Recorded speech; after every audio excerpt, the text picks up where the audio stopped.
Captain Blood, Rafael Sabatini. Chapter 1 The Messenger, Peter Blood, Bachelor of Medicine and several other things besides, smoked a pipe and tended the geraniums boxed on the sill of his window above Water Lane in the town of Bridgewater. Sternly disapproving eyes considered him from the window opposite, but went disregarded. Mr. Blood's attention was divided between his task and the stream of humanity in the narrow street below, a stream which poured for the second time that day towards Castlefield, where earlier in the afternoon Ferguson, the Duke's chaplain, had preached a sermon containing more treason than divinity. These straggling, excited groups were mainly composed of men with green boughs in their hats and the most ludicrous of weapons in their hands. Some, it is true, shouldered fowling pieces, and here and there a sword was brandished, but more of them were armed with clubs, and most of them trailed the mammoth pikes fashioned out of scythes, as formidable to the eye as they were clumsy to the hand. There were weavers, brewers, carpenters, smiths, masons, bricklayers, cobblers, and representatives of every other of the trades of peace among these improvised men of war. Bridgewater, like Taunton, had yielded so generously of its manhood to the service of the bastard duke that for any to abstain whose age and strength admitted of his bearing arms was to brand himself a coward or a papist. Yet Peter Blood, who was not only able to bear arms, but trained and skilled in their use, who was certainly no coward, and a papist only when it suited him, tended his geraniums and smoked his pipe on that warm July evening as indifferently as if nothing were afoot. One other thing he did. He flung after those war-fevered enthusiasts a line of Horace, a poet for whose work he had early conceived an inordinate affection. Quo celesti, ruitus? And now perhaps you guess why the hot, intrepid blood inherited from the roving sires of his Somersetshire mother remained cool amidst all this frenzied fanatical heat of rebellion, why the turbulent spirit which had forced him once from the sedate academical bonds his father would have imposed upon him, should now remain quiet in the very midst of turbulence. You realize how he regarded these men who were rallying to the banners of liberty, the banners woven by the virgins of Taunton, the girls from the seminaries of Miss Blake and Mrs. Musgrove, who, as the ballad runs, had ripped open their silk petticoats to make colours for King Monmouth's army. That Latin line, contemptuously flung after them as they clattered down the cobbled street, reveals his mind. To him they were fools rushing in wicked frenzy upon their ruin. You see, he knew too much about this fellow Monmouth and the pretty brown slut who had borne him, to be deceived by the legend of legitimacy, on the strength of which this standard of rebellion had been raised. He had read the absurd proclamation posted at the cross at Bridgewater, as it had been posted also at Taunton and elsewhere, setting forth that upon the decease of our sovereign Lord Charles II, the right of succession to the crown of England, Scotland, France, and Ireland, with the dominions and territories thereunto belonging, did legally descend and devolve upon the most illustrious and high-born Prince James, Duke of Monmouth, son and heir apparent to the said King Charles II. It had moved him to laughter, as had the further announcement that James Duke of York did first cause the said late king to be poisoned, and immediately thereupon did usurp and invade the crown. He knew not which was the greater lie. For Mr. Blood had spent a third of his life in the Netherlands, where this same James Scott, who now proclaimed himself James II, by the grace of God, King, etc., first saw the light some 36 years ago, and he was acquainted with the story current there of the fellow's real paternity. Far from being legitimate, by virtue of a pretended secret marriage between Charles Stuart and Lucy Walter, it was possible that this Monmouth who now proclaimed himself King of England was not even the illegitimate child of the late sovereign. What but ruin and disaster could be the end of this grotesque pretension? How could it be hoped that England would ever swallow such a Perkin? And it was on his behalf, to uphold his fantastic claim, that these West Country clods, led by a few armigerous Whigs, had been seduced into rebellion. Quo celesti, ruitus? He laughed and sighed in one, but the laugh dominated the sigh, for Mr. Blood was unsympathetic, as are most self-sufficient men, and he was very self-sufficient. Adversity had taught him so to be.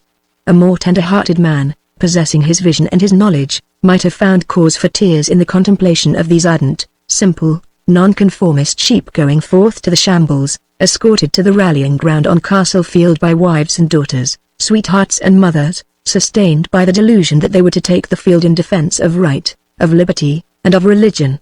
For he knew, as all Bridgewater knew and had known now for some hours, that it was Monmouth's intention to deliver battle that same night. The Duke was to lead a surprise attack upon the Royalist army under Feversham that was now encamped on Sedgemoor. Mr. Blood assumed that Lord Feversham would be equally well informed, and if in this assumption he was wrong, at least he was justified of it. He was not to suppose the royalist commander so indifferently skilled in the trade he followed. Mr. Blood knocked the ashes from his pipe, and drew back to close his window. As he did so, his glance travelling straight across the street met at last the glance of those hostile eyes that watched him. There were two pairs, and they belonged to the Misses Pitt, two amiable, sentimental maiden ladies who yielded to none in Bridgewater in their worship of the handsome Monmouth. Mr. Blood smiled and inclined his head, for he was on friendly terms with these ladies, one of whom, indeed, had been for a little while his patient. But there was no response to his greeting.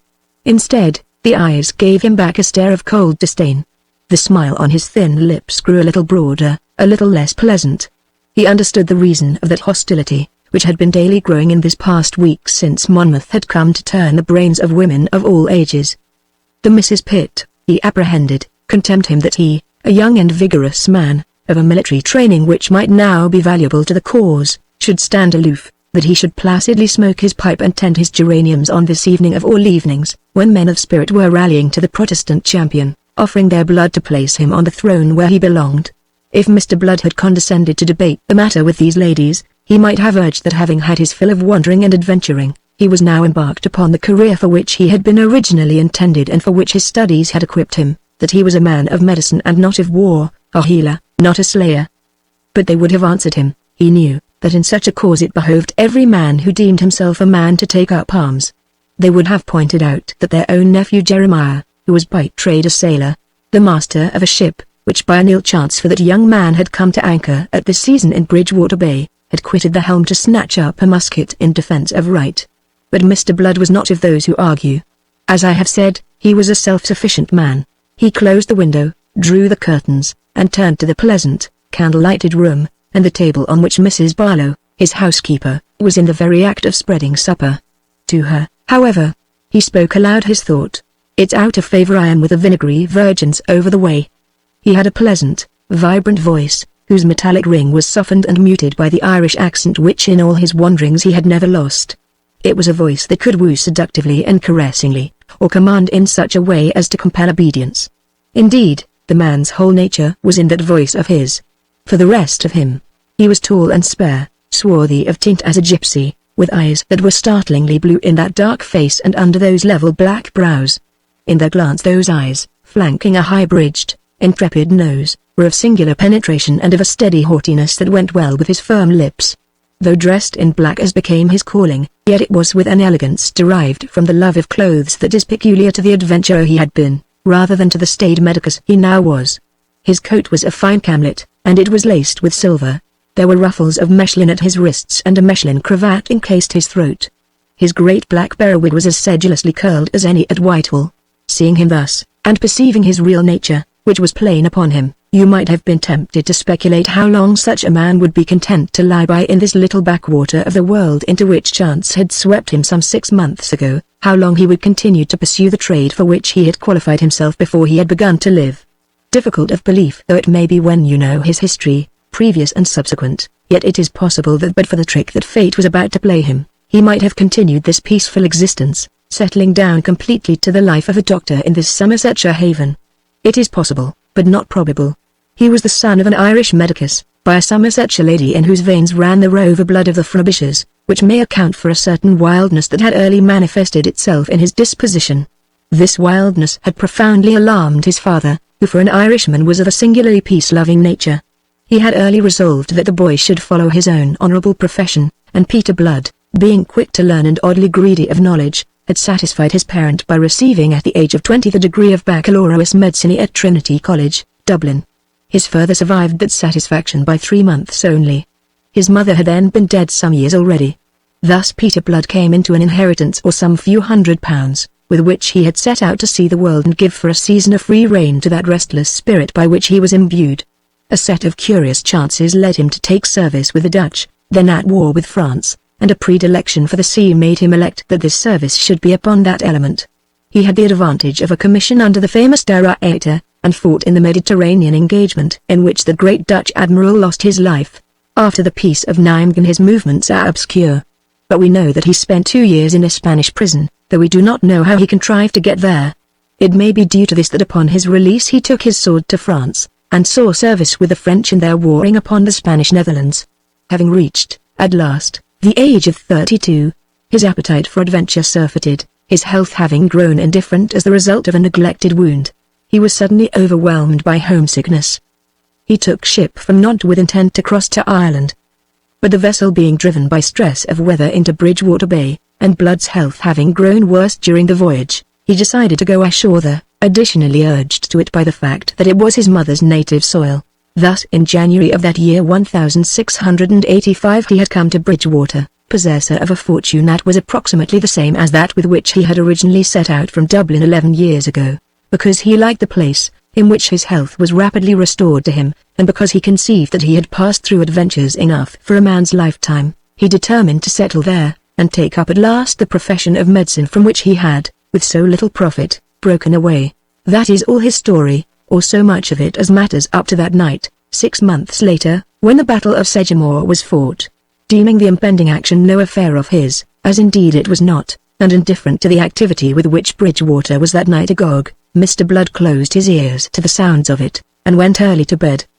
He was peacefully asleep long before 11 o'clock, at which hour, as you know, Monmouth rode but with his rebel host along the Bristol road, circuitously to avoid the marshland that lay directly between himself and the Royal Army. You also know that his numerical advantage, possibly counterbalanced by the greater steadiness of the regular troops on the other side, and the advantages he derived from falling by surprise upon an army that was more or less asleep, were all lost to him by blundering and bad leadership before ever he was at grips with Feversham. The armies came into collision in the neighborhood of 2 o'clock in the morning. Mr. Blood slept undisturbed through the distant boom of cannon. Not until 4 o'clock, when the sun was rising to dispel the last wisps of mist over that stricken field of battle, did he awaken from his tranquil slumbers. He sat up in bed, rubbed the sleep from his eyes, and collected himself. Blows were thundering upon the door of his house, and a voice was calling incoherently. This was the noise that had aroused him. Conceiving that he had to do with some urgent obstetrical case, he reached for bedgown and slippers, to go below. On the landing he almost collided with Mrs. Barlow, new risen and unsightly, in a state of panic. He quieted her cluckings with a word of reassurance, and went himself to open. There in slanting golden light of the new risen sun stood a breathless, wild-eyed man and a steaming horse. Smothered in dust and grime, his clothes in disarray, the left sleeve of his doublet hanging in rags, this young man opened his lips to speak, yet for a long moment remained speechless. In that moment Mr. Blood recognized him for the young shipmaster, Jeremiah Pitt, the nephew of the maiden ladies opposite, one who had been drawn by the general enthusiasm into the vortex of that rebellion. The street was rousing. Awakened by the sailors' noisy advent, doors were opening, and lattices were being unlatched for the protrusion of anxious, inquisitive heads. "Take your time, now," said Mr. Blood. "I never knew speed made by overhast." But the wild-eyed lad paid no heed to the admonition. He plunged, headlong, into speech, gasping, breathless. "It is Lord Gildoy," he panted. "He is sore wounded. At Oglethorpe's farm by the river. I bore him thither. And he sent me for you. Come away. Come away." He would have clutched the doctor, and haled him forth by force in bedgown and slippers as he was. But the doctor eluded that too eager hand. "To be sure, I'll come," said he. He was distressed. Gildoy had been a very friendly, generous patron to him since his settling in these parts. And Mr. Blood was eager enough to do what he now could to discharge the debt, grieved that the occasion should have arisen, and in such a manner, for he knew quite well that the rash young nobleman had been an active agent of the Duke's. "To be sure, I'll come. But first give me leave to get some clothes and other things that I may need. There's no time to lose. Be easy now. I'll lose none. I tell ye again, ye'll go quickest by going leisurely. Come in. Take a chair." He threw open the door of a parlour. Young Pitt waved aside the invitation. "I'll wait here. Make haste, in God's name." Mr. Blood went off to dress and to fetch a case of instruments. Questions concerning the precise nature of Lord Gildoy's hurt could wait until they were on their way. Whilst he pulled on his boots, he gave Mrs. Barlow instructions for the day, which included the matter of a dinner he was not destined to eat. When at last he went forth again, Mrs. Barlow clucking after him like a disgruntled fowl, he found young Pitt smothered in a crowd of scared, half-dressed townsfolk, mostly women, who had come hastening for news of how the battle had sped. The news he gave them was to be read in the lamentations with which they disturbed the morning air.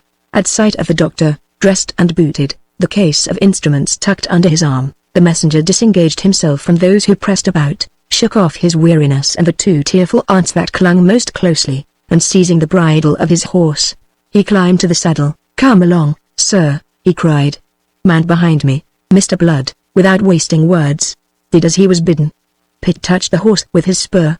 The little crowd gave way, and thus, upon the crupper of that doubly laden horse, clinging to the belt of his companion, Peter Blood set out upon his odyssey. For this Pitt, in whom he beheld no more than the messenger of a wounded rebel gentleman, was indeed the very messenger of fate. Chapter 2 Kirk's Dragoons. Oglethorpe's farm stood a mile or so to the south of Bridgewater on the right bank of the river.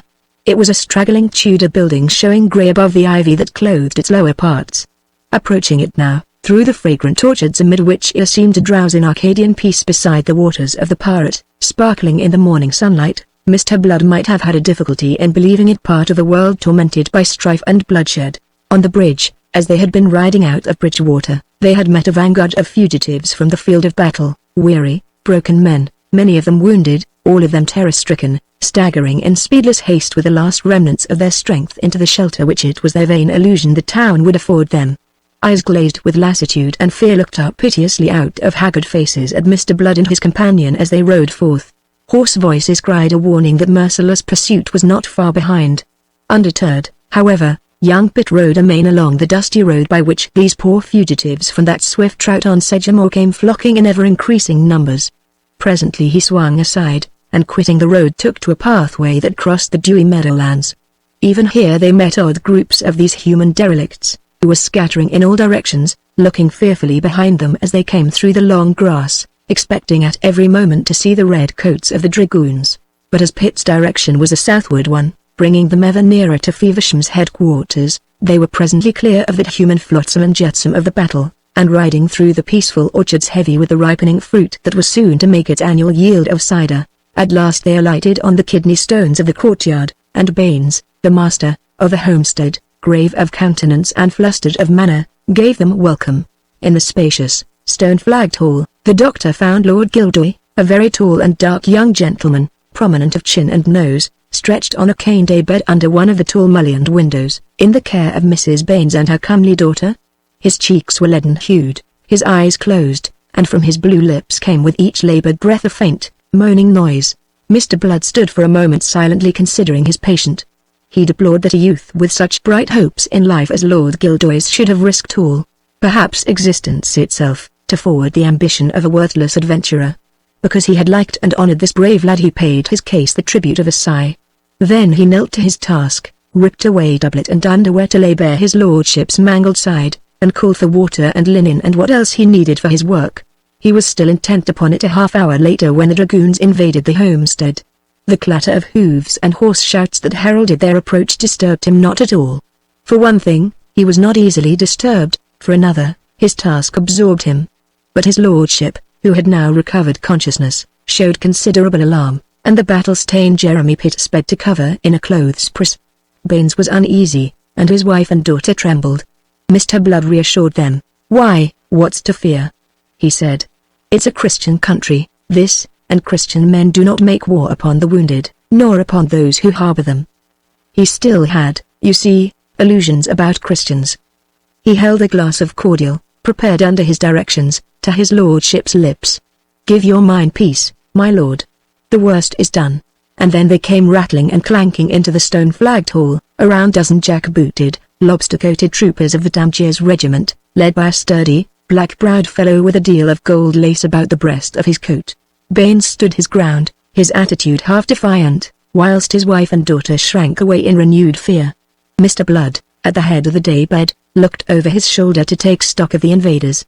The officer barked an order, which brought his men to an attentive halt, then swaggered forward, his gloved hand bearing down the pommel of his sword, his spurs jingling musically as he moved. He announced his authority to the yeoman. "I am Captain Hobart, of Colonel Kirk's Dragoons. What rebels do you harbour?" The yeoman took alarm at that ferocious truculence. It expressed itself in his trembling voice. I am no harbourer of rebels, sir. This wounded gentleman, I can see for myself." The captain stamped forward to the daybed, and scowled down upon the grey-faced sufferer. No need to ask how he came in this state and by his wounds. "A damned rebel, and that's enough for me." He flung a command at his dragoons. Out with him, my lads. Mr. Blood got between the daybed and the troopers. In the name of humanity, sir, said he, on a note of anger. This is England, not Tangiers. The gentleman is in sore case. He may not be moved without peril to his life. Captain Hobart was amused. Oh, I'm to be tender of the lives of these rebels. Odds blood. Do you think it's to benefit his health we're taking him? There's gallows being planted along the road from Weston to Bridgewater, and he'll serve for one of them as well as another. Colonel Kirk'll learn these non-conforming oaths, something they'll not forget in generations. You're hanging men without trial? Faith, then, it's mistaken I am. We're in Tangiers, after all, it seems, where your regiment belongs. The captain considered him with a kindling eye. He looked him over from the soles of his riding boots to the crown of his periwig. He noted the spare, active frame, the arrogant poise of the head, the air of authority that invested Mr. Blood, and soldier recognized soldier. The captain's eyes narrowed. Recognition went further. Who the hell may you be? He exploded. My name is Blood, sir, Peter Blood, at your service. Aye. Codso. That's the name. You were in French service once, were you not? If Mr. Blood was surprised, he did not betray it. I was. Then I remember you, 5 years ago, or more, you were in Tangiers, that is so. I knew your colonel. Faith, you may be renewing the acquaintance. The captain laughed unpleasantly. What brings you here, sir? This wounded gentleman. I was fetched to attend him. I am a medicus, a doctor. You? Scorn of that lie, as he conceived it, rang in the heavy, hectoring voice. Medicine baccalaureus, said Mr. Blood. Don't fling your French at me, man, snapped Hobart. Speak English. Mr. Blood's smile annoyed him. I am a physician practicing my calling in the town of Bridgewater. The captain sneered. Which you reached by way of Lyme Regis in the following of your bastard duke. It was Mr. Blood's turn to sneer. If your wit were as big as your voice, my dear, it's the great man you'd be by this. For a moment the dragoon was speechless. The color deepened in his face. You may find me great enough to hang you. Faith, yes. Ye've the look and the manners of a hangman. But if you practice your trade on my patient here, you may be putting a rope round your own neck. He's not the kind you may string up and no questions asked. He has the right to trial, and the right to trial by his peers, The captain was taken aback by these 3 words, which Mr. Blood had stressed. Sure, now, any but a fool or a savage would have asked his name before ordering him to the gallows. The gentleman is my Lord Gildoy, and then his lordship spoke for himself, in a weak voice. I make no concealment of my association with the Duke of Monmouth. I'll take the consequences. But, if you please, I'll take them after trial, by my peers, as the doctor has said. The feeble voice ceased, and was followed by a moment's silence. As is common in many blustering men, there was a deal of timidity deep down in Hobart. The announcement of his lordship's rank had touched those depths. A servile upstart. He stood in awe of titles. And he stood in awe of his colonel. Percy Kirk was not lenient with blunderers. By a gesture he checked his men. He must consider. Mr. Blood, observing his pause, added further matter for his consideration. Ye'll be remembering, Captain, that Lord Gildoy will have friends and relatives on the Tory side. You'll have something to say to Colonel Kirk if his lordship should be handled like a common felon. You'll go warily, Captain, or, as I've said, it's a halter for your neck you'll be weaving this morning. Captain Hobart swept the warning aside with a bluster of contempt, but he acted upon it nonetheless. Take up the daybed, said he, and convey him on that to Bridgewater. Lodge him in the jail until I take order about him. He may not survive the journey. Blood remonstrated. He's in no case to be moved, so much the worse for him. My affair is to round up rebels. He confirmed his order by a gesture. 2 of his men took up the daybed, and swung to depart with it. Gildoy made a feeble effort to put forth a hand towards Mr. Blood. Sir, he said, you leave me in your debt. If I live I shall study how to discharge it. Mr. Blood bowed for answer, then to the men, bear him steadily, he commanded. His life depends on it. As his lordship was carried out, the captain became brisk. He turned upon the yeoman. What other cursed rebels do you harbour? None other, sir. His lordship. We've dealt with his lordship for the present. We'll deal with you in a moment when we've searched your house. And, by God, if you've lied to me. He broke off, snarling, to give an order. 4 of his dragoons went out. In a moment they were heard moving noisily in the adjacent room. Meanwhile, the captain was questing about the hall, sounding the wainscoting with the butt of a pistol. Mr. Blood saw no profit to himself in lingering. "By your leave, it's a very good day I'll be wishing you," said he. "By my leave, you'll remain a while," the captain ordered him. Mr. Blood shrugged, and sat down. "You're tiresome," he said. "I wonder your colonel hasn't discovered it yet." But the captain did not heed him. He was stooping to pick up a soiled and dusty hat in which there was pinned a little bunch of oak leaves. It had been lying near the clothes press in which the unfortunate Pitt had taken refuge. The captain smiled malevolently. His eyes raked the room, resting first sardonically on the yeoman, then on the two women in the background, and finally on Mr. Blood, who sat with one leg thrown over the other in an attitude of indifference that was far from reflecting his mind. Then the captain stepped to the press, and pulled open one of the wings of its massive oaken door. He took the huddled inmate by the collar of his doublet, and lugged him out into the open. "And who the devil's this?" quoth he. "Another nobleman?" Mr. Blood had a vision of those gallows of which Captain Hobart had spoken, and of this unfortunate young shipmaster going to adorn one of them, strung up without trial, in the place of the other victim of whom the captain had been cheated. On the spot he invented not only a title but a whole family for the young rebel. "Faith, ye've said it, Captain.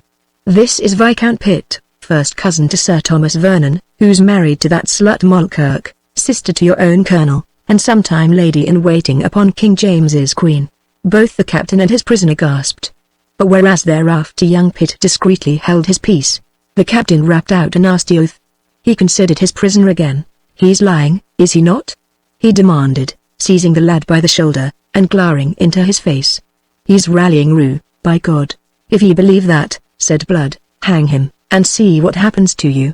The dragoon glared at the doctor and then at his prisoner. "Pa." He thrust the lad into the hands of his men. "Fetch him along to Bridgewater. And make fast that fellow also." He pointed to Baines. "We'll show him what it means to harbour and comfort rebels." There was a moment of confusion. Baines struggled in the grip of the troopers, protesting vehemently. The terrified women screamed until silenced by a greater terror. The captain strode across to them. He took the girl by the shoulders.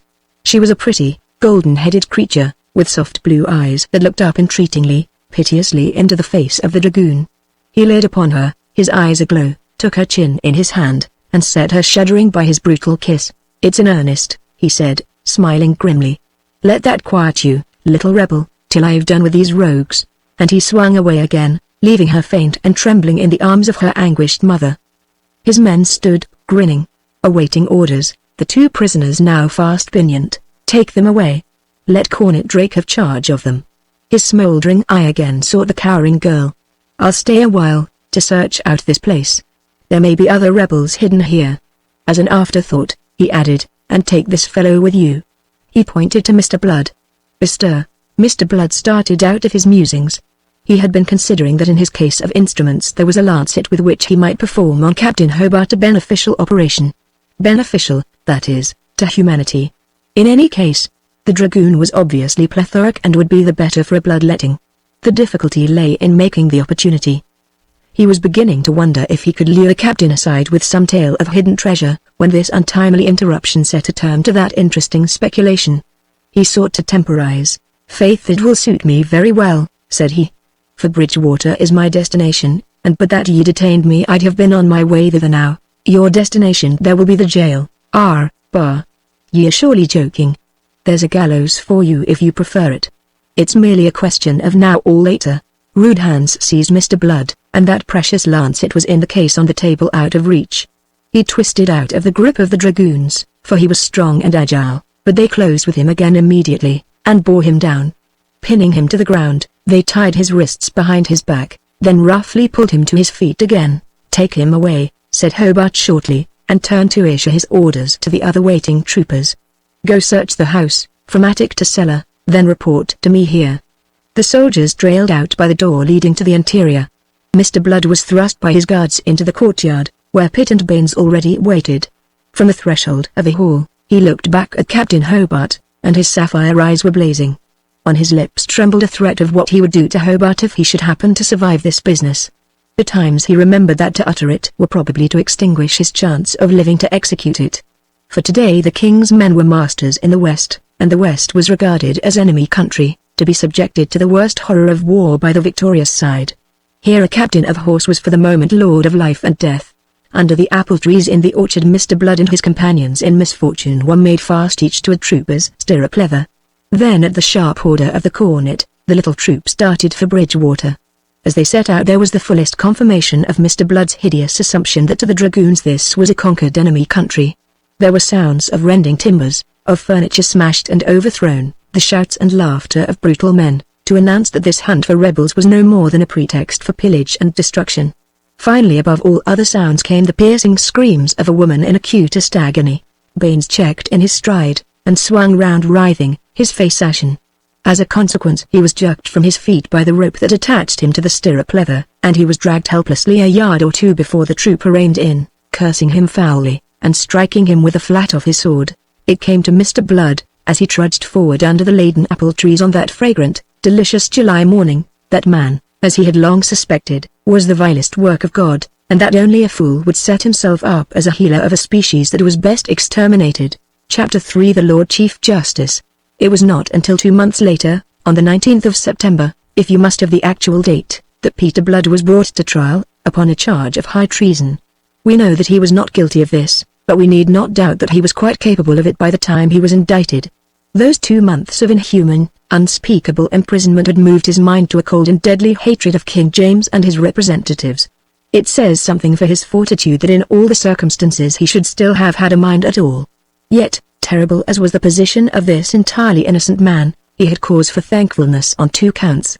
The first of these was that he should have been brought to trial at all, the second, that his trial took place on the date named, and not a day earlier. In the very delay which exacerbated him lay, although he did not realize it, his only chance of avoiding the gallows. Easily, but for the favor of fortune, he might have been one of those hailed, on the morrow of the battle, more or less haphazard from the overflowing jail at Bridgewater to be summarily hanged in the marketplace by the bloodthirsty Colonel Kirk. There was about the colonel of the Dampiers regiment a deadly dispatch which might have disposed in like fashion of all those prisoners, numerous as they were, but for the vigorous intervention of Bishop Mews, which put an end to the drumhead courts-martial. Even so, in that first week after Sedgemoor, Kirk and Feversham contrived between them to put to death over 100 men after a trial so summary as to be no trial at all. They required human freights for the gibbets with which they were planting the countryside, and they little cared how they procured them or what innocent lives they took. What, after all, was the life of a clod? The executioners were kept busy with rope and chopper and cauldrons of pitch. I spare you the details of that nauseating picture. It is, after all, with the fate of Peter Blood that we are concerned rather than with that of the Monmouth rebels. He survived to be included in one of those melancholy droves of prisoners who, chained in pairs, were marched from Bridgewater to Taunton. Those who were too sorely wounded to march were conveyed in carts, into which they were brutally crowded, their wounds undressed and festering. Many were fortunate enough to die upon the way. When Blood insisted upon his right to exercise his art so as to relieve some of this suffering, he was accounted importunate and threatened with a flogging. If he had one regret now, it was that he had not been out with Monmouth. That, of course, was illogical, but you can hardly expect logic from a man in his position. His chain companion on that dreadful march was the same Jeremy Pitt who had been the agent of his present misfortunes. The young shipmaster had remained his close companion after their common arrest. Hence, fortuitously, had they been chained together in the crowded prison, where they were almost suffocated by the heat and the stench during those days of July, August, and September, scraps of news filtered into the jail from the outside world. Some may have been deliberately allowed to penetrate. Of these was the tale of Monmouth's execution. It created profoundest dismay amongst those men who were suffering for the Duke and for the religious cause he had professed to champion. Many refused utterly to believe it. A wild story began to circulate that a man resembling Monmouth had offered himself up in the Duke's stead, and that Monmouth survived to come again in glory to deliver Zion and make war upon Babylon. Mr. Blood heard the tale with the same indifference with which he had received the news of Monmouth's death. But one shameful thing he heard in connection with this which left him not quite so unmoved, and served to nourish the contempt he was forming for King James. His Majesty had consented to see Monmouth. To have done so unless he intended to pardon him was a thing execrable and damnable beyond belief, for the only other object in granting that interview could be the evilly mean satisfaction of spurning the abject penitence of his unfortunate nephew. Later they heard that Lord Grey, who after the Duke, indeed, perhaps, before him, was the main leader of the rebellion, had purchased his own pardon for £40,000. Peter Blood found this of a piece with the rest.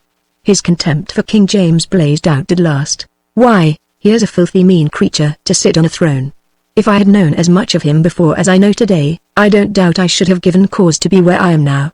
And then on a sudden thought, "And where will Lord Gildoy be, do you suppose?" he asked. Young Pitt, whom he addressed, turned towards him a face from which the ruddy tan of the sea had faded almost completely during those months of captivity. His grey eyes were round and questioning.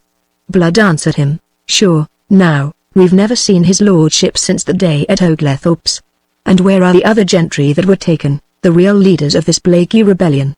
Grey's case explains their absence, I think.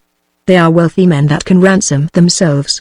Here awaiting the gallows are none but the unfortunates who followed, those who had the honor to lead them go free.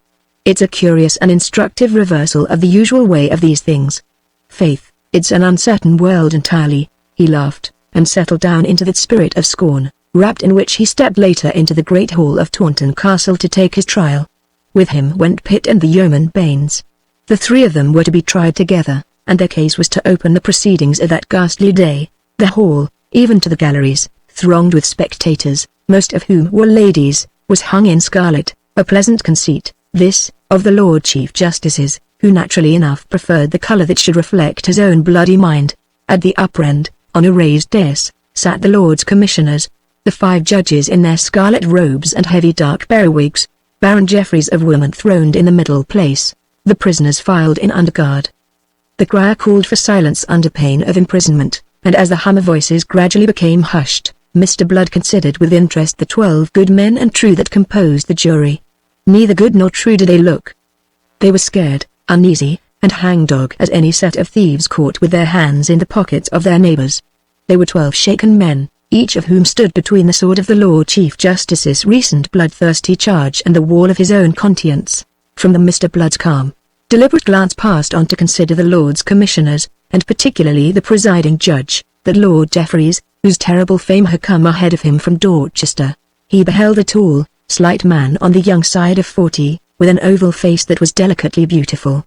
There were dark stains of suffering or sleeplessness under the low-lidded eyes, heightening their brilliance and their gentle melancholy. The face was very pale, save for the vivid color of the full lips and the hectic flush on the rather high but inconspicuous cheekbones.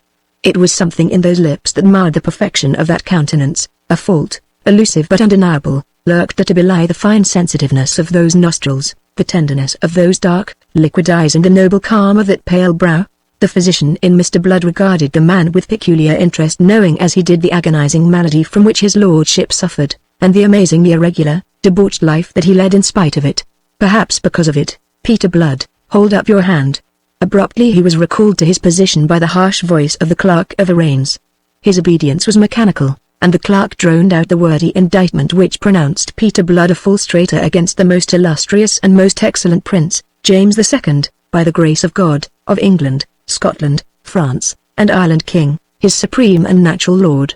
It informed him that, having no fear of God in his heart, but being moved and seduced by the instigation of the devil, he had failed in the love and true and due natural obedience towards his said Lord the King, and had moved to disturb the peace and tranquillity of the kingdom and to stir up war and rebellion to depose his said Lord the King from the title, honor, and the regal name of the imperial crown, and much more of the same kind, at the end of all of which he was invited to say whether he was guilty or not guilty. He answered more than was asked. It's entirely innocent I am. A small, sharp-faced man at a table before and to the right of him bounced up. It was Mr. Pollexfen, the judge advocate. Are you guilty or not guilty? Snapped this peppery gentleman. You must take the words. Words, is it? Said Peter Blood. Oh, not guilty. And he went on, addressing himself to the bench. On this same subject of words, may it please your lordships, I am guilty of nothing to justify any of those words I have heard used to describe me, unless it be of a want of patience at having been closely confined for 2 months and longer in a fetid jail with great peril to my health and even life. Being started, he would have added a deal more, but at this point the Lord Chief Justice interposed in a gentle, rather plaintive voice. Look you, sir, because we must observe the common and usual methods of trial, I must interrupt you now. You are no doubt ignorant of the forms of law? Not only ignorant, my lord, but hitherto most happy in that ignorance. I could gladly have foregone this acquaintance with them. A pale smile momentarily lightened the wistful countenance. I believe you. You shall be fully heard when you come to your defense. But anything you say now is altogether irregular and improper." And heartened by that apparent sympathy and consideration, Mr. Blood answered thereafter, as was required of him, that he would be tried by God and his country.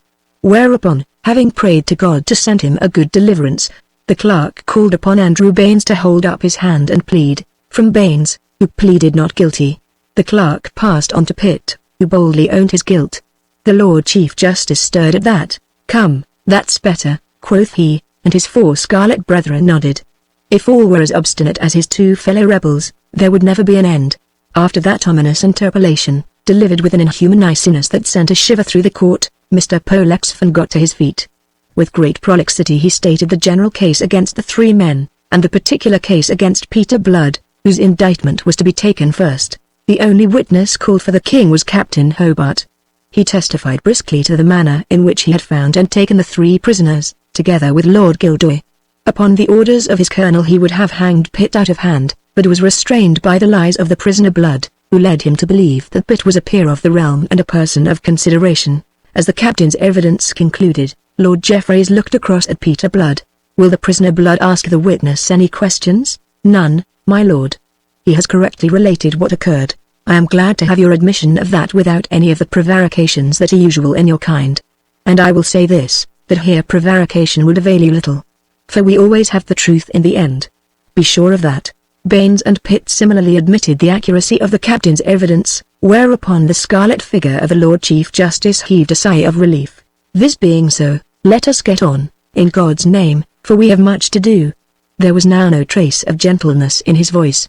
It was brisk and rasping, and the lips through which it passed were curved in scorn.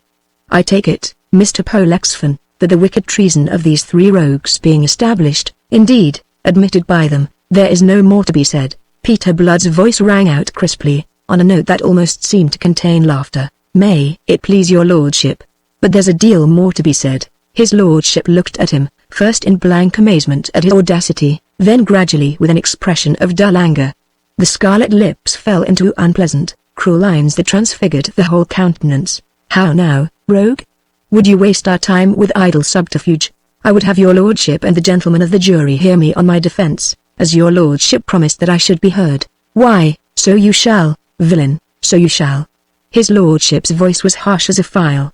He writhed as he spoke, and for an instant his features were distorted. A delicate dead white hand, on which the veins showed blue, brought forth a handkerchief with which he dabbed his lips and then his brow. Observing him with his physician's eye, Peter Blood judged him a prey to the pain of the disease that was destroying him. "So you shall. But after the admission made, what defense remains? You shall judge, my lord. That is the purpose for which I sit here, and so shall you, gentlemen." Blood looked from judge to jury. The latter shifted uncomfortably under the confident flash of his blue eyes.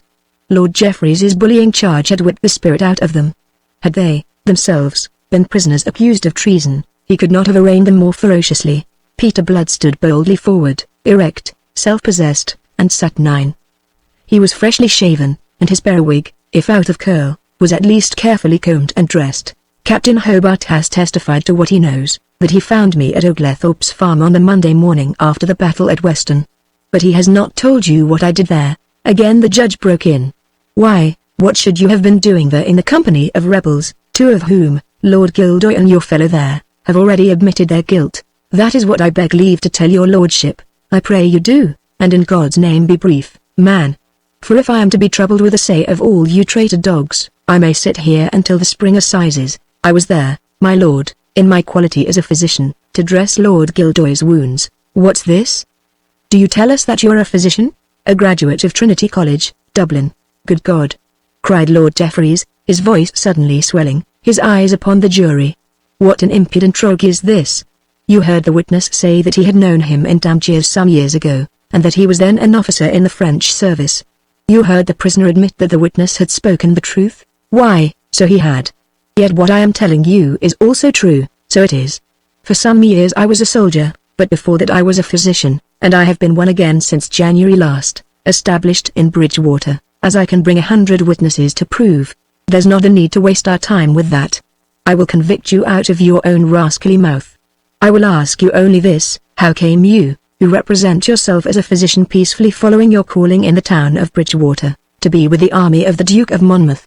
I was never with that army. No witness has sworn to that, and I dare swear that no witness will. I never was attracted to the late rebellion. I regarded the adventure as a wicked madness. I take leave to ask your lordship, his brogue became more marked than ever, what should I, who was born and bred a papist, be doing in the army of the Protestant champion? A papist thou? The judge gloomed on him a moment. Art more like a snivelling, canting Jack Presbyter. I tell you, man, I can smell a Presbyterian 40 miles. Then I'll take leave to marvel that with so keen a nose your lordship can't smell a papist at 4 paces. There was a ripple of laughter in the galleries, instantly quelled by the fierce glare of the judge and the voice of the crier. Lord Jeffreys leaned farther forward upon his desk. He raised that delicate white hand, still clutching its handkerchief, and sprouting from a froth of lace. "We'll leave your religion out of account for the moment, friend," said he. "But mark what I say to you." With a minatory forefinger he beat the time of his words. "Know, friend, that there is no religion a man can pretend to can give a countenance to lying. Thou hast a precious immortal soul, and there is nothing in the world equal to it in value.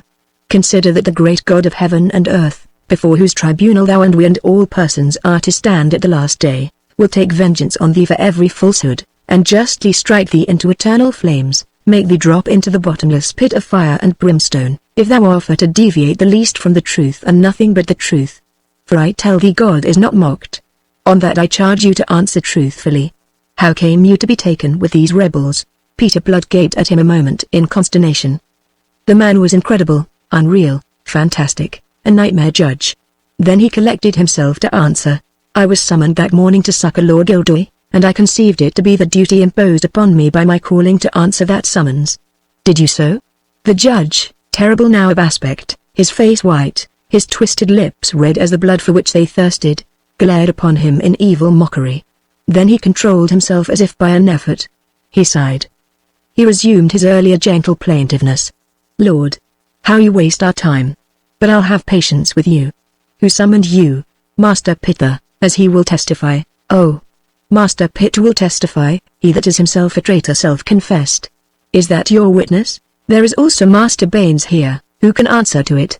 "Good Master Baines will have to answer for himself, and I doubt not he'll be greatly exercised to save his own neck from a halter. Come, sir, are these your only witnesses? I could bring others from Bridgewater, who saw me set out that morning upon the cropper of Master Pitt's horse." His lordship smiled. "It will not be necessary. For, mark me, I do not intend to waste more time on you. Answer me only this: when Master Pitt, as you pretend, came to summon you, did you know that he had been, as you have heard him confess, of Monmouth's following?" "I did, my lord." "You did? Ha!"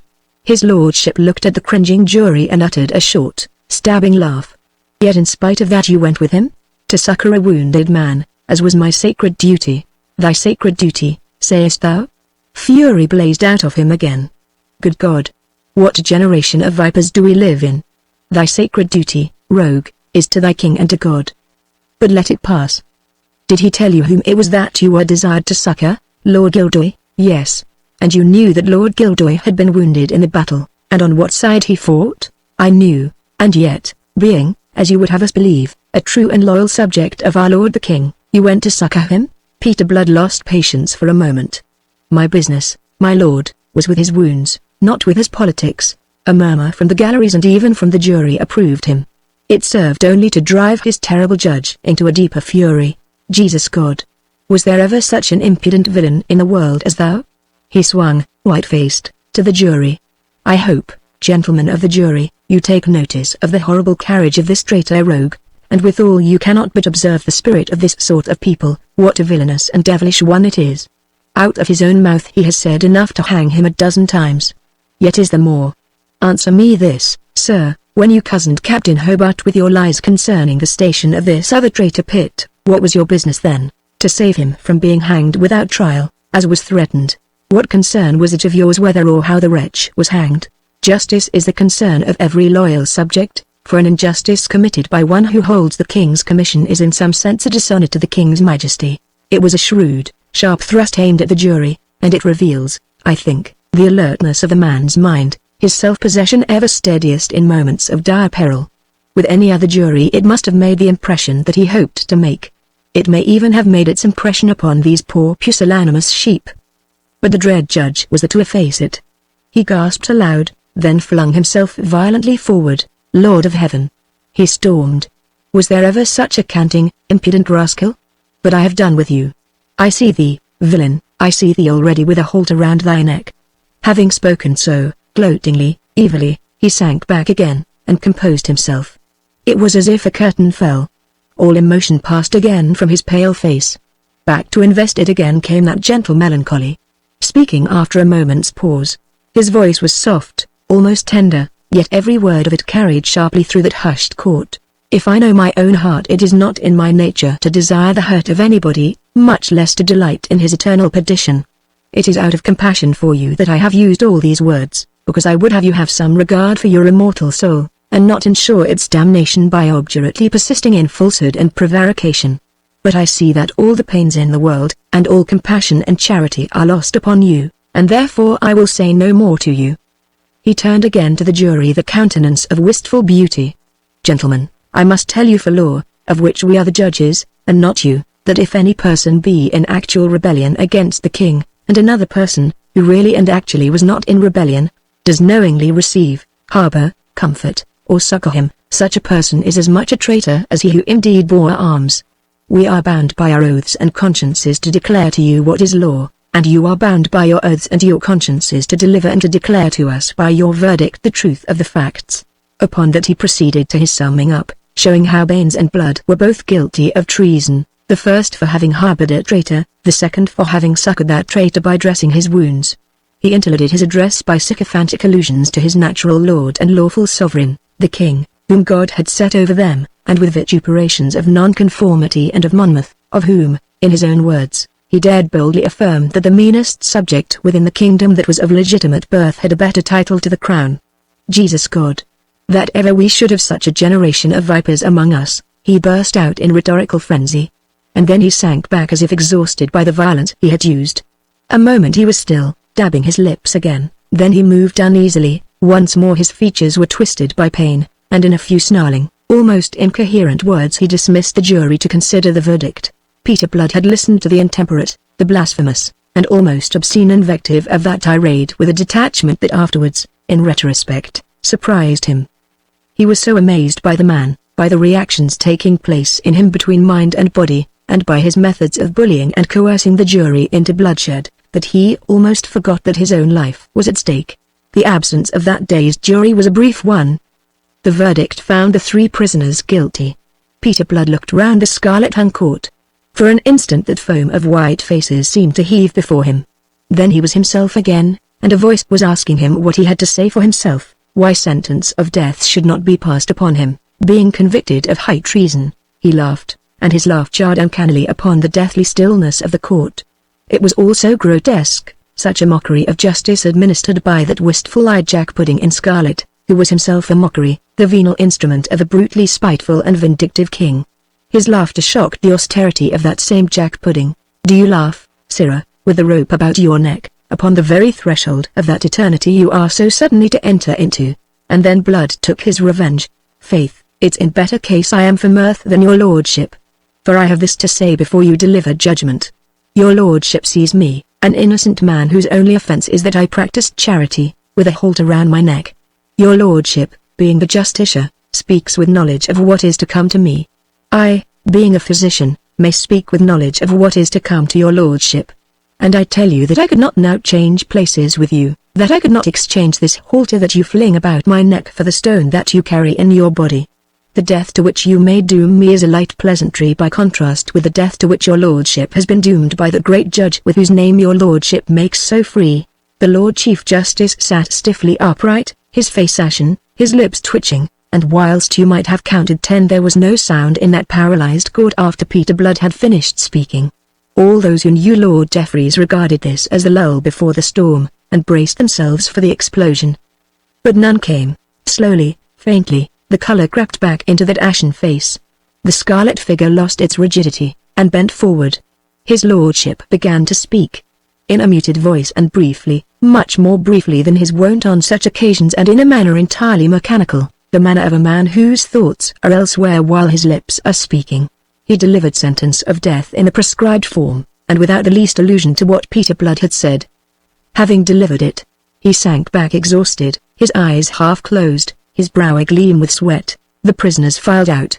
Mr. Pollexfen, a Whig at heart despite the position of judge-advocate which he occupied, was overheard by one of the jurors to mutter in the ear of a brother counsel, "On my soul, that swarthy rascal has given his lordship a scare. It's a pity he must hang. For a man who can frighten Jeffreys should go far." Chapter 4 Human Merchandise. Mr. Pollexfen was at one and the same time right and wrong, a condition much more common than is generally supposed. He was right in his indifferently expressed thought that a man whose mien and words could daunt such a lord of terror as Jeffreys, should by the dominance of his nature be able to fashion himself a considerable destiny. He was wrong, though justifiably so, in his assumption that Peter Blood must hang. I have said that the tribulations with which he was visited as a result of his errand of mercy to Oglethorpe's farm contained, although as yet he did not perceive it, perhaps, two sources of thankfulness, one that he was tried at all, the other that his trial took place on the 19th of September. Until the 18th, the sentences passed by the Court of the Lords Commissioners had been carried out literally and expeditiously. But on the morning of the 19th arrived at Taunton a courier from Lord Sunderland, the Secretary of State, with a letter for Lord Jeffreys wherein he was informed that His Majesty had been graciously pleased to command that 1,100 rebels should be furnished for transportation to some of His Majesty's southern plantations, Jamaica, Barbados, or any of the Leeward Islands. You are not to suppose that this command was dictated by any sense of mercy. Lord Churchill was no more than just when he spoke of the King's heart as being as insensible as marble. It had been realized that in these wholesale hangings there was taking place a reckless waste of valuable material. Slaves were urgently required in the plantations, and a healthy, vigorous man could be reckoned worth at least from £10 to £15. Then, there were at court many gentlemen who had some claim or other upon His Majesty's bounty. Here was a cheap and ready way to discharge these claims. From amongst the convicted rebels a certain number might be set aside to be bestowed upon those gentlemen, so that they might dispose of them to their own profit. My Lord Sunderland's letter gives precise details of the royal munificence in human flesh. 1,000 prisoners were to be distributed among some 8 courtiers and others, whilst a postscriptum to his lordship's letter asked for a further 100 to be held at the disposal of the Queen. These prisoners were to be transported at once to His Majesty's southern plantations, and to be kept there for the space of 10 years before being restored to liberty, the parties to whom they were assigned entering into security to see that transportation was immediately effected. We know from Lord Jeffreys' secretary how the Chief Justice inveighed that night in drunken frenzy against this misplaced clemency to which His Majesty had been persuaded. We know how he attempted by letter to induce the King to reconsider his decision. But James adhered to it.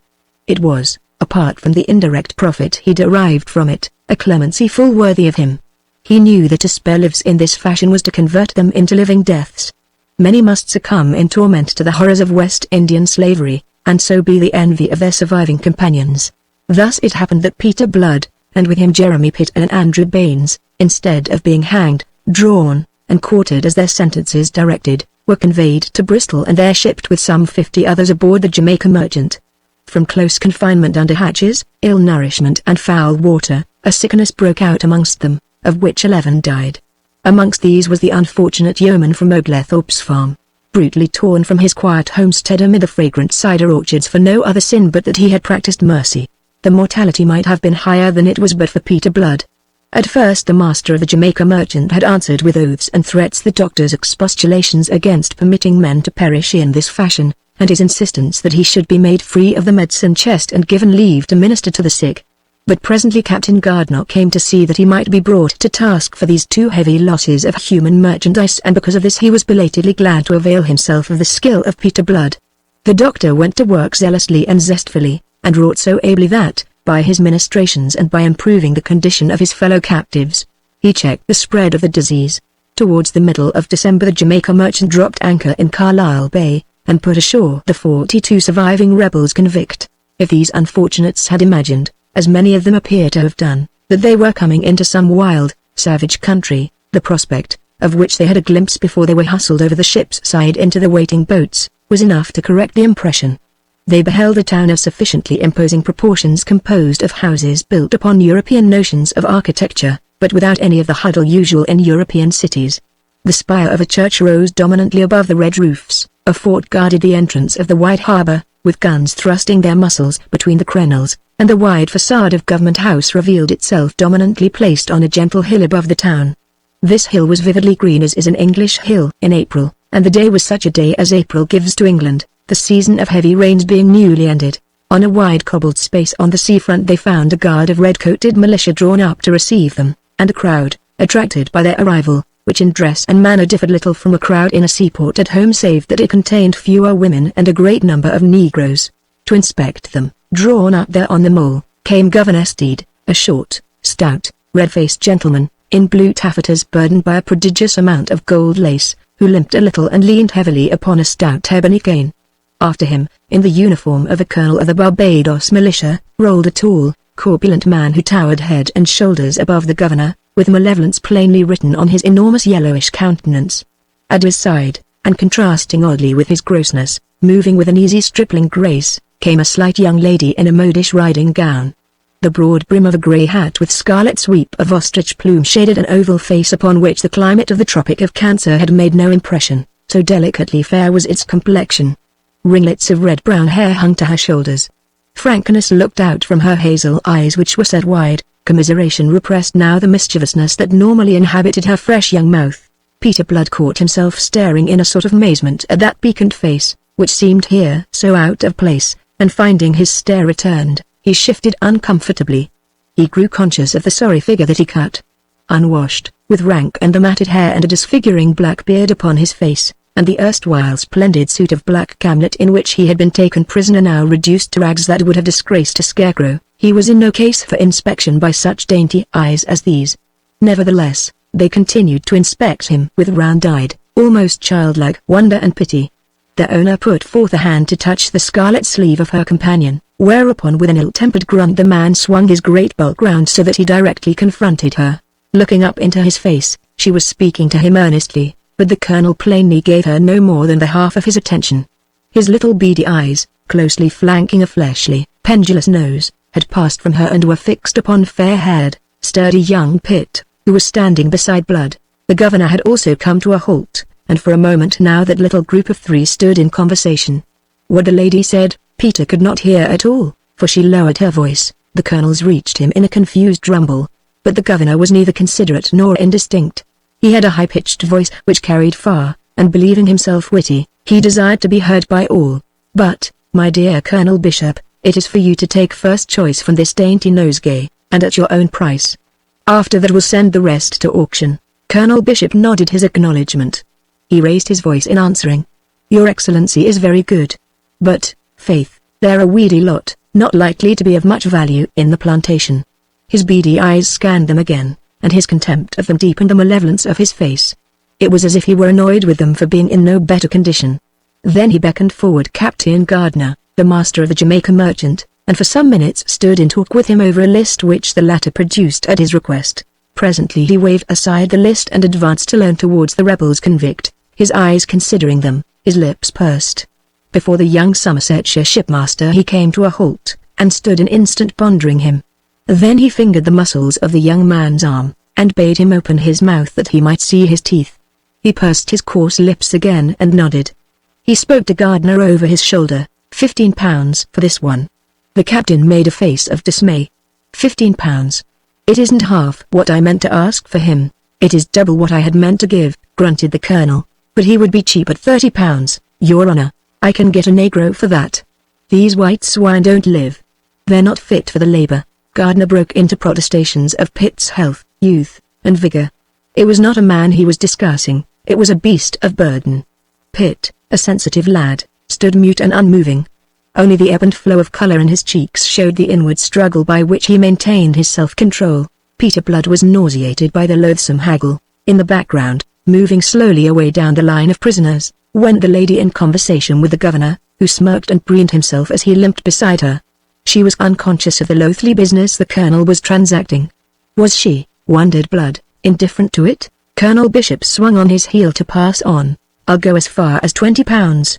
Not a penny more, and it's twice as much as you are like to get from Crabston. Captain Gardner, recognizing the finality of the tone, sighed and yielded. Already Bishop was moving down the line.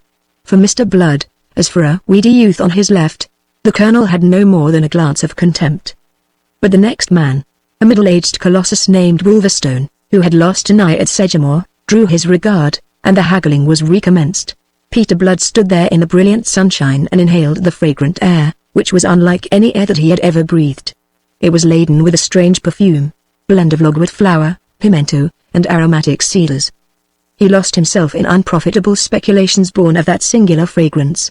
He was in no mood for conversation, nor was Pitt, who stood dumbly at his side, and who was afflicted mainly at the moment by the thought that he was at last about to be separated from this man with whom he had stood shoulder to shoulder throughout all these troublous months, and whom he had come to love and depend upon for guidance and sustenance. A sense of loneliness and misery pervaded him by contrast with which all that he had endured seemed as nothing. To Pitt, this separation was the poignant climax of all his sufferings. Other buyers came and stared at them, and passed on. Blood did not heed them. And then at the end of the line there was a movement. Gardner was speaking in a loud voice, making an announcement to the general public of buyers that had waited until Colonel Bishop had taken his choice of that human merchandise. As he finished, Blood, looking in his direction, noticed that the girl was speaking to Bishop, and pointing out the line with a silver-hilted riding whip she carried. Bishop shaded his eyes with his hand to look in the direction in which she was pointing. Then slowly, with his ponderous, rolling gait, he approached again accompanied by Gardner, and followed by the lady and the governor. On they came until the colonel was abreast of Blood. He would have passed on, but that the lady tapped his arm with her whip. "But this is the man I meant," she said. "This one?" Contempt rang in the voice. Peter Blood found himself staring into a pair of beady brown eyes sunk into a yellow, fleshly face like currants into a dumpling. He felt the color creeping into his face under the insult of that contemptuous inspection. Bah! A bag of bones. What should I do with him? He was turning away when Gardner interposed. "He may be lean, but he's tough and healthy." When half of them was sick and the other half sickening, this rogue kept his legs and doctored his fellows. But for him it had been more deaths than there was. "Say £15 for him, Colonel." "That's cheap enough. He's tough, I tell your honor, tough and strong, though he be lean. And he's just the man to bear the heat when it comes. The climate'll never kill him." There came a chuckle from Governor Steed. "You hear, Colonel? Trust your niece. Her sex knows a man when it sees one." And he laughed, well pleased with his wit, but he laughed alone. A cloud of annoyance swept across the face of the colonel's niece, whilst the colonel himself was too absorbed in the consideration of this bargain to heed the governor's humor. He twisted his lip a little, stroking his chin with his hand the while.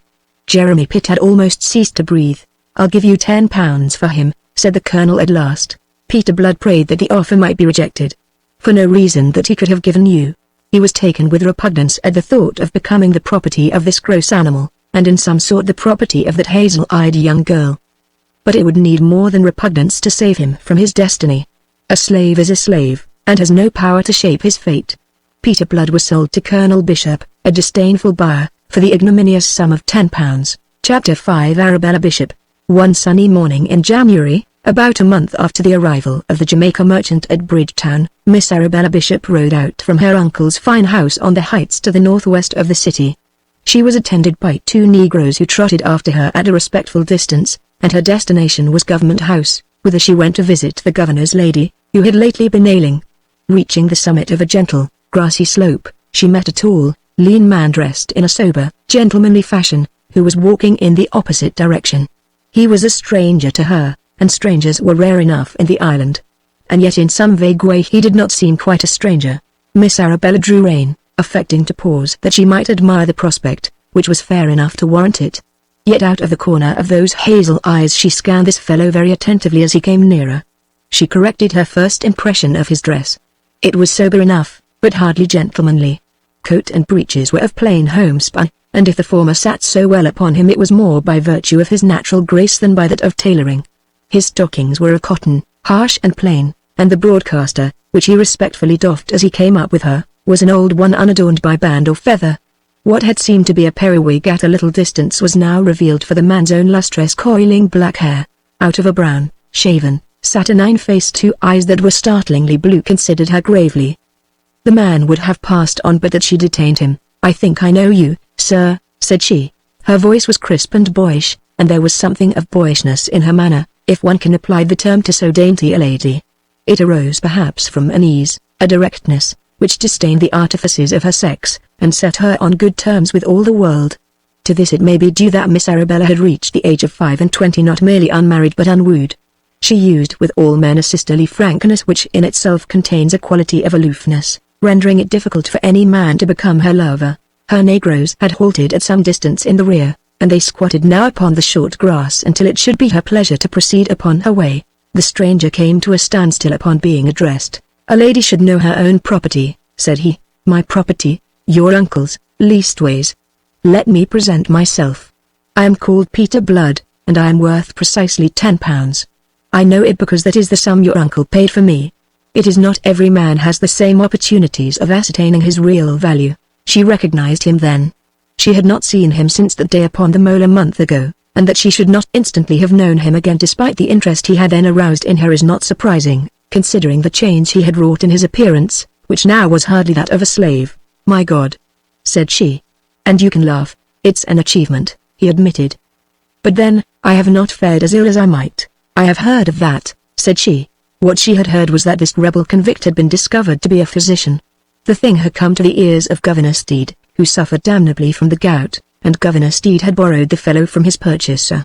Whether by skill or good fortune, Peter Blood had afforded the governor that relief which his excellency had failed to obtain from the ministrations of either of the two physicians practicing in Bridgetown. Then the governor's lady had desired him to attend her for the megrims. Mr. Blood had found her suffering from nothing worse than peevishness, the result of a natural petulance aggravated by the dullness of life in Barbados to a lady of her social aspirations.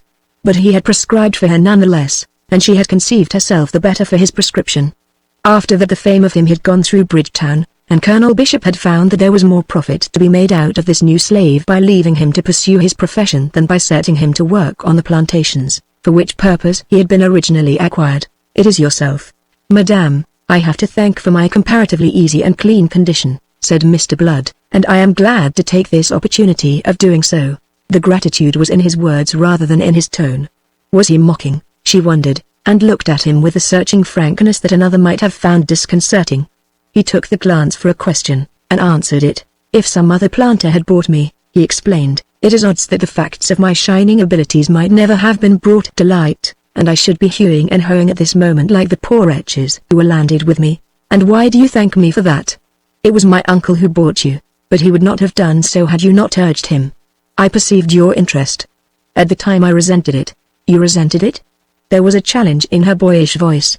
"I have had no lack of experiences of this mortal life, but to be bought and sold was a new one, and I was hardly in the mood to love my purchaser.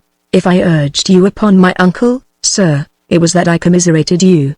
There was a slight severity in her tone, as if to reprove the mixture of mockery and flippancy in which he seemed to be speaking.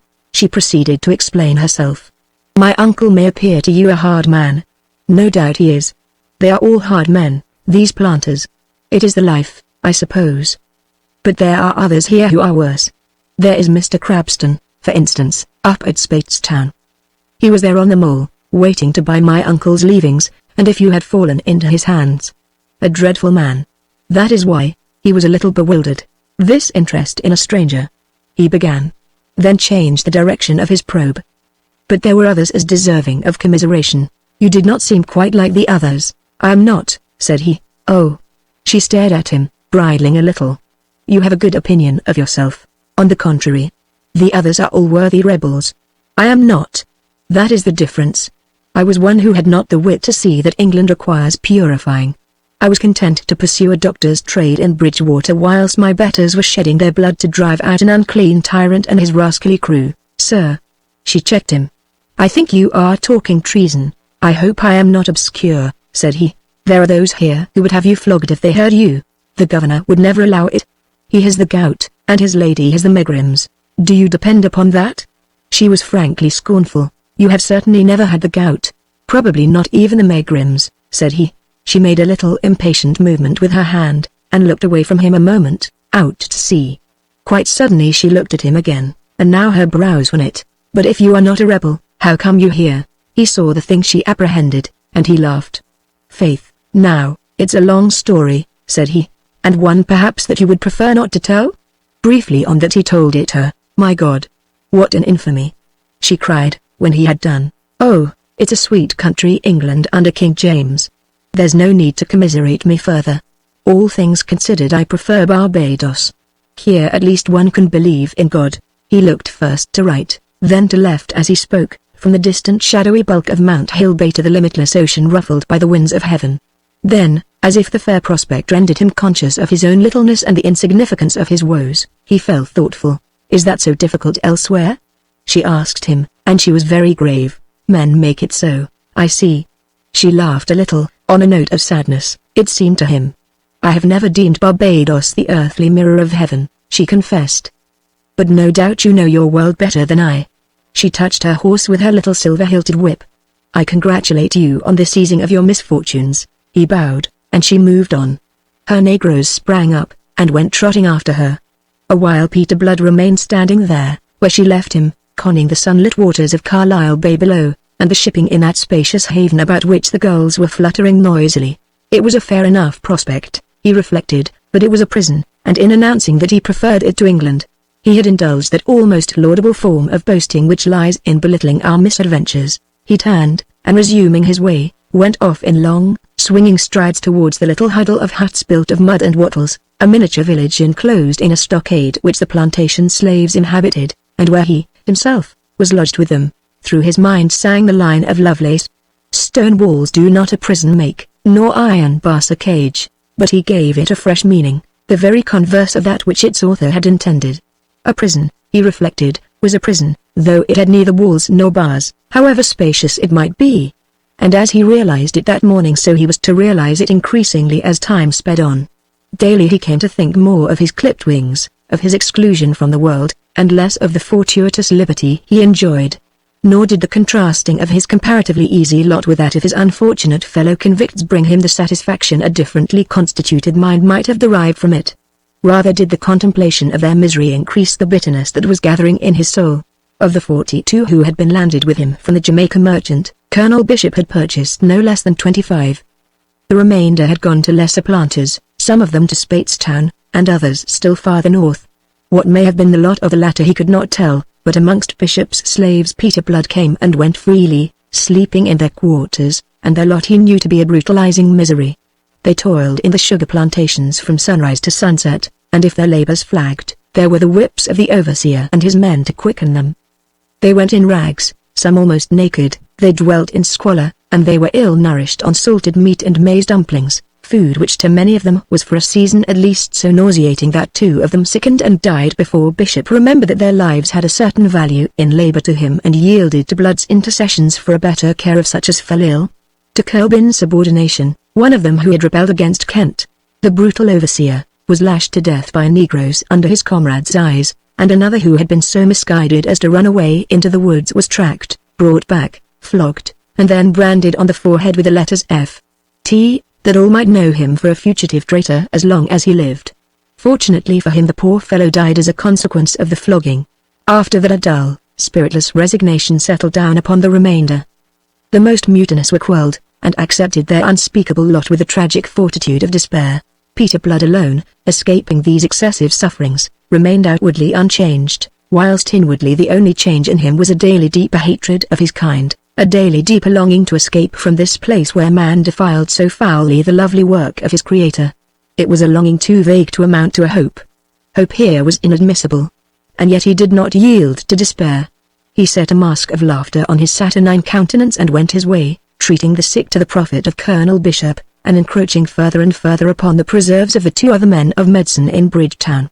Immune from the degrading punishments and privations of his fellow convicts, he was enabled to keep his self-respect, and was treated without harshness even by the soulless planter to whom he had been sold. He owed it all to gout and megrims. He had won the esteem of Governor Steed, and, what is even more important, of Governor Steed's lady, whom he shamelessly and cynically flattered and humoured. Occasionally he saw Miss Bishop, and they seldom met but that she paused to hold him in conversation for some moments, evincing her interest in him. Himself, he was never disposed to linger. He was not, he told himself, to be deceived by her delicate exterior, her sapling grace, her easy, boyish ways and pleasant, boyish voice. In all his life, and it had been very varied, he had never met a man whom he accounted more beastly than her uncle, and he could not dissociate her from the man. She was his niece, of his own blood, and some of the vices of it, some of the remorseless cruelty of the wealthy planter must, he argued, inhabit that pleasant body of hers. He argued this very often to himself, as if answering and convincing some instinct that pleaded otherwise, and arguing it he avoided her when it was possible, and was frigidly civil when it was not. Justifiable as his reasoning was, plausible as it may seem, yet he would have done better to have trusted the instinct that was in conflict with it. Though the same blood ran in her veins as in those of Colonel Bishop, yet hers was free of the vices that tainted her uncle's, for these vices were not natural to that blood, they were, in his case, acquired. Her father, Tom Bishop, that same Colonel Bishop's brother, had been a kindly, chivalrous, gentle soul, who, broken-hearted by the early death of a young wife, had abandoned the old world and sought an anodyne for his grief in the new. He had come out to the Antilles, bringing with him his little daughter, then 5 years of age, and had given himself up to the life of a planter. He had prospered from the first, as men sometimes will who care nothing for prosperity. Prospering, he had bethought him of his younger brother, a soldier at home reputed somewhat wild. He had advised him to come out to Barbados, and the advice, which at another season William Bishop might have scorned, reached him at a moment when his wildness was beginning to bear such fruit that a change of climate was desirable. William came, and was admitted by his generous brother to a partnership in the prosperous plantation. Some 6 years later, when Arabella was 15, her father died, leaving her in her uncle's guardianship. It was perhaps his one mistake. But the goodness of his own nature colored his views of other men, moreover, himself. He had conducted the education of his daughter, giving her an independence of character upon which perhaps he counted unduly. As things were, there was little love between uncle and niece. But she was dutiful to him, and he was circumspect in his behavior before her. All his life, and for all his wildness, he had gone in a certain awe of his brother, whose worth he had the wit to recognize, and now it was almost as if some of that awe was transferred to his brother's child, who was also, in a sense, his partner, although she took no active part in the business of the plantations. Peter Blood judged her, as we are all too prone to judge, upon insufficient knowledge. He was very soon to have cause to correct that judgment. One day towards the end of May, when the heat was beginning to grow oppressive, there crawled into Carlisle Bay a wounded, battered English ship, the Pride of Devon, her freeboard scarred and broken, her coach a gaping wreck, her mizzen so shot away that only a jagged stump remained to tell the place where it had stood. She had been in action off Martinique with 2 Spanish treasure ships, and although her captain swore that the Spaniards had beset him without provocation, it is difficult to avoid a suspicion that the encounter had been brought about quite otherwise. One of the Spaniards had fled from the combat, and if the Pride of Devon had not given chase it was probably because she was by then in no case to do so. The other had been sunk, but not before the English ship had transferred to her own hold a good deal of the treasure aboard the Spaniard. It was, in fact, one of those piratical affrays which were a perpetual source of trouble between the courts of St. James's and the Escurial, complaints emanating now from one and now from the other side. Steed, however, after the fashion of most colonial governors, was willing enough to dull his wits to the extent of accepting the English seaman's story, disregarding any evidence that might belie it. He shared the hatred so richly deserved by arrogant, overbearing Spain that was common to men of every other nation from the Bahamas to the Main. Therefore he gave the Pride of Devon the shelter she sought in his harbor and every facility to careen and carry out repairs. But before it came to this, they fetched from her hold over a score of English seamen as battered and broken as the ship herself, and together with these some half-dozen Spaniards in like case, the only survivors of a boarding party from the Spanish galleon that had invaded the English ship and found itself unable to retreat. These wounded men were conveyed to a long shed on the wharf, and the medical skill of Bridgetown was summoned to their aid. Peter Blood was ordered to bear a hand in this work, and partly because he spoke Castilian, and he spoke it as fluently as his own native tongue, partly because of his inferior condition as a slave, he was given the Spaniards for his patients. Now Blood had no cause to love Spaniards. His 2 years in a Spanish prison and his subsequent campaigning in the Spanish Netherlands had shown him a side of the Spanish character which he had found anything but admirable. Nevertheless he performed his doctor's duties zealously and painstakingly, if emotionlessly, and even with a certain superficial friendliness towards each of his patients. These were so surprised at having their wounds healed instead of being summarily hanged that they manifested a docility very unusual in their kind. They were shunned, however, by all those charitably disposed inhabitants of Bridgetown who flocked to the improvised hospital with gifts of fruit and flowers and delicacies for the injured English seamen. Indeed, had the wishes of some of these inhabitants been regarded, the Spaniards would have been left to die like vermin, and of this Peter Blood had an example almost at the very outset. with the assistance of one of the negroes sent to the shed for the purpose. He was in the act of setting a broken leg, when a deep, gruff voice, that he had come to know and dislike as he had never disliked the voice of living man, abruptly challenged him. "What are you doing there?" Blood did not look up from his task. There was not the need. He knew the voice. "As I have said, I am setting a broken leg," he answered, without pausing in his labors. "I can see that, fool." A bulky body interposed between Peter Blood and the window.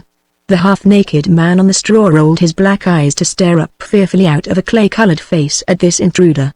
A knowledge of English was unnecessary to inform him that here came an enemy. The harsh, minatory note of that voice sufficiently expressed the fact. "I can see that, fool, just as I can see what the rascal is. Who gave you leave to set Spanish legs? I am a doctor, Colonel Bishop. The man is wounded.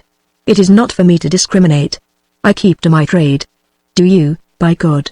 If you'd done that, you wouldn't now be here. On the contrary, it is because I did it that I am here. I know that's your lying tale." The colonel sneered, and then, observing Blood to continue his work unmoved, he grew really angry. "Will you cease that, and attend to me when I am speaking?" Peter Blood paused, but only for an instant. "The man is in pain," he said shortly, and resumed his work. "In pain, is he? I hope he is, the damned piratical dog. But will you heed me, you insubordinate knave?" The colonel delivered himself in a roar, infuriated by what he conceived to be defiance, and defiance expressing itself in the most unruffled disregard of himself. His long bamboo cane was raised to strike.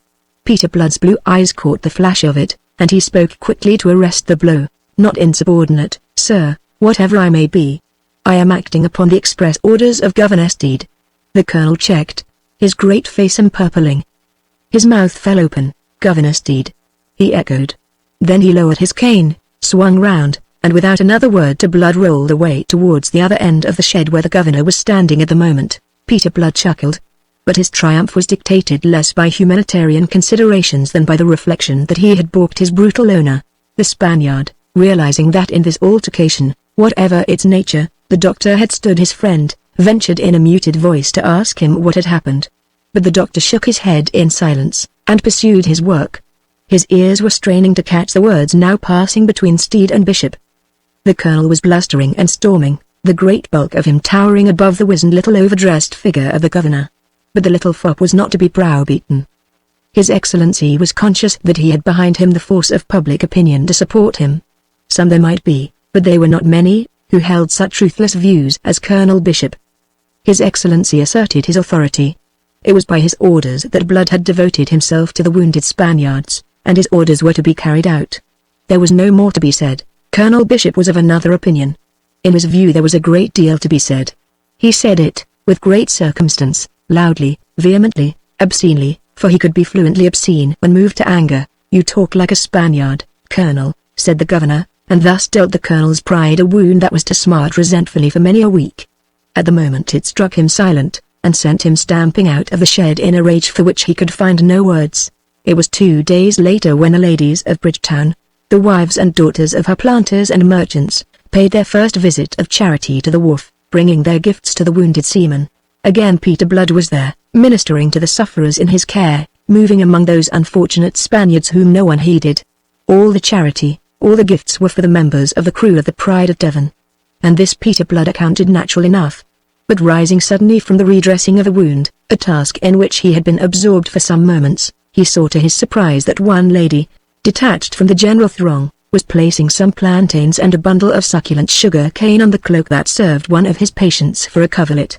She was elegantly dressed in lavender silk and was followed by a half-naked negro carrying a basket. Peter Blood, stripped of his coat, the sleeves of his coarse shirt rolled to the elbow, and holding a bloody rag in his hand, stood at gaze a moment. The lady, turning now to confront him, her lips parting in a smile of recognition, was Arabella Bishop. "The man's a Spaniard," said he, in the tone of one who corrects a misapprehension, and also tinged never so faintly by something of the derision that was in his soul. The smile with which she had been greeting him withered on her lips. She frowned and stared at him a moment, with increasing haughtiness. "So I perceive. But he's a human being nonetheless," said she. That answer, and its implied rebuke, took him by surprise. "Your uncle, the colonel, is of a different opinion," said he, when he had recovered. He regards them as vermin to be left to languish and die of their festering wounds. She caught the irony now more plainly in his voice. She continued to stare at him. Why do you tell me this? To warn you that you may be incurring the colonel's displeasure.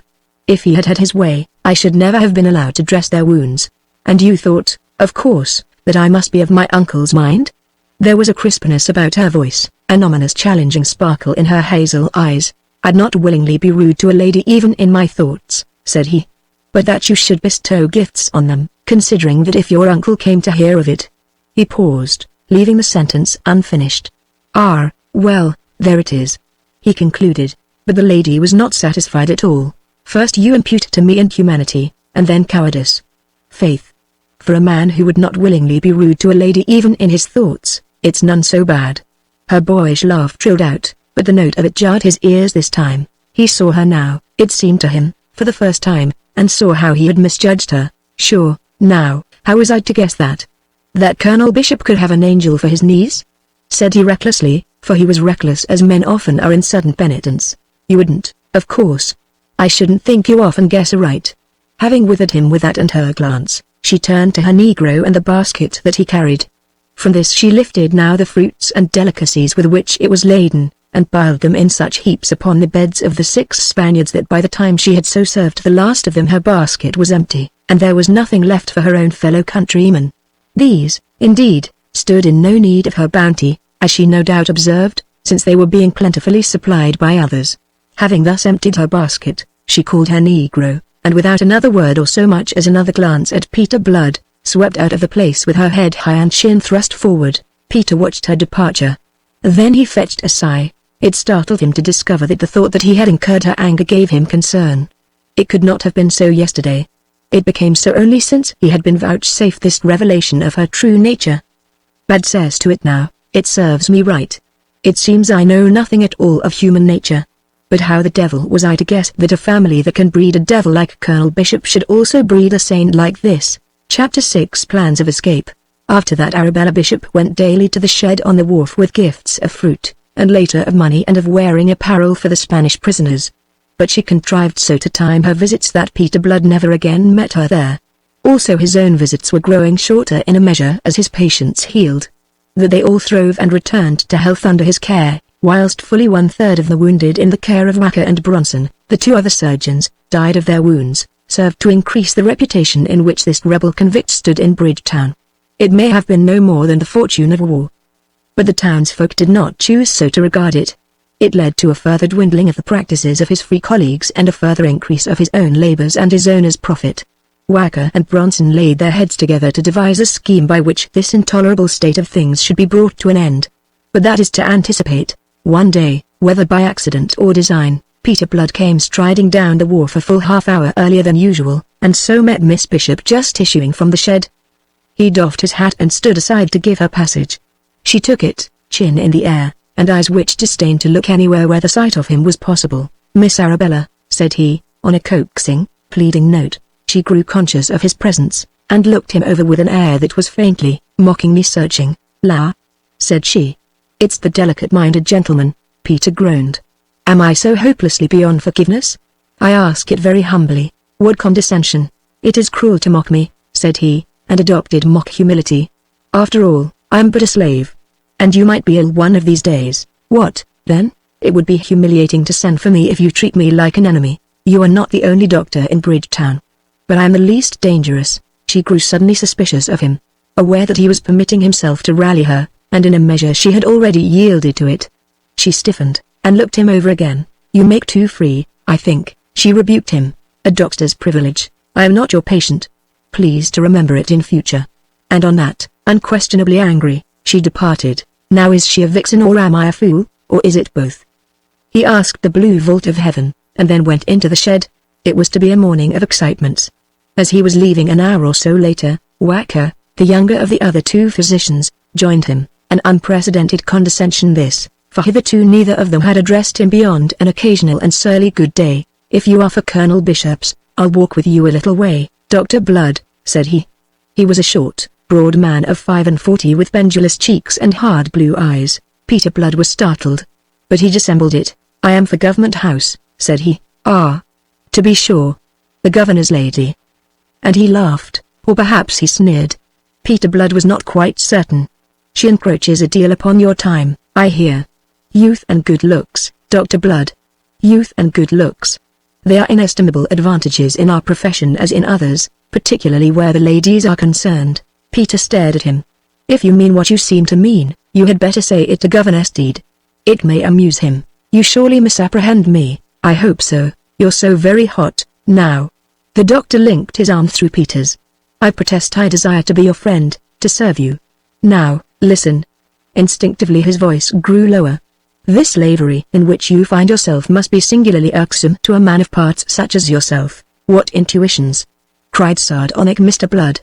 But the doctor took him literally. I am no fool, my dear doctor.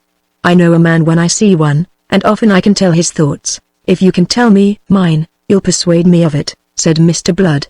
Dr. Wacker drew still closer to him as they stepped along the wharf. He lowered his voice to a still more confidential tone. His hard blue eyes peered up into the swart, sardonic face of his companion, who was a head taller than himself. How often have I not seen you staring out over the sea, your soul in your eyes? Don't I know what you are thinking? If you could escape from this hell of slavery, you could exercise the profession of which you are an ornament as a free man with pleasure and profit to yourself. The world is large. There are many nations besides England where a man of your parts would be warmly welcomed. There are many colonies besides these English ones. Lower still came the voice until it was no more than a whisper. Yet there was no one within earshot. It is none so far now to the Dutch settlement of Curaçao. At this time of the year the voyage may safely be undertaken in a light craft. And Curaçao need be no more than a stepping stone to the great world, which would lie open to you once you were delivered from this bondage. Dr. Wacker ceased. He was pale and a little out of breath. But his hard eyes continued to study his impassive companion. Well? He said after a pause. What do you say to that? Yet Blood did not immediately answer. His mind was heaving in tumult, and he was striving to calm it that he might take a proper survey of this thing flung into it to create so monstrous a disturbance. He began where another might have ended. I have no money. And for that a handsome sum would be necessary. Did I not say that I desired to be your friend? Why? Asked Peter Blood at point-blank range, but he never heeded the answer. Whilst Dr. Wacker was professing that his heart bled for a brother doctor languishing in slavery, denied the opportunity which his gifts entitled him to make for himself, Peter Blood pounced like a hawk upon the obvious truth. Wacker and his colleague desired to be rid of one who threatened to ruin them.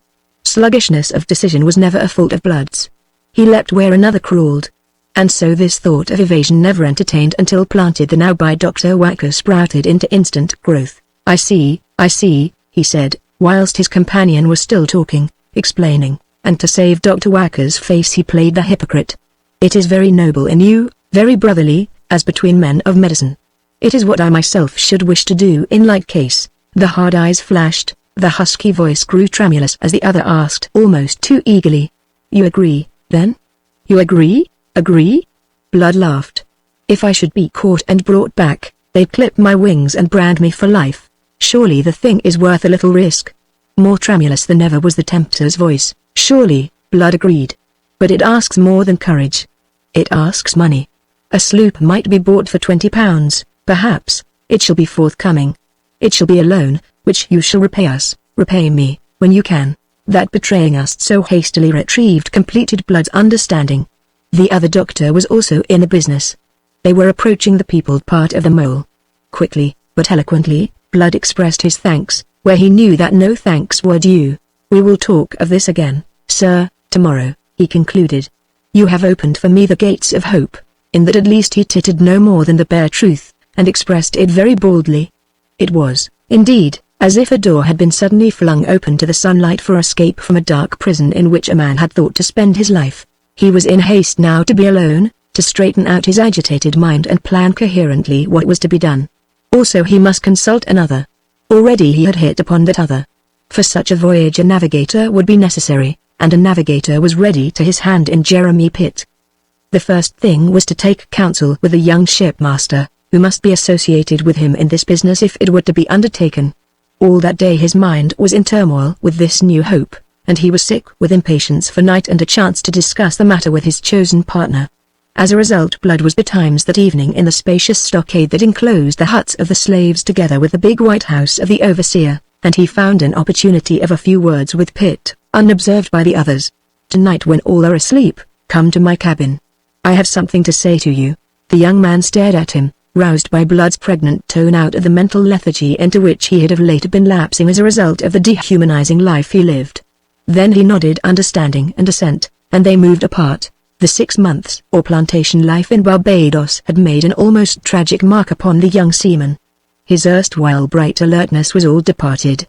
His face was growing vacuous, his eyes were dull and lackluster, and he moved in a cringing, furtive manner, like an overbeaten dog. He had survived the ill-nourishment, the excessive work on the sugar plantation under a pitiless sun, the lashes of the overseer's whip when his labors flagged, and the deadly, unrelieved animal life to which he was condemned. But the price he was paying for survival was the usual price. He was in danger of becoming no better than an animal, of sinking to the level of the negroes who sometimes toiled beside him. The man, however, was still there, not yet dormant, but merely torpid from a surfeit of despair, and the man in him promptly shook off the torpidity and awoke at the first words Blood spoke to him that night, awoke and wept. "Escape?" he panted. "Oh God!" He took his head in his hands, and fell to sobbing like a child. Steady now. Steady." Blood admonished him in a whisper, alarmed by the lad's blubbering. He crossed to Pitt's side, and set a restraining hand upon his shoulder. "For God's sake, command yourself. If we're overheard we shall both be flogged for this." Among the privileges enjoyed by Blood was that of a hut to himself, and they were alone in this. But, after all, it was built of wattles thinly plastered with mud, and its door was composed of bamboos, through which sound passed very easily. Though the stockade was locked for the night, and all within it asleep by now, it was after midnight, yet a prowling overseer was not impossible, and a sound of voices must lead to discovery. Pitt realized this, and controlled his outburst of emotion. Sitting close thereafter they talked in whispers for an hour or more, and all the while those dulled wits of Pitt's were sharpening themselves anew upon this precious whetstone of hope. They would need to recruit others into their enterprise, a half-dozen at least, a half-score if possible, but no more than that. They must pick the best out of that score of survivors of the Monmouth men that Colonel Bishop had acquired. Men who understood the sea were desirable. But of these there were only 2 in that unfortunate gang, and their knowledge was none too full. They were Hagthorpe, a gentleman who had served in the Royal Navy, and Nicholas Dyke, who had been a petty officer in the late King's time, and there was another who had been a gunner, a man named Ogle. It was agreed before they parted that Pitt should begin with these 3 and then proceed to recruit some 6 or 8 others. He was to move with the utmost caution, sounding his men very carefully before making anything in the nature of a disclosure, and even then avoid rendering that disclosure so full that its betrayal might frustrate the plans which as yet had to be worked out in detail. Laboring with them in the plantations, Pitt would not want for opportunities of broaching the matter to his fellow slaves. Caution above everything, was Blood's last recommendation to him at parting. Who goes slowly, goes safely, as the Italians have it. And remember that if you betray yourself, you ruin all, for you are the only navigator amongst us, and without you there is no escaping. Pitt reassured him, and slunk off back to his own hut and the straw that served him for a bed. Coming next morning to the wharf, Blood found Dr. Wacker in a generous mood. Having slept on the matter, he was prepared to advance the convict any sum up to £30 that would enable him to acquire a boat capable of taking him away from the settlement. Blood expressed his thanks becomingly, betraying no sign that he saw clearly into the true reason of the other's munificence. "It's not money I'll require," said he, "but the boat itself. For who will be selling me a boat and incurring the penalties in Governor Steed's proclamation? Ye'll have read it, no doubt?" Dr. Wacker's heavy face grew overcast. Thoughtfully he rubbed his chin. "I've read it, yes. And I dare not procure a boat for you. It would be discovered. It must be. And the penalty is a fine of £200 besides imprisonment. It would ruin me. You'll see that." The high hopes in Blood's soul began to shrink, and the shadow of his despair overcast his face. But then, he faltered. "There is nothing to be done. Nay, things are not so desperate." Dr. Wacker smiled a little with tight lips. "I've thought of it. You will see that the man who buys the boat must be one of those who goes with you, so that he is not here to answer questions afterwards. But who is to go with me save men in my own case? What I cannot do, they cannot. There are others detained on the island besides slaves. There are several who are here for debt, and would be glad enough to spread their wings. There's a fellow Nuttall, now, who follows the trade of a shipwright, whom I happen to know would welcome such a chance as you might afford him. But how should a debtor come with money to buy a boat? The question will be asked. To be sure it will. But if you contrive shrewdly, you'll all be gone before that happens." Blood nodded understanding, and the doctor, setting a hand upon his sleeve, unfolded the scheme he had conceived. "You shall have the money from me at once. Having received it, you'll forget that it was I who supplied it to you. You have friends in England, relatives, perhaps, who sent it out to you through the agency of one of your Bridgetown patients, whose name as a man of honor you will on no account divulge lest you bring trouble upon him. That is your tale if there are questions." He paused, looking hard at Blood. Blood nodded understanding and assent. Relieved, the doctor continued. "But there should be no questions if you go carefully to work. You concert matters with Nuttall. You enlist him as one of your companions, and a shipwright should be a very useful member of your crew. You engage him to discover a likely sloop whose owner is disposed to sell. Then let your preparations all be made before the purchase is effected, so that your escape may follow instantly upon it before the inevitable questions come to be asked. You take me?" So well did Blood take him that within an hour he contrived to see Nuttall, and found the fellow as disposed to the business as Dr. Wackel had predicted. When he left the shipwright, it was agreed that Nuttall should seek the boat required, for which Blood would at once produce the money. The quest took longer than was expected by Blood, who waited impatiently with the doctor's gold concealed about his person. But at the end of some 3 weeks, Nuttall, whom he was now meeting daily, informed him that he had found a serviceable wherry, and that its owner was disposed to sell it for £22. That evening, on the beach, remote from all eyes, Peter Blood handed that sum to his new associate, and Nuttall went off with instructions to complete the purchase late on the following day. He was to bring the boat to the wharf, where under cover of night Blood and his fellow convicts would join him and make off. Everything was ready.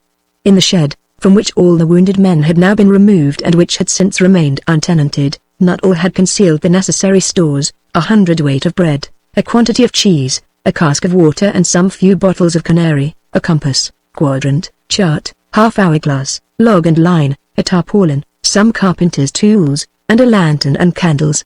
And in the stockade, all was likewise in readiness. Hagthorpe, Dyke, and Ogle had agreed to join the venture, and 8 others had been carefully recruited. In Pitt's hut, which he shared with 5 other rebels convict, all of whom were to join in this bid for liberty, a ladder had been constructed in secret during those nights of waiting. With this they were to surmount the stockade and gain the open. The risk of detection, so that they made little noise, was negligible. Beyond locking them all into that stockade at night, there was no great precaution taken. Where, after all, could any so foolish as to attempt escape hope to conceal himself in that island? The chief risk lay in discovery by those of their companions who were to be left behind. It was because of these that they must go cautiously and in silence. The day that was to have been their last in Barbados was a day of hope and anxiety to the 12 associates in that enterprise, no less than to Nuttall in the town below. Towards sunset, having seen Nuttall depart to purchase and fetch the sloop to the pre-arranged moorings at the wharf, Peter Blood came sauntering towards the stockade, just as the slaves were being driven in from the fields. He stood aside at the entrance to let them pass, and beyond the message of hope flashed by his eyes, he held no communication with them. He entered the stockade in their wake, and as they broke their ranks to seek their various respective huts, he beheld Colonel Bishop and talk with Kent, the overseer. The pair were standing by the stocks, planted in the middle of that green space for the punishment of offending slaves. As he advanced, Bishop turned to regard him, scowling. "Where have you been this while?" he bawled, and although a minatory note was normal to the colonel's voice, yet Blood felt his heart tightening apprehensively. "I've been at my work in the town," he answered. "Mrs. Patch has a fever and Mr. Decker has sprained his ankle. I sent for you to Decker's, and you were not there. You are given to idling, my fine fellow. We shall have to quicken you one of these days unless you cease from abusing the liberty you enjoy. Do ye forget that ye're a rebel convict?" "I am not given the chance," said Blood, who never could learn to curb his tongue, "by God." "Will you be pert with me?" Remembering all that was at stake, growing suddenly conscious that from the huts surrounding the enclosure anxious ears were listening, he instantly practiced an unusual submission. "Not pert, sir. I am sorry I should have been sought. And you'll be sorrier yet. There's the governor with an attack of gout, screaming like a wounded horse, and you know where to be found. Be off, man, away with you at speed to Government House. You're awaited, I tell you. Best lend him a horse, Kent, or the lout'll be all night getting there." They bustled him away, choking almost from a reluctance that he dared not show. The thing was unfortunate, but after all not beyond remedy. The escape was set for midnight, and he should easily be back by then. He mounted the horse that Kent procured him, intending to make all haste. "How shall I re-enter the stockade, sir?" he inquired at parting. "You'll not re-enter it," said Bishop. "When they've done with you at Government House, they may find a kennel for you there until morning." Peter Blood's heart sank like a stone through water. "But," he began. "Be off, I say. Will you stand the talking until dark? His Excellency is waiting for you." And with his cane Colonel Bishop slashed the horse's quarters so brutally that the beast bounded forward, all but unseating her rider. Peter Blood went off in a state of mind bordering on despair. And there was occasion for it. A postponement of the escape at least until tomorrow night was necessary now, and postponement must mean the discovery of Nuttall's transaction and the asking of questions it would be difficult to answer. It was in his mind to slink back in the night, once his work at Government House were done, and from the outside of the stockade make known to Pitt and the others his presence, and so have them join him that their project might still be carried out. But in this he reckoned without the governor, whom he found really in the thrall of a severe attack of gout, and almost as severe an attack of temper nourished by Blood's delay. The doctor was kept in constant attendance upon him until long after midnight, when at last he was able to ease the sufferer a little by a bleeding. Thereupon he would have withdrawn. But Steed would not hear of it.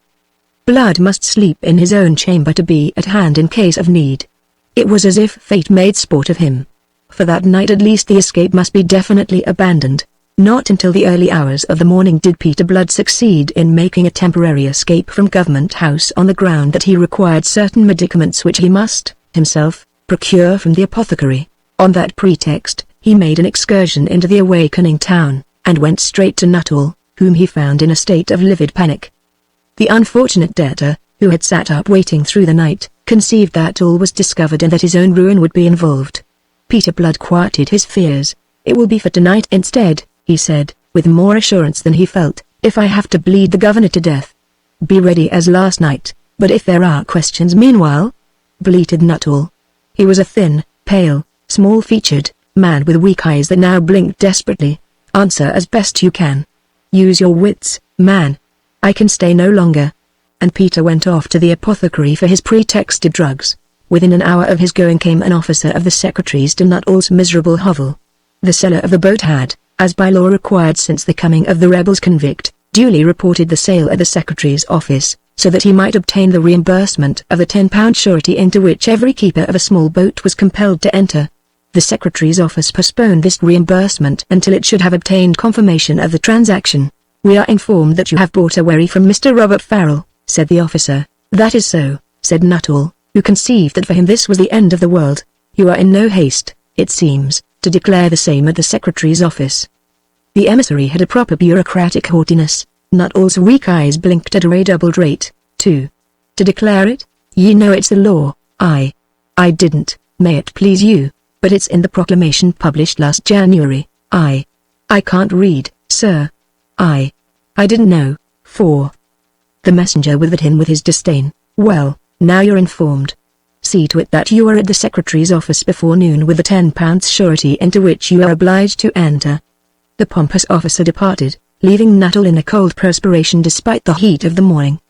He was thankful that the fellow had not asked the question he most dreaded, which was how he, a debtor, should come by the money to buy a wherry. But this he knew was only a respite. The question would presently be asked of a certainty, and then hell would open for him. He cursed the hour in which he had been such a fool as to listen to Peter Blood's chatter of escape.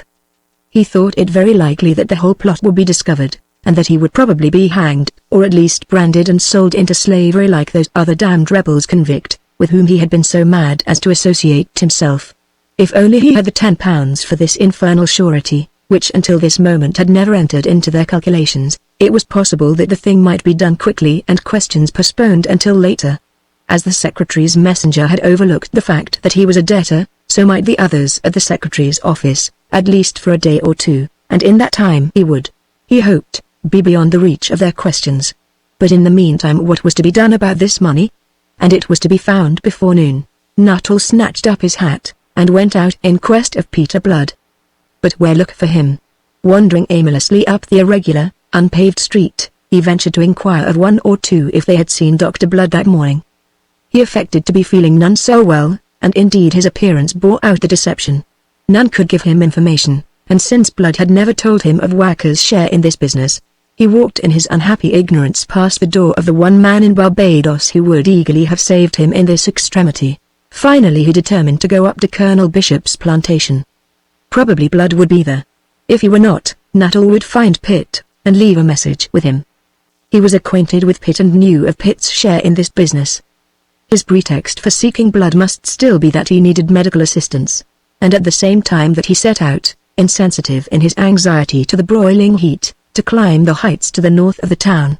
Blood was setting out from Government House at last, having so far eased the governor's condition as to be permitted to depart. Being mounted, he would, but for an unexpected delay, have reached the stockade ahead of Nuttall, in which case several unhappy events might have been averted. The unexpected delay was occasioned by Miss Arabella Bishop. They met at the gate of the luxuriant garden of Government House, and Miss Bishop, herself mounted, stared to see Peter Blood on horseback. It happened that he was in good spirits. The fact that the governor's condition had so far improved as to restore him his freedom of movement had sufficed to remove the depression under which he had been laboring for the past 12 hours and more. In its rebound the mercury of his mood had shot higher far than present circumstances warranted. He was disposed to be optimistic. What had failed last night would certainly not fail again tonight. What was a day, after all? The secretary's office might be troublesome, but not really troublesome for another 24 hours at least, and by then they would be well away. This joyous confidence of his was his first misfortune. The next was that his good spirits were also shared by Miss Bishop, and that she bore no rancor. The two things conjoined to make the delay that in its consequences were so deplorable. "Good morning, sir," she hailed him pleasantly. "It's close upon a month since last I saw you." 21 days to the hour," said he. "I've counted them. I vow I was beginning to believe you dead. I have to thank you for the wreath." "The wreath? To deck my grave," he explained. "Must you ever be rallying?" She wondered, and looked at him gravely, remembering that it was his rallying on the last occasion had driven her away in dudgeon. "A man must sometimes laugh at himself or go mad," said he. "Few realize it. That is why there are so many madmen in the world. You may laugh at yourself all you will, sir. But sometimes I think you laugh at me, which is not civil. Then, faith, you're wrong. I laugh only at the comic. And you are not comic at all. What am I, then?" she asked him, laughing. A moment he pondered her, so fair and fresh to behold, so entirely maidenly and yet so entirely frank and unabashed. "You are," he said, "the niece of the man who owns me his slave." But he spoke lightly. So lightly that she was encouraged to insistence. "Nay, sir, that is an evasion. You shall answer me truthfully this morning." "Truthfully? To answer you at all is a labor. But to answer truthfully. Oh, well, now, I should say of you that he'll be lucky who counts you his friend." It was in his mind to add more, but he left it there. "That's mighty civil," said she. "You've a nice taste in compliments, Mr. Blood. Another in your place, faith, now. Don't I know what another would have said? Don't I know my fellow man at all? Sometimes I think you do, and sometimes I think you don't. Anyway, you don't know your fellow woman. There was that affair of the Spaniards. Will ye never forget it? Never. Bad cess to your memory. Is there no good in me at all that you could be dwelling on instead?" "Oh, several things. For instance, now?" He was almost eager. "You speak excellent Spanish, is that all?" He sank back into dismay. "Where did you learn it? Have you been in Spain?" "That I have. I was 2 years in a Spanish prison." "In prison?" Her tone suggested apprehensions in which he had no desire to leave her. "As a prisoner of war," he explained. "I was taken fighting with the French, in French service, that is." "But you're a doctor," she cried. "That's merely a diversion, I think. By trade I am a soldier, at least, it's a trade I followed for 10 years. It brought me no great gear, but it served me better than medicine, which, as you may observe, has brought me into slavery. I'm thinking it's more pleasing in the sight of heaven to kill men than to heal them." "Sure it must be. But how came you to be a soldier, and to serve the French?" "I'm Irish, you see, and I studied medicine. Therefore, since it's a perverse nation we are." "Oh, but it's a long story, and the colonel will be expecting my return." She was not in that way to be defrauded of her entertainment. If he would wait a moment they would ride back together. She had but come to inquire of the governor's health at her uncle's request, so he waited, and so they rode back together to Colonel Bishop's house. They rode very slowly, at a walking pace, and some whom they passed marveled to see the doctor slave on such apparently intimate terms with his owner's niece. One or two may have promised themselves that they would drop a hint to the colonel. But the two rode oblivious of all others in the world that morning. He was telling her the story of his early turbulent days, and at the end of it he dwelt more fully than hitherto upon the manner of his arrest and trial. The tale was barely done when they drew up at the colonel's door, and dismounted, Peter Blood surrendering his nag to one of the negro grooms, who informed them that the colonel was from home at the moment. Even then they lingered a moment, she detaining him. "I am sorry, Mr. Blood, that I did not know before," she said, and there was a suspicion of moisture in those clear hazel eyes. With a compelling friendliness she held out her hand to him. "Why, what difference could it have made?" he asked. "Some, I think. You have been very hardly used by fate. Ok, now." He paused.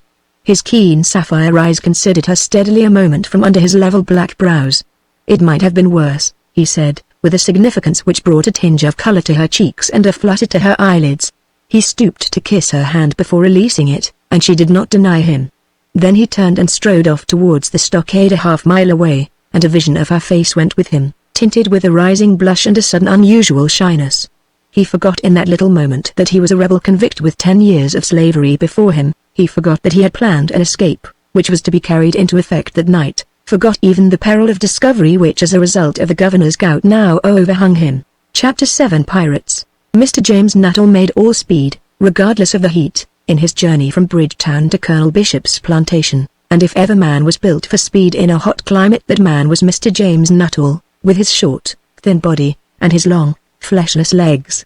So withered was he that it was hard to believe there were any juices left in him, yet juices there must have been, for he was sweating violently by the time he reached the stockade. At the entrance he almost ran into the overseer Kent, a squat, bow-legged animal with the arms of a Hercules and the jowl of a bulldog. "I am seeking Dr. Blood," he announced breathlessly. "You are in a rare haste," growled Kent. "What the devil is it? Twins, eh?" "Oh. Nay, nay. I'm not married, sir. It's a cousin of mine, sir." "What is? He is taken bad, sir," Nuttall lied promptly upon the cue that Kent himself had afforded him. "Is the doctor here?" "That's his hut yonder." Kent pointed carelessly. "If he's not there, he'll be somewhere else." And he took himself off. He was a surly, ungracious beast at all times, readier with the lash of his whip than with his tongue. Nuttall watched him go with satisfaction, and even noted the direction that he took. Then he plunged into the enclosure, to verify in mortification that Dr. Blood was not at home. A man of sense might have sat down and waited, judging that to be the quickest and surest way in the end. But Nuttall had no sense. He flung out of the stockade again, hesitated a moment as to which direction he should take, and finally decided to go any way but the way that Kent had gone. He sped across the parched savanna towards the sugar plantation which stood solid as a rampart and gleaming golden in the dazzling June sunshine. Avenues intersected the great blocks of ripening amber cane. In the distance down one of these he espied some slaves at work. Nuttall entered the avenue and advanced upon them. They eyed him dully, as he passed them. Pitt was not of their number, and he dared not ask for him. He continued his search for best part of an hour, up one of those lanes and then down another. Once an overseer challenged him, demanding to know his business. He was looking, he said, for Dr. Blood. His cousin was taken ill. The overseer bade him go to the devil, and get out of the plantation. Blood was not there. If he was anywhere he would be in his hut in the stockade. Nuttall passed on, upon the understanding that he would go. But he went in the wrong direction. He went on towards the side of the plantation farthest from the stockade, towards the dense woods that fringed it there. The overseer was too contemptuous and perhaps too languid in the stifling heat of approaching noontide to correct his course. Nuttall blundered to the end of the avenue, and round the corner of it, and there ran into Pitt, alone, toiling with a wooden spade upon an irrigation channel. A pair of cotton drawers, loose and ragged, clothed him from waist to knee. Above and below he was naked, save for a broad hat of plaited straw that sheltered his unkempt golden head from the rays of the tropical sun. At sight of him Nuttall returned thanks aloud to his Maker. Pitt stared at him, and the shipwright poured out his dismal news in a dismal tone. The sum of it was that he must have £10 from Blood that very morning or they were all undone. And all he got for his pains and his sweat was the condemnation of Jeremy Pitt. "Damn you for a fool," said the slave. "If it's Blood you're seeking, why are you wasting your time here?" "I can't find him," bleated Nuttall. He was indignant at his reception. He forgot the jangled state of the other's nerves after a night of anxious wakefulness ending in a dawn of despair. "I thought that you thought that I could drop my spade and go and seek him for you? Is that what you thought? My God! That our lives should depend upon such a dumbhead. While you waste your time here, the hours are passing. And if an overseer should catch you talking to me? How will you explain it?" For a moment Nuttall was bereft of speech by such ingratitude. Then he exploded. "I would to heaven I had never had no hand in this affair. I would so. I wish that." What else he wished was never known. For at that moment round the block of cane came a big man in biscuit-colored taffetas followed by two Negroes in cotton drawers who were armed with cutlasses. He was not 10 yards away, but his approach over the soft, yielding marl had been unheard. Mr. Nuttall looked wildly this way and that a moment, then bolted like a rabbit for the woods, thus doing the most foolish and betraying thing that in the circumstances it was possible for him to do. Pitt groaned and stood still, leaning upon his spade. "Hi, there! Stop!" bawled Colonel Bishop after the fugitive, and added horrible threats tricked out with some rhetorical indecencies. But the fugitive held amain, and never so much as turned his head. It was his only remaining hope that Colonel Bishop might not have seen his face, for the power and influence of Colonel Bishop was quite sufficient to hang any man whom he thought would be better dead. Not until the renegade had vanished into the scrub did the planter sufficiently recover from his indignant amazement to remember the two Negroes who followed at his heels like a brace of hounds. It was a bodyguard without which he never moved in his plantations since a slave had made an attack upon him and all but strangled him a couple of years ago. "After him, you black swine!" he roared at them. But as they started he checked them. "Wait. Get to heel, damn you!" It occurred to him that to catch and deal with the fellow there was not the need to go after him, and perhaps spend the day hunting him in that cursed wood. There was Pitt here ready to his hand, and Pitt should tell him the identity of his bashful friend, and also the subject of that close and secret talk he had disturbed. Pitt might, of course, be reluctant. So much the worse for Pitt. The ingenious Colonel Bishop knew a dozen ways, some of them quite diverting, of conquering stubbornness in these convict dogs. He turned now upon the slave a countenance that was inflamed by heat internal and external, and a pair of heady eyes that were alight with cruel intelligence. He stepped forward swinging his light bamboo cane. "Who was that renegade?" he asked with terrible suavity. Leaning over on his spade, Jeremy Pitt hung his head a little, and shifted uncomfortably on his bare feet.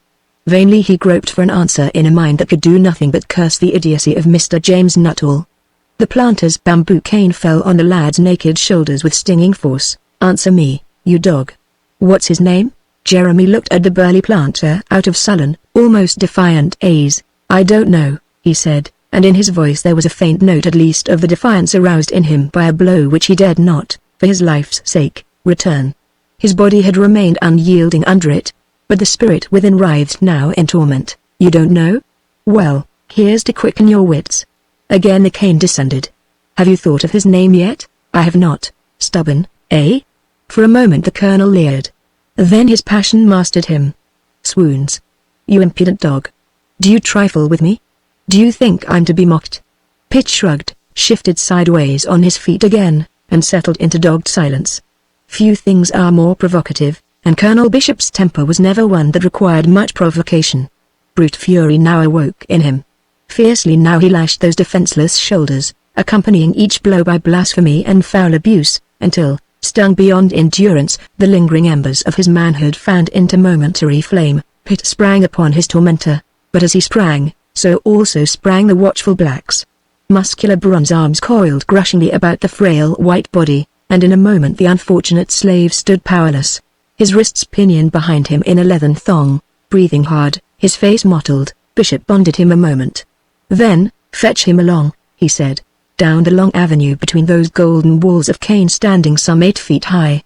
The wretched Pitt was thrust by his black captors in the colonel's wake, stared at with fearful eyes by his fellow slaves at work there. Despair went with him. What torments might immediately await him he cared little, horrible though he knew they would be. The real source of his mental anguish lay in the conviction that the elaborately planned escape from this unutterable hell was frustrated now in the very moment of execution. They came out upon the green plateau and headed for the stockade and the overseer's White House. Pitt's eyes looked out over Carlisle Bay, of which this plateau commanded a clear view from the fort on one side to the long sheds of the wharf on the other. Along this wharf a few shallow boats were moored, and Pitt caught himself wondering which of these was the wherry and which with a little luck they might have been now at sea. Out over that sea his glance ranged miserably. In the roads, standing in for the shore before a gentle breeze that scarcely ruffled the sapphire surface of the Caribbean, came a stately red-hulled frigate, flying the English ensign. Colonel Bishop halted to consider her, shading his eyes with his fleshly hand. Light as was the breeze, the vessel spread no canvas to it beyond that of her foresail. Furled was her every other sail, leaving a clear view of the majestic lines of her hull, from towering stern castle to gilded beakhead that was aflash in the dazzling sunshine. So leisurely an advance argued a master indifferently acquainted with these waters, who preferred to creep forward cautiously, sounding his way. At her present rate of progress it would be an hour, perhaps, before she came to anchorage within the harbour.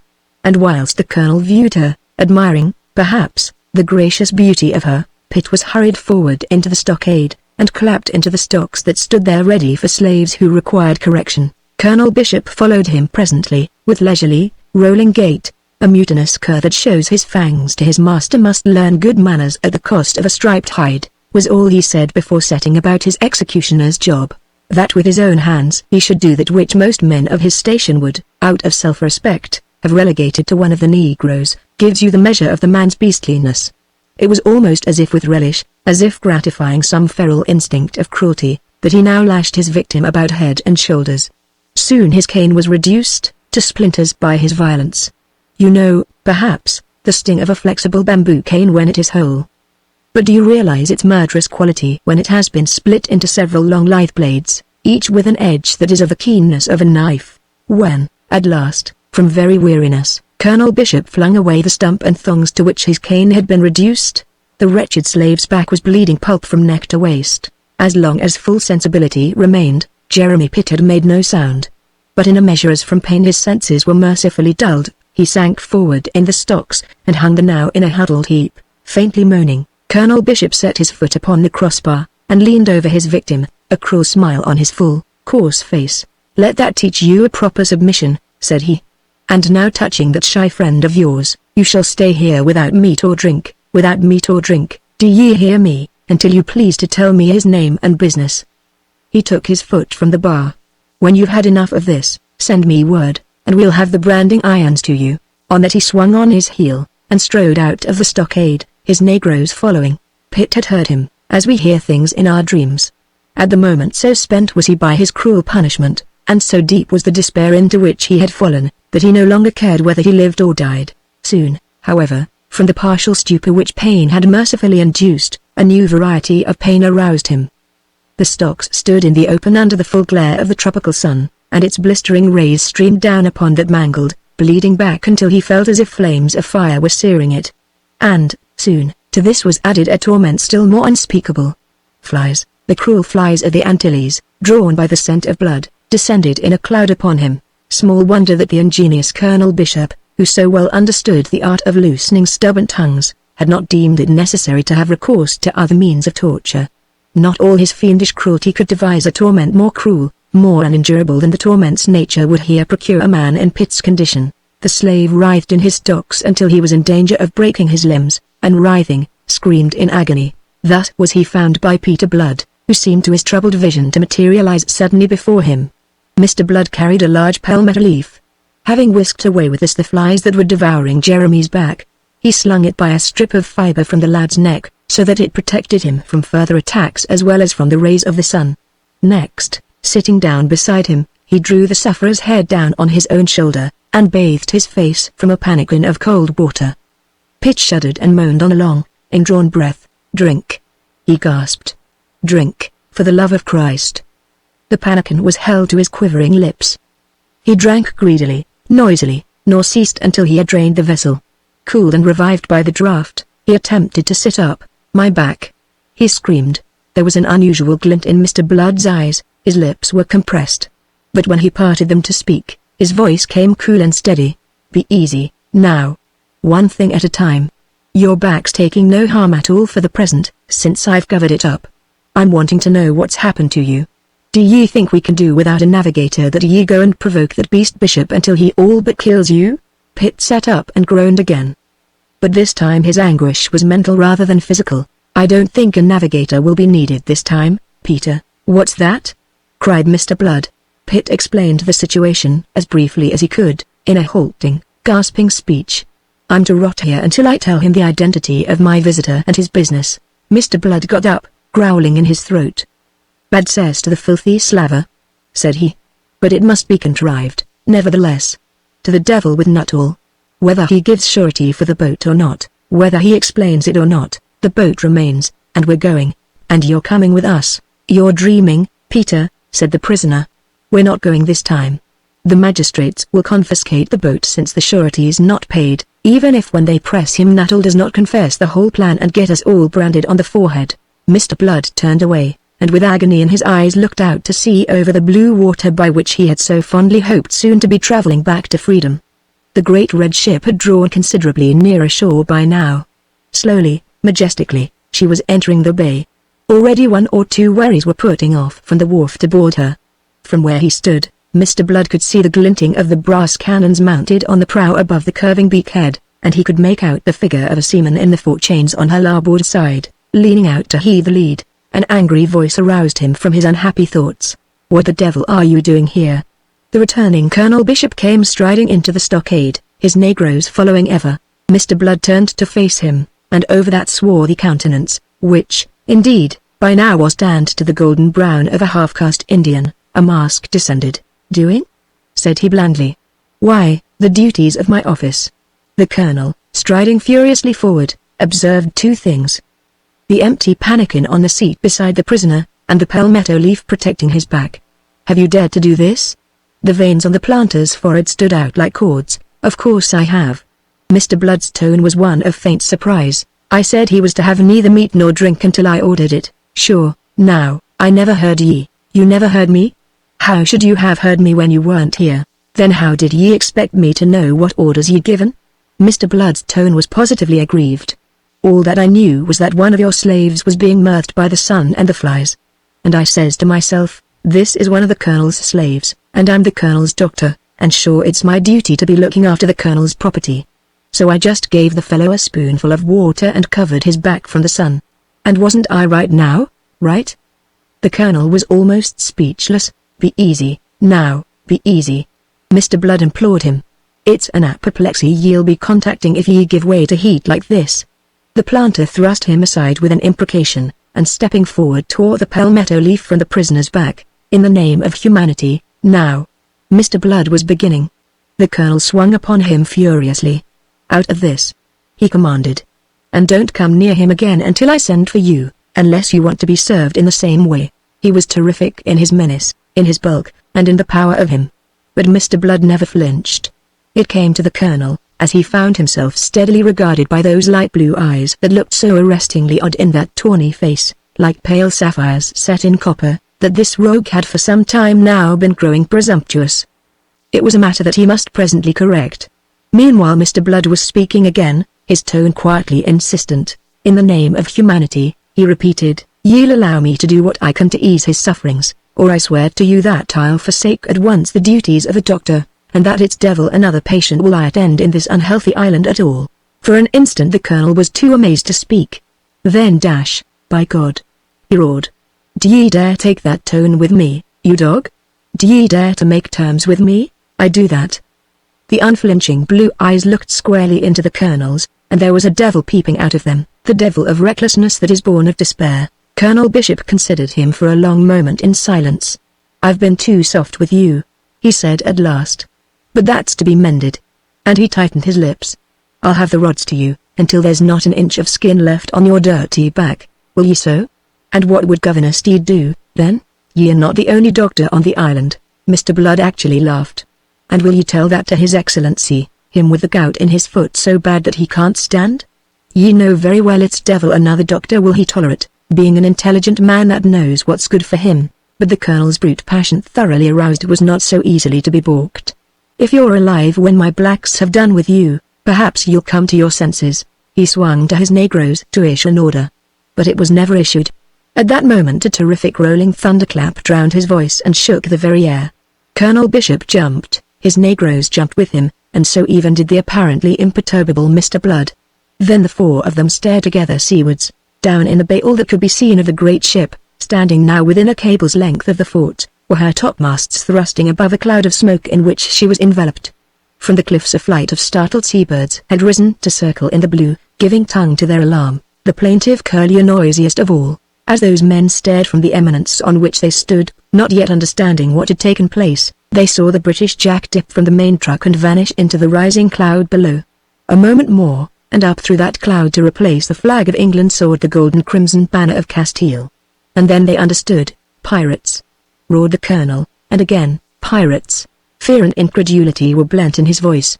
He had paled under his tan until his face was the color of clay, and there was a wild fury in his beady eyes. His negroes looked at him, grinning idiotically, all teeth and eyeballs. Chapter 8 Spaniards. The stately ship that had been allowed to sail so leisurely into Carlisle Bay under her false colors was a Spanish privateer, coming to pay off some of the heavy debt piled up by the predacious brethren of the coast, and the recent defeat by the Pride of Devon of 2 treasure galleons bound for Cadiz. It happened that the galleon which escaped in a more or less crippled condition was commanded by Don Diego de Espinosa y Valdez, who was own brother to the Spanish Admiral Don Miguel de Espinosa, and who was also a very hasty, proud, and hot-tempered gentleman. Galled by his defeat, and choosing to forget that his own conduct had invited it, he had sworn to teach the English a sharp lesson which they should remember. He would take a leaf out of the book of Morgan and those other robbers of the sea, and make a punitive raid upon an English settlement.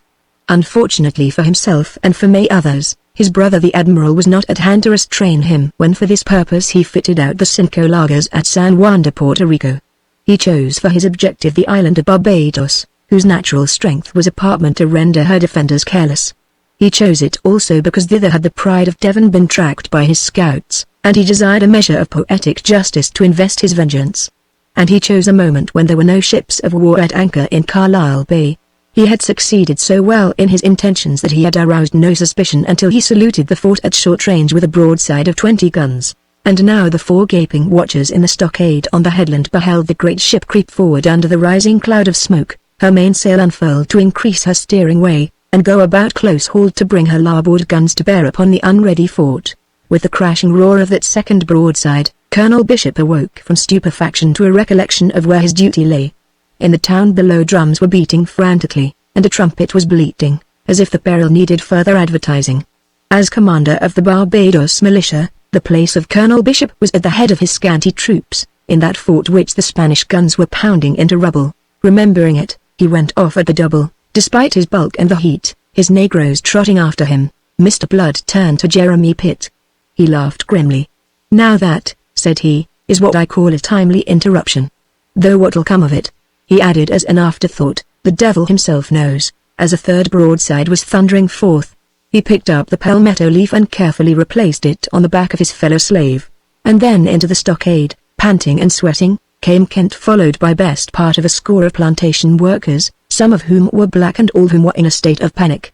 He led them into the low White House, to bring them forth again, within a moment, as it seemed, armed now with muskets and hangers and some of them equipped with bandoliers. By this time the rebels convict were coming in 2s and 3s, having abandoned their work upon finding themselves unguarded and upon scenting the general dismay. Kent paused a moment, as his hastily armed guard dashed forth, to fling an order to those slaves, "To the woods." He bade them, "Take to the woods, and lie close there, until this is over, and we've gutted these Spanish swine." On that he went off in haste after his men, who were to be added to those massing in the town, so as to oppose and overwhelm the Spanish landing parties. The slaves would have obeyed him on the instant but for Mr. Blood. What need for haste, and in this heat? Quoth he. He was surprisingly cool, they thought. Maybe there'll be no need to take to the woods at all, and, anyway, it will be time enough to do so when the Spaniards are masters of the town. And so, joined now by the other stragglers, and numbering in all around score, rebels convict all, they stayed to watch from their vantage ground the fortunes of the furious battle that was being waged below. The landing was contested by the militia and by every islander capable of bearing arms with the fierce resoluteness of men who knew that no quarter was to be expected in defeat. The ruthlessness of Spanish soldiery was a byword, and not at his worst had Morgan or Lowlands ever perpetrated such horrors as those of which these Castilian gentlemen were capable. But this Spanish commander knew his business, which was more than could truthfully be said for the Barbados militia. Having gained the advantage of a surprise blow, which had put the fort out of action, he soon showed them that he was master of the situation. His guns turned now upon the open space behind them all, where the incompetent bishop had marshaled his men, tore the militia into bloody rags, and covered the landing parties which were making the shore in their own boats and in several of those which had rashly gone out to the great ship before her identity was revealed. All through the scorching afternoon the battle went on, the rattle and crack of musketry penetrating ever deeper into the town to show that the defenders were being driven steadily back.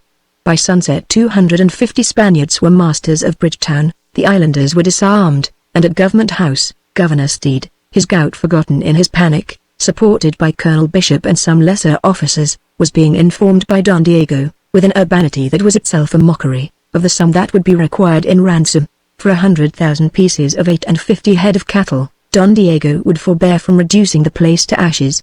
And what time that suave and courtly commander was settling these details with the apoplectic British governor, the Spaniards were smashing and looting, feasting, drinking, and ravaging after the hideous manner of their kind. Mr. Blood, greatly daring, ventured down at dusk into the town. What he saw there is recorded by Jeremy Pitt, to whom he subsequently related it, in that voluminous log from which the greater part of my narrative is derived. I have no intention of repeating any of it here. It is all too loathsome and nauseating, incredible, indeed, that men however abandoned could ever descend such an abyss of bestial cruelty and lust. What he saw was fetching him in haste and white-faced out of that hell again, when in a narrow street a girl hurtled into him, wild-eyed, her unbound hair streaming behind her as she ran. After her, laughing and cursing in a breath, came a heavy-booted Spaniard. Almost he was upon her, when suddenly Mr. Blood got in his way. The doctor had taken a sword from a dead man's side some little time before and armed himself with it against an emergency. As the Spaniard checked in anger and surprise, he caught in the dusk the livid gleam of that sword which Mr. Blood had quickly unsheathed. "Ah, Barrow Ingalls!" he shouted, and flung forward to his death. "It's hoping I am in a fit state to meet your maker," said Mr. Blood, and ran him through the body. He did the thing skillfully, with the combined skill of swordsman and surgeon. The man sank in a hideous heap without so much as a groan. Mr. Blood swung to the girl, who leaned panting and sobbing against a wall. He caught her by the wrist. "Come," he said, but she hung back, resisting him by her weight. "Who are you?" she demanded wildly. "Will you wait to see my credentials?" he snapped. Steps were clattering towards them from beyond the corner round which she had fled from that Spanish ruffian. "Come," he urged again. And this time, reassured perhaps by his clear English speech, she went without further questions. They sped down an alley and then up another, by great good fortune meeting no one, for already they were on the outskirts of the town. They won out of it, and white-faced, physically sick, Mr. Blood dragged her almost at a run up the hill towards Colonel Bishop's house. He told her briefly who and what he was, and thereafter there was no conversation between them until they reached the big white house. It was all in darkness, which at least was reassuring. If the Spaniards had reached it, there would be lights. He knocked, but had to knock again and yet again before he was answered. Then it was by a voice from the window above. "Who is there?" The voice was Miss Bishop's, a little tremulous, but unmistakably her own. Mr. Blood almost fainted in relief. He had been imagining the unimaginable. He had pictured her down in that hell out of which he had just come.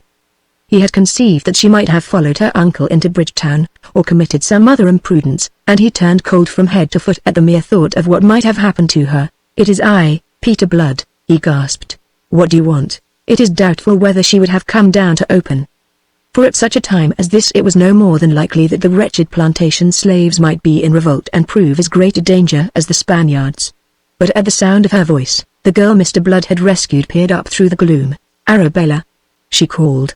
"It is I, Mary Trail." "Mary."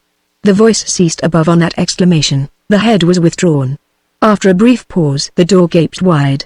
Beyond it in the wide hall stood Miss Arabella, a slim, virginal figure in white, mysteriously revealed in the gleam of a single candle which she carried.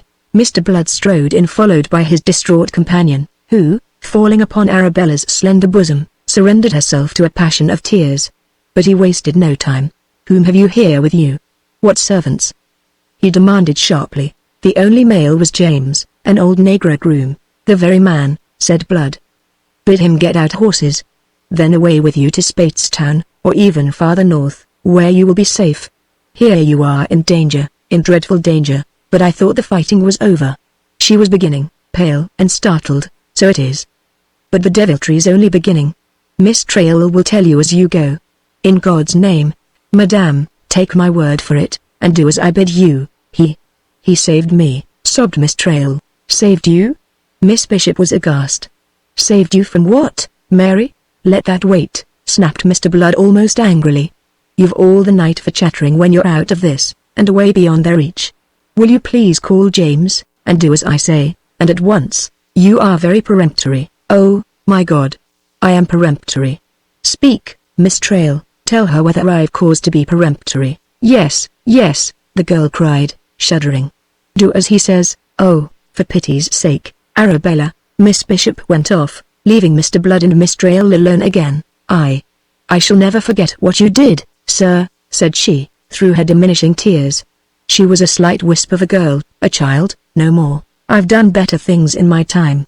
"That's why I'm here," said Mr. Blood, whose mood seemed to be snappy. She didn't pretend to understand him, and she didn't make the attempt. Did you kill him?" she asked, fearfully. He stared at her in the flickering candlelight. "I hope so. It is very probable, and it doesn't matter at all," he said. "What matters is that this fellow James should fetch the horses." And he was stamping off to accelerate these preparations for departure, when her voice arrested him. "Don't leave me. Don't leave me here alone," she cried in terror. He paused. He turned and came slowly back. Standing above her, he smiled upon her. There. You've no cause for alarm. It's all over now. You'll be away soon. Away to Speightstown, where you'll be quite safe." The horses came at last, 4 of them, for in addition to James, who was to act as her guide, Miss Bishop had her woman, who was not to be left behind. Mr. Blood lifted the slight weight of Mary Trail to her horse, then turned to say goodbye to Miss Bishop, who was already mounted. He said it, and seemed to have something to add. But whatever it was, it remained unspoken. The horses started, and receded into the sapphire starlit night, leaving him standing there before Colonel Bishop's door. The last he heard of them was Mary Trail's childlike voice calling back on a quavering note.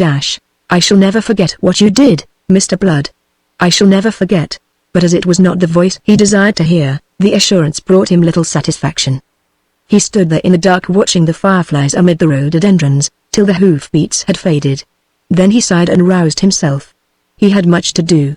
His journey into the town had not been one of idle curiosity to see how the Spaniards conducted themselves in victory. It had been inspired by a very different purpose, and he had gained in the course of it all the information he desired. He had an extremely busy night before him, and must be moving. He went off briskly in the direction of the stockade, where his fellow slaves awaited him in deep anxiety and some hope. Chapter 9. The Rebels Convict. There were, when the purple gloom of the tropical night descended upon the Caribbean, not more than 10 men on guard aboard the Cinco lagers, so confident, and with good reason, were the Spaniards of the complete subjection of the islanders. And when I say that there were 10 men on guard, I state rather the purpose for which they were left aboard than the duty which they fulfilled. As a matter of fact, whilst the main body of the Spaniards feasted and rioted ashore, the Spanish gunner and his crew, who had so nobly done their duty and ensured the easy victory of the day, were feasting on the gun deck upon the wine and the fresh meats fetched out to them from shore. Above, 2 sentinels only kept vigil, at stem and stern. Nor were they as vigilant as they should have been, or else they must have observed the 2 wherries that under cover of the darkness came gliding from the wharf, with well-greased rowlocks, to bring up in silence under the great ship's quarter. From the gallery aft still hung the ladder by which Don Diego had descended to the boat that had taken him ashore. The sentry on guard in the stern, coming presently round this gallery, was suddenly confronted by the black shadow of a man standing before him at the head of the ladder. "Who's there?" he asked, but without alarm, supposing it one of his fellows. "It is I," softly answered Peter Blood in the fluent Castilian of which he was master. "Is it you, Pedro?" The Spaniard came a step nearer. "Peter is my name, but I doubt I'll not be the Peter you're expecting." "How?" quoth the sentry, checking. "This way," said Mr. Blood. The wooden taffrail was a low one, and the Spaniard was taken completely by surprise. Save for the splash he made as he struck the water, narrowly missing one of the crowded boats that waited under the counter, not a sound announced his misadventure. Armed as he was with corselet, cuirass arts, and headpiece, he sank to trouble him no more. "Whist!" hissed Mr. Blood to his waiting rebels convict. "Come on, now," and without noise. Within 5 minutes they had swarmed aboard, the entire 20 of them overflowing from that narrow gallery and crouching on the quarter-deck itself. Lights showed ahead. Under the great lantern in the prow they saw the black figure of the other sentry, pacing on the forecastle.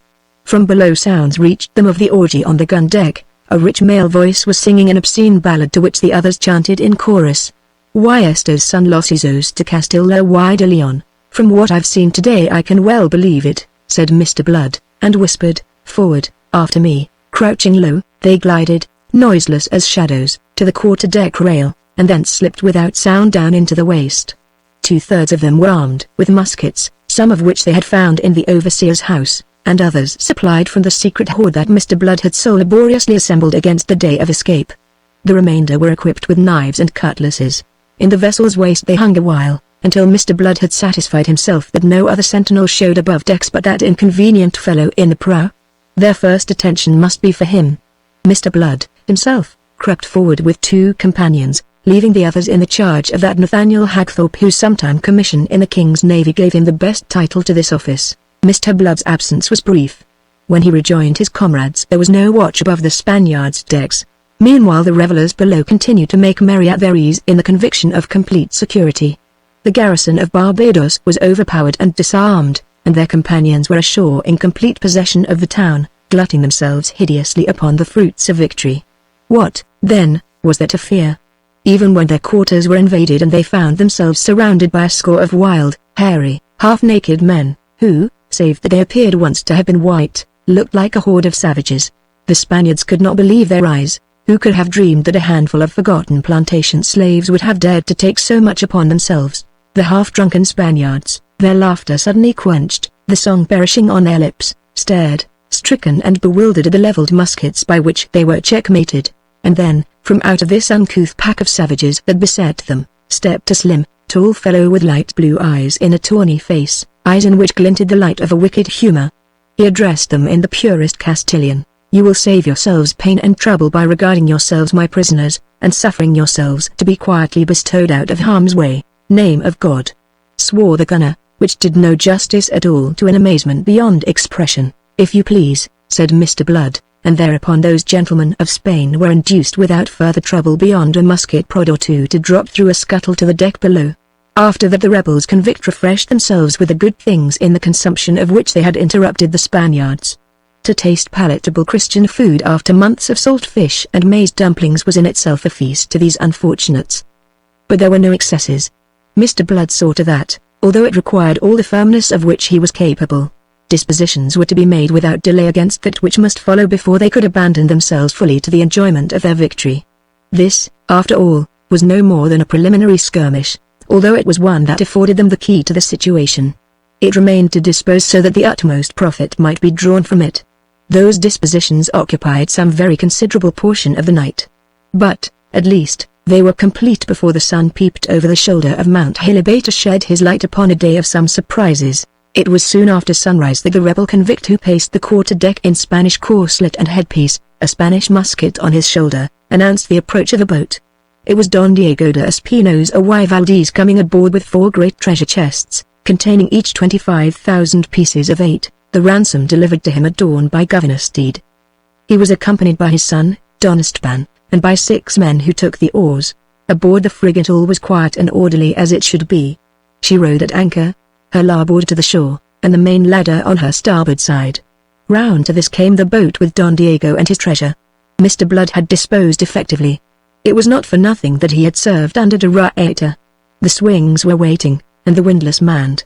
Below, a gun crew held itself in readiness under the command of Ogle, who, as I have said, had been a gunner in the Royal Navy before he went in for politics and followed the fortunes of the Duke of Monmouth.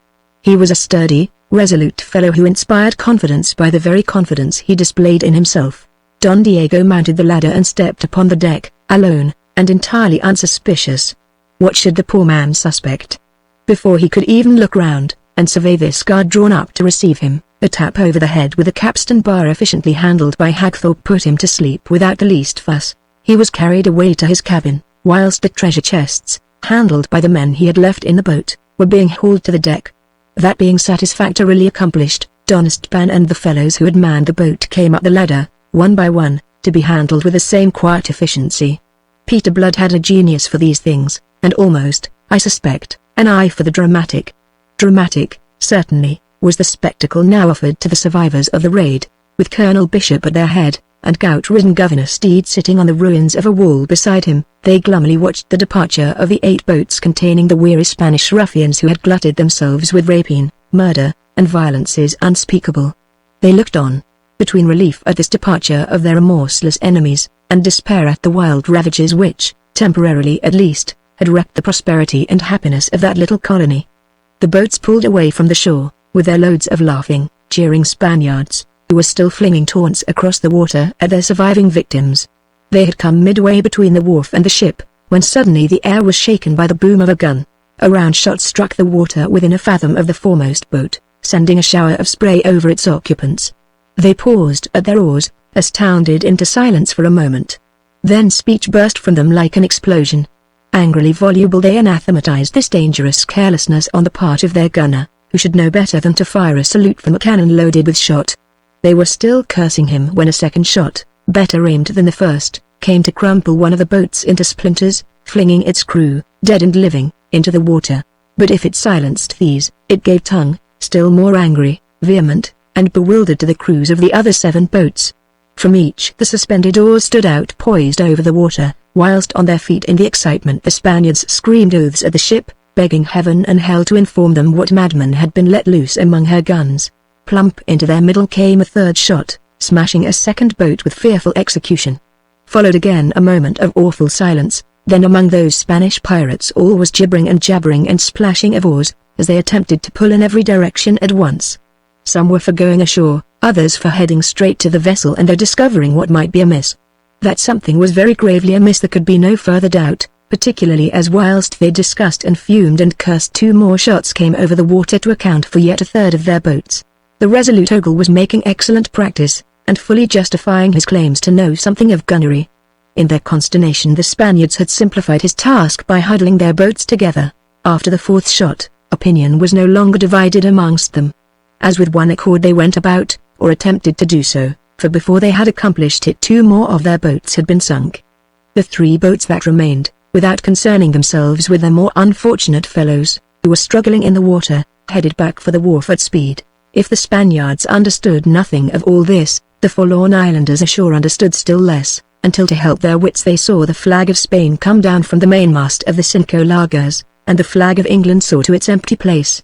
Even then some bewilderment persisted, and it was with fearful eyes that they observed the return of their enemies, who might vent upon them the ferocity aroused by these extraordinary events. Ogle, however, continued to give proof that his knowledge of gunnery was not of yesterday. After the fleeing Spaniards went his shots. The last of their boats flew into splinters as it touched the wharf, and its remains were buried under a shower of loosened masonry. That was the end of this pirate crew, which not 10 minutes ago had been laughingly counting up the pieces of 8 that would fall to the portion of each for his share in that act of villainy. Close upon 80 survivors contrived to reach the shore. Whether they had cause for congratulation, I am unable to say in the absence of any records in which their fate may be traced. That lack of records is in itself eloquent.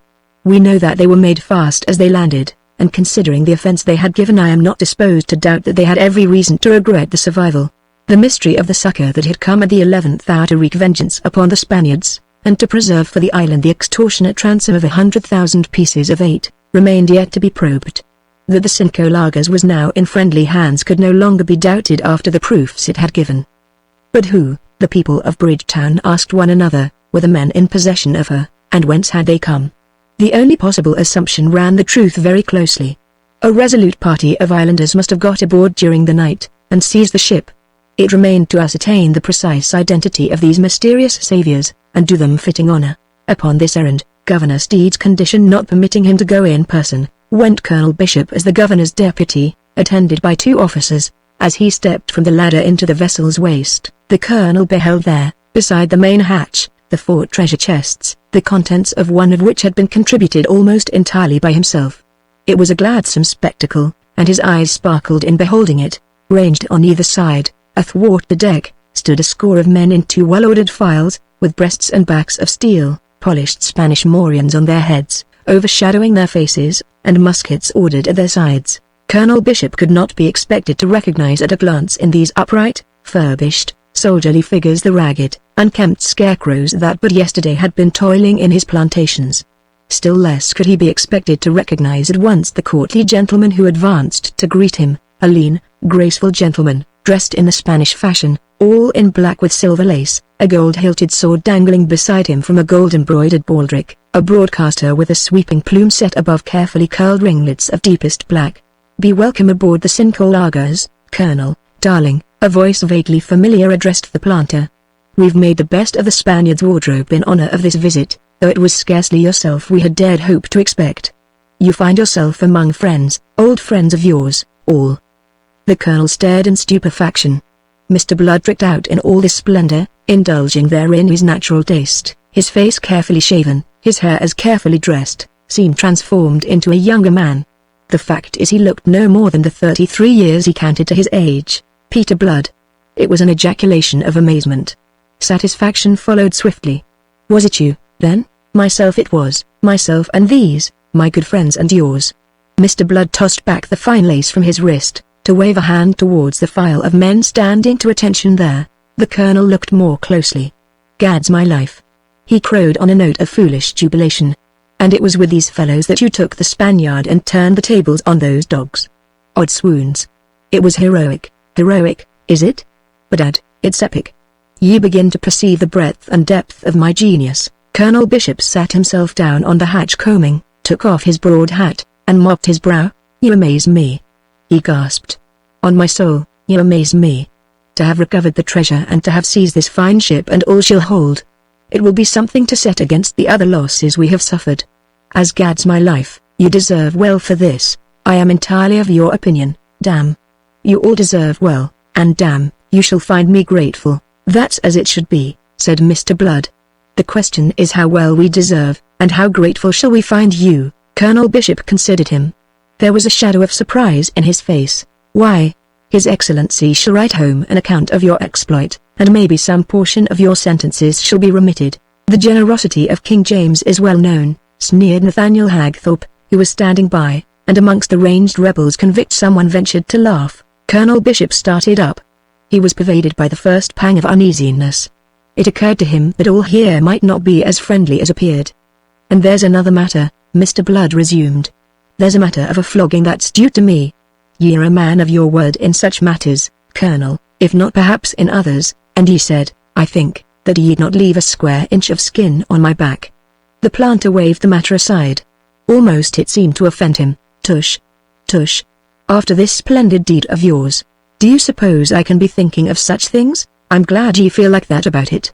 But I'm thinking it's mighty lucky for me the Spaniards didn't come today instead of yesterday, or it's in the same plight as Jeremy Pitt I'd be this minute.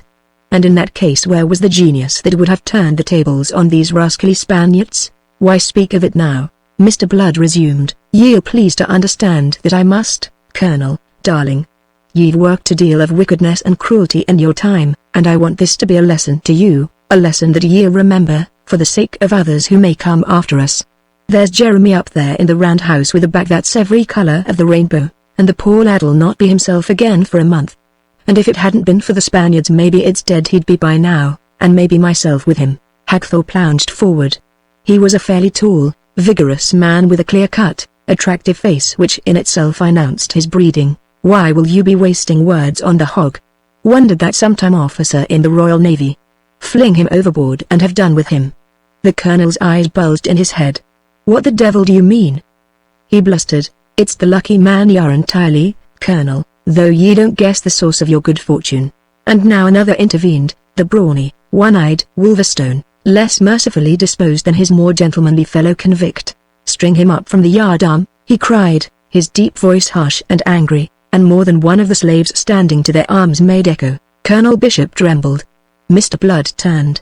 He was quite calm. "If you please, Wolverstone," said he, "I conduct affairs in my own way. That is the pact. You'll please to remember it." His eyes looked along the ranks, making it plain that he addressed them all. "I desire that Colonel Bishop should have his life. One reason is that I require him as a hostage. If ye insist on hanging him, ye'll have to hang me with him, or in the alternative I'll go ashore." He paused. There was no answer. But they stood hang-dog and half-mutinous before him, save Hagthorpe, who shrugged and smiled wearily. Mr. Blood resumed. "Ye'll please to understand that aboard a ship there is one captain. So." He swung again to the startled colonel. "Though I promise you your life, I must, as you've heard, keep you aboard as a hostage for the good behavior of Governor Steed and what's left of the fort until we put to sea. Until you. Horror prevented Colonel Bishop from echoing the remainder of that incredible speech. Just so, said Peter Blood, and he turned to the officers who had accompanied the colonel. The boat is waiting, gentlemen. You'll have heard what I said. Convey it with my compliments to His Excellency. But, sir. One of them began. There is no more to be said, gentlemen. My name is Blood, Captain Blood, if you please, of this ship the Cinco Llagas, taken as a prize of war from Don Diego de Espinosa y Valdez, who is my prisoner aboard. You are to understand that I have turned the tables on more than the Spaniards. There's the ladder.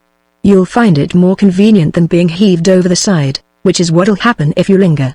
They went, though not without some hustling, regardless of the bellowings of Colonel Bishop, whose monstrous rage was fanned by terror at finding himself at the mercy of these men of whose cause to hate him he was very fully conscious. A half-dozen of them, apart from Jeremy Pitt, who was utterly incapacitated for the present, possessed a superficial knowledge of seamanship. Hagthorpe, although he had been a fighting officer, untrained in navigation, knew how to handle a ship, and under his directions they set about getting under way. The anchor catted, and the mainsail unfurled. They stood out for the open before a gentle breeze, without interference from the fort. As they were running close to the headland east of the bay, Peter Blood returned to the colonel, who, under guard and panic-stricken, had dejectedly resumed his seat on the coamings of the main batch. "Can ye swim, Colonel?" Colonel Bishop looked up. His great face was yellow and seemed in that moment of a preternatural flabbiness. His beady eyes were beadier than ever. "As your doctor, now, I prescribe a swim to cool the excessive heat of your humors." Blood delivered the explanation pleasantly, and, receiving still no answer from the colonel, continued, "It's a mercy for you I'm not by nature as bloodthirsty as some of my friends here. And it's the devil's own labor I've had to prevail upon them not to be vindictive. I doubt if you're worth the pains I've taken for you." He was lying. He had no doubt at all. Had he followed his own wishes and instincts, he would certainly have strung the colonel up, and accounted it a meritorious deed. It was the thought of Arabella Bishop that had urged him to mercy, and had led him to oppose the natural vindictiveness of his fellow slaves until he had been in danger of precipitating a mutiny.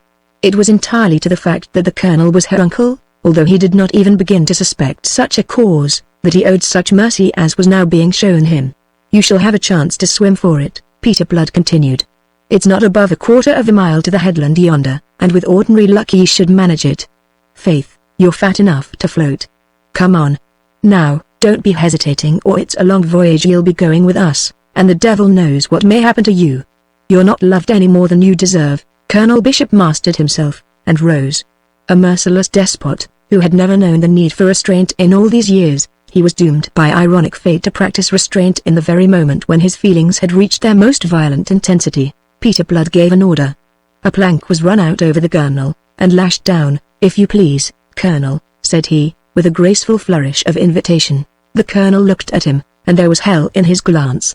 Then, taking his resolve, and putting the best face upon it, since no other could help him here, he kicked off his shoes, peeled off his fine coat of biscuit-colored taffetas, and climbed upon the plank. A moment he paused, steadied by a hand that clutched the ratlines, looking down in terror at the green water rushing past some 25 feet below. "Just take a little walk, Colonel, darling," said a smooth, mocking voice behind him. Still clinging, Colonel Bishop looked round in hesitation, and saw the bulwarks lined with swarthy faces, the faces of men that as lately as yesterday would have turned pale under his frown, faces that were now all wickedly agrin. For a moment rage stamped out his fear. He cursed them aloud venomously and incoherently, then loosed his hold and stepped out upon the plank. 3 steps he took before he lost his balance and went tumbling into the green depths below. When he came to the surface again, gasping for air, the Cinco Llagas was already some furlongs to leeward. But the roaring cheer of mocking valediction from the rebels convict reached him across the water, to drive the iron of impotent rage deeper into his soul. Chapter 10 Don Diego de Espinosa y Valdez awoke, and with languid eyes and aching head, he looked round the cabin, which was flooded with sunlight from the square windows astern. Then he uttered a moan, and closed his eyes again, impelled to this by the monstrous ache in his head. Lying thus, he attempted to think, to locate himself in time and space. But between the pain in his head and the confusion in his mind, he found coherent thought impossible. An indefinite sense of alarm drove him to open his eyes again, and once more to consider his surroundings. There could be no doubt that he lay in the great cabin of his own ship, the Cinco Llagas, so that his vague disquiet must be, surely, ill-founded. And yet, stirrings of memory coming now to the assistance of reflection, compelled him uneasily to insist that here something was not as it should be. The low position of the sun, flooding the cabin with golden light from those square ports astern, suggested to him at first that it was early morning, on the assumption that the vessel was headed westward. Then the alternative occurred to him. They might be sailing eastward, in which case the time of day would be late afternoon.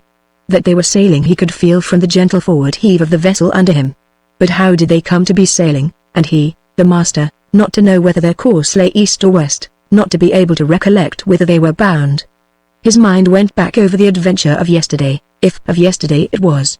He was clear on the matter of the easily successful raid upon the island of Barbados. Every detail stood vividly in his memory up to the moment at which, returning aboard, he had stepped onto his own deck again. The memory abruptly and inexplicably ceased. He was beginning to torture his mind with conjecture, when the door opened, and to Don Diego's increasing mystification he beheld his best suit of clothes step into the cabin. It was a singularly elegant and characteristically Spanish suit of black taffetas with silver lace that had been made for him a year ago in Cadiz, and he knew each detail of it so well that it was impossible he could now be mistaken. The suit paused to close the door, then advanced towards the couch on which Don Diego was extended, and inside the suit came a tall, slender gentleman of about Don Diego's own height and shape. Seeing the wide, startled eyes of the Spaniard upon him, the gentleman lengthened his stride. "Awake, eh?" said he in Spanish.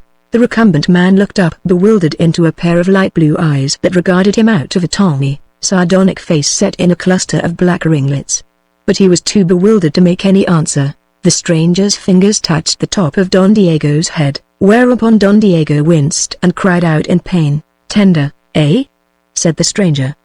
He took Don Diego's wrist between thumb and second finger.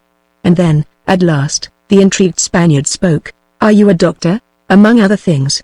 The swarthy gentleman continued his study of the patient's pulse. "Firm and regular," he announced at last, and dropped the wrist. "You've taken no great harm." Don Diego struggled up into a sitting position on the red velvet couch. "Who the devil are you?" he asked. "And what the devil are you doing in my clothes and aboard my ship?" The level black eyebrows went up, a faint smile curled the lips of the long mouth. "You are still delirious, I fear. This is not your ship." "This is my ship, and these are my clothes." "Your ship?" quoth the other, aghast, and still more aghast he added, "Your clothes? But..." Then, wildly his eyes looked about him. They scanned the cabin once again, scrutinizing each familiar object. "Am I mad?" he asked at last.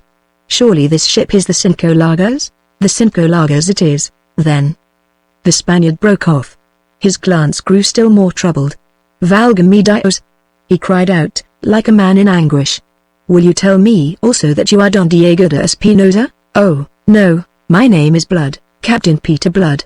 This ship, like this handsome suit of clothes, is mine by right of conquest.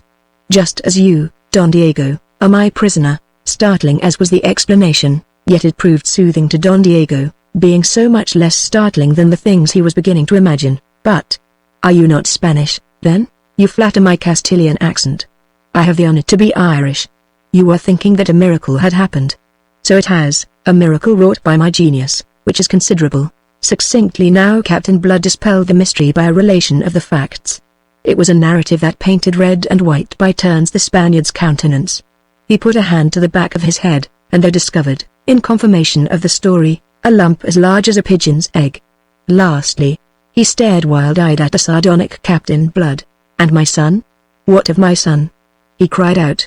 "He was in the boat that brought me aboard." "Your son is safe? He and the boat's crew together with your gunner and his men are snugly in irons under hatches." Don Diego sank back on the couch, his glittering dark eyes fixed upon the tawny face above him.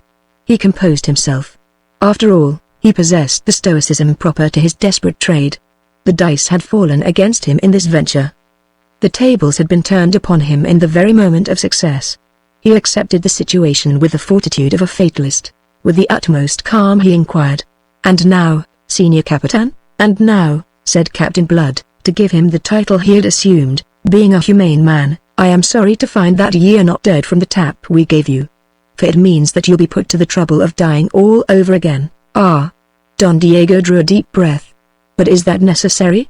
he asked, without apparent perturbation. Captain Blood's blue eyes approved his bearing. "Ask yourself," said he. "Tell me, as an experienced and bloody pirate, what in my place would you do, yourself?" "Ah, but there is a difference." Don Diego sat up to argue the matter. "It lies in the fact that you boast yourself a humane man." Captain Blood perched himself on the edge of the long oak table. "But I am not a fool," said he, "and I'll not allow a natural Irish sentimentality to stand in the way of my doing what is necessary and proper. You and your 10 surviving scoundrels are a menace on this ship. More than that, she is none so well found in water and provisions. True, we are fortunately a small number, but you and your party inconveniently increase it. So that on every hand, you see, prudence suggests to us that we should deny ourselves the pleasure of your company, and, steeling our soft hearts to the inevitable, invite you to be so obliging as to step over the side." "I see," said the Spaniard pensively. He swung his legs from the couch, and sat now upon the edge of it, his elbows on his knees. He had taken the measure of his man, and met him with a mock urbanity and a suave detachment that matched his own. "I confess," he admitted, "that there is much force in what you say." "You take a load from my mind," said Captain Blood. "I would not appear unnecessarily harsh, especially since I and my friends owe you so very much. For, whatever it may have been to others, to us your raid upon Barbados was most opportune. I am glad, therefore, that you agree that I have no choice. But, my friend, I did not agree so much. If there is any alternative that you can suggest, I shall be most happy to consider it." Don Diego stroked his pointed black beard. "Can you give me until morning for reflection? My head aches so damnably that I am incapable of thought. And this, you will admit, is a matter that asks serious thought." Captain Blood stood up. From a shelf he took a half-hourglass, reversed it so that the bulb containing the red sand was uppermost, and stood it on the table. "I am sorry to press you in such a matter, Don Diego, but one glass is all that I can give you. If by the time those sands have run out you can propose no acceptable alternative, I shall most reluctantly be driven to ask you to go over the side with your friends." Captain Blood bowed, went out, and locked the door. Elbows on his knees and face in his hands, Don Diego sat watching the rusty sands as they filtered from the upper to the lower bulb. And what time he watched, the lines in his lean brown face grew deeper. Punctually as the last grains ran out, the door reopened. The Spaniard sighed, and sat upright to face the returning Captain Blood with the answer for which he came. "I have thought of an alternative, Sir Captain, but it depends upon your charity. It is that you put us ashore on one of the islands of this pestilent archipelago, and leave us to shift for ourselves." Captain Blood pursed his lips. "It has its difficulties," said he slowly. "I feared it would be so." Don Diego sighed again, and stood up. "Let us say no more." The light blue eyes blazed over him like points of steel. "You are not afraid to die, Don Diego?" The Spaniard threw back his head, a frown between his eyes. "The question is offensive, sir. Then let me put it in another way, perhaps more happily. You do not desire to live?" "Ah, but I can answer. I do desire to live, and even more do I desire that my son may live. But the desire shall not make a coward of me for your amusement, Master Mocker." It was the first sign he had shown of the least heat or resentment. Captain Blood did not directly answer.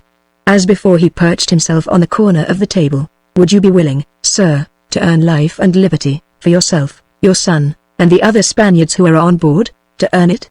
said Don Diego, and the watchful blue eyes did not miss the quiver that ran through him. "To earn it, do you say? Why, if the service you would propose is one that cannot hurt my honor, could I be guilty of that?" protested the captain. "I realize that even a pirate has his honor." And forthwith he propounded his offer. "If you will look from those windows, Don Diego, you will see what appears to be a cloud on the horizon. That is the island of Barbados Wellastern. All day we have been sailing east before the wind with but one intent, to set as great a distance between Barbados and ourselves as possible. But now, almost out of sight of land, we are in a difficulty. The only man among us schooled in the art of navigation is fevered, delirious, in fact, as a result of certain ill treatment he received ashore before we carried him away with us. I can handle a ship in action, and there are 1 or 2 men aboard who can assist me, but of the higher mysteries of seamanship and of the art of finding a way over the trackless wastes of ocean, we know nothing. To hug the land, and go blundering about what you so aptly call this pestilent archipelago, is for us to court disaster, as you can perhaps conceive. And so it comes to this, we desire to make for the Dutch settlement of Curaçao as straightly as possible. Will you pledge me your honor, if I release you upon parole, that you will navigate us there? If so, We will release you and your surviving men upon arrival there." Don Diego bowed his head upon his breast, and strode away in thought to the stern windows. There he stood looking out upon the sunlit sea and the dead water in the great ship's wake, his ship, which these English dogs had wrested from him, his ship, which he was asked to bring safely into a port where she would be completely lost to him and refitted perhaps to make war upon his kin. That was in one scale. In the other were the lives of 16 men. 14 of them mattered little to him, but the remaining 2 were his own and his son's. He turned at length, and his back being to the light. The captain could not see how pale his face had grown. "I accept," he said. Chapter 11 Filial Piety. By virtue of the pledge he had given, Don Diego de Espinosa enjoyed the freedom of the ship that had been his, and the navigation which he had undertaken was left entirely in his hands. And because those who manned her were new to the seas of the Spanish Main, and because even the things that had happened in Bridgetown were not enough to teach them to regard every Spaniard as a treacherous, cruel dog to be slain at sight, they used him with the civility which his own suave urbanity invited. He took his meals in the great cabin with Blood and the 3 officers elected to support him, Hagthorpe, Wolverstone, and Dyke. They found Don Diego an agreeable, even an amusing companion, and their friendly feeling towards him was fostered by his fortitude and brave equanimity in this adversity. That Don Diego was not playing fair it was impossible to suspect.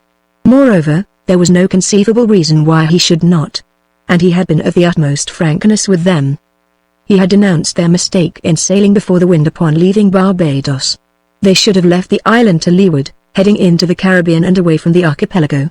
As it was, they would now be forced to pass through this archipelago again so as to make Curaçao, and this passage was not to be accomplished without some measure of risk to themselves.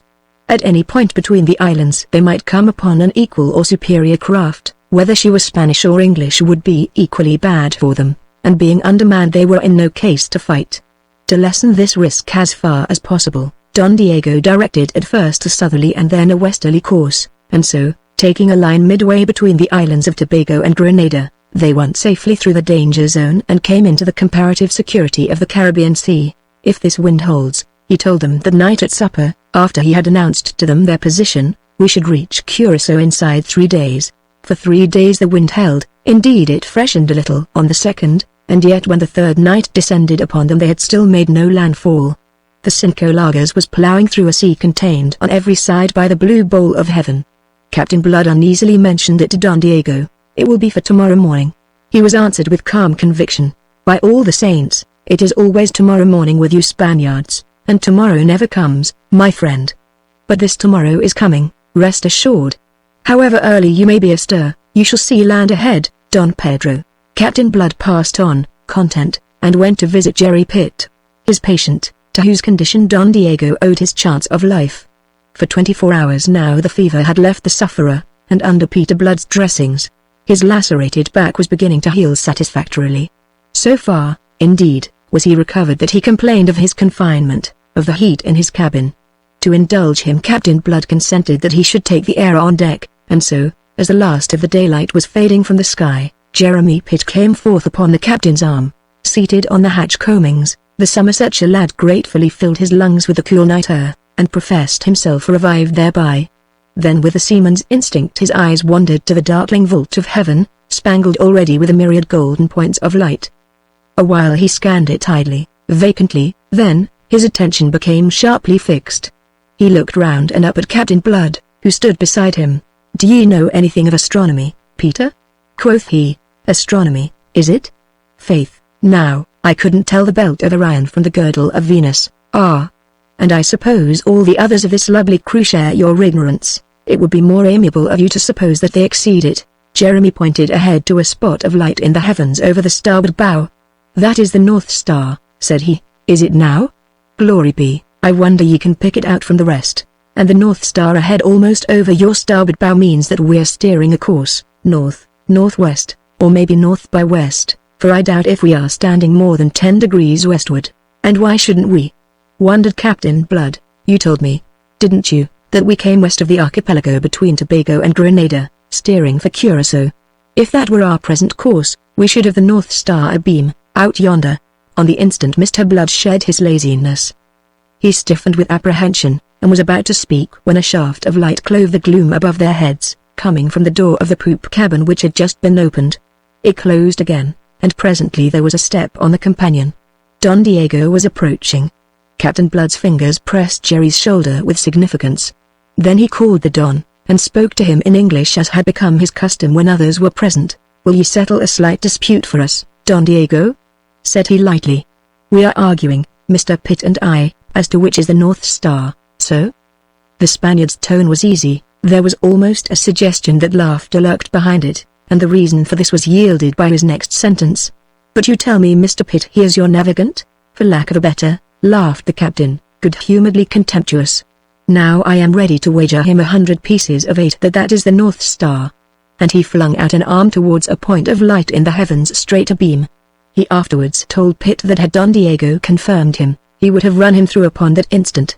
Far from that, however, the Spaniard freely expressed his scorn. "You have the assurance that is of ignorance, Don Pedro, and you lose. The North Star is this one." And he indicated it. "You are sure?" "But my dear Don Pedro." The Spaniard's tone was one of amused protest. "But is it possible that I mistake? Besides, is there not the compass? Come to the binnacle and see what course we make." His utter frankness, and the easy manner of one who has nothing to conceal resolved at once the doubt that had leapt so suddenly in the mind of Captain Blood.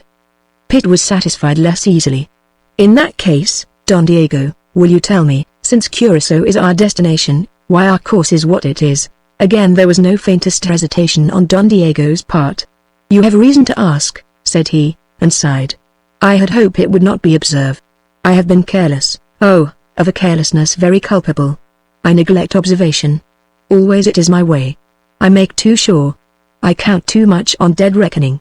And so today I find when at last I take out the quadrant that we do come by a half degree too much south, so that Curacao is now almost due north. That is what caused the delay. But we will be there tomorrow." The explanation, so completely satisfactory, and so readily and candidly forthcoming, left no room for further doubt that Don Diego should have been false to his parole. And when presently Don Diego had withdrawn again, Captain Blood confessed to Pitt that it was absurd to have suspected him. Whatever his antecedents, he had proved his quality when he announced himself ready to die sooner than enter into any undertaking that could hurt his honor or his country. New to the seas of the Spanish Main and to the ways of the adventurers who sailed it, Captain Blood still entertained illusions. But the next dawn was to shatter them rudely and forever. Coming on deck before the sun was up, he saw land ahead, as the Spaniard had promised them last night. Some 10 miles ahead it lay, a long coastline filling the horizon east and west, with a massive headland jutting forward straight before them. Staring at it, he frowned. He had not conceived that Curacao was of such considerable dimensions. Indeed, this looked less like an island than the Main itself. Beating out a weather, against the gentle landward breeze he beheld a great ship on their starboard bow, that he conceived to be some 3 or 4 miles off, and, as well as he could judge her at that distance, of a tonnage equal if not superior to their own. Even as he watched her she altered her course, and going about came heading towards them, close-hauled. A dozen of his fellows were astir on the forecastle, looking eagerly ahead, and the sound of their voices and laughter reached him across the length of the stately cinco lagers. "There," said a soft voice behind him in liquid Spanish, "is the promised land, Don Pedro." It was something in that voice, a muffled note of exultation, that awoke suspicion in him, and made whole the half-doubt he had been entertaining. He turned sharply to face Don Diego, so sharply that the sly smile was not effaced from the Spaniard's countenance before Captain Blood's eyes had flashed upon it. "You find an odd satisfaction in the sight of it, all things considered," said Mr. Blood. "Of course." The Spaniard rubbed his hands, and Mr. Blood observed that they were unsteady.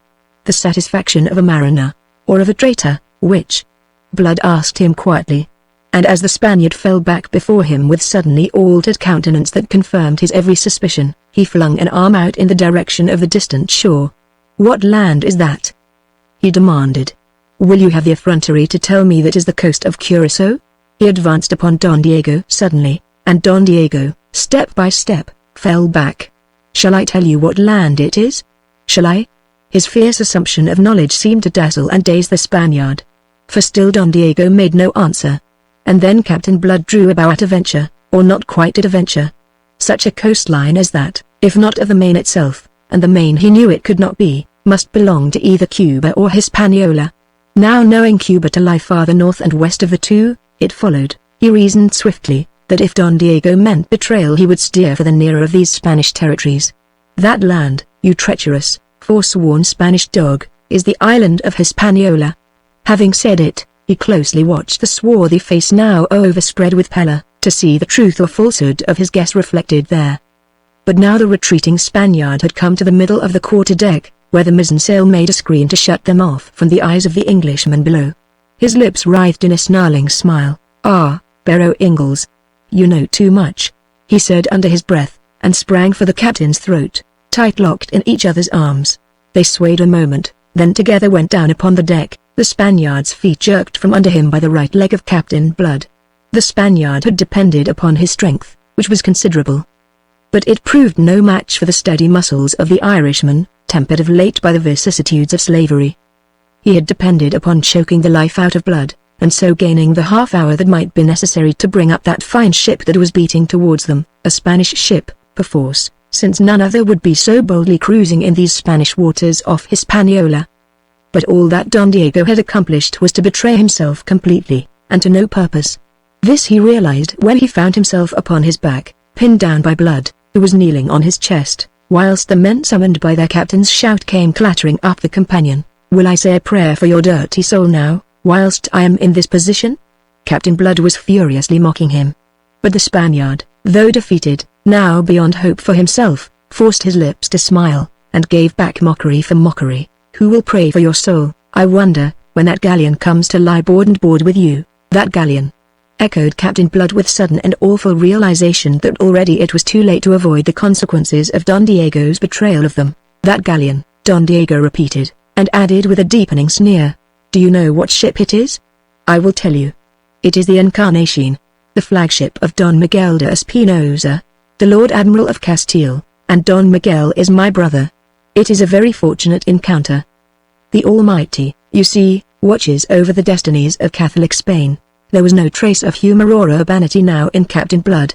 His light eyes blazed, his face was set. He rose, relinquishing the Spaniard to his men. "Make him fast," he bade them. "Truss him, wrist and heel, but don't hurt him, not so much as a hair of his precious head." The injunction was very necessary. Frenzied by the thought that they were likely to exchange the slavery from which they had so lately escaped for a slavery still worse, they would have torn the Spaniard limb from limb upon the spot.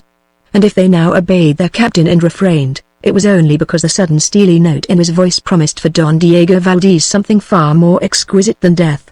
"You scum! You dirty pirate! You man of honor!" Captain Blood apostrophized his prisoner. But Don Diego looked up at him and laughed. "You underrated me." He spoke English, so that all might hear. "I tell you that I was not fear death, and I show you that I was not fear it. You no understand. You just an English dog, Irish, if you please," Captain Blood corrected him. "And your parole, you tyke of Spain? You think I give my parole to leave you sons of filth with this beautiful Spanish ship, to go make war upon other Spaniards? Ha!" Don Diego laughed in his throat. "You fool! You can kill me. Pish! It is very well. I die with my work well done. In less than an hour you will be the prisoners of Spain, and the Cinco Lagos will belong to Spain again." Captain Blood regarded him steadily out of a face which, if impassive, had paled under its deep tan. About the prisoner, claimant, infuriated, ferocious. The rebel's convict surged, almost literally athirst for his blood. "Wait," Captain Blood imperiously commanded, and turning on his heel, he went aside to the rail. As he stood there deep in thought, he was joined by Hagthorpe, Wolverstone, and Ogle the gunner. In silence they stared with him across the water at that other ship. She had veered a point away from the wind, and was running now on a line that must in the end converge with that of the Cinco Lagos. "In less than half an hour," said Blood presently, "we shall have her athwart our hawse, sweeping our decks with her guns." "We can fight," said the one-eyed giant with an oath. "Fight?" sneered Blood. "Undermanned as we are, mustering a bare 20 men, in what case are we to fight? No, there would be only one way. To persuade her that all is well aboard, that we are Spaniards, so that she may leave us to continue on our course." "And how is that possible?" Hagthorpe asked. "It isn't possible," said Blood. "If it—" And then he broke off, and stood musing, his eyes upon the green water. Ogle, with a bent for sarcasm, interposed a suggestion bitterly. "We might send Don Diego de Espinosa in the boat manned by his Spaniards to assure his brother the Admiral that we are all loyal subjects of his Catholic Majesty." The captain swung round, and for an instant looked as if he would have struck the gunner. Then his expression changed, the light of inspiration was in his glance. Dad. You've said it. He doesn't fear death, this damned pirate, but his son may take a different view. Filial piety's mighty strong in Spain. He swung on his heel abruptly, and strode back to the knot of men about his prisoner. Here. He shouted to them. Bring him below. And he led the way down to the waist, and thence by the booby hatch to the gloom of the 'tween decks, where the air was rank with the smell of tar and spun yarn. Going aft he threw open the door of the spacious wardroom, and went in followed by a dozen of the hands with the pinioned Spaniard. Every man aboard would have followed him but for his sharp command to some of them to remain on deck with Hagthorpe. In the wardroom the 3 stern chasers were in position, loaded, their muzzles thrusting through the open ports, precisely as the Spanish gunners had left them. "Here, Ogle, is work for you," said Blood, and as the burly gunner came thrusting forward through the little throng of gaping men, Blood pointed to the middle chaser. "Have that gun hauled back," he ordered. When this was done, Blood beckoned those who held Don Diego. "Lash him across the mouth of it," he bade them, and whilst, assisted by another 2, they made haste to obey, he turned to the others. "To the roundhouse, some of you, and fetch the Spanish prisoners. And you, Dyke, go up and bid them set the flag of Spain aloft." Don Diego, with his body stretched in an arc across the cannon's mouth, legs and arms lashed to the carriage on either side of it, eyeballs rolling in his head, glared maniacally at Captain Blood. A man may not fear to die, and yet be appalled by the form in which death comes to him. From frothing lips he hurled blasphemies and insults at his tormentor. "Foul barbarian! Inhuman savage! Accursed heretic! Will it not content you to kill me in some Christian fashion?" Captain Blood vouchsafed him a malignant smile, before he turned to meet the 15 manacled Spanish prisoners, who were thrust into his presence. Approaching, they had heard Don Diego's outcries. At close quarters now they beheld with horror-stricken eyes his plight.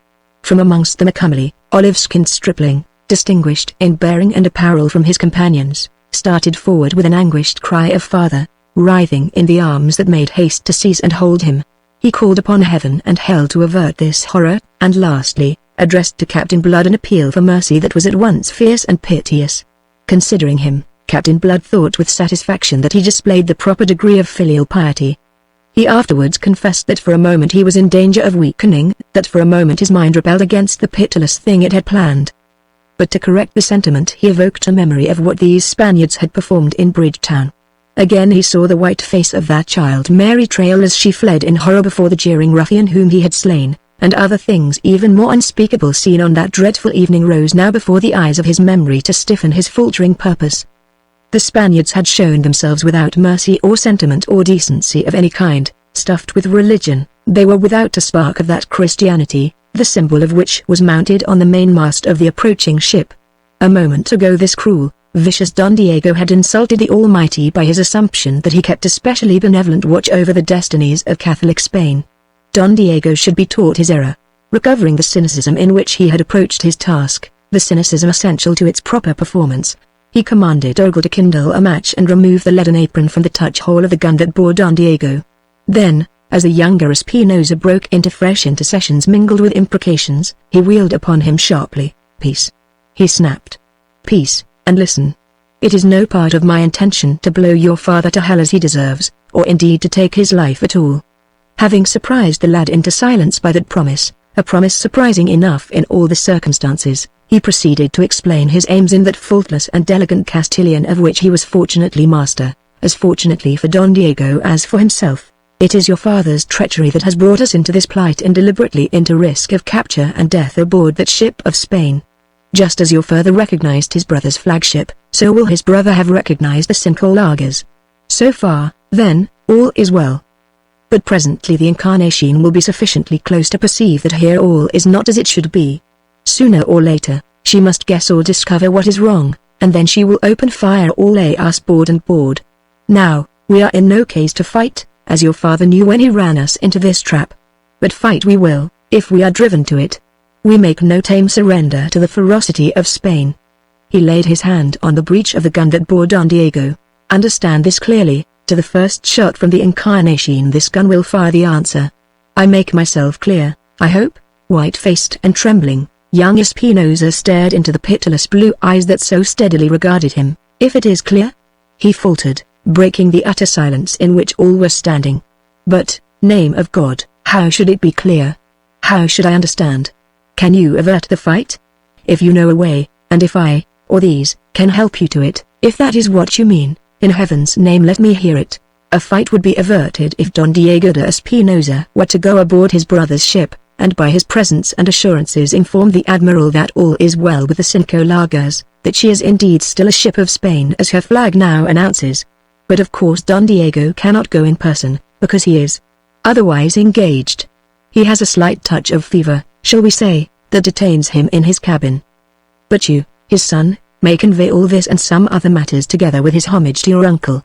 You shall go in a boat manned by 6 of these Spanish prisoners, and I, a distinguished Spaniard delivered from captivity in Barbados by your recent raid, will accompany you to keep you in countenance.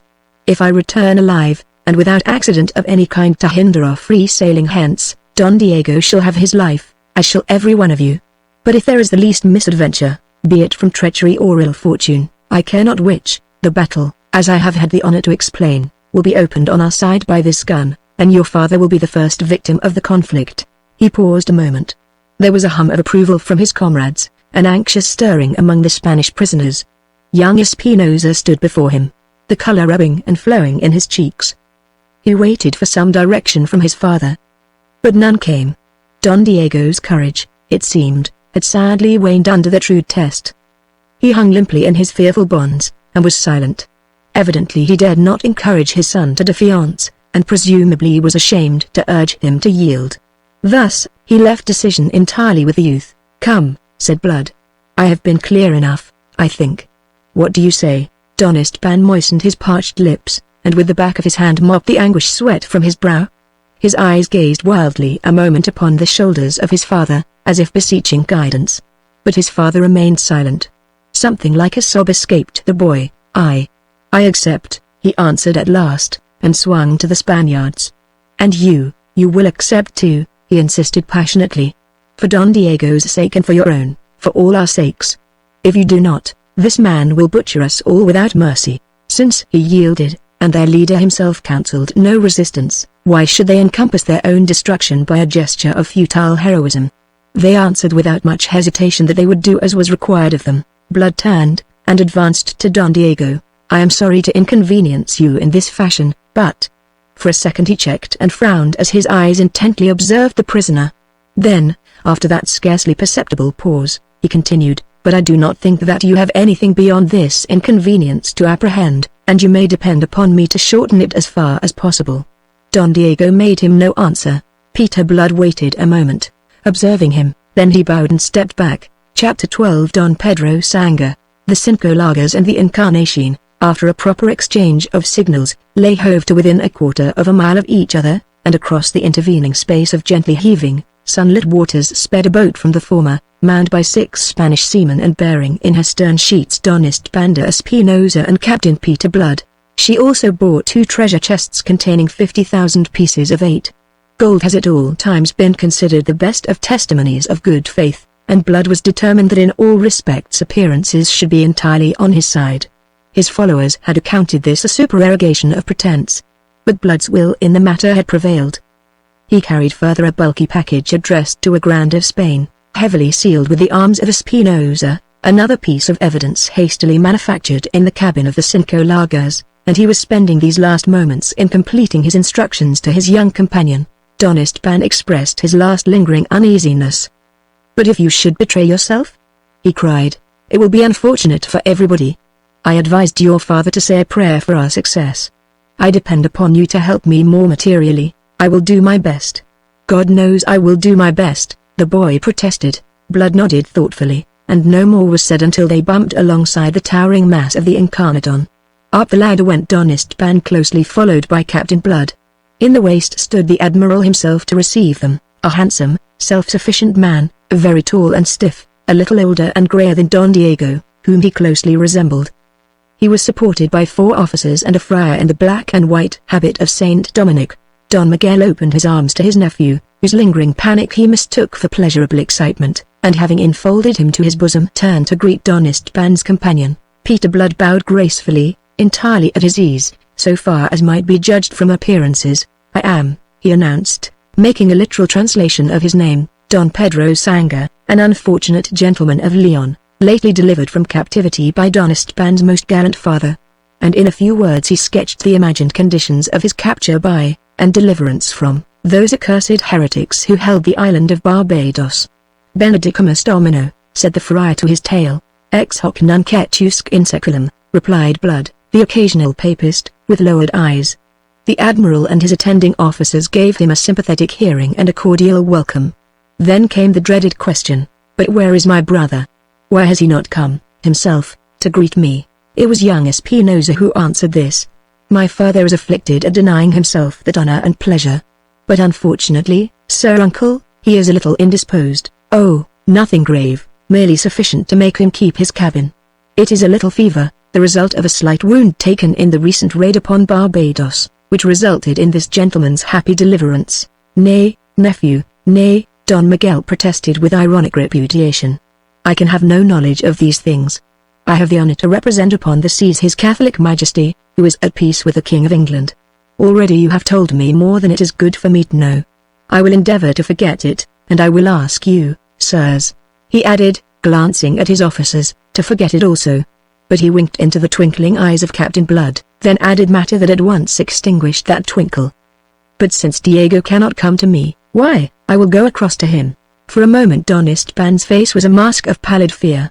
Then Blood was speaking in a lowered, confidential voice that admirably blended suavity, impressiveness, and sly mockery. "If you please, Don Miguel, but that is the very thing you must not do, the very thing Don Diego does not wish you to do. You must not see him until his wounds are healed. That is his own wish. That is the real reason why he is not here.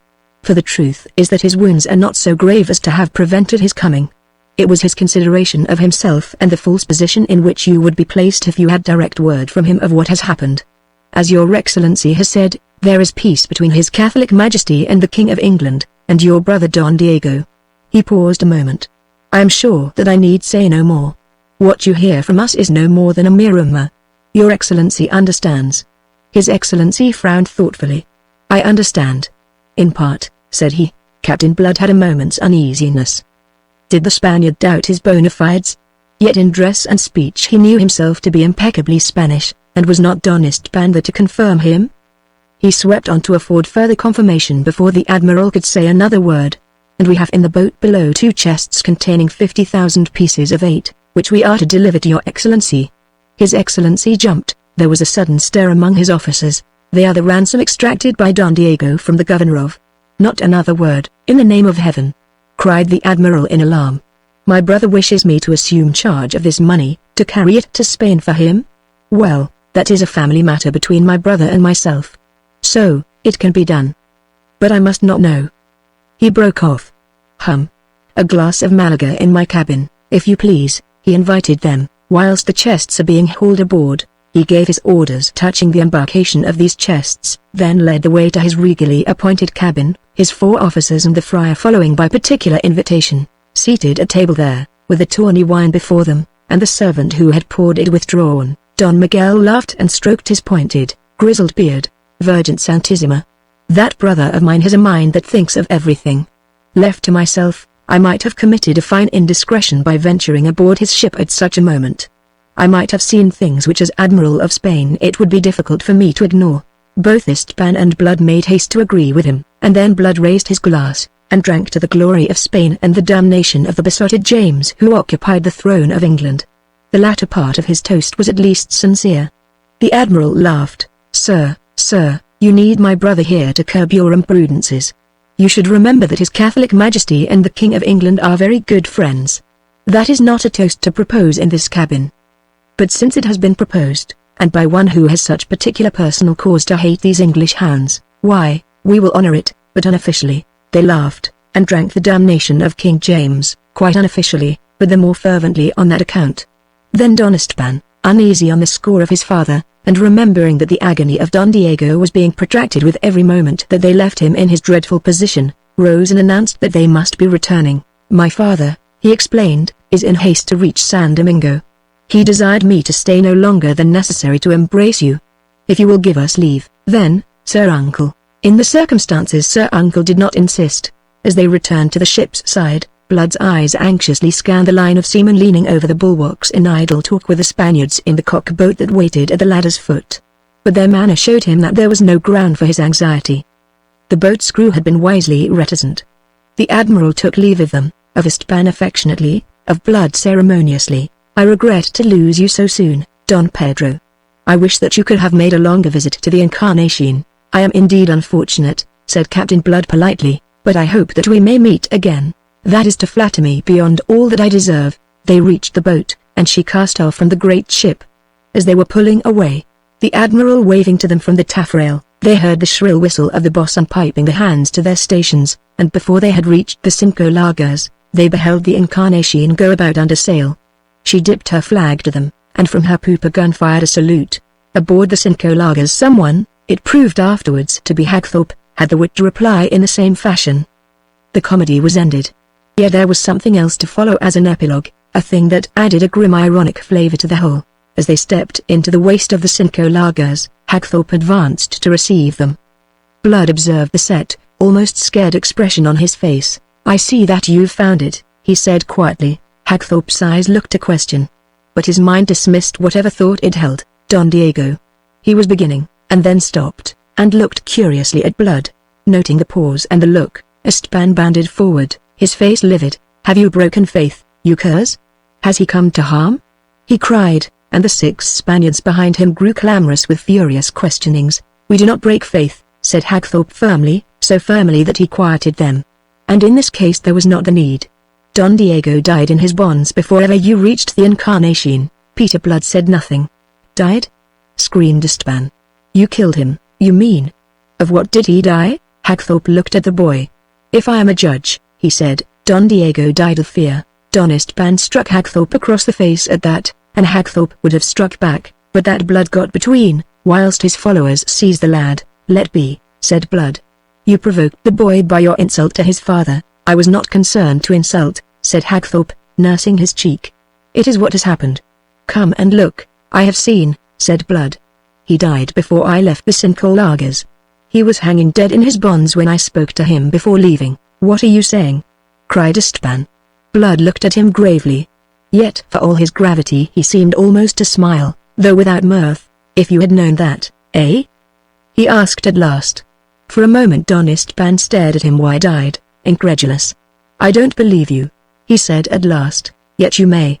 I am a doctor, and I know death when I see it." Again there came a pause, whilst conviction sank into the lad's mind. "If I had known that," he said at last in a thick voice, "you would be hanging from the yardarm of the Encarnacion at this moment." "I know," said Blood.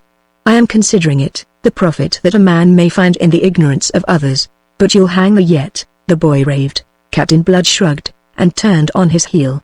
But he did not on that account disregard the words, nor did Hagthorpe, nor yet the others who overheard them, as they showed at a council held that night in the cabin.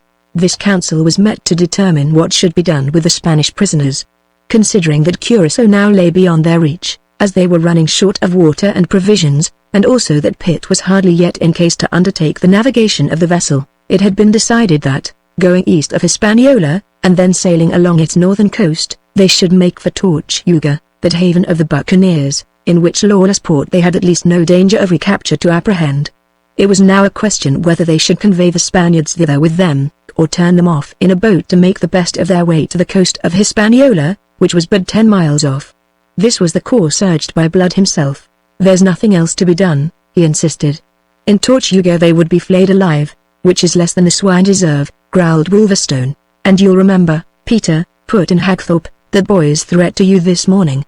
If he escapes, and carries word of all this to his uncle, the Admiral, the execution of that threat will become more than possible." It says much for Peter Blood that the argument should have left him unmoved. It is a little thing, perhaps, but in a narrative in which there is so much that tells against him, I cannot, since my story is in the nature of a brief for the defense, afford to slur a circumstance that is so strongly in his favor, a circumstance revealing that the cynicism attributed to him proceeded from his reason and from a brooding over wrongs rather than from any natural instincts. "I care nothing for his threats." "You should," said Wolverstone. "The wise thing be to hang him, along o' all the rest." "It is not human to be wise," said Blood. "It is much more human to err, though perhaps exceptional to err on the side of mercy." "Will be exceptional." "Oh, I've no stomach for cold-blooded killing. At daybreak pack the Spaniards into a boat with a keg of water and sack of dumplings, and let them go to the devil. That was his last word on the subject, and it prevailed by virtue of the authority they had vested in him, and of which he had taken so firm a grip. At daybreak Don Esteban and his followers were put off in a boat. 2 days later, the Cinco Lagos sailed into the rock-bound Bay of Cayona, which nature seemed to have designed for the stronghold of those who had appropriated it. Chapter 13 Tortuga. It is time fully to disclose the fact that the survival of the story of Captain Blood's exploits is due entirely to the industry of Jeremy Pitt, the Somersetshire shipmaster. In addition to his ability as a navigator, this amiable young man appears to have wielded an indefatigable pen, and to have been inspired to indulge its fluency by the affection he very obviously bore to Peter Blood. He kept the log of the 40-gun frigate Arabella, on which he served as master, or, as we should say today, navigating officer, as no log that I have seen was ever kept. It runs into some 20-odd volumes of assorted sizes, some of which are missing altogether and others of which are so sadly depleted of leaves as to be of little use. But if at times in the laborious perusal of them, they are preserved in the library of Mr. James Speke of Comerton, I have inveighed against these lacunae. At others I have been equally troubled by the excessive prolixity of what remains and the difficulty of disintegrating from the confused whole the really essential parts. I have a suspicion that Esquemeling, though how or where I can make no surmise, must have obtained access to these records, and that he plucked from them the brilliant feathers of several exploits to stake them into the tale of his own hero, Captain Morgan. But that is by the way. I mention it chiefly as a warning, for when presently I come to relate the affair of Maracaibo, those of you who have read Esquemeling may be in danger of supposing that Henry Morgan really performed those things which here are veraciously attributed to Peter Blood. I think, however, that when you come to weigh the motives actuating both Blood and the Spanish admiral, in that affair, and when you consider how integrally the event is a part of Blood's history, whilst merely a detached incident in Morgan's, you will reach my own conclusion as to which is the real plagiarist. The first of these logs of Pitt's is taken up almost entirely with a retrospective narrative of the events up to the time of Blood's first coming to Tortuga. This and the Tanat collection of state trials are the chief, though not the only, sources of my history so far. Pitt lays great stress upon the fact that it was the circumstances upon which I have dwelt, and these alone, that drove Peter Blood to seek an anchorage at Tortuga. He insists at considerable length, and with a vehemence which in itself makes it plain that an opposite opinion was held in some quarters, that it was no part of the design of Blood or of any of his companions in misfortune to join hands with the buccaneers who, under a semi-official French protection, made of Tortuga a lair whence they could sally out to drive their merciless piratical trade chiefly at the expense of Spain. It was, Pitt tells us, Blood's original intention to make his way to France or Holland. But in the long weeks of waiting for a ship to convey him to one or the other of these countries, his resources dwindled and finally vanished. Also, his chronicler thinks that he detected signs of some secret trouble in his friend, and he attributes to this the abuses of the potent West Indian spirit of which Blood became guilty in those days of inaction, thereby sinking to the level of the wild adventurers with whom ashore he associated. I do not think that Pitt is guilty in this merely of special pleading, that he is putting forward excuses for his hero. I think that in those days there was a good deal to oppress Peter Blood. There was the thought of Arabella Bishop, and that this thought loomed large in his mind we are not permitted to doubt. He was maddened by the tormenting lure of the unattainable. He desired Arabella, yet knew her beyond his reach irrevocably and for all time. Also, whilst he may have desired to go to France or Holland, he had no clear purpose to accomplish when he reached one or the other of these countries. He was, when all is said, an escaped slave, an outlaw in his own land and a homeless outcast in any other. There remained the sea, which is free to all, and particularly alluring to those who feel themselves at war with humanity. And so, considering the adventurous spirit that once already had sent him a-roving for the sheer love of it, considering that this spirit was heightened now by a recklessness begotten of his outlawry, that his training and skill in militant seamanship clamorously supported the temptations that were put before him, can you wonder, or dare you blame him, that in the end he succumbed? And remember that these temptations proceeded not only from adventurous buccaneering acquaintances in the taverns of that evil haven of Tortuga, but even from M. Dodgeron, the governor of the island, who levied as his harbour dues a percentage of 1/10 of all spoils brought into the bay, and who profited further by commissions upon money which he was desired to convert into bills of exchange upon France, a trade that might have worn a repellent aspect when urged by greasy, half-drunken adventurers, boucan hunters, lumbermen, beachcombers, English, French, and Dutch, became a dignified, almost official form of privateering when advocated by the courtly, middle-aged gentleman who in representing the French West India Company seemed to represent France herself. Moreover, to a man, not excluding Jeremy Pitt himself, in whose blood the call of the sea was insistent and imperative, those who had escaped with Peter Blood from the Barbados plantations, and who, consequently, like himself, knew not whither to turn, were all resolved upon joining the great brotherhood of the coast, as those rovers called themselves. And they united theirs to the other voices that were persuading Blood, demanding that he should continue now in the leadership which he had enjoyed since they had left Barbados, and swearing to follow him loyally whithersoever he should lead them. And so, to condense all that Jeremy has recorded in the matter, Blood ended by yielding to external and internal pressure, abandoned himself to the stream of destiny. Fartive I am in venerunt, is his own expression of it. If he resisted so long, it was, I think, the thought of Arabella Bishop that restrained him. That they should be destined never to meet again did not weigh at first, or, indeed, ever. He conceived the scorn with which she would come to hear of his having turned pirate, and the scorn, though as yet no more than imagined, hurt him as if it were already a reality. And even when he conquered this, still the thought of her was ever present. He compromised with a conscience that her memory kept so disconcertingly active. He vowed that the thought of her should continue ever before him to help him keep his hands as clean as a man might in this desperate trade upon which he was embarking. And so, although he might entertain no delusive hope of ever winning her for his own, of ever even seeing her again, yet the memory of her was to abide in his soul as a bitter-sweet, purifying influence. The love that is never to be realized will often remain a man's guiding ideal. The resolve being taken, he went actively to work. Ogeron, most accommodating of governors, advanced him money for the proper equipment of his ship the Cinco Lagos, which he renamed the Arabella. This after some little hesitation, fearful of thus setting his heart upon his sleeve. But his Barbados friends accounted it merely an expression of the ever-ready irony in which their leader dealt.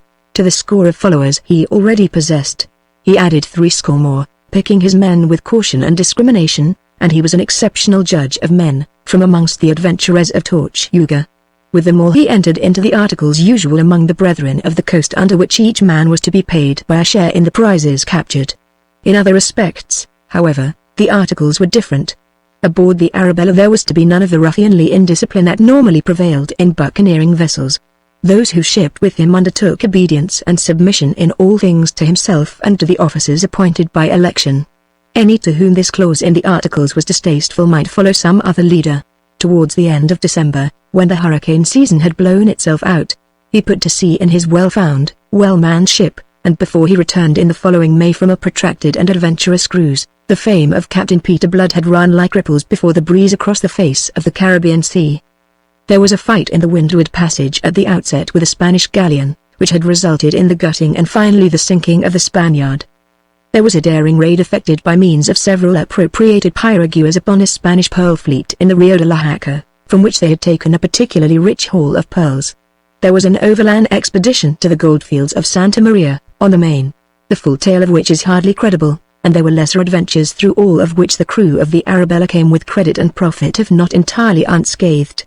And so it happened that before the Arabella came homing to Tortuga in the following May to refit and repair, for she was not without scars, as you conceive, the fame of her and of Peter Blood her captain had swept from the Bahamas to the Windward Isles, from New Providence to Trinidad. An echo of it had reached Europe, and at the court of St. James's angry representations were made by the ambassador of Spain, to whom it was answered that it must not be supposed that this Captain Blood held any commission from the King of England, that he was, in fact, a proscribed rebel, an escaped slave, and that any measures against him by his Catholic Majesty would receive the cordial approbation of King James II. Don Miguel de Espinosa, the Admiral of Spain in the West Indies, and his nephew Don Esteban who sailed with him, did not lack the will to bring the adventurer to the yardarm. With them this business of capturing Blood, which was now an international affair, was also a family matter. Spain, through the mouth of Don Miguel, did not spare her threats. The report of them reached Tortuga, and with it the assurance that Don Miguel had behind him not only the authority of his own nation, but that of the English king as well. It was a Briton Fulman that inspired no terrors in Captain Blood. Nor was he likely, on account of it, to allow himself to run to rust in the security of Tortuga. For what he had suffered at the hands of man he had chosen to make Spain the scapegoat. Thus he accounted that he served a twofold purpose.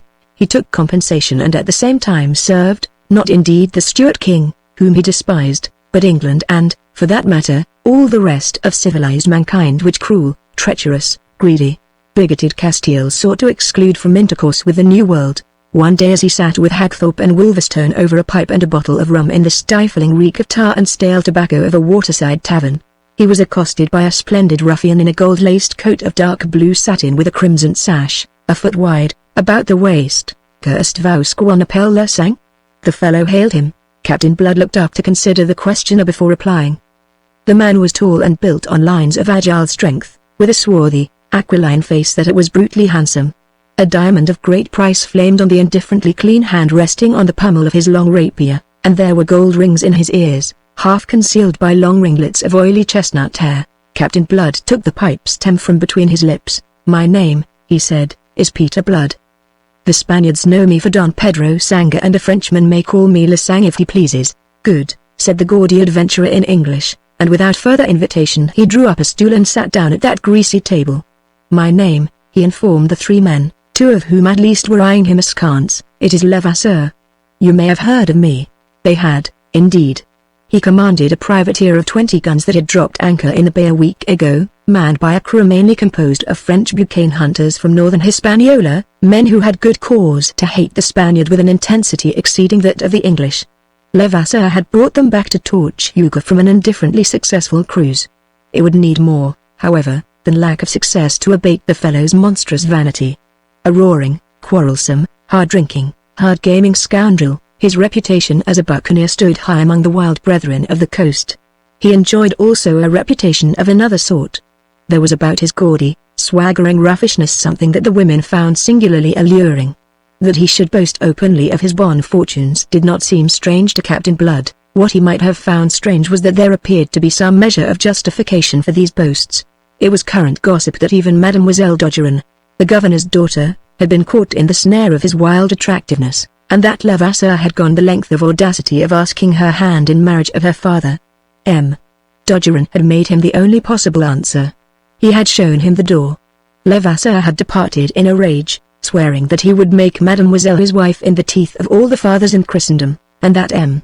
Dogeron should bitterly rue the affront he had put upon him. This was the man who now thrust himself upon Captain Blood with a proposal of association, offering him not only his sword, but his ship and the men who sailed in her. A dozen years ago, as a lad of barely 20, Levasseur had sailed with that monster of cruelty Lolonise, and his own subsequent exploits bore witness and did credit to the school in which he had been reared. I doubt if in his day there was a greater scoundrel among the brethren of the coast than this Levasseur.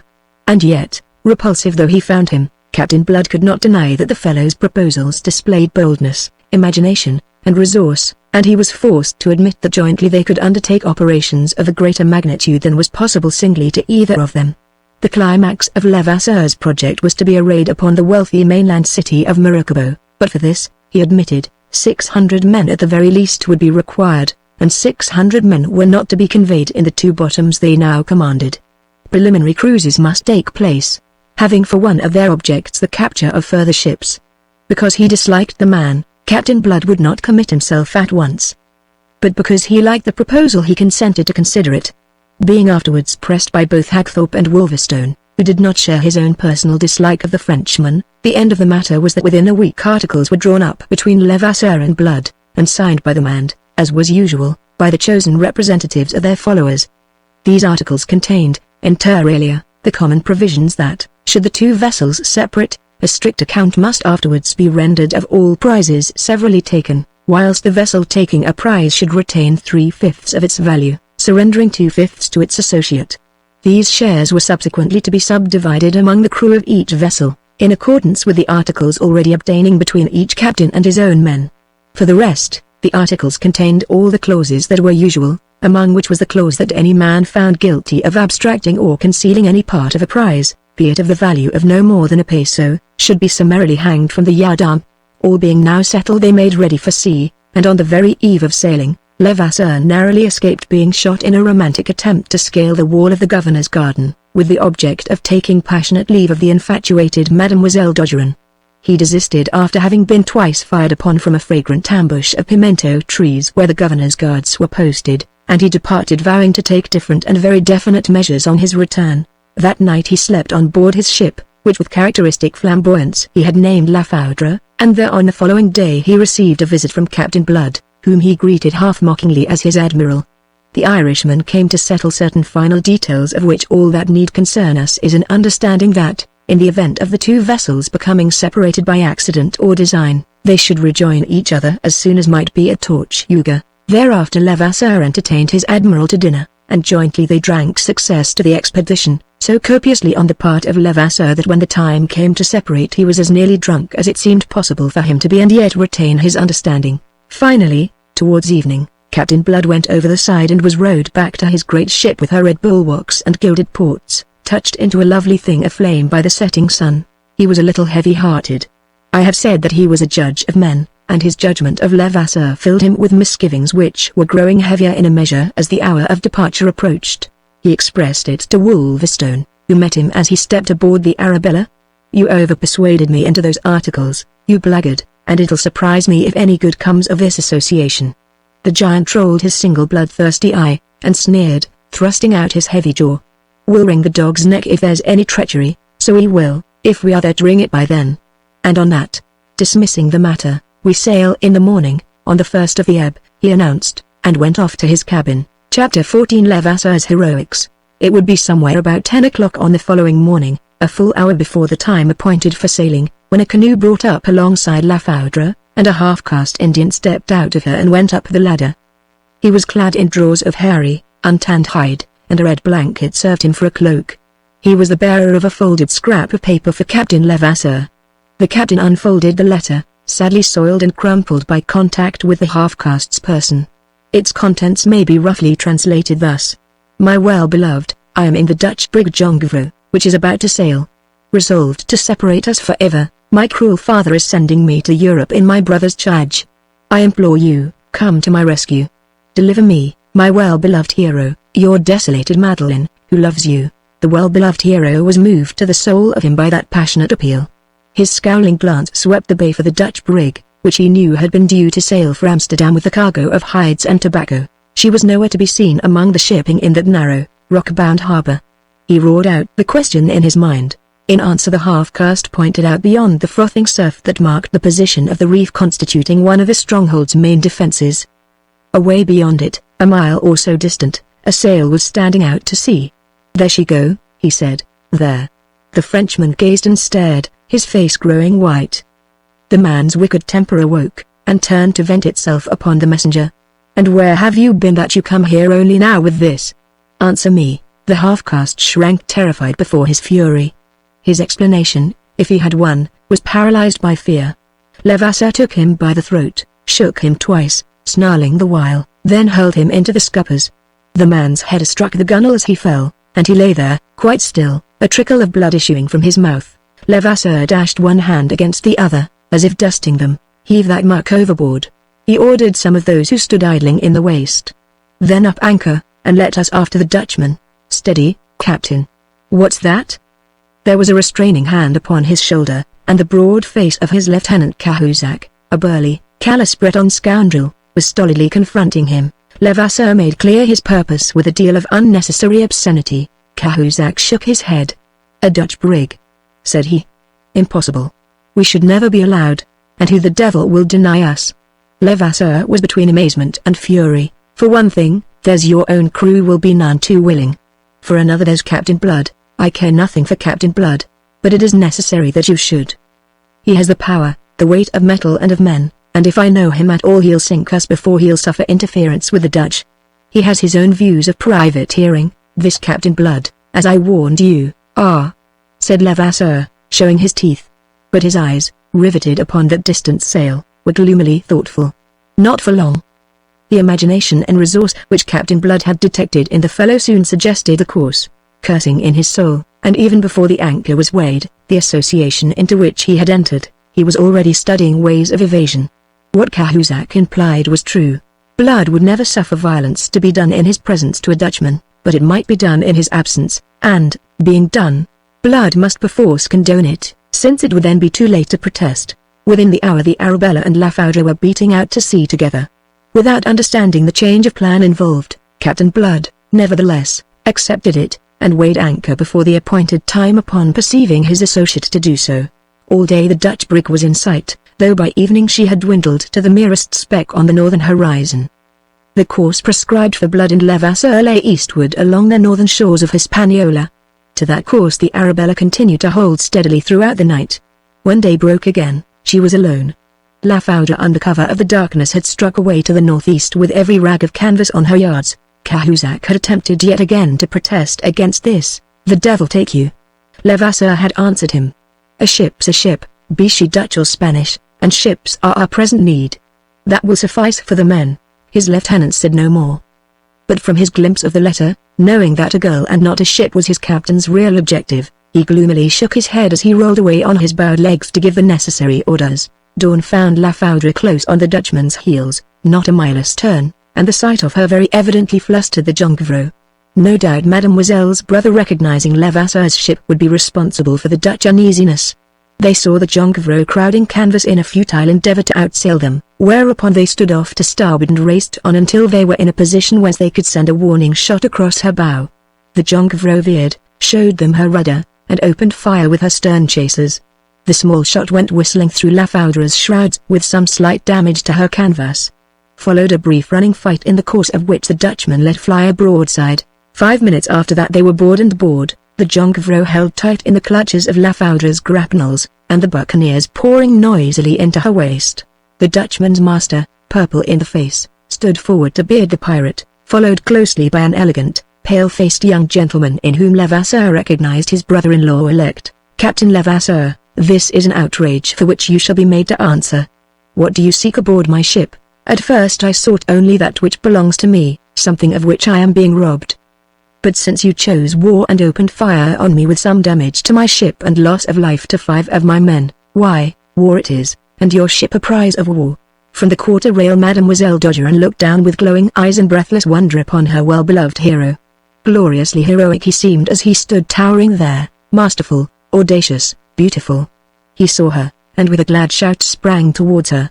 The Dutch master got in his way with hands upheld to arrest his progress. Levasseur did not stay to argue with him, he was too impatient to reach his mistress. He swung the poleaxe that he carried, and the Dutchman went down in blood with a cloven skull. The eagle lover stepped across the body and came on, his countenance joyously alight, but Mademoiselle was shrinking now, in horror.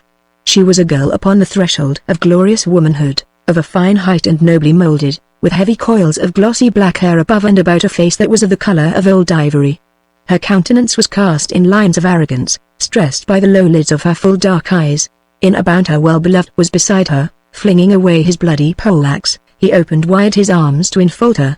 But she still shrank even within his embrace, which would not be denied. A look of dread had come to temper the normal arrogance of her almost perfect face. "Mine, mine at last, and in spite of all," he cried exultantly, theatrically, truly heroic. But she, endeavoring to thrust him back, her hands against his breast, could only falter. Why did you kill him?" He laughed, as a hero should, and answered her heroically, with the tolerance of a god for the mortal to whom he condescends. "He stood between us. Let his death be a symbol, a warning. Let all who would stand between us mark it and beware." It was so splendidly terrific, the gesture of it was so broad and fine and his magnetism so compelling, that she cast her silly tremors and yielded herself freely, intoxicated, to his fond embrace. Thereafter he swung her to his shoulder, and stepping with ease beneath that burden, bore her in a sort of triumph, lustily cheered by his men, to the deck of his own ship. Her inconsiderate brother might have ruined that romantic scene but for the watchful Cahusac, who quietly tripped him up, and then trussed him like a fowl. Thereafter, what time the captain languished in his lady's smile within the cabin, Cahusac was dealing with the spoils of war. The Dutch crew was ordered into the longboat, and bidden go to the devil. Fortunately, as they numbered fewer than 30, the longboat, though perilously overcrowded, could yet contain them. Next, Cahusac, having inspected the cargo, put a quartermaster and score of men aboard the jonquereau, and left her to follow Lafoudre, which he now headed south for the Leeward Islands. Cahusac was disposed to be ill-humored. The risk they had run in taking the Dutch brig and doing violence to members of the family of the governor of Tortuga, was out of all proportion to the value of their prize. He said so, sullenly, to Levasseur. "You'll keep that opinion to yourself." The captain answered him. "Don't think I am the man to thrust my neck into a noose, without knowing how I am going to take it out again. I shall send an offer of terms to the governor of Tortuga that he will be forced to accept. set a course for the Virgin Mgra. We'll go ashore, and settle things from there. And tell them to fetch that milksop Podgeron to the cabin." Levasseur went back to the adoring lady. Thither, too, the lady's brother was presently conducted. The captain rose to receive him, bending his stalwart height to avoid striking the cabin roof with his head. Mademoiselle rose too. "Why this?" she asked Levasseur, pointing to her brother's pinioned wrists. "The remains of Cahusac's precautions. I deplore it," said he. "I desire it to end. Let M. Podgeron give me his parole." "I give you nothing," flashed the white-faced youth, who did not lack for spirit, "you see." Levasseur shrugged his deep regret, and Mademoiselle turned protesting to her brother. "Henri, this is foolish. You are not behaving as my friend." "You, little fool," her brother answered her, and the little was out of place. She was the taller of the twain. "Little fool, do you think I should be acting as your friend to make terms with this blackguard pirate? Steady, my young cockerel." Levasseur laughed. But his laugh was not nice. "Don't you perceive your wicked folly and the harm it has brought already? Lives have been lost, men have died, that this monster might overtake you. And don't you yet realize where you stand, in the power of this beast, of this cur born in a kennel and bred in thieving and murder?" He might have said more, but that Levasseur struck him across the mouth. Levasseur, you see, cared as little as another to hear the truth about himself. Mademoiselle suppressed a scream, as the youth staggered back under the blow. He came to rest against a bulkhead, and leaned there with bleeding lips. But his spirit was unquenched, and there was a ghastly smile on his white face as his eyes sought his sister's. "You see," he said simply. "He strikes a man whose hands are bound." The simple words, and, more than the words, their tone of ineffable disdain, aroused the passion that never slumbered deeply in Levasseur. "And what should you do, puppy, if your hands were unbound?" He took his prisoner by the breast of his doublet and shook him. "Answer me. What should you do? Cha! You empty windbag. You!" And then came a torrent of words unknown to Mademoiselle, yet of whose foulness her intuitions made her conscious. With blanched cheeks she stood by the cabin table, and cried out to Levasseur to stop. To obey her, he opened the door, and flung her brother through it. "Put that rubbish under hatches until I call for it again," he roared, and shut the door. Composing himself, he turned to the girl again with a deprecatory smile. But no smile answered him from her set face. She had seen her beloved hero's nature in curl papers, as it were, and she found the spectacle disgusting and terrifying.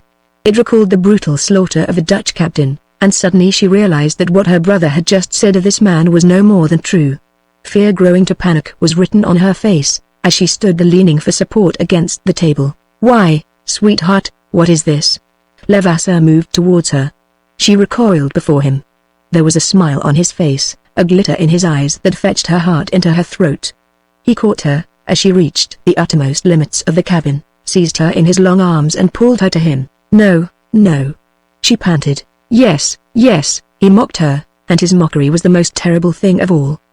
He crushed her to him brutally, deliberately hurtful because she resisted, and kissed her whilst she writhed in his embrace.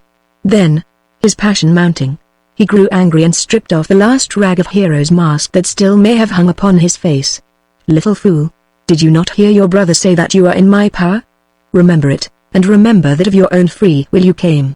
I am not the man with whom a woman can play fast and loose. So get sense, my girl, and accept what you have invited." He kissed her again, almost contemptuously, and flung her off. "No more scowls," he said. "You'll be sorry else." Someone knocked. Cursing the interruption, Levasseur strode off to open. Cahusac stood before him. The Breton's face was grave. He came to report that they had sprung a leak between wind and water, the consequence of damage sustained from one of the Dutchman's shots.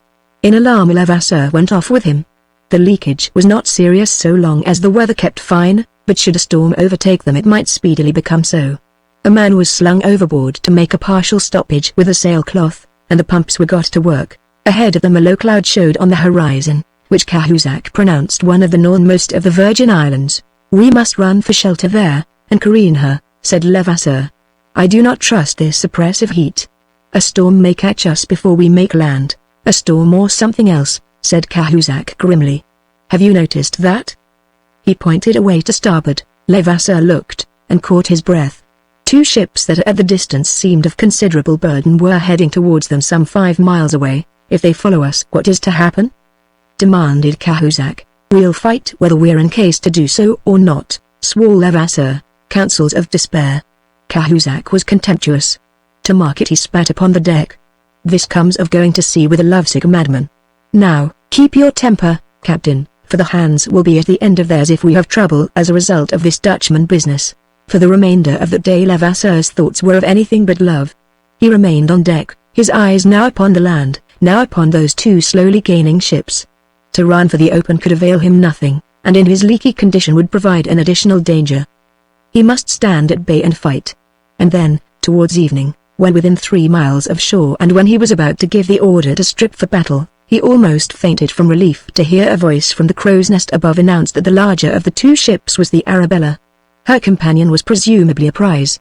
But the pessimism of Cahusac abated nothing. That is but the lesser evil, he growled. What will Blood say about this Dutchman? Let him say what he pleases. Levasseur laughed in the immensity of his relief. And what about the children of the governor of Tortuga? He must not know. He'll come to know in the end. Aye, but by then, Morbley, the matter will be settled. I shall have made my peace with the governor. I tell you I know the way to compel Ogeron to come to terms. Presently the 4 vessels lay to off the northern coast of La Virgin, a narrow little island arid and treeless, some 12 miles by 3, uninhabited save by birds and turtles and unproductive of anything but salt, of which there were considerable ponds to the south. Levasseur put off in a boat accompanied by Cahusac and 2 other officers, and went to visit Captain Blood aboard the Arabella. Our brief separation has been mighty profitable, was Captain Blood's greeting. It's a busy morning we've both had. He was in high good humor as he led the way to the great cabin for a rendering of accounts. The tall ship that accompanied the Arabella was a Spanish vessel of 26 guns, the Santiago from Puerto Rico with 120,000 weight of cacao, 40,000 pieces of 8, and the value of 10,000 more in jewels. A rich capture of which 2/5 under the articles went to Levasseur and his crew. Of the money and jewels a division was made on the spot. The cacao it was agreed should be taken to Tortuga to be sold. Then it was the turn of Levasseur, and black grew the brow of Captain Blood as the Frenchman's tale was unfolded. At the end he roundly expressed his disapproval. The Dutch were a friendly people whom it was a folly to alienate, particularly for so paltry a matter as these hides and tobacco, which at most would fetch a bare 20,000 pieces. But Levasseur answered him, as he had answered Cahusac, that a ship was a ship, and it was ships they needed against their projected enterprise. Perhaps because things had gone well with him that day, Blood ended by shrugging the matter aside. Thereupon Levasseur proposed that the Arabella and her prize should return to Tortuga to unload the cacao and enlist the further adventurers that could now be shipped. Levasseur meanwhile would effect certain necessary repairs, and then proceeding south, await his admiral at Saltachidos, an island conveniently situated, in the latitude of 11 For their enterprise against Maracaibo, to Levasseur's relief, Captain Blood not only agreed, but pronounced himself ready to set sail at once. No sooner had the Arabella departed than Levasseur brought his ships into the lagoon, and set his crew to work upon the erection of temporary quarters ashore for himself, his men, and his enforced guests during the careening and repairing of La Foudre. At sunset that evening the wind freshened, it grew to a gale, and from that to such a hurricane that Levasseur was thankful to find himself ashore and his ships in safe shelter. He wondered a little how it might be faring with Captain Blood out there at the mercy of that terrific storm, but he did not permit concern to trouble him unduly. Chapter 15 The Ransom. In the glory of the following morning, sparkling and clear after the storm, with an invigorating, briny tang in the air from the salt ponds on the south of the island, a curious scene was played on the beach of the Virgin, at the foot of a ridge of bleached dunes, beside the spread of sail from which Levasseur had improvised a tent. Enthroned upon an empty cask sat the French filibuster to transact important business, the business of making himself safe with the governor of Tortuga. A guard of honor of a half-dozen officers hung about him, 5 of them were Rubucan hunters, in stained jerkins and leather breeches, the 6th was Cahusac. Before him, guarded by 2 half-naked Negroes, stood young Ogeron, in frilled shirt and satin small clothes and fine shoes of Cordovan leather. He was stripped of doublet, and his hands were tied behind him. The young gentleman's comely face was haggard. Near at hand, and also under guard, but unpinioned, Mademoiselle his sister sat hunched upon a hillock of sand. She was very pale, and it was in vain that she sought to veil in a mask of arrogance the fears by which she was assailed. Levasseur addressed himself to M. Ogeron. He spoke at long length. In the end I trust, monsieur, said he, with mock suavity, that I have made myself quite clear. So that there may be no misunderstandings, I will recapitulate. Your ransom is fixed at 20,000 pieces of 8, and you shall have liberty on parole to go to Tortuga to collect it. In fact, I shall provide the means to convey you thither, and you shall have a month in which to come and go. Meanwhile, your sister remains with me as a hostage. Your father should not consider such a sum excessive as the price of his son's liberty and to provide a dowry for his daughter. Indeed, if anything, I am too modest. Party. M. Dodgeron is reputed a wealthy man. M. Dodgeron the younger raised his head and looked the captain boldly in the face. I refuse, utterly and absolutely. Do you understand? So do your worst, and be damned for a filthy pirate without decency and without honor. But what words! Laughed Levasseur. What heat and what foolishness! You have not considered the alternative. When you do, you will not persist in your refusal. You will not do that in any case. We have spurs for the reluctant. And I warn you against giving me your parole under stress, and afterwards playing me false. I shall know how to find and punish you. Meanwhile, remember your sister's honor is in pawn to me. Should you forget to return with a dowry, you will not consider it unreasonable that I forget to marry her. Levasseur's smiling eyes, intent upon the young man's face, saw the horror that crept into his glance. M. Dodgeron cast a wild glance at Mademoiselle, and observed the grey despair that had almost stamped the beauty from her face. Disgust and fury swept across his countenance, then he braced himself and answered resolutely, "No, you dog. 1,000 times, no, you are foolish to persist." Levasseur spoke without anger, with a coldly mocking regret.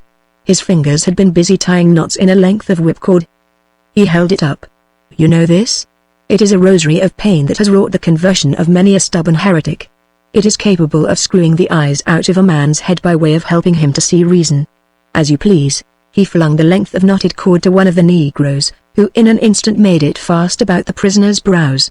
Then between cord and cranium the black inserted a short length of metal, round and slender as a pipe stem.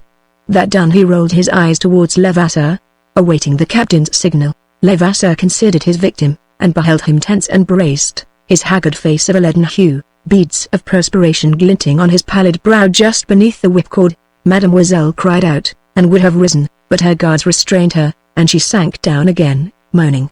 "I beg that you will spare yourself and your sister," said the captain, "by being reasonable. What, after all, is the sum I have named? To your wealthy further a bagatelle. I repeat, I have been too modest. But since I have said 20,000 pieces of 8, 20,000 pieces it shall be. And for what, if you please, have you said 20,000 pieces of 8? In execrable French, but in a voice that was crisp and pleasant, seeming to echo some of the mockery that had invested Levasseur's. That question floated over their heads. Startled, Levasseur and his officers looked up and round.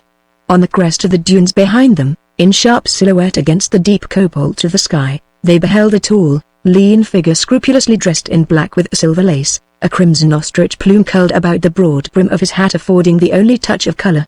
Under that hat was the tawny face of Captain Blood. Levasseur gathered himself up with an oath of amazement. He had conceived Captain Blood by now well below the horizon, on his way to Tortuga, assuming him to have been so fortunate as to have weathered last night's storm, launching himself upon the yielding sand, into which he sank to the level of the calves of his fine boots of Spanish leather. Captain Blood came sliding erect to the beach. He was followed by Wolverstone, and a dozen others. As he came to a standstill, he doffed his hat, with a flourish, to the lady. Then he turned to Levasseur. "Good morning, my captain," said he, and proceeded to explain his presence. "It was last night's hurricane compelled our return.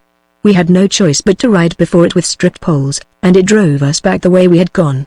Moreover, as the devil would have it, the Santiago sprang her mainmast, and so I was glad to put into a cove on the west of the island a couple of miles away, and we've walked across to stretch our legs, and to give you good day. But who are these?" And he designated the man and the woman. Cahusac shrugged his shoulders, and tossed his long arms to heaven. "Voila!" said he, pregnantly, to the firmament. Levasseur gnawed his lip, and changed color. But he controlled himself to answer civilly. "As you see, 2 prisoners, are washed ashore in last night's gale, eh? Not so." Levasseur contained himself with difficulty before that irony. "They were in the Dutch brig. I don't remember that you mentioned them before." "I did not. They are prisoners of my own, a personal matter. They are French." "French?" Captain Blood's light eyes stabbed at Levasseur, then at the prisoners. M. Dodgeron stood tense and braced as before, but the grey horror had left his face. Hope had leapt within him at this interruption, obviously as little expected by his tormentor as by himself. His sister, moved by a similar intuition, was leaning forward with parted lips and gaping eyes. Captain Blood fingered his lip, and frowned thoughtfully upon Levasseur. "Yesterday you surprised me by making war upon the friendly Dutch. But now it seems that not even your own countrymen are safe from you. Have I not said that this is a matter personal to me? Ah. And their names?" Captain Blood's crisp, authoritative, faintly disdainful manner stirred Levasseur's quick anger. The blood crept slowly back into his blenched face, and his glance grew in insolence, almost in menace. Meanwhile the prisoner answered for him. "I am Henri d'Ogeron, and this is my sister." "D'Ogeron?" Captain Blood stared. "Are you related by chance to my good friend the governor of Tortuga?" "He is my father." Levasseur swung aside with an imprecation. In Captain Blood, amazement for the moment quenched every other emotion. "The saints preserve us now. Are you quite mad, Levasseur? First you molest the Dutch, who are our friends, next you take prisoners 2 persons that are French, your own countrymen, and now, faith, they're no less than the children of the governor of Tortuga, which is the one safe place of shelter that we enjoy in these islands." Levasseur broke in angrily. "Must I tell you again that it is a matter personal to me? I make myself alone responsible to the governor of Tortuga, and the 20,000 pieces of 8?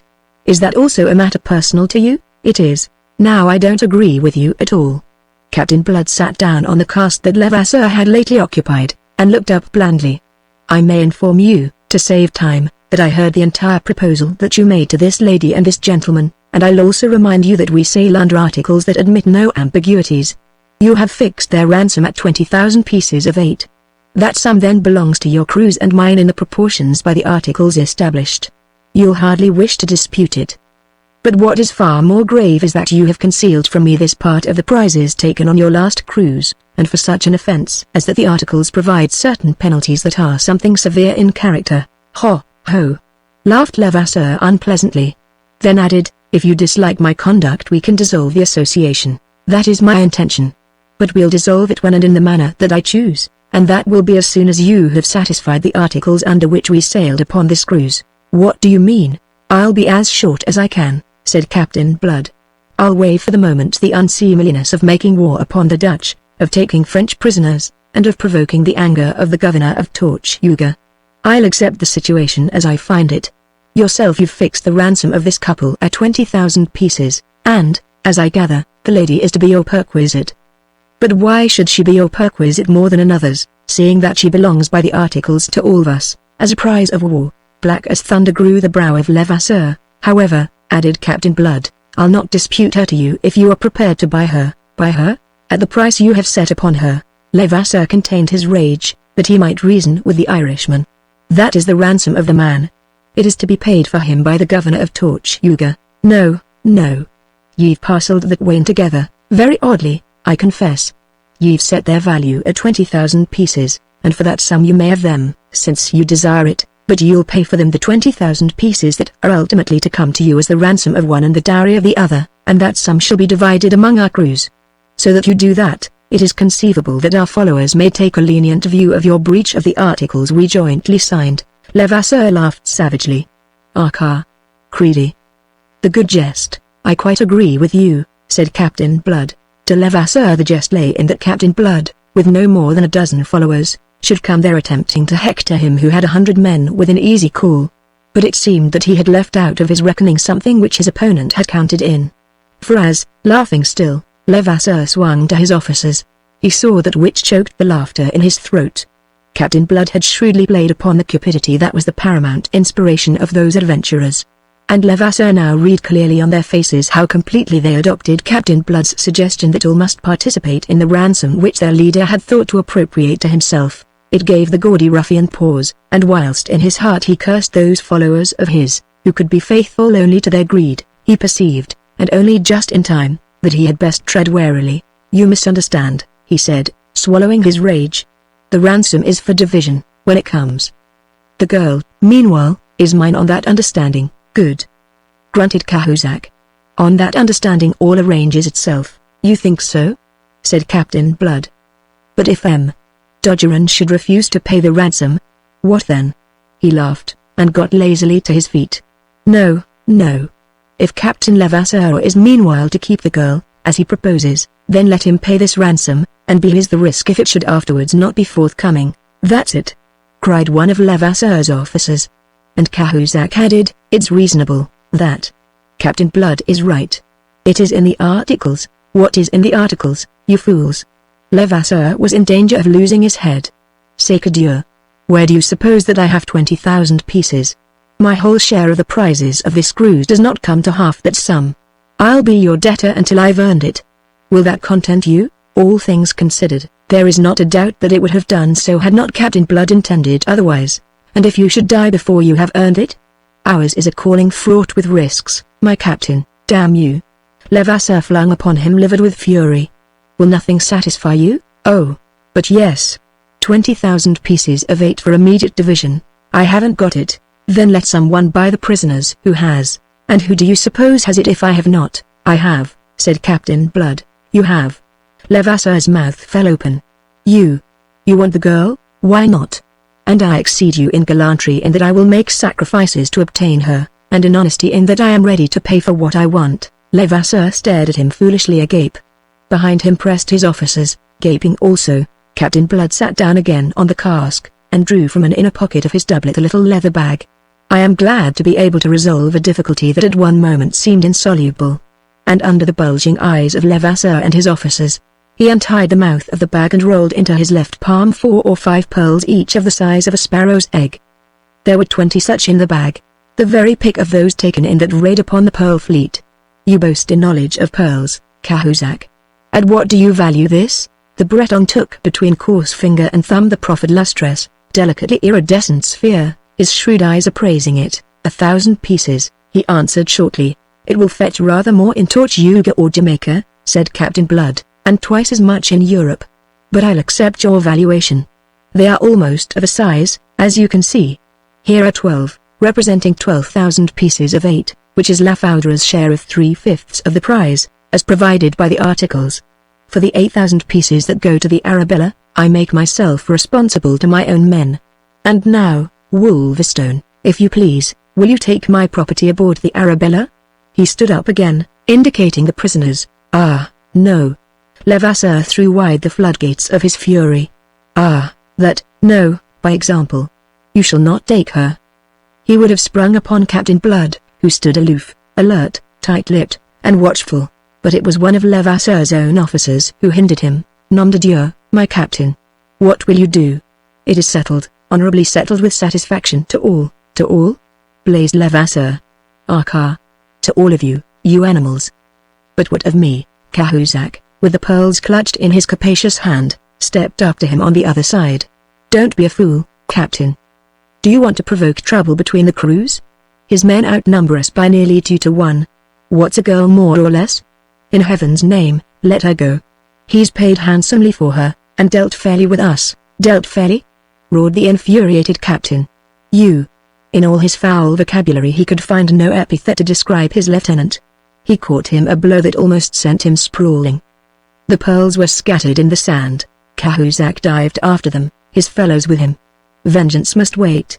For some moments they groped there on hands and knees, oblivious of all else.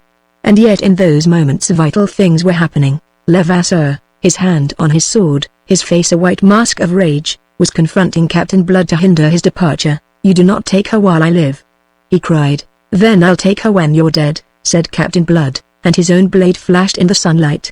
"The articles provide that any man of whatever rank concealing any part of a prize, be it of the value of no more than a peso, shall be hanged at the yardarm. It's what I intended for you in the end. But since ye prefer it this way, ye muckrake, faith, I'll be humoring you." He waved away the men who would have interfered, and the blades rang together. Dodgeron looked on, a man bemused, unable to surmise what the issue either way could mean for him. Meanwhile, 2 of Blood's men who had taken the place of the Frenchman's negro guards, had removed the crown of whipcord from his brow. As for Mademoiselle, she had risen, and was leaning forward, her hand pressed tightly to her heaving breast, her face deathly pale, a wild terror in her eyes. It was soon over.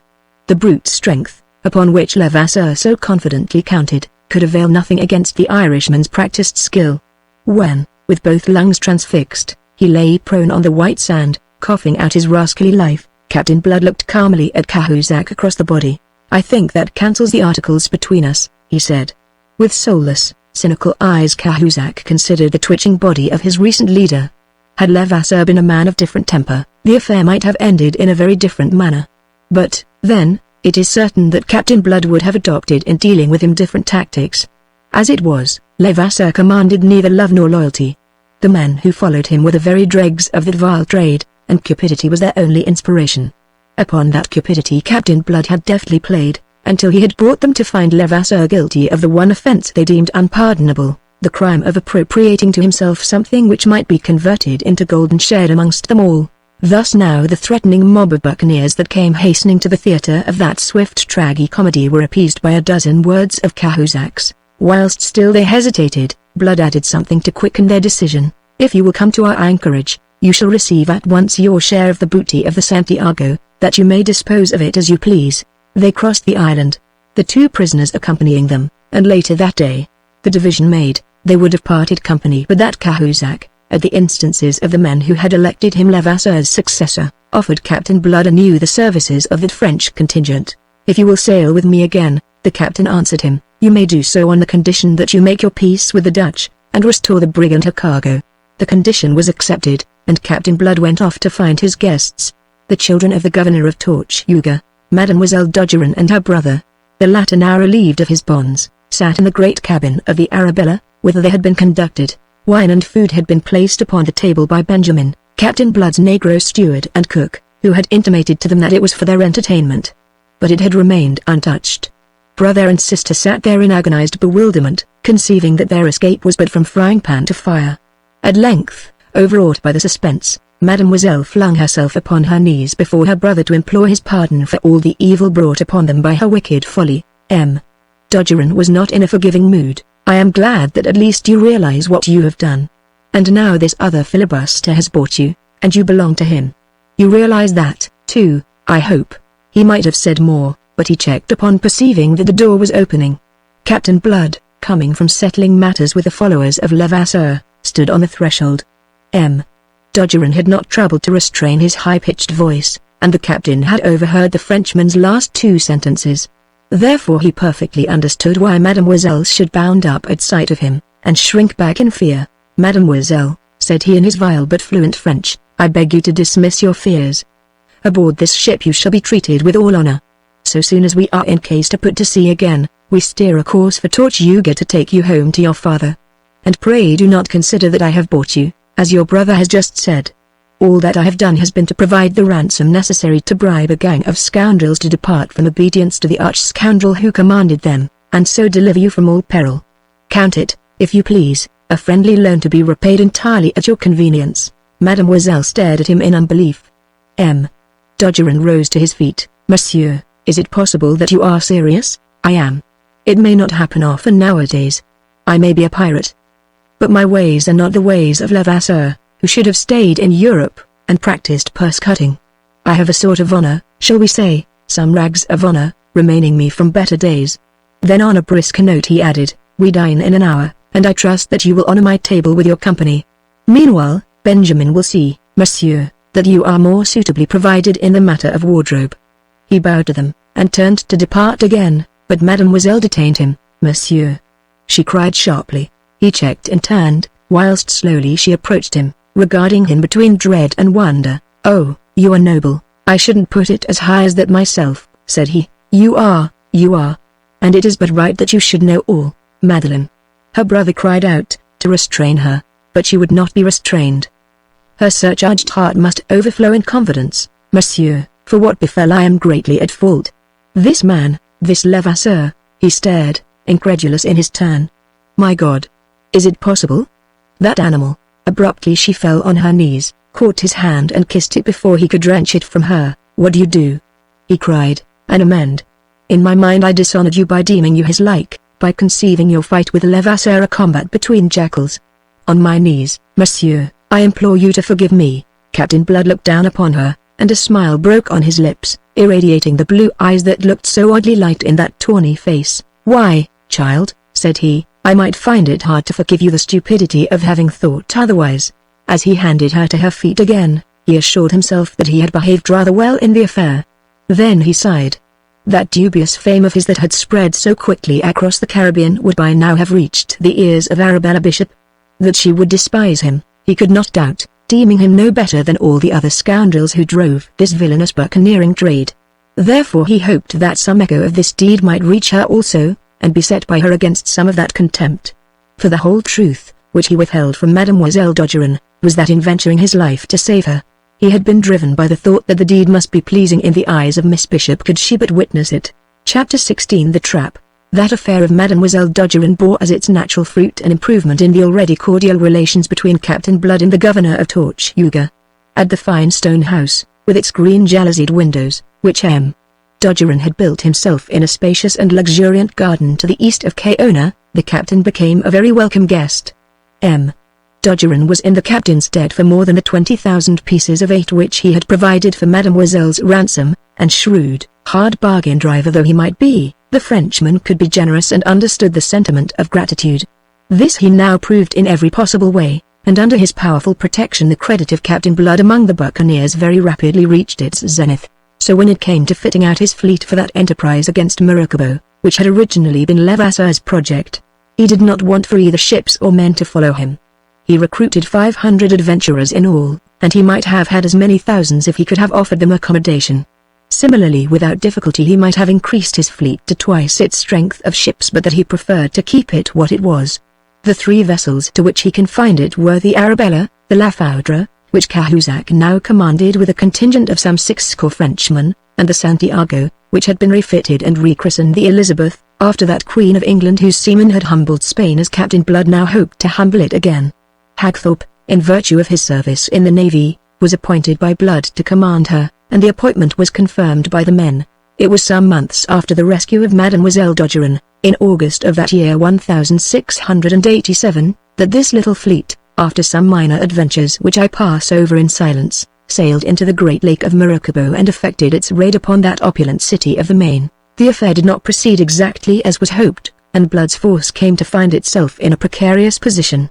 This is best explained in the words employed by Cahusac, which Pitt has carefully recorded, in the course of an altercation that broke out on the steps of the church of Nuestra Señora del Carmen, which Captain Blood had impiously appropriated for the purpose of a corps de garde. I have said already that he was a papist only when it suited him. The dispute was being conducted by Hagthorpe, Wolverstone, and Pitt on the one side, and Cahusac, out of whose uneasiness it all arose, on the other. Behind them in the sun-scorched, dusty square, sparsely fringed by palms, whose fronds drooped listlessly in the quivering heat, surged a couple of hundred wild fellows belonging to both parties, their own excitement momentarily quelled so that they might listen to what passed among their leaders. Cahusac appeared to be having it all his own way, and he raised his harsh, querulous voice so that all might hear his truculent denunciation. He spoke, Pitt tells us, a dreadful kind of English, which the shipmaster, however, makes little attempt to reproduce. His dress was as discordant as his speech. It was of a kind to advertise his trade, and ludicrously in contrast with the sober garb of Hagthorpe and the almost foppish daintiness of Jeremy Pitt. His soiled and blood-stained shirt of blue cotton was open in front, to cool his hairy breast, and the girdle about the waist of his leather breeches carried an arsenal of pistols and a knife, whilst a cutlass hung from a leather baldric loosely slung about his body. Above his countenance, broad and flat as a Mongolian's, a red scarf was swathed, turban-wise, about his head. "Is it that I have not warned you from the beginning that all was too easy?" he demanded between plaintiveness and fury. "I am no fool, my friends. I have eyes, me. And I see. I see an abandoned fort at the entrance of the lake, and nobody there to fire a gun at us when we came in. Then I suspect the trap. Who would not that had eyes and brain? Bah! We come on. What do we find? A city, abandoned like the fort, a city out of which the people have taken all things of value. Again I warn Captain Blood. It is a trap, I say. We are to come on, always to come on, without opposition, until we find that it is too late to go to sea again, that we cannot go back at all. But no one will listen to me. You will that know so much more. Name of God. Captain Blood, he will go on, and we go on. We go to Gibraltar. True that at last, after long time, we catch the deputy governor, true, we make him pay big ransom for Gibraltar, true between that ransom and the loot we return here with some 2,000 pieces of eight. But what is it? In reality, will you tell me? Or shall I tell you? It is a piece of cheese in a mousetrap, and we are the little mice. Goddamn. And the cats, oh, the cats, they wait for us. The cats are those 4 Spanish ships of war that have come meantime. And they wait for us outside the bottleneck of this lagoon. Mort de Dieu. That is what comes of the damned obstinacy of your fine Captain Blood. Wolverstone laughed. Cahusac exploded in fury. Ah, sanctity. Terris, animal. You laugh. Tell me this, how do we get out again unless we accept the terms of Monsieur the Admiral of Spain? From the buccaneers at the foot of the steps came an angry rumble of approval. The single eye of the gigantic Wolverstone rolled terribly, and he clenched his great fists as if to strike the Frenchman, who was exposing them to mutiny. But Cahusac was not daunted. The mood of the men enheartened him. You think, perhaps, this your Captain Blood is the good God? That he can make miracles, eh? He is ridiculous, you know, this Captain Blood, with his grand air and his... He checked. Out of the church at that moment, grand air and all, sauntered Peter Blood. With him came a tough, long-legged French sea-wolf named Burville, who, though still young, had already won fame as a privateer commander before the loss of his own ship had driven him to take service under Blood. The captain advanced towards that disputing group, leaning lightly upon his long ebony cane, his face shaded by a broad-plumed hat. There was in his appearance nothing of the buccaneer. He had much more the air of a lounger in the Mall or the Alameda, the latter rather, since his elegant suit of violet taffetas with gold-embroidered buttonholes was in the Spanish fashion. But the long, stout, serviceable rapier, thrust up behind by the left hand resting lightly on the pommel, corrected the impression. That and those steely eyes of his announced the adventurer. You find me ridiculous, eh, Cahusac? Said he, as he came to a halt before the Breton, whose anger seemed already to have gone out of him. What, then, must I find you? He spoke quietly, almost wearily. You will be telling them that we have delayed, and that it is the delay that has brought about our danger. But whose is the fault of that delay? We have been a month in doing what should have been done, and what but for your blundering would have been done, inside of a week, Arcar. Nom de Dieu. Was it my fault that? Was it anyone else's fault that you ran your ship La Foudre aground on the shoal in the middle of the lake? You would not be piloted. You knew your way. You took no soundings even. The result was that we lost 3 precious days in getting canoes to bring off your men and your gear. Those 3 days gave the folk at Gibraltar not only time to hear of our coming, but time in which to get away. After that, and because of it, we had to follow the governor to his infernal island fortress, and a fortnight and best part of 100 lives were lost in reducing it. That's how we come to have delayed until this Spanish fleet is fetched round from La Guaira by a guarda-costa, and if ye hadn't lost La Foudre, and so reduced our fleet from 3 ships to 2, we should even now be able to fight our way through with a reasonable hope of succeeding. Yet you think it is for you to come hectoring here, upbraiding us for a situation that is just the result of your own ineptitude. He spoke with a restraint which I trust you will agree was admirable when I tell you that the Spanish fleet guarding the bottleneck exit of the Great Lake of Maracaibo, and awaiting there the coming forth of Captain Blood with a calm confidence based upon its overwhelming strength, was commanded by his implacable enemy, Don Miguel de Espinosa y Valdez, the Admiral of Spain. In addition to his duty to his country, the Admiral had, as you know, a further personal incentive arising out of that business aboard the Encarnacion a year ago, and the death of his brother Don Diego, and with him sailed his nephew Esteban, whose vindictive zeal exceeded the Admiral's own. Yet, knowing all this, Captain Blood could preserve his calm in reproving the cowardly frenzy of one for whom the situation had not half the peril with which it was fraught for himself. He turned from Cahusac to address the mob of buccaneers, who had surged nearer to hear him, for he had not troubled to raise his voice. I hope that will correct some of the misapprehension that appears to have been disturbing you, said he. There's no good can come of talking of what's past and done, cried Cahusac, more sullen now than truculent. Whereupon Wolverstone laughed, a laugh that was like the neighing of a horse. The question is, what are we to do now? Sure, now, there's no question at all, said Captain Blood. Indeed, but there is, Cahusac insisted. Don Miguel, the Spanish Admiral, have offered us safe passage to see if we will depart at once, do no damage to the town, release our prisoners, and surrender all that we took at Gibraltar. Captain Blood smiled quietly, knowing precisely how much Don Miguel's word was worth. It was Burville who replied, in manifest scorn of his compatriot. Which argues that, even at this disadvantage as he has us, the Spanish Admiral is still afraid of us. That can be only because he not know our real weakness, was the fierce retort. And, anyway, we must accept these terms. We have no choice. That is my opinion. Well, it's not mine, now, said Captain Blood. So, I've refused them. Refuse. Cahuzac's broad face grew purple. A muttering from the men behind enheartened him. You have refused? You have refused already, and without consulting me? Your disagreement could have altered nothing. You'd have been outvoted, for Hagthorpe here was entirely of my own mind. Still, he went on, if you and your own French followers wish to avail yourselves of the Spaniards' terms, we shall not hinder you. Send one of your prisoners to announce it to the Admiral. Don Miguel will welcome your decision, you may be sure. Cahuzac glowered at him in silence for a moment. Then, having controlled himself, he asked in a concentrated voice, precisely what answer have you make to the Admiral? A smile irradiated the face and eyes of Captain Blood. I have answered him that unless within 24 hours we have his parole to stand out to sea, ceasing to dispute our passage or hinder our departure, and a ransom of 50,000 pieces of 8 for Maracaibo, we shall reduce this beautiful city to ashes, and thereafter go out and destroy his fleet. The impudence of it left Cahuzac speechless. But among the English buccaneers in the square there were many who savoured the audacious humour of the trapped dictating terms to the trappers. Laughter broke from them. It spread into the roar of acclamation, for bluff is a weapon dear to every adventurer. Presently, when they understood it, even Cahuzac's French followers were carried off their feet by that wave of jocular enthusiasm, until in his truculent obstinacy Cahuzac remained the only dissentient. He withdrew in mortification. Nor was he to be mollified until the following day brought him his revenge.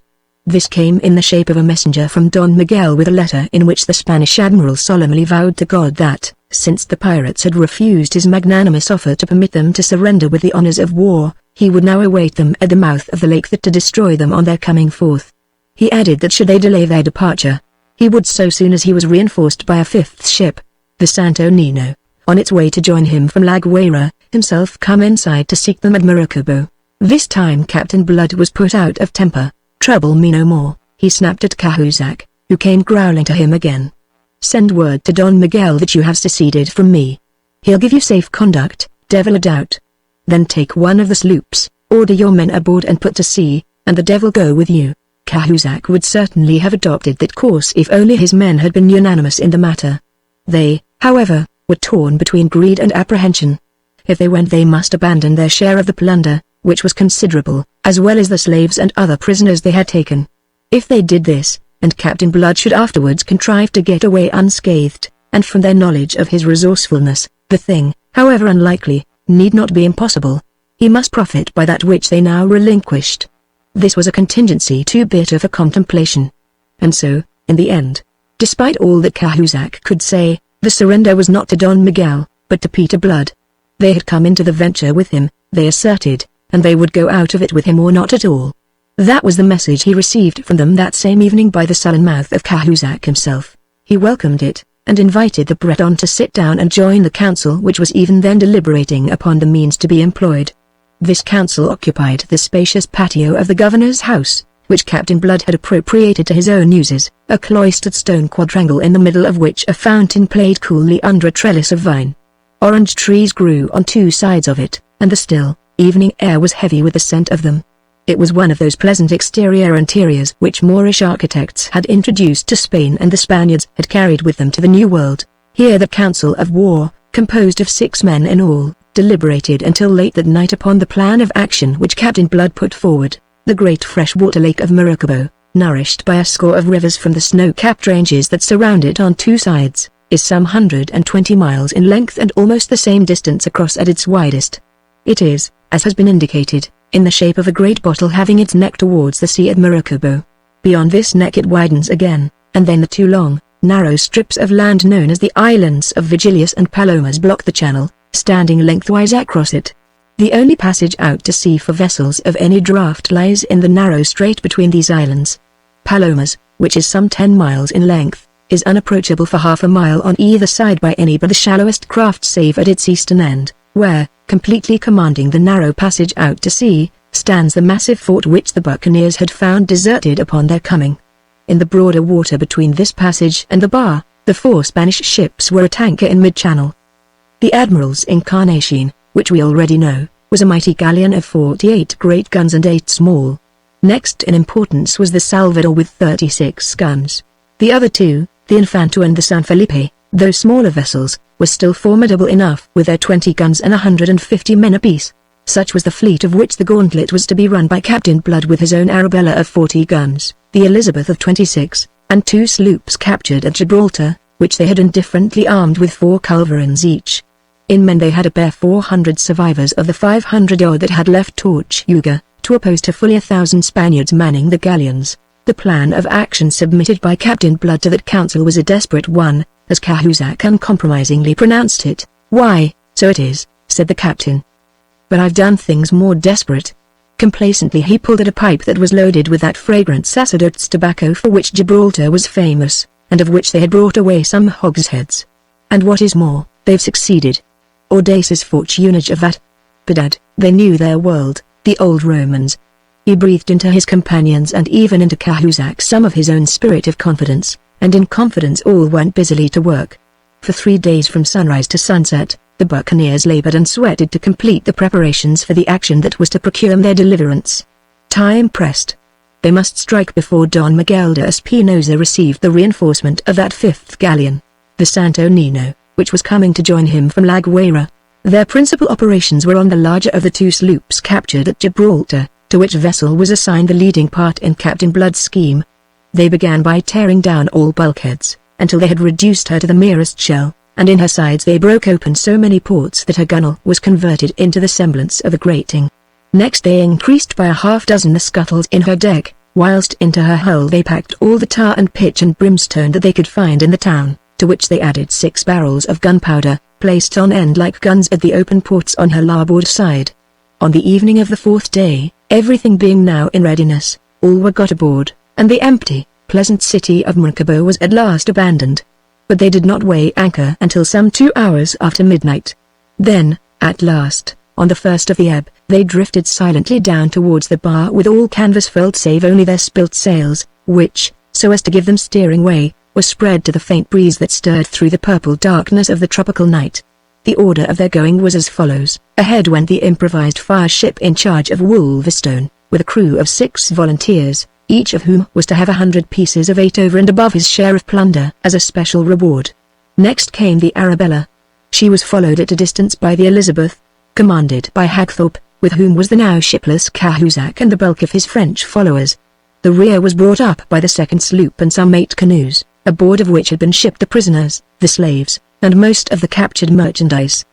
The prisoners were all pinioned, and guarded by 4 buccaneers with musketoons who manned these boats in addition to the 2 fellows who were to sail them. Their place was to be in the rear and they were to take no part whatever in the coming fight. As the first glimmerings of opalescent dawn dissolved the darkness, the straining eyes of the buccaneers were able to make out the tall rigging of the Spanish vessels, riding at anchor less than a quarter of a mile ahead. Entirely without suspicion, as the Spaniards were, and rendered confident by their own overwhelming strength, it is unlikely that they used a vigilance keener than their careless habit. Certain it is that they did not sight Blood's fleet in that dim light until some time after Blood's fleet had sighted them. By the time that they had actively roused themselves, Wolverstone's sloop was almost upon them, speeding under canvas which had been crowded to her yards the moment the galleons had loomed into view. Straight for the Admiral's great ship, the Encarnacion, did Wolverstone head the sloop. Then, lashing down the helm, he kindled from a match that hung ready lighted beside him a great torch of thickly plaited straw that had been steeped in bitumen. First it glowed, then as he swung it round his head, it burst into flame, just as the slight vessel went crashing and bumping and scraping against the side of the flagship, whilst rigging became tangled with rigging, to the straining of yards and snapping of spars overhead. His 6 men stood at their posts on the larboard side, stark naked, each armed with a grapnel, 4 of them on the gunwale, 2 of them aloft. At the moment of impact these grapnels were slung to bind the Spaniard to them, those aloft being intended to complete and preserve the entanglement of the rigging. Aboard the rudely awakened galleon all was confused hurrying, scurrying, trumpeting, and shouting. At first there had been a desperately hurried attempt to get up the anchor, but this was abandoned as being already too late, and conceiving themselves on the point of being boarded, the Spaniards stood to arms to ward off the onslaught.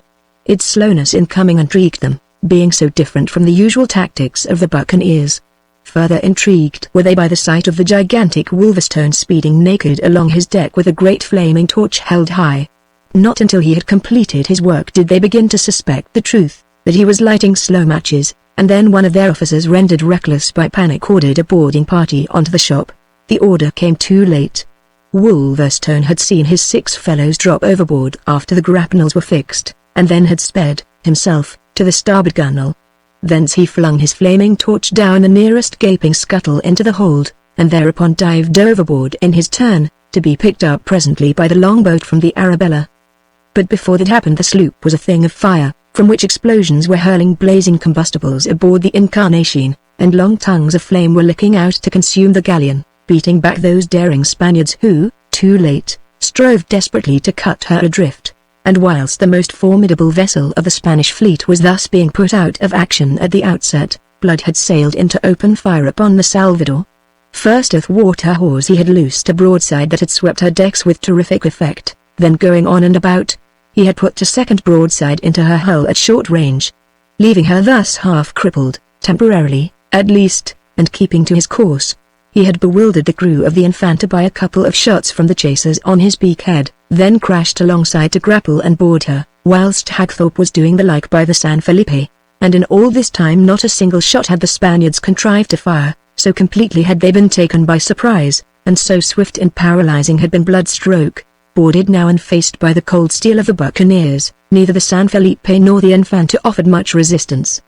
The sight of their admiral in flames, and the Salvador drifting crippled from the action, had so utterly disheartened them that they accounted themselves vanquished, and laid down their arms. If by a resolute stand the Salvador had encouraged the other 2 undamaged vessels to resistance, the Spaniards might well have retrieved the fortunes of the day.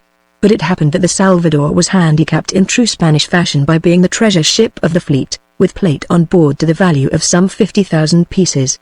Intent above all upon saving this from falling into the hands of the pirates, Don Miguel, who, with a remnant of his crew, had meanwhile transferred himself aboard her, headed her down towards Palomas and the fort that guarded the passage. This fort the admiral, in those days of waiting, had taken the precaution secretly to garrison and rearm. For the purpose he had stripped the fort of Cojaro, further out on the Gulf, of its entire armament, which included some cannon royal of more than ordinary range and power. With no suspicion of this, Captain Blood gave chase, accompanied by the Infanta, which was manned now by a prize crew under the command of Burville. The stern chasers of the Salvador desultorily returned the punishing fire of the pursuers, but such was the damage she, herself, sustained, that presently, coming under the guns of the fort, she began to sink, and finally settled down in the shallows with part of her hull above water.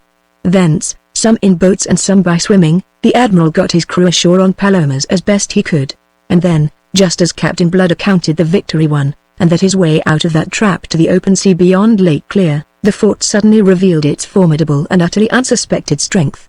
With a roar the cannons royal proclaimed themselves, and the Arabella staggered under a blow that smashed her bulwarks at the waist and scattered death and confusion among the seamen gathered there. Had not Pitt, her master, himself seized the whipstaff and put the helm hard over to swing her sharply off to starboard, she must have suffered still worse from the second volley that followed fast upon the first. Meanwhile Liv had fared even worse with the frailer Infanta.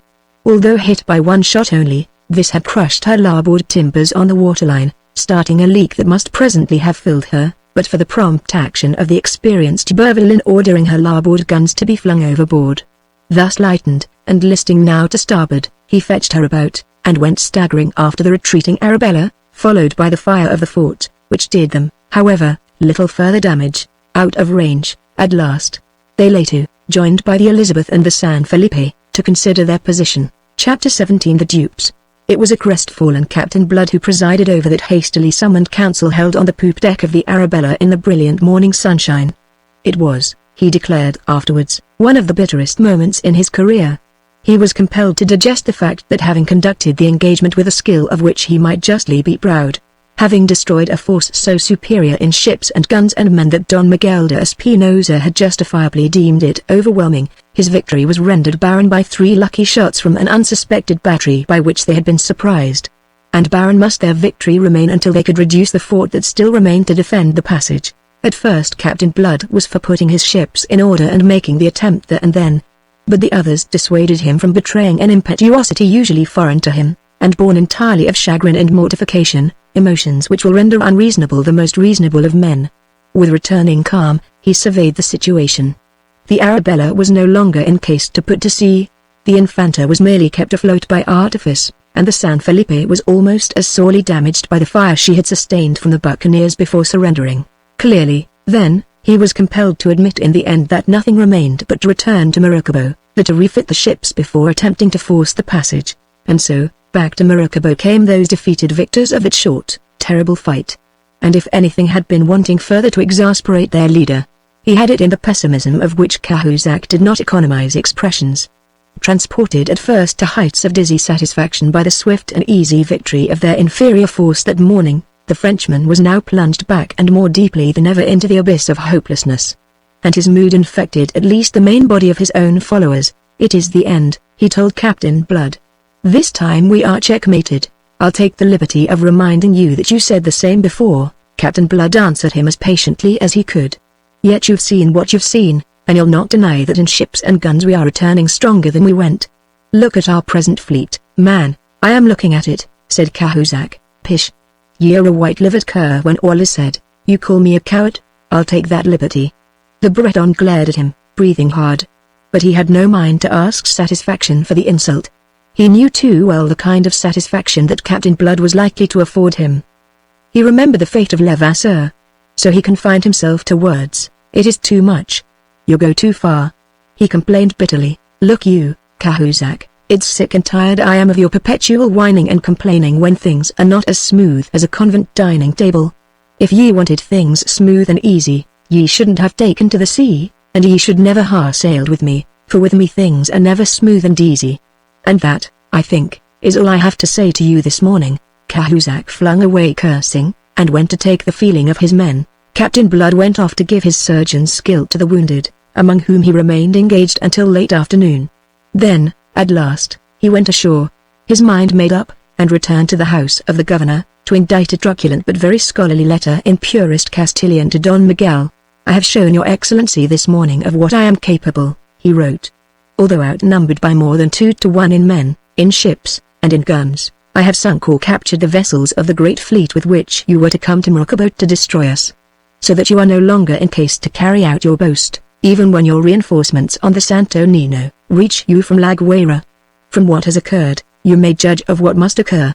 I should not trouble your excellency with this letter but that I am a humane man, abhorring bloodshed. Therefore before proceeding to deal with your fort, which you may deem invincible, as I have dealt already with your fleet, which you deemed invincible, I make you, purely out of humanitarian considerations, this last offer of terms. I will spare this city of Maracaibo and forthwith evacuate it, leaving behind me the 40 prisoners I have taken, in consideration of your paying me the sum of 50,000 pieces of 8 and 100 head of cattle as a ransom, thereafter granting me unmolested passage of the bar. My prisoners, most of whom are persons of consideration, I will retain as hostages until after my departure, sending them back in the canoes which we shall take with us for that purpose.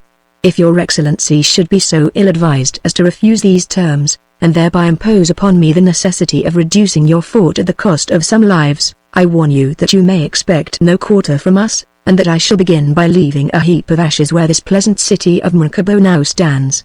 The letter written, he bade them bring him from among the prisoners the deputy governor of Maracaibo, who had been taken at Gibraltar.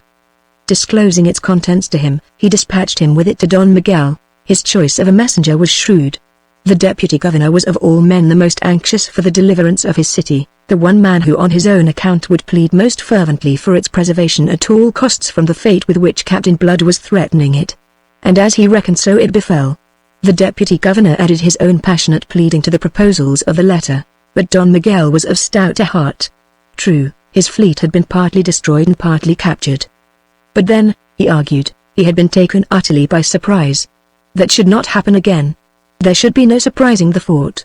Let Captain Blood do his worst at Maracaibo, this should be a bitter reckoning for him when eventually he decided, as, sooner or later, decide he must, to come forth. The deputy governor was flung into panic. He lost his temper, and said some hard things to the admiral. But they were not as hard as the thing the admiral said to him in answer. Had you been as loyal to your king in hindering the entrance of these cursed pirates as I shall be in hindering their going forth again, we should not now find ourselves in our present straits. So weary me no more with your coward counsels. I make no terms with Captain Blood. I know my duty to my king, and I intend to perform it. I also know my duty to myself, I have a private score with this rascal, and I intend to settle it. Take you that message back. So back to Maracaibo, back to his own handsome house in which Captain Blood had established his quarters, came the deputy governor with the admiral's answer. And because he had been shamed into a show of spirit by the admiral's own stout courage in adversity, he delivered it as truculently as the admiral could have desired. "And is it like that?" said Captain Blood with a quiet smile, though the heart of him sank at this failure of his bluster. Well, it's a pity now that the admiral's so headstrong. It was that way he lost his fleet, which was his own to lose. This pleasant city of Maracaibo isn't. So no doubt he'll lose it with fewer misgivings. I am sorry. Waste, like bloodshed, is a thing abhorrent to me. But there ye are. I'll have the faggots to the place in the morning, and maybe when he sees the blaze tomorrow night he'll begin to believe that Peter Blood is a man of his word. Ye may go, Don Francisco." The deputy governor went out with dragging feet, followed by guards, his momentary truculence utterly spent. But no sooner had he departed than up leapt Cahusac, who had been of the council assembled to receive the admiral's answer. His face was white and his hands shook as he held them out in protest. "Death of my life, what have you to say now?" he cried, his voice husky. And without waiting to hear what it might be, he raved on, "I knew you not frighten the admiral so easy. He hold us in trap, and he knows it, yet you dream that he will yield himself to your impudent message. Your fool letter it have sealed the doom of us all. Have ye done?" quoth Blood quietly, as the Frenchman paused for breath. "No, I have not." "Then spare me the rest. It'll be of the same quality, devil a doubt, and it doesn't help us to solve the riddle that's before us. But what are you going to do? Is it that you will tell me?" It was not a question, it was a demand. "How the devil do I know? I was hoping you'd have some ideas yourself. But since ye are so desperately concerned to save your skin, you and those that think like you are welcome to leave us. I've no doubt at all the Spanish admiral will welcome the abatement of our numbers even at this late date. Ye shall have the sloop as a parting gift from us, and ye can join Don Miguel in the fort for all I care, or for all the good ye are likely to be to us in this present pass. It is to my men to decide," Cahusac retorted, swallowing his fury, and on that stalked out to talk to them, leaving the others to deliberate in peace. Next morning early he sought Captain Blood again. He found him alone in the patio, pacing to and fro, his head sunk on his breast. Cahusac mistook consideration for dejection. "Each of us carries in himself a standard by which to measure his neighbor. We have take you at your word, Captain," he announced, between sullenness and defiance. Captain Blood paused, shoulders hunched, hands behind his back, and mildly regarded the buccaneer in silence. Cahusac explained himself. "Last night I sent one of my men to the Spanish admiral with a letter. I make him offer to capitulate if he will accord us passage with the honors of war. This morning I receive his answer. He accord us this on the understanding that we carry nothing away with us. My men they are embarking them on the sloop. We sail at once. Bon voyage," said Captain Blood, and with a nod he turned on his heel again to resume his interrupted mediation. "Is that all that you have to say to me?" cried Cahusac. "There are other things," said Blood over his shoulder. "But I know ye wouldn't like them, ha. Then it's adieu, my captain." Venomously he added, "It is my belief that we shall not meet again." "Your belief is my hope," said Captain Blood. Cahusac flung away, obscenely vituperative.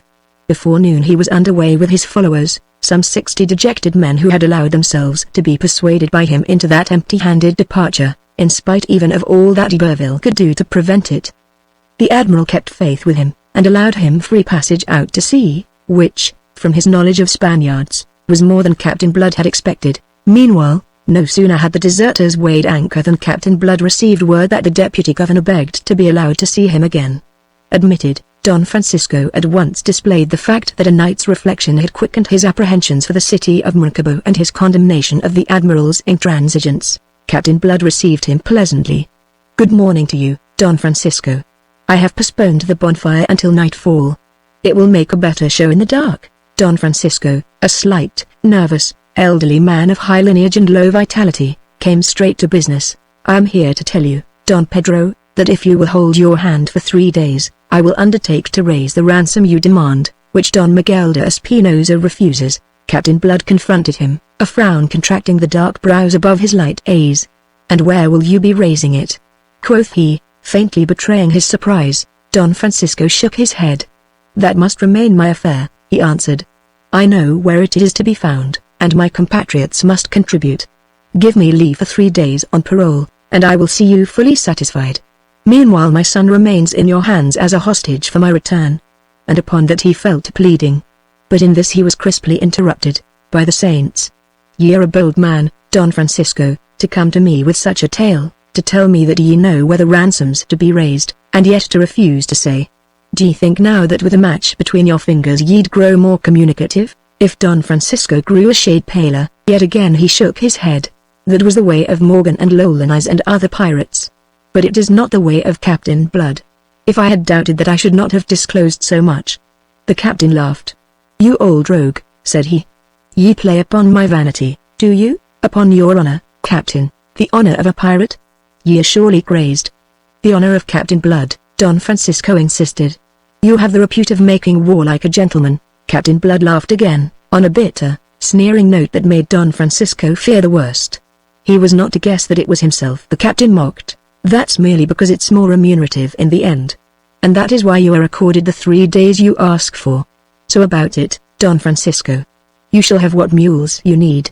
I'll see to it." Away went Don Francisco on his errand, leaving Captain Blood to reflect, between bitterness and satisfaction, that a reputation for as much chivalry as is consistent with piracy is not without its uses. Punctually on the 3rd day the deputy governor was back in Maracaibo with his mules laden with plate and money to the value demanded and a herd of 100 head of cattle driven in by Negro slaves. These bullocks were handed over to those of the company who ordinarily were boucan hunters, and therefore skilled in the curing of meats, and for best part of a week thereafter they were busy at the waterside with the quartering and salting of carcasses.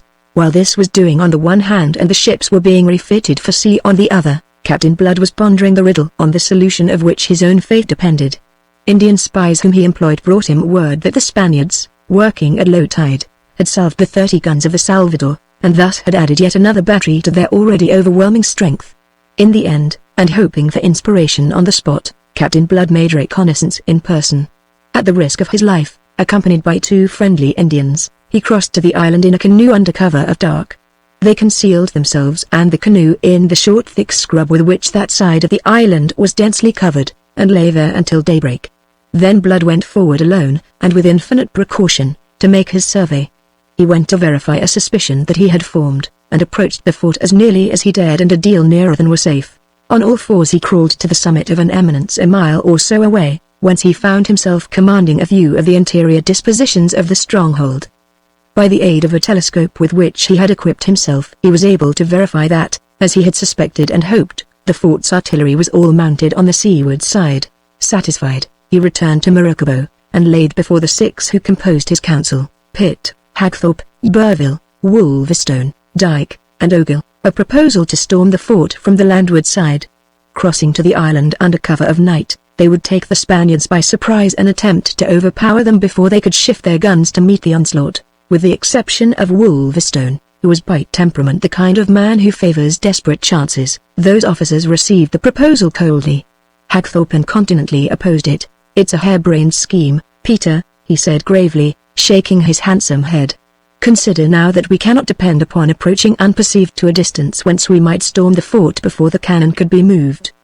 But even if we could, we can take no cannon ourselves. We must depend entirely upon our small arms, and how shall we? A bare 300, for this was the number to which Cahusac's defection had reduced them, cross the open to attack more than twice that number under cover. The others, Dyke, Ogle, Burville, and even Pitt, whom loyalty to Blood may have made reluctant, loudly approved him.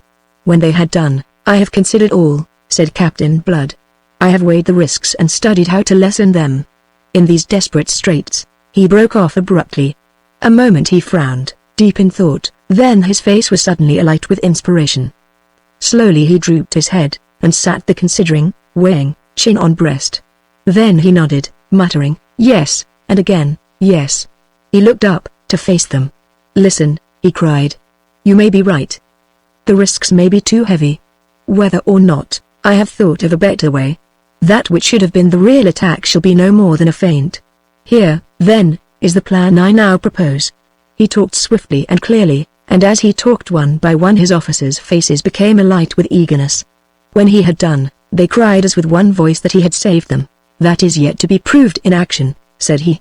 Since for the last 24 hours all had been in readiness for departure, there was nothing now to delay them, and it was decided to move next morning. Such was Captain Blood's assurance of success that he immediately freed the prisoners held as hostages, and even the Negro slaves, who were regarded by the others as legitimate plunder.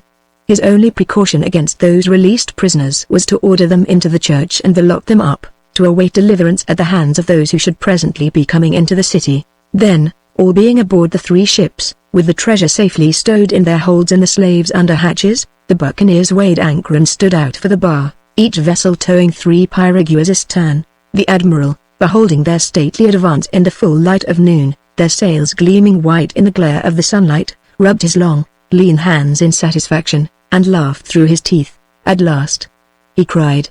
"God delivers him into my hands." He turned to the group of staring officers behind him. "Sooner or later it had to be," he said.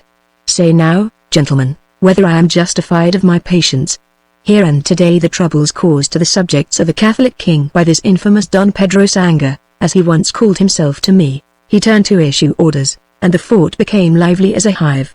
The guns were manned, the gunners already kindling fuses, when the buccaneer fleet, whilst still heading for Palomas, was observed to bear away to the west. The Spaniards watched them, intrigued, within a mile and a half to westward of the fort, and within a half-mile of the shore. That is to say, on the very edge of the shoal water that makes Palomas unapproachable on either side by any but vessels of the shallowest draught. The 4 ships cast anchor well within the Spaniards' view, but just out of range of their heaviest cannon. Sneeringly the admiral laughed. "Aha! They hesitate. These English dogs. Poor Dios, and well they may. They will be waiting for night," suggested his nephew, who stood at his elbow quivering with excitement. Don Miguel looked at him, smiling. "And what shall the night avail them in this narrow passage, under the very muzzles of my guns? Be sure, Esteban, that night your father will be paid for." He raised his telescope to continue his observation of the buccaneers. He saw that the piraguas towed by each vessel were being warped alongside, and he wondered a little what this maneuver might portend. A while those piraguas were hidden from view behind the hulls. Then one by one they reappeared, rowing round and away from the ships, and each boat, he observed, was crowded with armed men. Thus laden, they were headed for the shore, at a point where it was densely wooded to the water's edge. The eyes of the wondering admiral followed them until the foliage screened them from his view. Then he lowered his telescope and looked at his officers. "What the devil does it mean?" he asked. None answered him, all being as puzzled as he was himself. After a little while, Esteban, who kept his eyes on the water, plucked at his uncle's sleeve. "That they go," he cried, and pointed.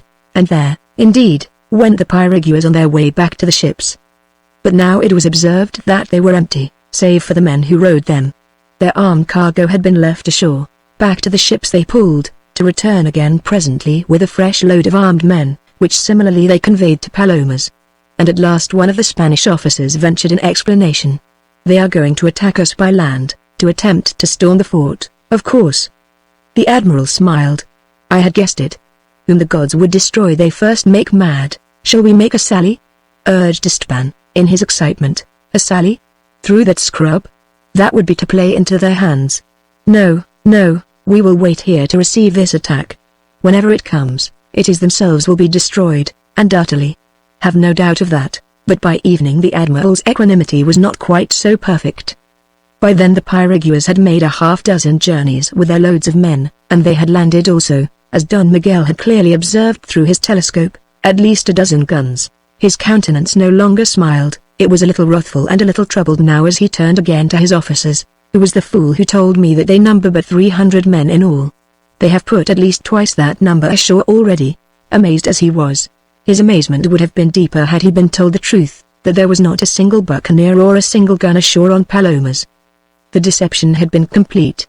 Don Miguel could not guess that the men he had beheld in those piraguas were always the same, that on the journeys to the shore they sat and stood upright in full view, and that on the journeys back to the ships, they lay invisible at the bottom of the boats, which were thus made to appear empty.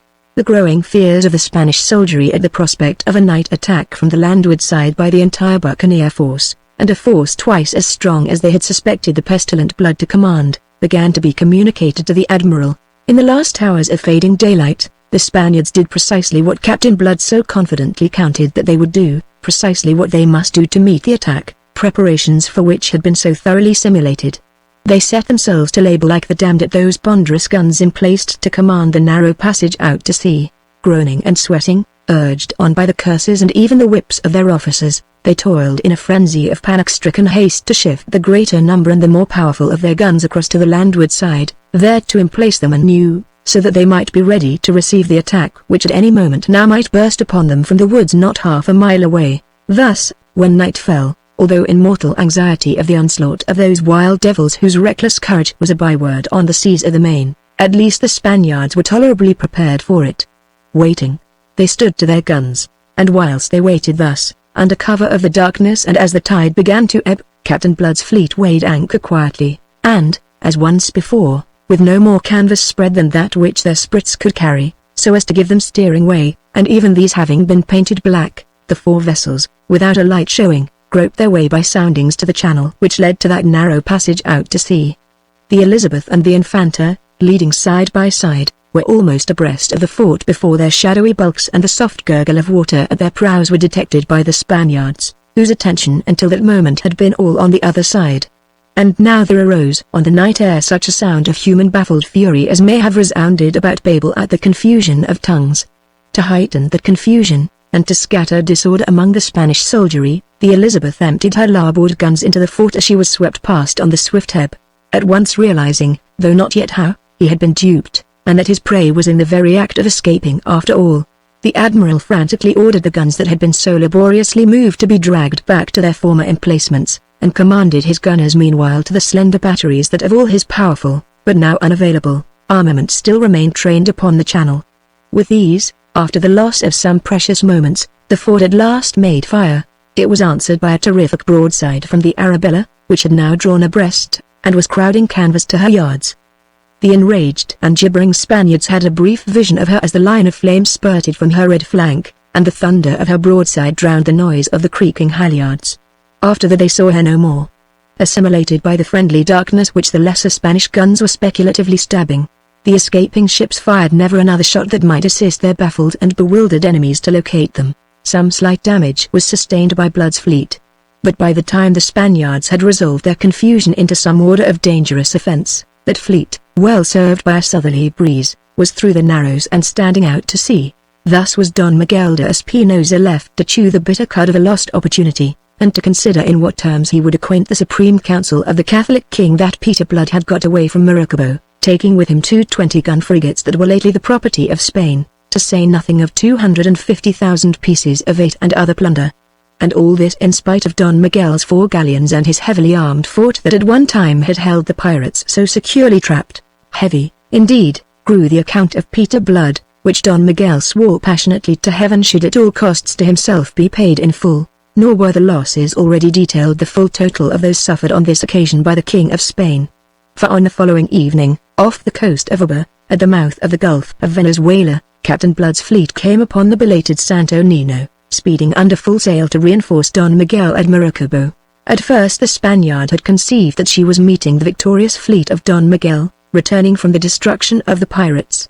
When at comparatively close quarters the pennon of St. George soared to the Arabella's masthead to disillusion her, the Santo Nino chose the better part of valor, and struck her flag. Captain Blood ordered her crew to take to the boats, and land themselves at Uba or wherever else they pleased. So considerate was he that to assist them he presented them with several of the piraguas which he still had in tow. "You will find," said he to her captain, "that Don Miguel is in an extremely bad temper. Commend me to him, and say that I venture to remind him that he must blame himself for all the ills that have befallen him. The evil has recoiled upon him which he loosed when he sent his brother unofficially to make a raid upon the island of Barbados. Bid him think twice before he lets his devils loose upon an English settlement again." With that he dismissed the captain, who went over the side of the Santo Nino, and Captain Blood proceeded to investigate the value of this further prize.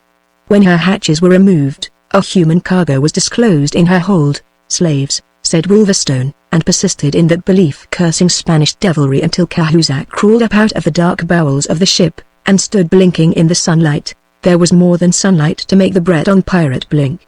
And those that crawled out after him, the remnants of his crew, cursed him horribly for the pusillanimity which had brought them into the ignominy of owing their deliverance to those whom they had deserted as lost beyond hope. Their sloop had encountered and had been sunk 3 days ago by the Santo Nino, and Cahusac had narrowly escaped hanging merely that for some time he might be a mock among the brethren of the coast. For many a month thereafter he was to hear in Tortuga the jeering taunt, Where do you spend the gold that you brought back from Maracaibo? Chapter 18 The Milagrosa. The affair at Maracaibo is to be considered as Captain Blood's buccaneering masterpiece. Although there is scarcely one of the many actions that he fought, recorded in such particular detail by Jeremy Pitt, which does not afford some instance of his genius for naval tactics, yet in none is this more shiningly displayed than in those 2 engagements by which he won out of the trap which Don Miguel de Espinosa had sprung upon him. The fame which he had enjoyed before this, great as it already was, is dwarfed into insignificance by the fame that followed. It was a fame such as no buccaneer, not even Morgan, has ever boasted, before or since. In Tortuga, during the months he spent there refitting the 3 ships he had captured from the fleet that had gone out to destroy him, he found himself almost an object of worship in the eyes of the wild brethren of the coast, all of whom now clamored for the honor of serving under him. It placed him in the rare position of being able to pick and choose the crews for his augmented fleet, and he chose fastidiously. When next he sailed away it was with a fleet of 5 fine ships in which went something over 1,000 men. Thus you behold him not merely famous, but really formidable. The 3 captured Spanish vessels he had renamed with a certain scholarly humor the Cloto, Lachesis, and Atropos, a grimly jocular manner of conveying to the world that he made them the arbiters of the fate of any Spaniards he should henceforth encounter upon the seas. In Europe the news of this fleet, following upon the news of the Spanish admiral's defeat at Maracaibo, produced something of a sensation. Spain and England were variously and unpleasantly exercised, and if you care to turn up the diplomatic correspondence exchanged on the subject, you will find that it is considerable and not always amiable.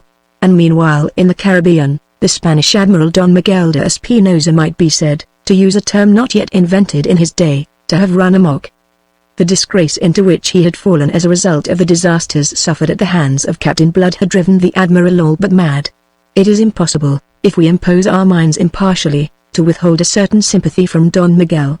Hate was now this unfortunate man's daily bread, and the hope of vengeance an obsession to his mind. As a madman he went raging up and down the Caribbean seeking his enemy, and in the meantime, as an hors d'oeuvre to his vindictive appetite, he fell upon any ship of England or of France that loomed above his horizon. I need say no more to convey the fact that this illustrious sea captain and great gentleman of Castile had lost his head, and was become a pirate in his turn. The Supreme Council of Castile might anon condemn him for his practices. But how should that matter to one who already was condemned beyond redemption? On the contrary, if he should live to lay the audacious and ineffable Blood by the heels, it was possible that Spain might view his present irregularities and earlier losses with a more lenient eye, and so, reckless of the fact that Captain Blood was now in vastly superior strength, the Spaniard sought him up and down the trackless seas. But for a whole year he sought him vainly. The circumstances in which eventually they met are very curious. An intelligent observation of the facts of human existence will reveal to shallow-minded folk who sneer at the use of coincidence in the arts of fiction and drama that life itself is little more than a series of coincidences. Open the history of the past at whatsoever page you will, and there you shall find coincidence at work bringing about events that the merest chance might have averted.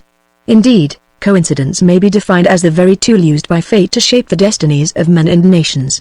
Observe it now at work in the affairs of Captain Blood and of some others. On the 15th September of the year 1688, a memorable year in the annals of England, 3 ships were afloat upon the Caribbean, which in their coming conjunctions were to work out the fortunes of several persons.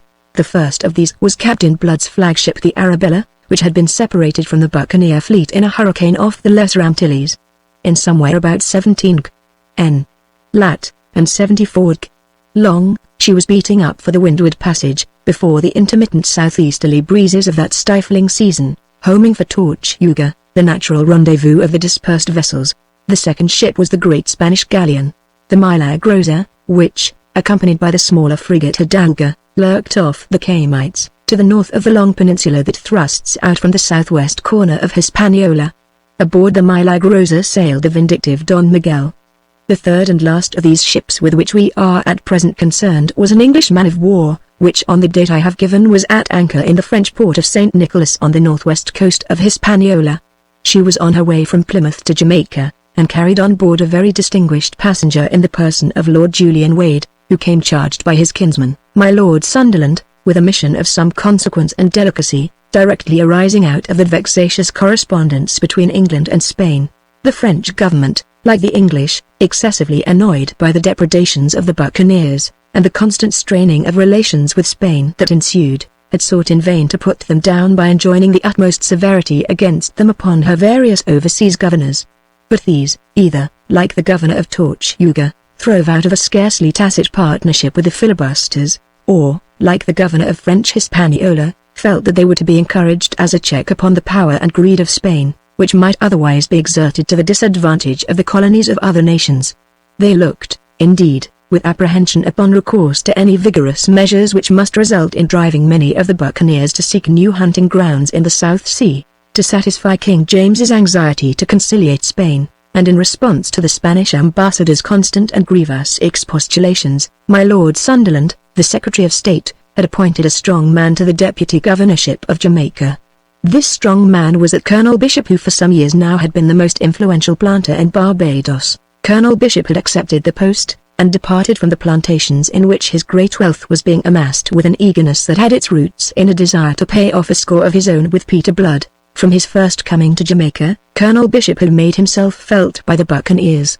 But do what he might, the one buccaneer whom he made his particular quarry, that Peter Blood who once had been his slave, eluded him ever, and continued undeterred and in great force to harass the Spaniards upon sea and land, and to keep the relations between England and Spain in a state of perpetual ferment, particularly dangerous in those days when the peace of Europe was precariously maintained. Exasperated not only by his own accumulated chagrin, but also by the reproaches for his failure which reached him from London, Colonel Bishop actually went so far as to consider hunting his quarry in Tortuga itself and making an attempt to clear the island of the buccaneers it sheltered.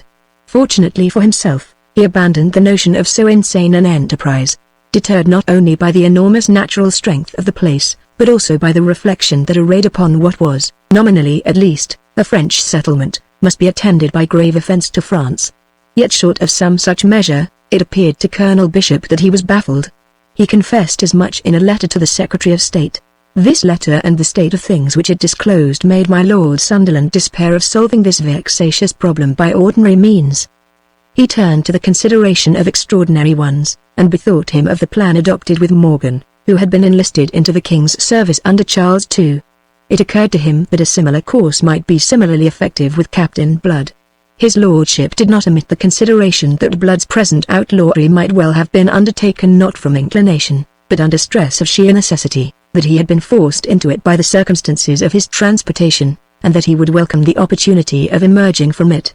Acting upon this conclusion, Sunderland sent out his kinsman, Lord Julian Wade, with some commissions made out in blank, and full directions as to the course which the Secretary considered it desirable to pursue, and yet full discretion in the matter of pursuing them.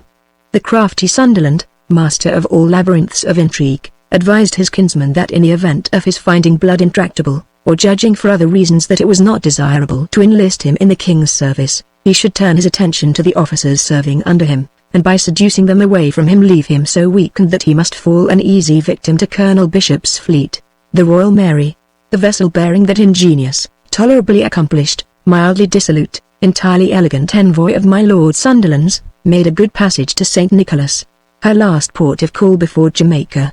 It was understood that as a preliminary Lord Julian should report himself to the Deputy Governor at Port Royal, whence at need he might have himself conveyed to Tortuga. Now it happened that the Deputy Governor's niece had come to St. Nicholas some months earlier on a visit to some relatives, and so that she might escape the insufferable heat of Jamaica in that season. The time for her return being now at hand, a passage was sought for her aboard the Royal Mary, and in view of her uncle's rank and position promptly accorded. Lord Julian hailed her advent with satisfaction. It gave a voyage that had been full of interest for him just the spice that it required to achieve perfection as an experience. His lordship was one of your gallants to whom existence that is not graced by womankind is more or less of a stagnation. Miss Arabella Bishop, this straight-up-and-down slip of a girl with her rather boyish voice and her almost boyish ease of movement, was not perhaps a lady who in England would have commanded much notice in my lord's discerning eyes. His very sophisticated, carefully educated tastes in such matters inclined him towards the plump, the languishing, and the quite helplessly feminine. Miss Bishop's charms were undeniable, but they were such that it would take a delicate-minded man to appreciate them, and my Lord Julian, whilst of a mind that was very far from gross, did not possess the necessary degree of delicacy. I must not by this be understood to imply anything against him. It remained, however, that Miss Bishop was a young woman and a lady, and in the latitude into which Lord Julian had strayed this was a phenomenon sufficiently rare to command attention. On his side, with his title and position, his personal grace and the charm of a practiced courtier, he bore about him the atmosphere of the great world in which normally he had his being, a world that was little more than a name to her, who had spent most of her life in the Antilles. It is not therefore wonderful that they should have been attracted to each other before the Royal Mary was warped out of St. Nicholas. Each could tell the other much upon which the other desired information.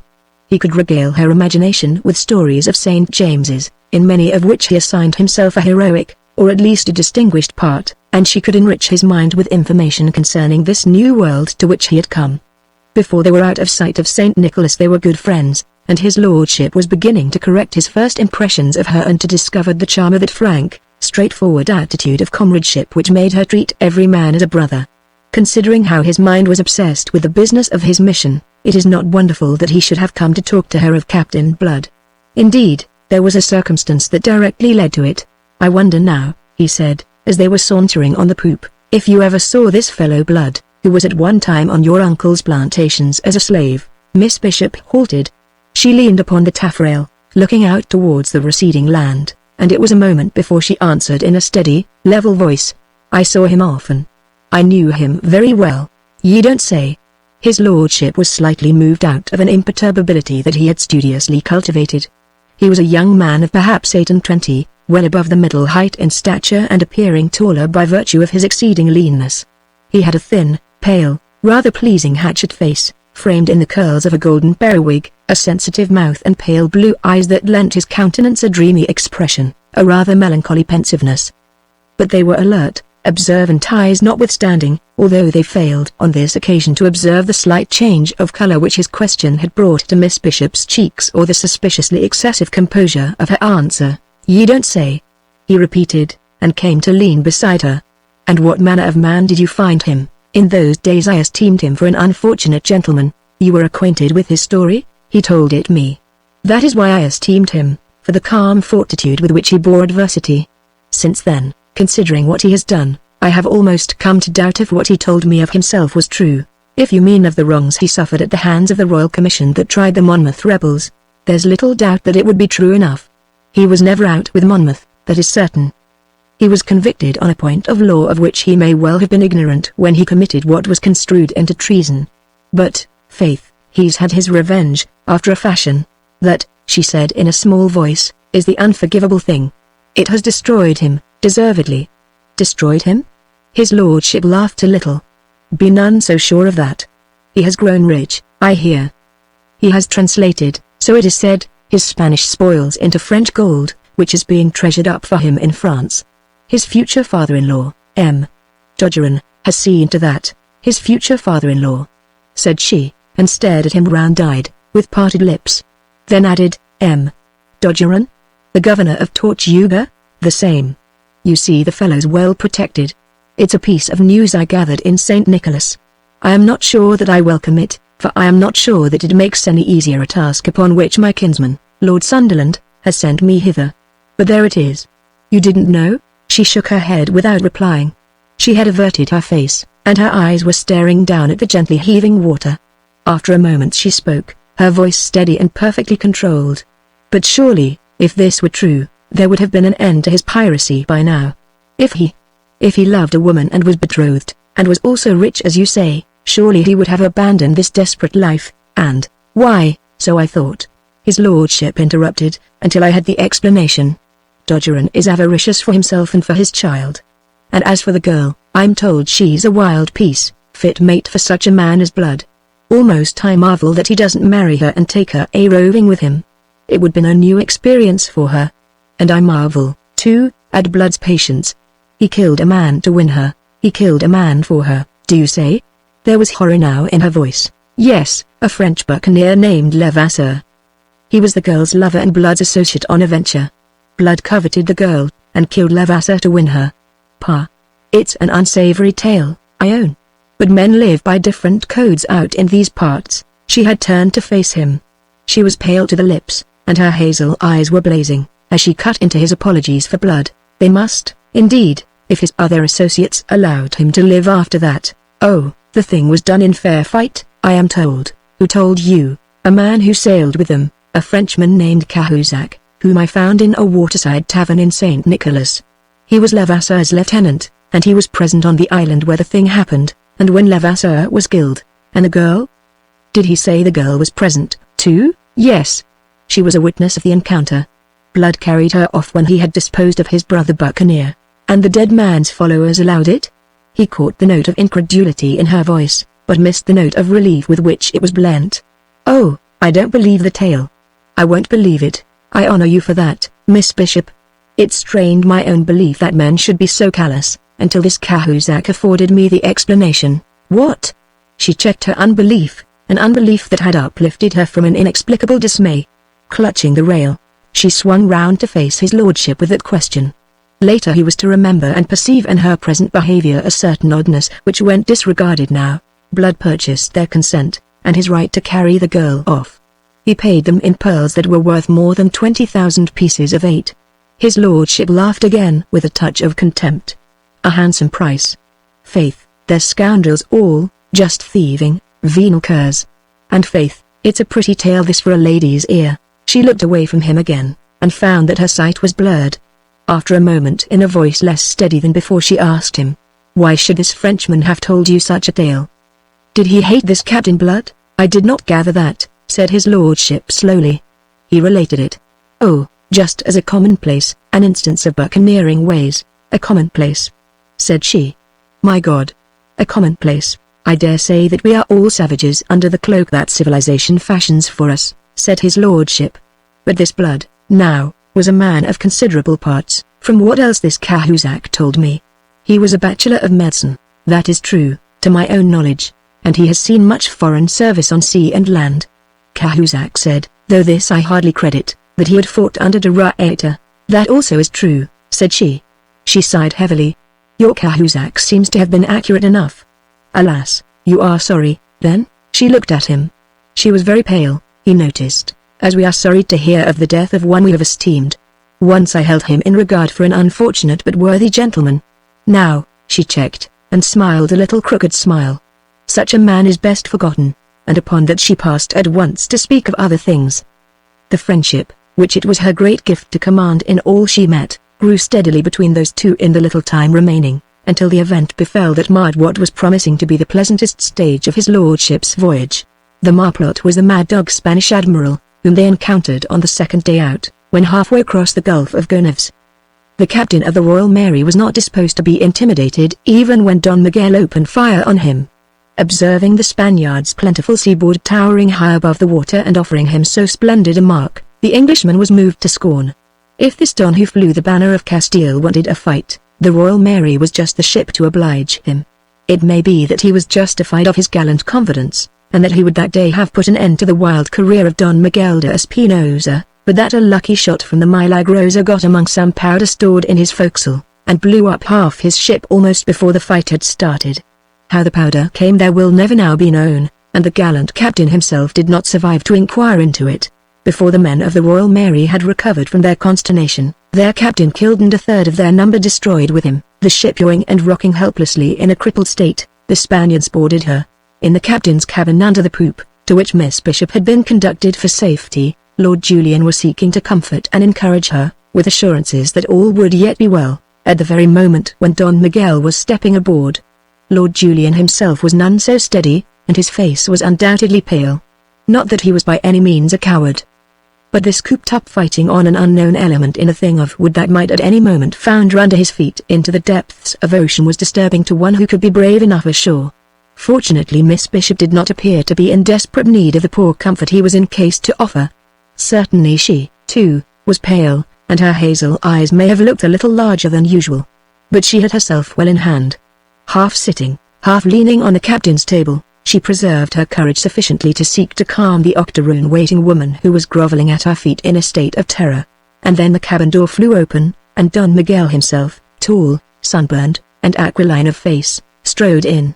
Lord Julian span round, to face him, and clapped a hand to his sword. The Spaniard was brisk and to the point. "Don't be a fool," he said in his own tongue, "or you'll come by a fool's end. Your ship is sinking." There were 3 or 4 men in moorings behind Don Miguel, and Lord Julian realized the position. He released his hilt, and a couple of feet or so of steel slid softly back into the scabbard. But Don Miguel smiled, with a flash of white teeth behind his grizzled beard, and held out his hand. "If you please," he said. Lord Julian hesitated. His eyes strayed to Miss Bishop's. "I think you had better," said that composed young lady, whereupon with a shrug his lordship made the required surrender. "Come you, all of you, aboard my ship." Don Miguel invited them, and strode out. They went, of course. For one thing the Spaniard had force to compel them, for another a ship which he announced to be sinking offered them little inducement to remain. They stayed no longer than was necessary to enable Miss Bishop to collect some spare articles of dress and my lord to snatch up his valise. As for the survivors in that ghastly shambles that had been the Royal Mary, they were abandoned by the Spaniards to their own resources. Let them take to the boats, and if those did not suffice them, let them swim or drown. If Lord Julian and Miss Bishop were retained, it was because Don Miguel perceived their obvious value. He received them in his cabin with great urbanity. Urbanely he desired to have the honor of being acquainted with their names.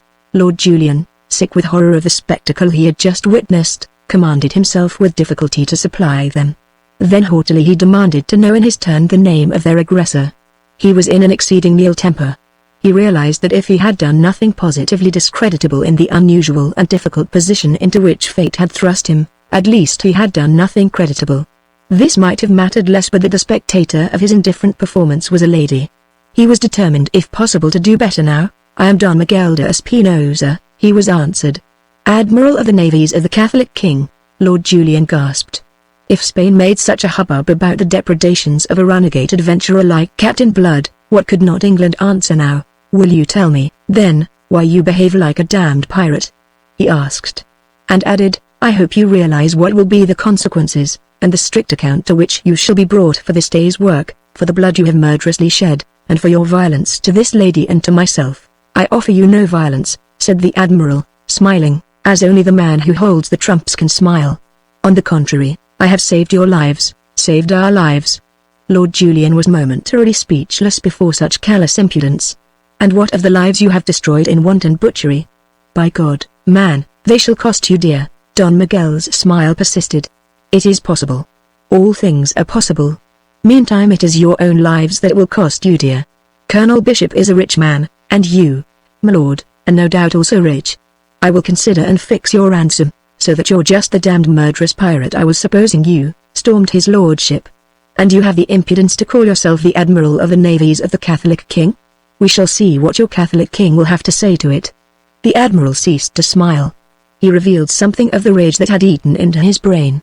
"You do not understand," he said. "It is that I treat you English heretic dogs just as you English heretic dogs have treated Spaniards upon the seas, you robbers and thieves out of hell. I have the honesty to do it in my own name, but you perfidious beasts, you send your Captain Bloods, your Hagthorpes, and your Morgans against us and disclaim responsibility for what they do. Like Pilate, you wash your hands." He laughed savagely. "Let Spain play the part of Pilate. Let her disclaim responsibility for me, when your ambassador at the Escurial shall go whining to the Supreme Council of this act of piracy by Don Miguel de Espinosa. Captain Blood and the rest are not admirals of England," cried Lord Julian. "Are they not? How do I know? How does Spain know? Are you not liars all, you English heretics, sir?" Lord Julian's voice was harsh as a rasp, his eyes flashed. Instinctively he swung a hand to the place where his sword habitually hung. Then he shrugged and sneered. "Of course," said he, "it sorts with all I have heard of Spanish honor and all that I have seen of yours that you should insult a man who is unarmed and your prisoner." The Admiral's face flamed scarlet. He half raised his hand to strike. And then, restrained, perhaps, by the very words that had cloaked the retorting insult, he turned on his heel abruptly and went out without answering. Chapter 19. The meeting. As the door slammed after the departing Admiral, Lord Julian turned to Arabella, and actually smiled. He felt that he was doing better, and gathered from it an almost childish satisfaction, childish in all the circumstances. "Decidedly I think I had the last word there," he said, with a toss of his golden ringlets. Miss Bishop, seated at the cabin table, looked at him steadily, without returning his smile. "Does it matter, then, so much, having the last word? I am thinking of those poor fellows on the Royal Mary. Many of them have had their last word, indeed. And for what? A fine ship sunk, a score of lives lost, thrice that number now in jeopardy, and all for what? You are overwrought, ma'am. I, overwrought. She uttered a single sharp note of laughter. I assure you I am calm. I am asking you a question, Lord Julian. Where has this Spaniard done all this? To what purpose? You heard him. Lord Julian shrugged angrily. Bloodlust, he explained shortly. Bloodlust? She asked. She was amazed. Does such a thing exist, then? It is insane. Monstrous. Fiendish, his lordship agreed. Devil's work. I don't understand. At Bridgetown 3 years ago there was a Spanish raid, and things were done that should have been impossible to men. Horrible, revolting things which strain belief, which seem, when I think of them now, like the illusions of some evil dream. Are men just beasts, men? Said Lord Julian, staring. Say Spaniards, and I'll agree. He was an Englishman speaking of hereditary foes. And yet there was a measure of truth in what he said. This is the Spanish way in the New World. Faith, almost it justifies such men as blood of what they do. She shivered, as if cold, and setting her elbows on the table, she took her chin in her hands, and sat staring before her. Observing her, his lordship noticed how drawn and white her face had grown. There was reason enough for that, and for worse. Not any other woman of his acquaintance would have preserved her self-control in such an ordeal, and of fear, at least, at no time had Miss Bishop shown any sign. It is impossible that he did not find her admirable. A Spanish steward entered bearing a silver chocolate service and a box of Peruvian candies, which he placed on the table before the lady. With the Admiral's homage, he said, then bowed, and withdrew. Miss Bishop took no heed of him or his offering, but continued to stare before her, lost in thought. Lord Julian took a turn in the long low cabin, which was lighted by a skylight above and great square windows astern. It was luxuriously appointed. There were rich Eastern rugs on the floor, well-filled bookcases stood against the bulkheads, and there was a carved walnut sideboard laden with silverware. On a long, low chest standing under the middle stern port lay a guitar that was gay with ribbons. Lord Julian picked it up, twanged the strings once as if moved by nervous irritation, and put it down. He turned again to face Miss Bishop. I came out here, he said, to put down piracy. But, bliss to me, I begin to think that the French are right in desiring piracy to continue as a curb upon these Spanish scoundrels. He was to be strongly confirmed in that opinion before many hours were passed. Meanwhile their treatment at the hands of Don Miguel was considerate and courteous. It confirmed the opinion, contemptuously expressed to his lordship by Miss Bishop, that since they were to be held to ransom they need not fear any violence or hurt. A cabin was placed at the disposal of the lady and her terrified woman, and another at Lord Julian's. They were given the freedom of the ship, and bidden to dine at the Admiral's table, nor were his further intentions regarding them mentioned, nor yet his immediate destination. The Milagrosa, with her consort the Hidalgo rolling after her, steered a south by westerly course, then veered to the southeast round Cape de Buron, and thereafter, standing well out to sea, with the land no more than a cloudy outline to larboard, she headed directly east, and so ran straight into the arms of Captain Blood, who was making for the Windward Passage, as we know. That happened early on the following morning. After having systematically hunted his enemy in vain for a year, Don Miguel chanced upon him in this unexpected and entirely fortuitous fashion. But that is the ironic way of fortune. It was also the way of fortune that Don Miguel should thus come upon the Arabella at a time when, separated from the rest of the fleet, she was alone and at a disadvantage. It looked to Don Miguel as if the luck which so long had been on Blood's side had at last veered in his own favor. Miss Bishop, newly risen, had come out to take the air on the quarter-deck with his lordship in attendance, as you would expect of so gallant a gentleman, when she beheld the big red ship that had once been the Cinco Lagos out of Cadiz. The vessel was bearing down upon them, her mountains of snowy canvas bellying forward, the long pennon with the cross of St. George fluttering from her main truck in the morning breeze, the gilded portholes in her red hull and the gilded beakhead aflash in the morning sun. Miss Bishop was not to recognize this for that same Cinco Lagos which she had seen once before, on a tragic day in Barbados 3 years ago. To her it was just a great ship that was heading resolutely, majestically, towards them, and an Englishman to judge by the pennon she was flying. The sight thrilled her curiously, it awoke in her an uplifting sense of pride that took no account of the danger to herself in the encounter that must now be inevitable. Beside her on the poop, whither they had climbed to obtain a better view, and equally arrested and at gaze, stood Lord Julian. But he shared none of her exultation. He had been in his first sea fight yesterday, and he felt that the experience would suffice him for a very considerable time. This, I insist, is no reflection upon his courage. Look, said Miss Bishop, pointing, and to his infinite amazement he observed that her eyes were sparkling. Did she realize, he wondered, what was afoot? Her next sentence resolved his doubt. She is English, and she comes resolutely on. She means to fight. God help her, then, said his lordship gloomily. Her captain must be mad. What can he hope to do against two such heavy hulks as these? If they could so easily blow the Royal Mary out of the water, what will they do to this vessel? Look at that devil Don Miguel. He's utterly disgusting in his glee. From the quarter-deck, where he moved amid the frenzy of preparation, the Admiral had turned to flash a backward glance at his prisoners. His eyes were alight, his face transfigured. He flung out an arm to point to the advancing ship, and bawled something in Spanish that was lost to them in the noise of the laboring crew. They advanced to the poop rail, and watched the bustle. Telescope in hand on the quarter-deck, Don Miguel was issuing his orders. Already the gunners were kindling their matches, sailors were aloft, taking in sail, others were spreading a stout rope net above the waist, as a protection against falling spars. And meanwhile Don Miguel had been signaling to his consort, in response to which the Hidalgo had drawn steadily forward until she was now a beam of the Milagrosa, half cable's length to starboard, and from the height of the tall poop my lord and Miss Bishop could see her own bustle of preparation. And they could discern signs of it now aboard the advancing English ship as well. She was furling tops and mainsail, stripping in fact to mizzen and sprit for the coming action. Thus, almost silently without challenge or exchange of signals, had action been mutually determined.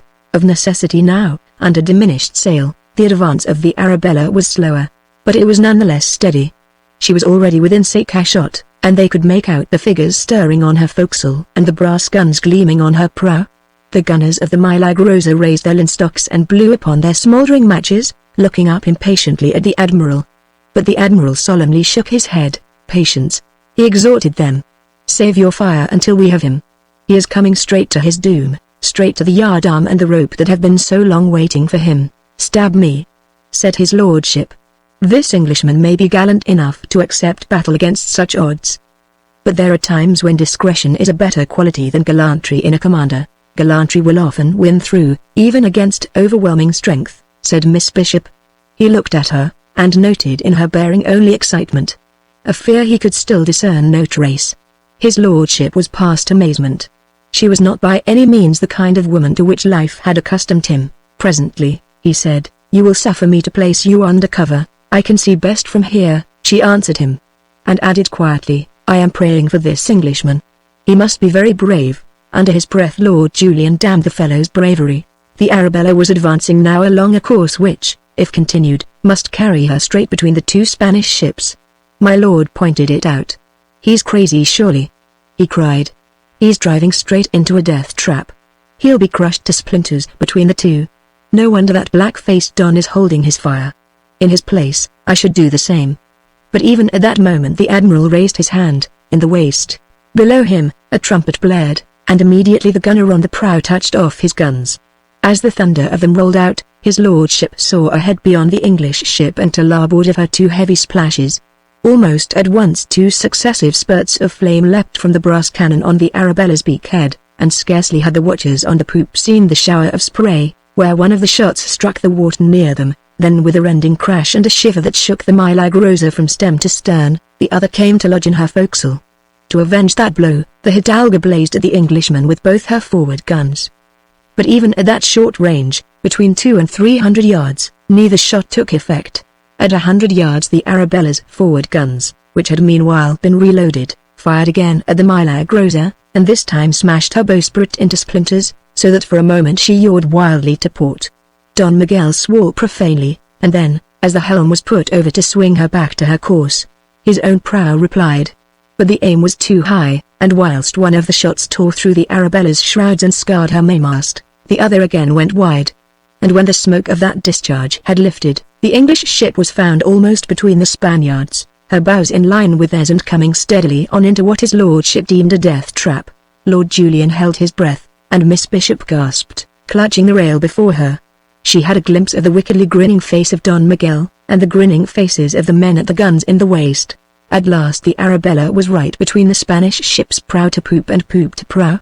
Don Miguel spoke to the trumpeter, who had mounted the quarter-deck and stood now at the Admiral's elbow. The man raised the silver bugle that was to give the signal for the broadsides of both ships. But even as he placed it to his lips, the Admiral seized his arm to arrest him. Only then had he perceived what was so obvious, or should have been to an experienced sea fighter. He had delayed too long and Captain Blood had outmaneuvered him. In attempting to fire now upon the Englishman, the Milagrosa and her consort would also be firing into each other. Too late. He ordered his helmsman to put the tiller hard over and swing the ship to larboard, as a preliminary to maneuvering for a less impossible position of attack. At that very moment the Arabella seemed to explode as she swept by. 18 guns from each of her flanks emptied themselves at that point-blank range into the hulls of the two Spanish vessels, half stunned by that reverberating thunder, and thrown off her balance by the sudden lurch of the ship under her feet. Miss Bishop hurtled violently against Lord Julian, who kept his feet only by clutching the rail on which he had been leaning. Billowing clouds of smoke to starboard blotted out everything, and its acrid odor, taking them presently in the throat, set them gasping and coughing. From the grim confusion and turmoil in the waist below arose a clamor of fierce Spanish blasphemies and the screams of maimed men. The Milagrosa staggered slowly ahead, a gaping rent in her bulwarks, her foremast was shattered, fragments of the yards hanging in the netting spread below. Her beak head was in splinters, and a shot had smashed through into the great cabin, reducing it to wreckage. Don Miguel was bawling orders wildly, and peering ever and anon through the curtain of smoke that was drifting slowly astern, in his anxiety to ascertain how it might have fared with the Hidalga. Suddenly, and ghostly at first through that lifting haze, loomed the outline of a ship. Gradually the lines of her red hull became more and more sharply defined as she swept nearer with poles all bare save for the spread of canvas on her sprit. Instead of holding to her course as Don Miguel had expected she would, the Arabella had gone about under cover of the smoke, and sailing now in the same direction as the Milagrosa, was converging sharply upon her across the wind, so sharply that almost before the frenzied Don Miguel had realized the situation, his vessel staggered under the rending impact with which the other came hurtling alongside. There was a rattle and clank of metal as a dozen grapnels fell, and tore and caught in the timbers of the Milagrosa, and the Spaniard was firmly gripped in the tentacles of the English ship. Beyond her and now well astern the veil of smoke was rent at last and the Hidalga was revealed in desperate case. She was bilging fast, with an ominous list to larboard, and it could be no more than a question of moments before she settled down.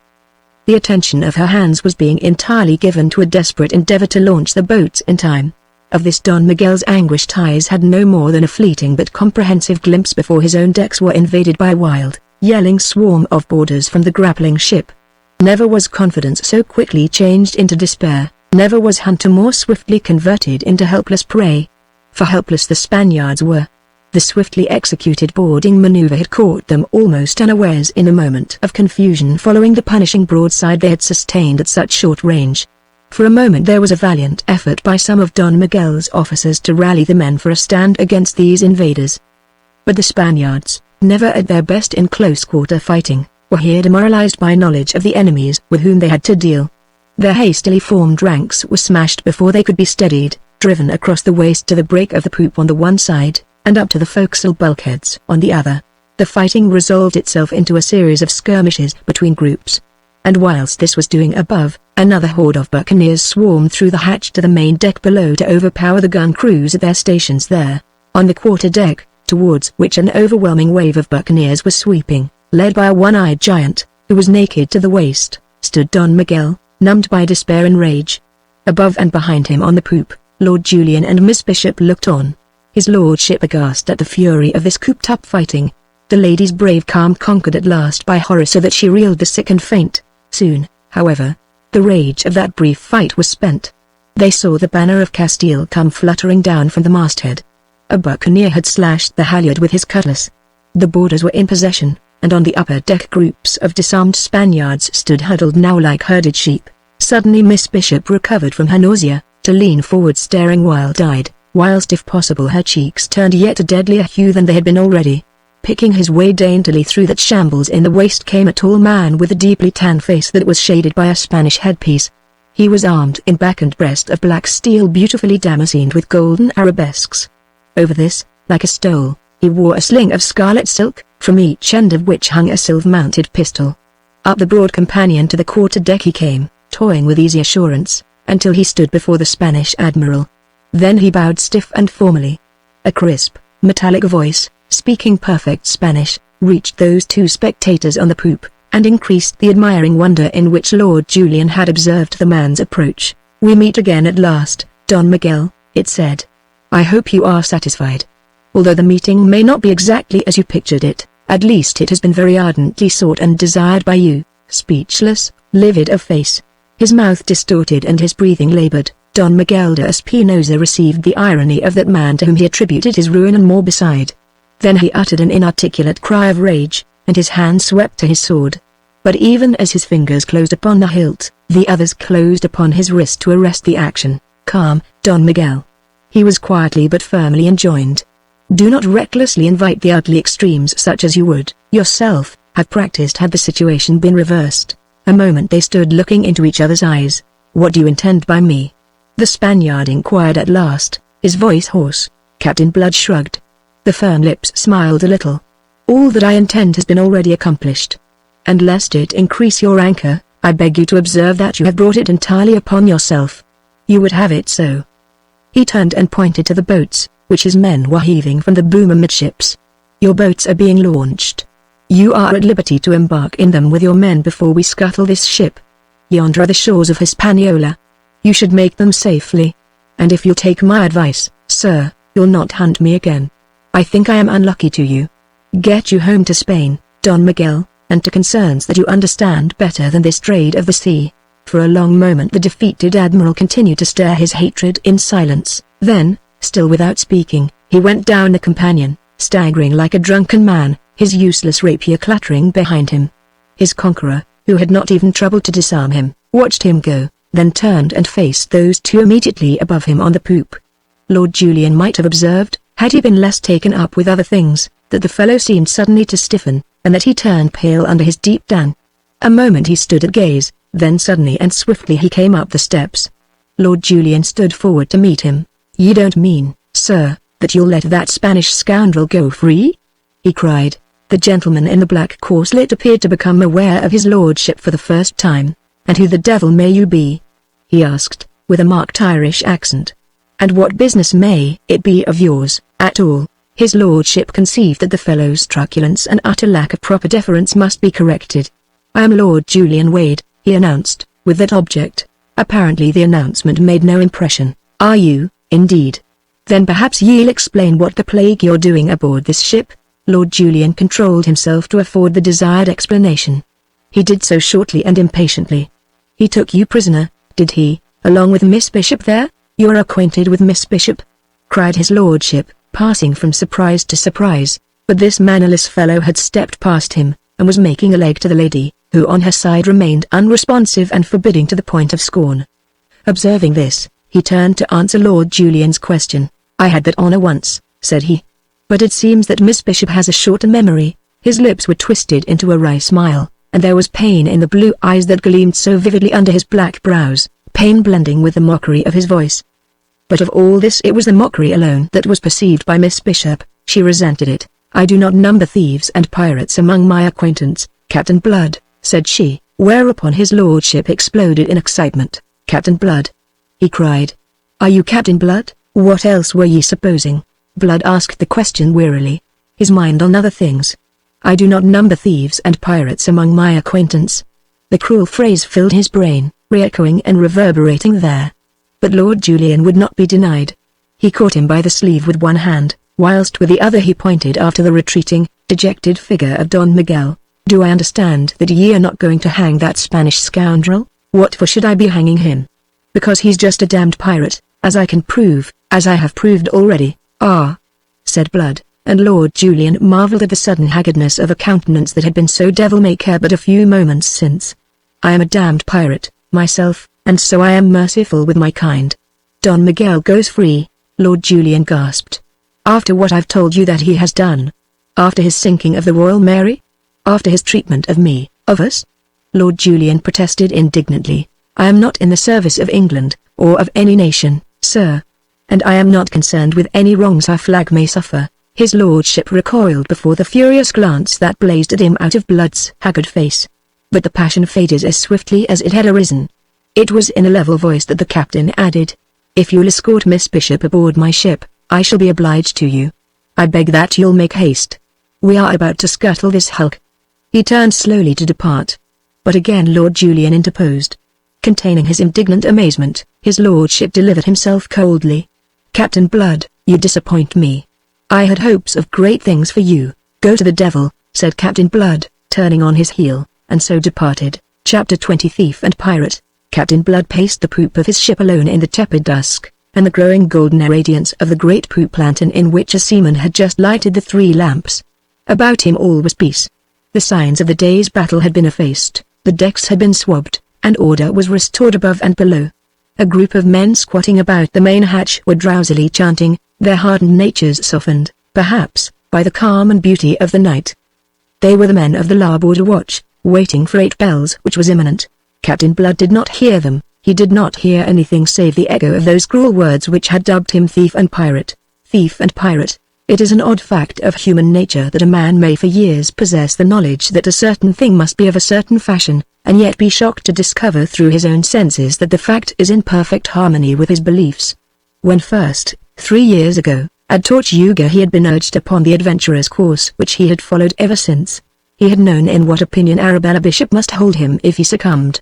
Only the conviction that already she was forever lost to him, by introducing a certain desperate recklessness into his soul, had supplied the final impulse to drive him upon his rover's course. That he should ever meet her again had not entered his calculations, had found no place in his dreams. They were, he conceived, irrevocably and forever parted. Yet, in spite of this, in spite even of the persuasion that to her this reflection that was his torment could bring no regrets, he had kept the thought of her ever before him in all those wild years of filibustering. He had used it as a curb not only upon himself, but also upon those who followed him.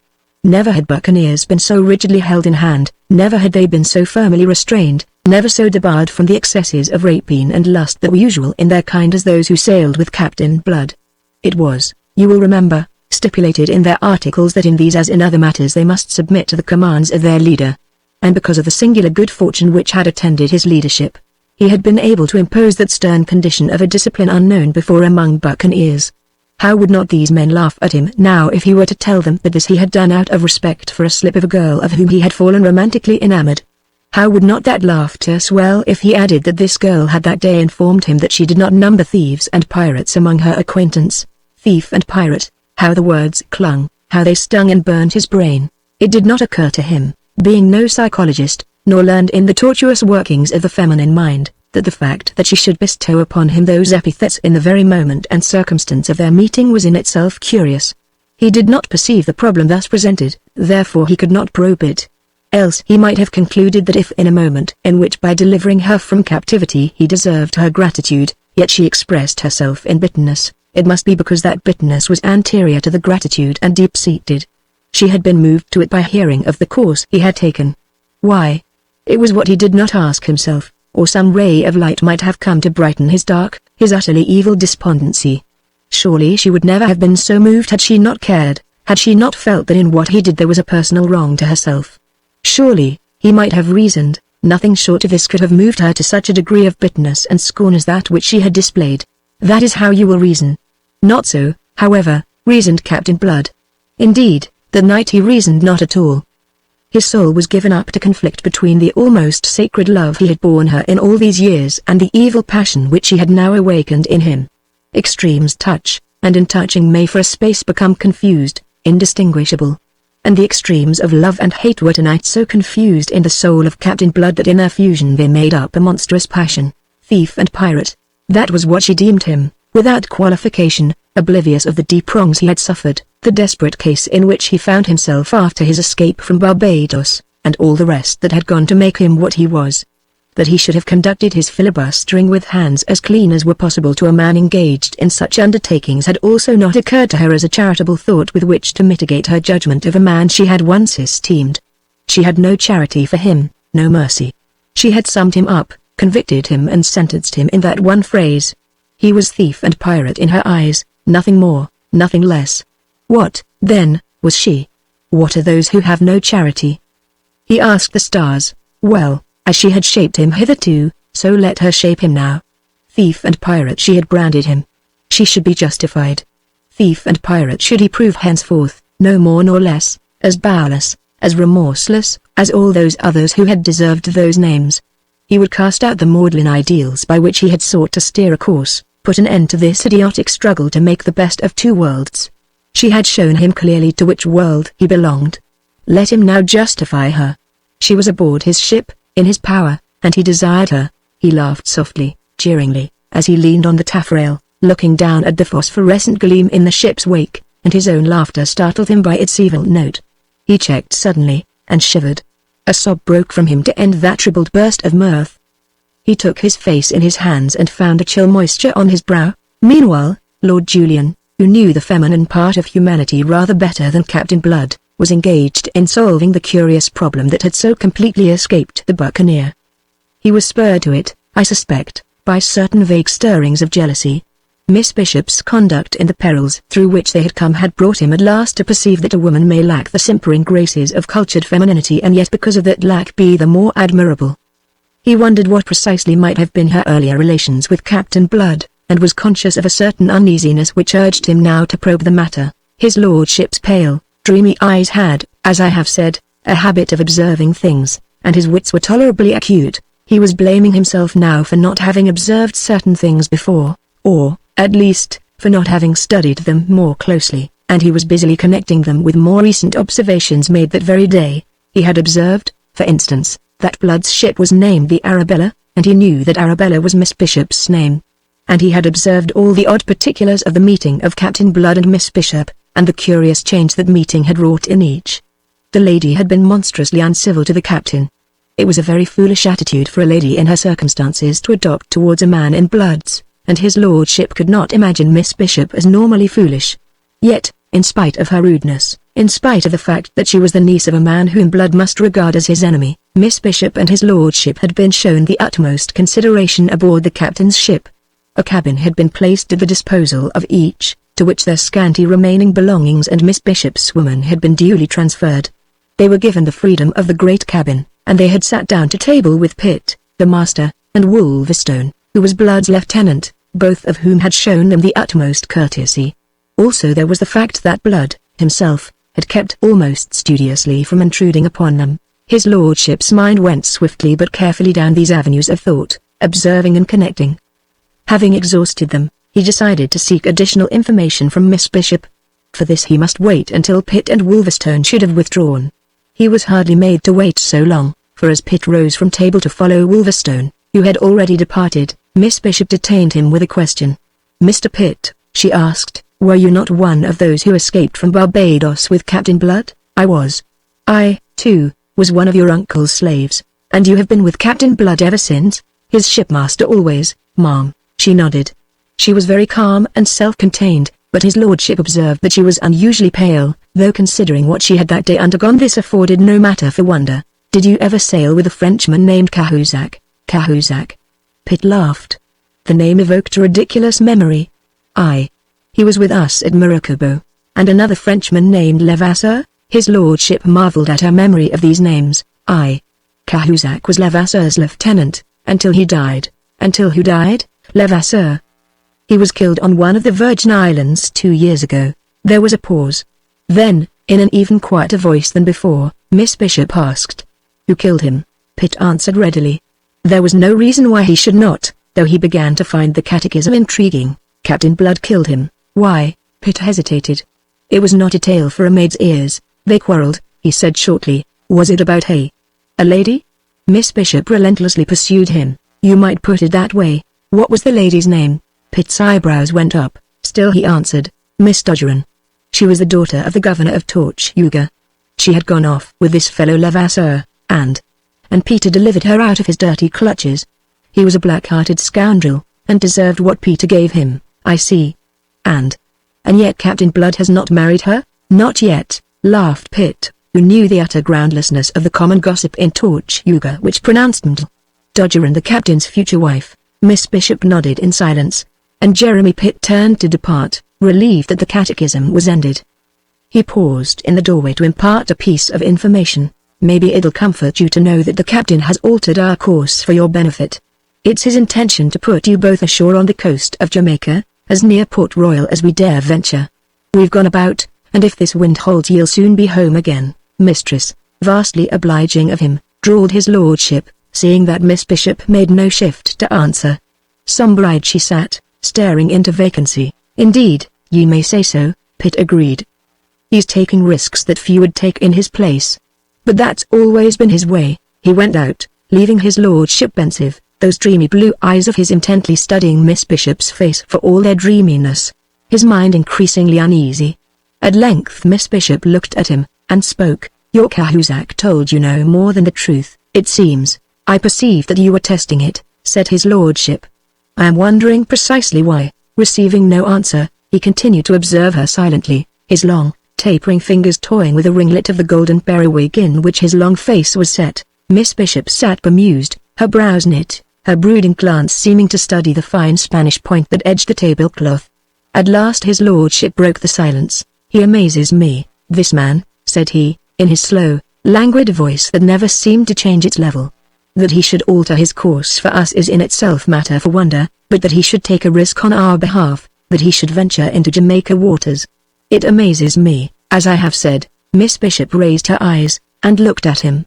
She appeared to be very thoughtful. Then her lip flickered curiously, almost scornfully, it seemed to him.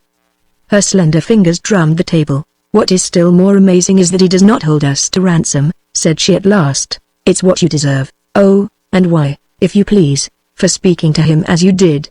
I usually call things by their names, do you?" "Stab me. I shouldn't boast of it. It argues either extreme youth or extreme foolishness.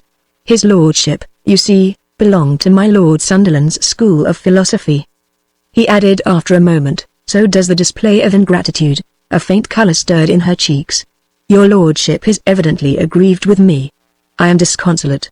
I hope your lordship's grievance is sounder than your views of life. It is news to me that ingratitude is a fault only to be found in the young and the foolish." "I didn't say so, ma'am." There was a tartness in his tone evoked by the tartness she had used. "If you would do me the honor to listen, you would not misapprehend me. For if unlike you I do not always say precisely what I think, at least I say precisely what I wish to convey. To be ungrateful may be human, but to display it is childish. I don't think I understand." Her brows were knit.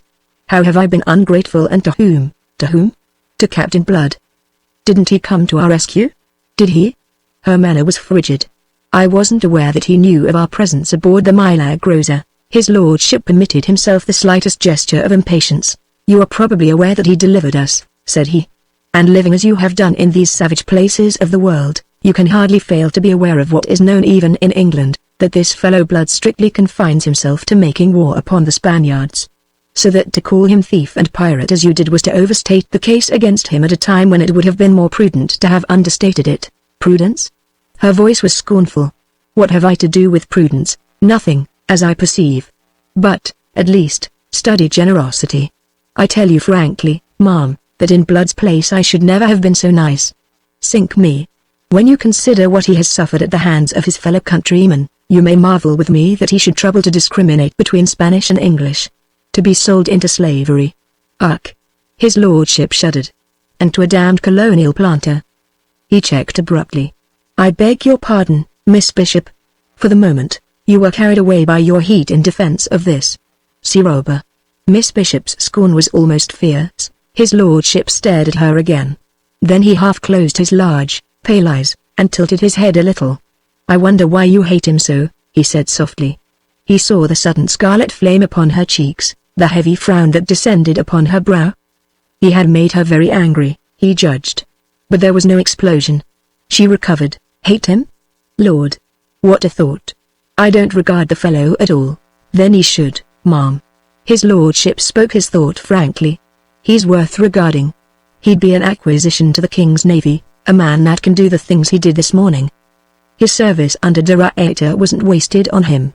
That was a great seaman, and, bliss to me, the pupil's worthy the master if I am a judge of anything. I doubt if the Royal Navy can show his equal.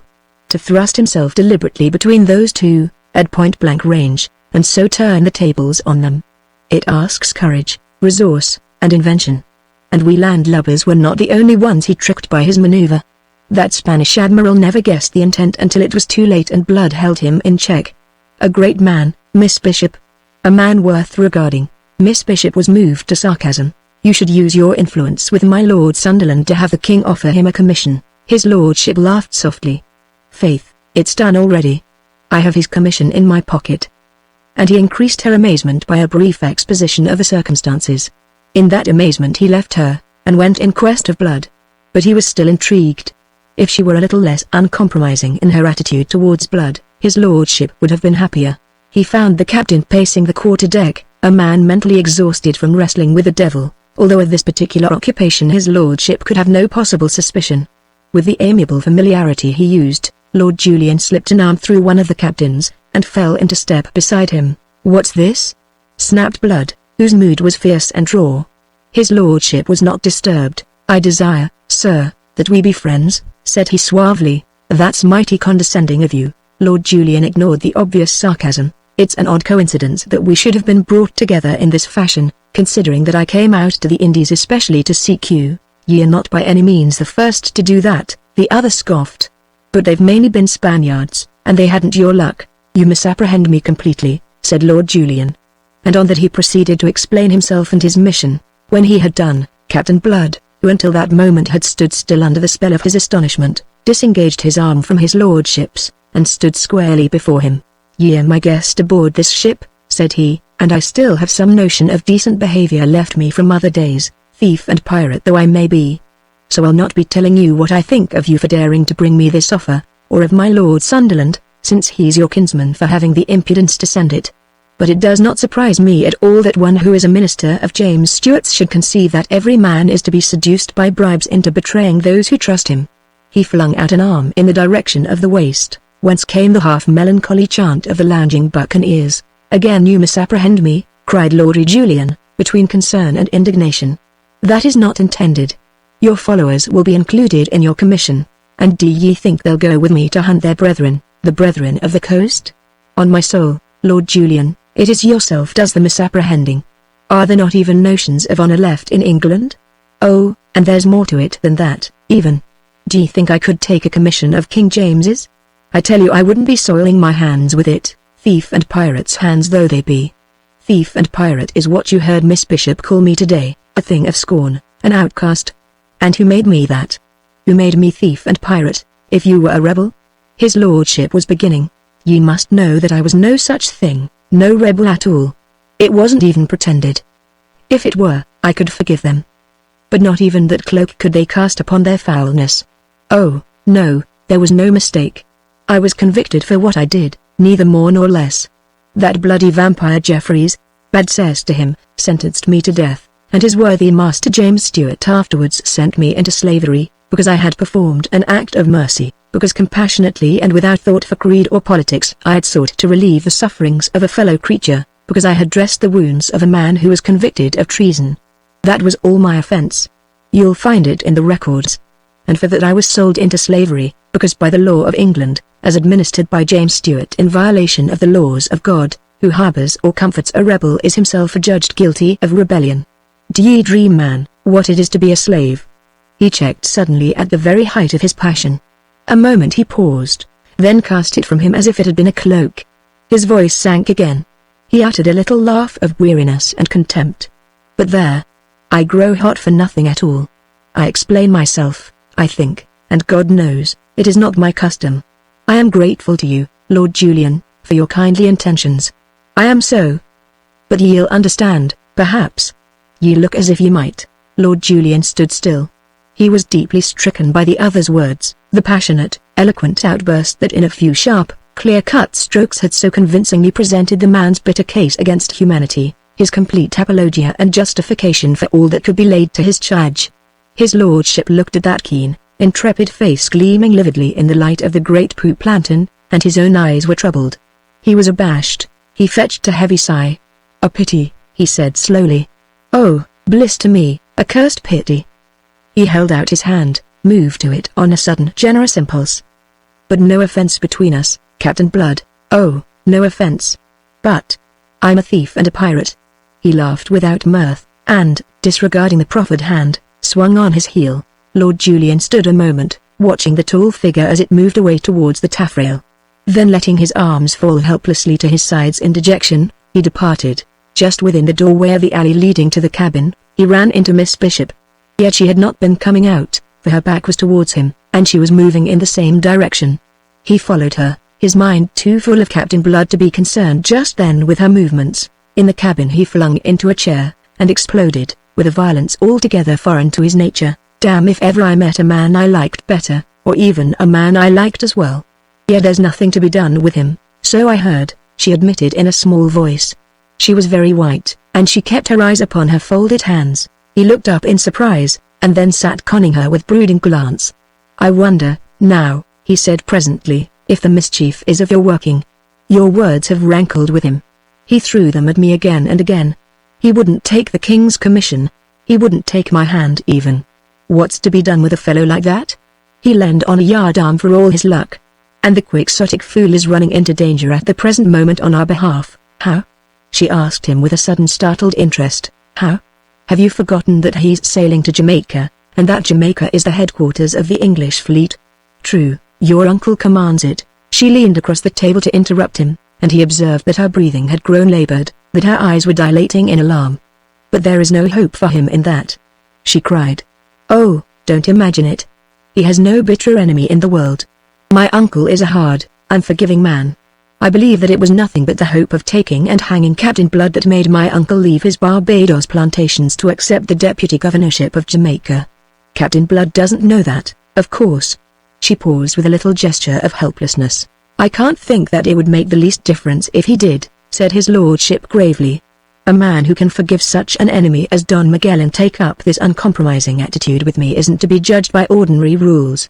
He's chivalrous to the point of idiocy, and yet he has been what he has been and done what he has done in these last 3 years, said she, but she said it sorrowfully now, without any of her earlier scorn. Lord Julian was sententious, as I gather that he often was.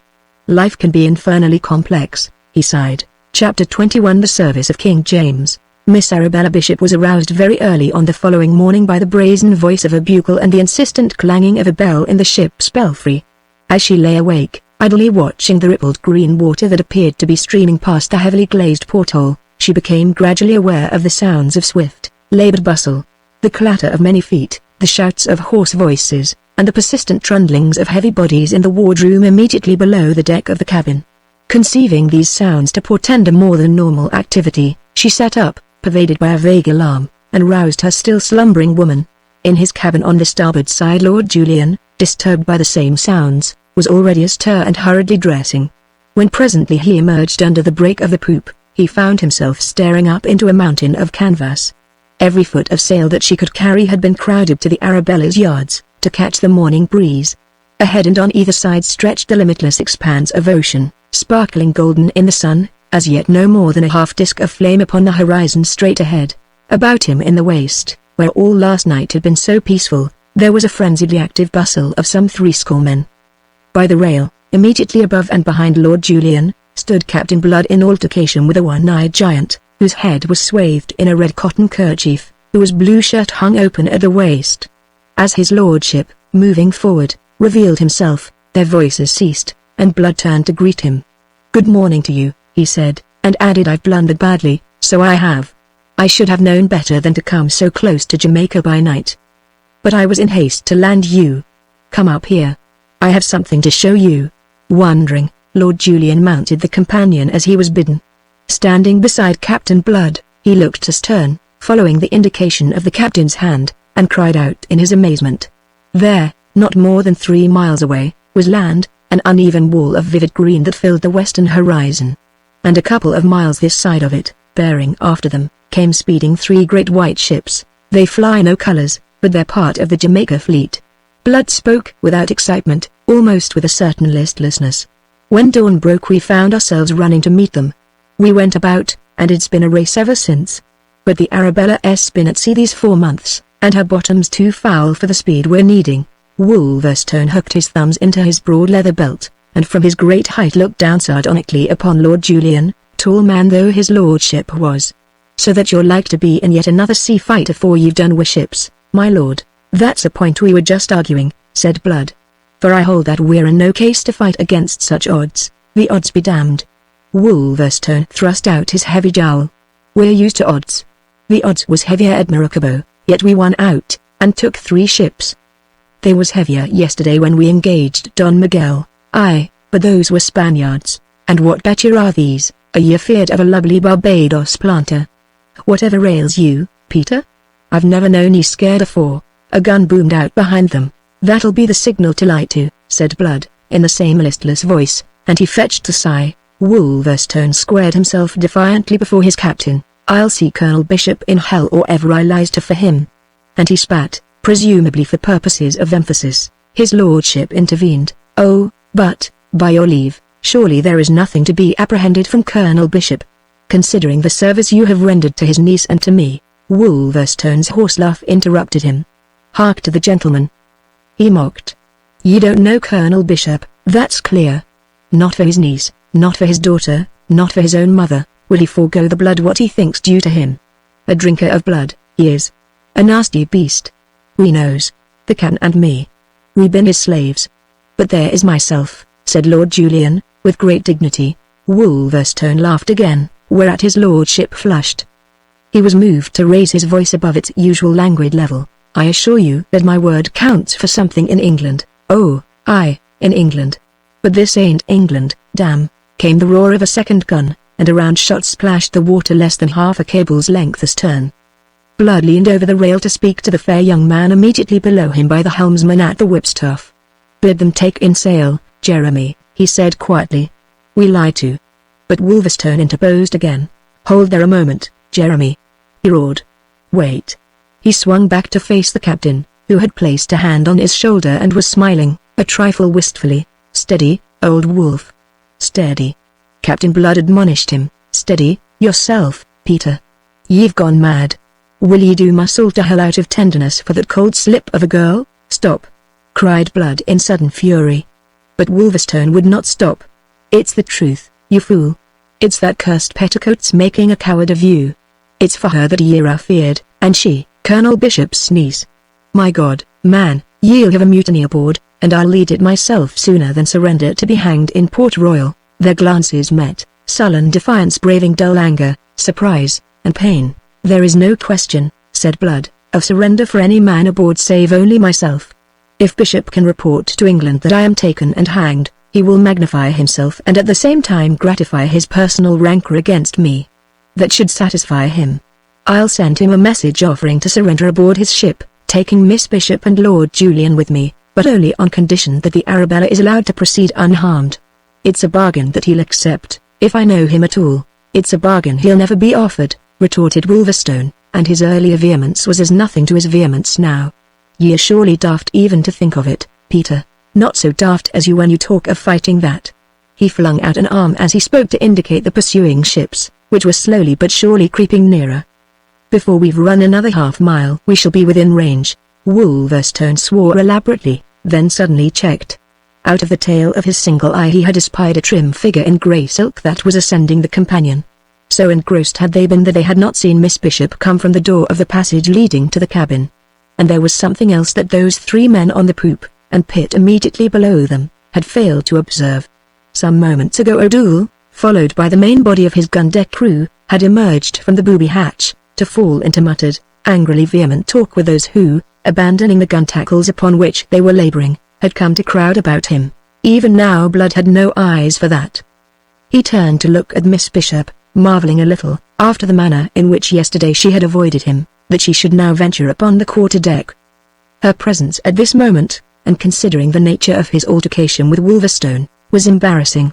Very sweet and dainty she stood before him in her gown of shimmering grey, a faint excitement tinting her fair cheeks and sparkling in her clear, hazel eyes, that looked so frank and honest. She wore no hat, and the ringlets of her gold-brown hair fluttered distractingly in the morning breeze. Captain Blood bared his head and bowed silently in a greeting which he returned composedly and formally. "What is happening, Lord Julian?" she inquired. As if to answer her a third gun spoke from the ships towards which she was looking intent and wonderingly. A frown rumpled her brow. She looked from one to the other of the men who stood there so glum and obviously ill at ease. "They are ships of the Jamaica fleet," his lordship answered her. It should in any case have been a sufficient explanation. But before more could be added, their attention was drawn at last to O'Doul, who came bounding up the broad ladder, and to the men lounging aft in his wake, in all of which, instinctively, they apprehended a vague menace. At the head of the companion, O'Doul found his progress barred by Blood, who confronted him, a sudden sternness in his face and in every line of him. What's this? The captain demanded sharply. Your station is on the gun deck. Why have you left it? Thus challenged. The obvious truculence faded out of Ogle's bearing, quenched by the old habit of obedience and the natural dominance that was the secret of the captain's rule over his wild followers. But it gave no pause to the gunner's intention.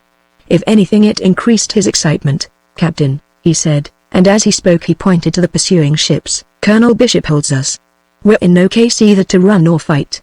Blood's height seemed to increase, as did his sternness. Ogle, said he, in a voice cold and sharp as steel, your station is on the gun deck. You'll return to it at once, and take your crew with you, or else. But Ogle, violent of mien and gesture, interrupted him. Threats will not serve, Captain, will they not? It was the first time in his buccaneering career that an order of his had been disregarded, or that a man had failed in the obedience to which he pledged to all those who joined him. That this insubordination should proceed from one of those whom he most trusted, one of his old Barbados associates, was in itself a bitterness, and made him reluctant to that which instinct told him must be done. His hand closed over the butt of one of the pistols slung before him. Nor will that serve you, Ogle warned him, still more fiercely. The men are of my thinking, and they'll have their way, and what way may that be? The way to make us safe. We'll neither sink nor hang whilst we can help it. From the 3 or 4 score men massed below in the waist came a rumble of approval. Captain Blood's glance raked the ranks of those resolute, fierce-eyed fellows, then it came to rest again on Ogle. There was here quite plainly a vague threat, a mutinous spirit he could not understand. You come to give advice, then, do you?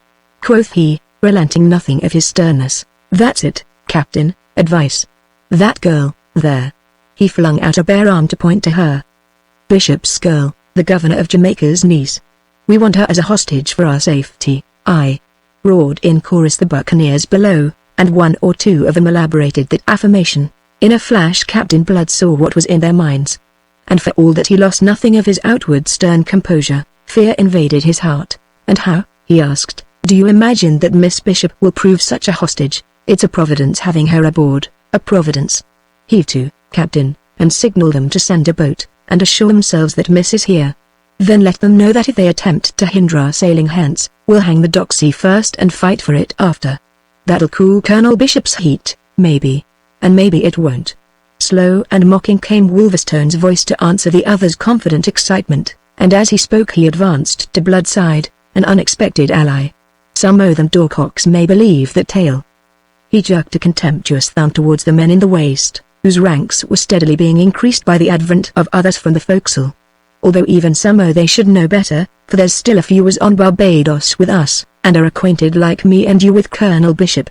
If ye are counting on pulling Bishop's heartstrings, ye're a bigger fool, Ogle, than I've always thought you was with anything but guns.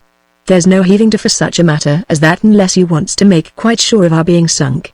Though we had a cargo of Bishop's nieces it wouldn't make him hold his hand. Why, as I was just telling his lordship here, who thought like you that having Miss Bishop aboard would make us safe, not for his mother would that filthy slaver forego what's due to him. And if ye weren't a fool, Ogle, you wouldn't need me to tell you this. We've got to fight, my lads. How can we fight, man? Ogle stormed at him, furiously battling the conviction which Wolverstone's argument was imposing upon his listeners. You may be right, and you may be wrong. We've got to chance it. It's our only chance. The rest of his words were drowned in the shouts of the hands insisting that the girl be given up to be held as a hostage. And then louder than before all a gun away to leeward, and away on their starboard beam they saw the spray flung up by the shot, which had gone wide. They are within range, cried Ogle. And leaning from the rail, put down the helm, he commanded. Pitt, at his post beside the helmsman, turned intrepidly to face the excited gunner. Since when have you commanded on the main deck, Ogle? I take my orders from the captain. You'll take this order from me, or, by God, you, wait. Blood bade him, interrupting, and he set a restraining hand upon the gunner's arm. There is, I think, a better way. He looked over his shoulder, aft, at the advancing ships, the foremost of which was now a bare quarter of a mile away. His glance swept in passing over Miss Bishop and Lord Julian standing side by side some paces behind him. He observed her pale and tense, with parted lips and startled eyes that were fixed upon him, an anxious witness of this deciding of her fate. He was thinking swiftly, reckoning the chances if by pistoling Ogle he were to provoke a mutiny. That some of the men would rally to him, he was sure. but he was no less sure that the main body would oppose him, and prevail in spite of all that he could do, taking the chance that holding Miss Bishop to ransom seemed to afford them. And if they did that, one way or the other, Miss Bishop would be lost. For even if Bishop yielded to their demand, they would retain her as a hostage. Meanwhile Ogle was growing impatient. His arm still gripped by blood. He thrust his face into the captain's. "What better way?" he demanded. "There is none better. I'll not be bubbled by what Wolverstone has said. He may be right, and he may be wrong. We'll test it. It's our only chance, I've said, and we must take it." The better way that was in Captain Blood's mind was the way that already he had proposed to Wolverstone. Whether the men in the panic Ogle had aroused among them would take a different view from Wolverstone's he did not know. But he saw quite clearly now that if they consented, they would not on that account depart from their intention in the matter of Miss Bishop. They would make of Blood's own surrender merely an additional card in this game against the governor of Jamaica. "It's through her that we're in this trap," Ogle stormed on. "Through her and through you. It was to bring her to Jamaica that you risked all our lives, and we're not going to lose our lives as long as there's a chance to make ourselves safe through her." He was turning again to the helmsman below, when Blood's grip tightened on his arm. Ogle wrenched it free, with an oath. But Blood's mind was now made up. He had found the only way, and repellent though it might be to him, he must take it. "That is a desperate chance," he cried. "Mine is the safe and easy way. Wait." He leaned over the rail. "Put the helm down," he bade Pitt. "Heave her to, and signal to them to send a boat." A silence of astonishment fell upon the ship, of astonishment and suspicion at this sudden yielding. But Pitt, although he shared it, was prompt to obey. His voice rang out, giving the necessary orders, and after an instant's pause, a score of hands sprang to execute them. Came the creak of blocks and the rattle of slatting sails as they swung aweather, and Captain Blood turned and beckoned Lord Julian forward. His lordship, after a moment's hesitation, advanced in surprise and mistrust, a mistrust shared by Miss Bishop, who, like his lordship and all else aboard, though in a different way, had been taken aback by Blood's sudden submission to the demand to light to. Standing now at the rail, with Lord Julian beside him, Captain Blood explained himself. Briefly and clearly he announced to all the object of Lord Julian's voyage to the Caribbean, and he informed them of the offer which yesterday Lord Julian had made to him. That offer I rejected, as his lordship will tell you, deeming myself affronted by it. Those of you who have suffered under the rule of King James will understand me. But now in the desperate case in which we find ourselves, outsailed, and likely to be outfought, as Ogle has said, I am ready to take the way of Morgan, to accept the King's commission and shelter us all behind it. It was a thunderbolt that for a moment left them all dazed. Then Babel was reenacted. The main body of them welcomed the announcement as only men who have been preparing to die can welcome a new lease of life. But many could not resolve one way or the other until they were satisfied upon several questions, and chiefly upon one which was voiced by Ogle. Will Bishop respect the commission when you hold it? It was Lord Julian who answered. It will go very hard with him if he attempts to flout the King's authority. And though he should dare attempt it, be sure that his own officers will not dare to do other than oppose him. Aye, said Ogle, that is true, but there were some who were still in open and frank revolt against the course. Of these was Wolverstone, who at once proclaimed his hostility. I'll rot in hell or ever I serves the King, he bawled in a great rage. But Blood quieted him and those who thought as he did. No man need follow me into the King's service who is reluctant. That is not in the bargain. What is in the bargain is that I accept this service with such of you as may choose to follow me. Don't think I accept it willingly. For myself, I am entirely of Wolverstone's opinion. I accept it as the only way to save us all from the certain destruction into which my own act may have brought us. And even those of you who do not choose to follow me shall share the immunity of all, and shall afterwards be free to depart. Those are the terms upon which I sell myself to the King. Let Lord Julian, the representative of the Secretary of State, say whether he agrees to them. Prompt, eager, and clear came his lordship's agreement. And that was practically the end of the matter. Lord Julian, the butt now of good-humouredly ribald jests and half-derisive acclamations, plunged away to his cabin for the commission, secretly rejoicing at a turn of events which enabled him so creditably to discharge the business on which he had been sent. Meanwhile the boatswain signalled to the Jamaica ships to send a boat, and the men in the waist broke their ranks and went noisily flocking to line the bulwarks and view the great stately vessels that were racing down towards them. As Ogle left the quarter-deck, Blood turned, and came face to face with Miss Bishop.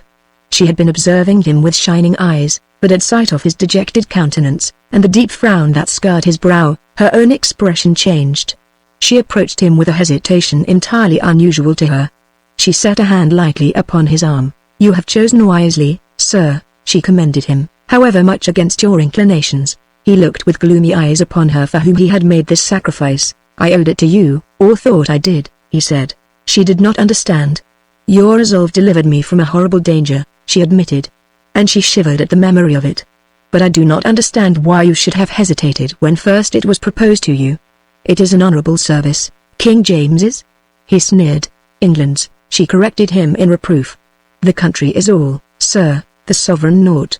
King James will pass, others will come and pass, England remains, to be honorably served by her sons, whatever rank they may hold against the man who rules her in their time." He showed some surprise. Then he smiled a little.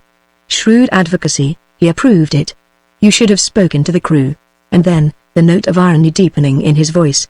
"Do you suppose now that this honorable service might redeem one who was a pirate and a thief?" Her glance fell away. Her voice faltered a little in replying. "If he needs redeeming. Perhaps. Perhaps he has been judged too harshly." The blue eyes flashed, and the firm lips relaxed their grim set. "Why?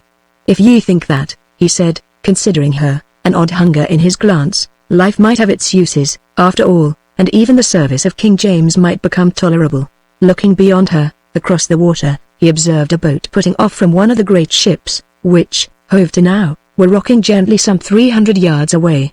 Abruptly his manner changed. He was like one recovering, taking himself in hand again. "If you will go below, and get your gear and your woman, you shall presently be sent aboard one of the ships of the fleet." He pointed to the boat as he spoke. She left him, and thereafter with Wolverstone, leaning upon the rail, he watched the approach of that boat, manned by a dozen sailors, and commanded by a scarlet figure seated stiffly in the stern sheets. He leveled his telescope upon that figure. "It'll not be Bishop himself," said Wolverstone, between question and assertion. "No." Blood closed his telescope. "I don't know who it is, ha." Wolverstone vented an ejaculation of sneering mirth. For all his eagerness, Bishop been none so willing to come, himself. "He's been aboard this hulk afore, and we made him swim for it that time. He'll have his memories. So he sends a deputy." This deputy proved to be an officer named Carverley, a vigorous, self-sufficient fellow, comparatively fresh from England, whose manner made it clear that he came fully instructed by Colonel Bishop upon the matter of how to handle the pirates. His air, as he stepped into the waist of the Arabella, was haughty, truculent, and disdainful. Blood, the king's commission now in his pocket, and Lord Julian standing beside him, waited to receive him, and Captain Carverley was a little taken aback at finding himself confronted by two men so very different outwardly from anything that he had expected. But he lost none of his haughty poise, and scarcely deigned a glance at the swarm of fierce, half-naked fellows lounging in a semicircle to form a background. "Good day to you, sir," Blood hailed him pleasantly. "I have the honor to give you welcome aboard the Arabella. My name is Blood, Captain Blood, at your service. You may have heard of me." Captain Carverley stared hard. The airy manner of this redoubtable buccaneer was hardly what he had looked for in a desperate fellow, compelled to ignominious surrender. A thin, sour smile broke on the officer's haughty lips. "You'll ruffle it to the gallows, no doubt," he said contemptuously. "I suppose that is after the fashion of your kind. Meanwhile let your surrender require, my man, not your impudence." Captain Blood appeared surprised, pained. He turned in appeal to Lord Julian. "Do ye hear that now? And did ye ever hear the like? But what did I tell ye? Ye see, the young gentleman's under a misapprehension entirely. Perhaps it'll save broken bones if your lordship explains just who and what I am." Lord Julian advanced a step and bowed perfunctorily and rather disdainfully to the very disdainful but now dumbfounded officer. Pitt, who watched the scene from the quarter-deck rail, tells us that his lordship was as grave as a parson at a hanging. But I suspect this gravity for a mask under which Lord Julian was secretly amused. "I have the honor to inform you, sir," he said stiffly, "that Captain Blood holds a commission in the King's service under the seal of my Lord Sunderland, His Majesty's Secretary of State." Captain Carverley's face empurpled, his eyes bulged. The buccaneers in the background chuckled and crowed and swore among themselves in their relish of this comedy. For a long moment Carverley stared in silence at his lordship, observing the costly elegance of his dress, his air of calm assurance, and his cold, fastidious speech, all of which savored distinctly of the great world to which he belonged. "And who the devil may you be?" he exploded at last. Colder still and more distant than ever grew his lordship's voice. "You're not very civil, sir, as I have already noticed. My name is Wade, Lord Julian Wade. I am His Majesty's envoy to these barbarous parts, and my Lord Sunderland's near kinsman. Colonel Bishop has been notified of my coming." The sudden change in Carvely's manner at Lord Julian's mention of his name showed that the notification had been received, and that he had knowledge of it. I believe that he has," said Carvely, between doubt and suspicion. "That is, that he has been notified of the coming of Lord Julian Wade. But, aboard this ship?" The officer made a gesture of helplessness, and, surrendering to his bewilderment, fell abruptly silent. "I was coming out on the Royal Mary, that is what we were advised, but the Royal Mary fell a victim to a Spanish privateer, and I might never have arrived at all but for the gallantry of Captain Blood, who rescued me." Light broke upon the darkness of Carvely's mind. "I see. I understand. I will take leave to doubt it." His lordship's tone abated nothing of its asperity. "But that can wait. If Captain Blood will show you his commission, perhaps that will set all doubts at rest, and we may proceed. I shall be glad to reach Port Royal." Captain Blood thrust a parchment under Carvely's bulging eyes. The officer scanned it, particularly the seals and signature. He stepped back, a baffled, impotent man. He bowed helplessly. "I must return to Colonel Bishop for my orders," he informed them. At that moment a lane was opened in the ranks of the men, and through this came Miss Bishop followed by her octoroon woman. Over his shoulder Captain Blood observed her approach. "Perhaps, since Colonel Bishop is with you, you will convey his niece to him. Miss Bishop was aboard the Royal Mary also, and I rescued her together with his lordship. She will be able to acquaint her uncle with the details of that and of the present state of affairs." Swept thus from surprise to surprise, Captain Carvely could do no more than bow again. "As for me," said Lord Julian, with intent to make Miss Bishop's departure free from all interference on the part of the buccaneers, "I shall remain aboard the Arabella until we reach Port Royal. My compliments to Colonel Bishop. Say that I look forward to making his acquaintance there." Chapter 22 Hostilities. In the great harbour of Port Royal, spacious enough to have given moorings to all the ships of all the navies of the world, the Arabella rode at anchor. Almost she had the air of a prisoner, for a quarter of a mile ahead, to starboard, rose the lofty, massive single round tower of the fort, whilst a couple of cables' length astern, and to larboard, rode the 6 men of war that composed the Jamaica squadron. Abeam with the Arabella, across the harbour, were the flat-fronted white buildings of that imposing city that came down to the very water's edge. Behind these the red roofs rose like terraces, marking the gentle slope upon which the city was built, dominated here by a turret, there by a spire, and behind these again a range of green hills with for ultimate background a sky that was like a dome of polished steel. On a cane day bed that had been set for him on the quarter-deck, sheltered from the dazzling, blistering sunshine by an improvised awning of brown sailcloth, lounged Peter Blood, a calf-bound, well-thumbed copy of Horace's Odes neglected in his hands. From immediately below him came the swish of mops and the gurgle of water in the scarpers, for it was still early morning, and under the directions of Hayton, the boatswain, the swabbers were at work in the waist and forecastle. Despite the heat and the stagnant air, one of the toilers found breath to croak a ribald buccaneering ditty. "For we laid her board and board, and we put her to the sword, and we sank her in the deep blue sea. So it's hey-ho, and heave-a-ho. Who'll sail for the main with me?" Blood fetched a sigh, and the ghost of a smile played over his lean, sun-tanned face. Then the black brows came together above the vivid blue eyes, and thought swiftly closed the door upon his immediate surroundings. Things had not sped at all well with him in the past fortnight since his acceptance of the King's commission. There had been trouble with Bishop from the moment of landing. As Blood and Lord Julian had stepped ashore together, they had been met by a man who took no pains to dissemble his chagrin at the turn of events and his determination to change it. He awaited them on the mole, supported by a group of officers. "You are Lord Julian Wade, I understand," was his truculent greeting. For Blood at the moment he had nothing beyond a malignant glance. Lord Julian bowed. "I take it I have the honor to address Colonel Bishop, Deputy Governor of Jamaica." It was almost as if his lordship were giving the colonel a lesson in deportment. The colonel accepted it, and belatedly bowed, removing his broad hat. Then he plunged on. "You have granted, I am told, the King's commission to this man." His very tone betrayed the bitterness of his rancor. "Your motives were no doubt worthy. Your gratitude to him for delivering you from the Spaniards. But the thing itself is unthinkable, my lord. The commission must be cancelled." "I don't think I understand," said Lord Julian distantly. "To be sure you don't, or you'd never have done it.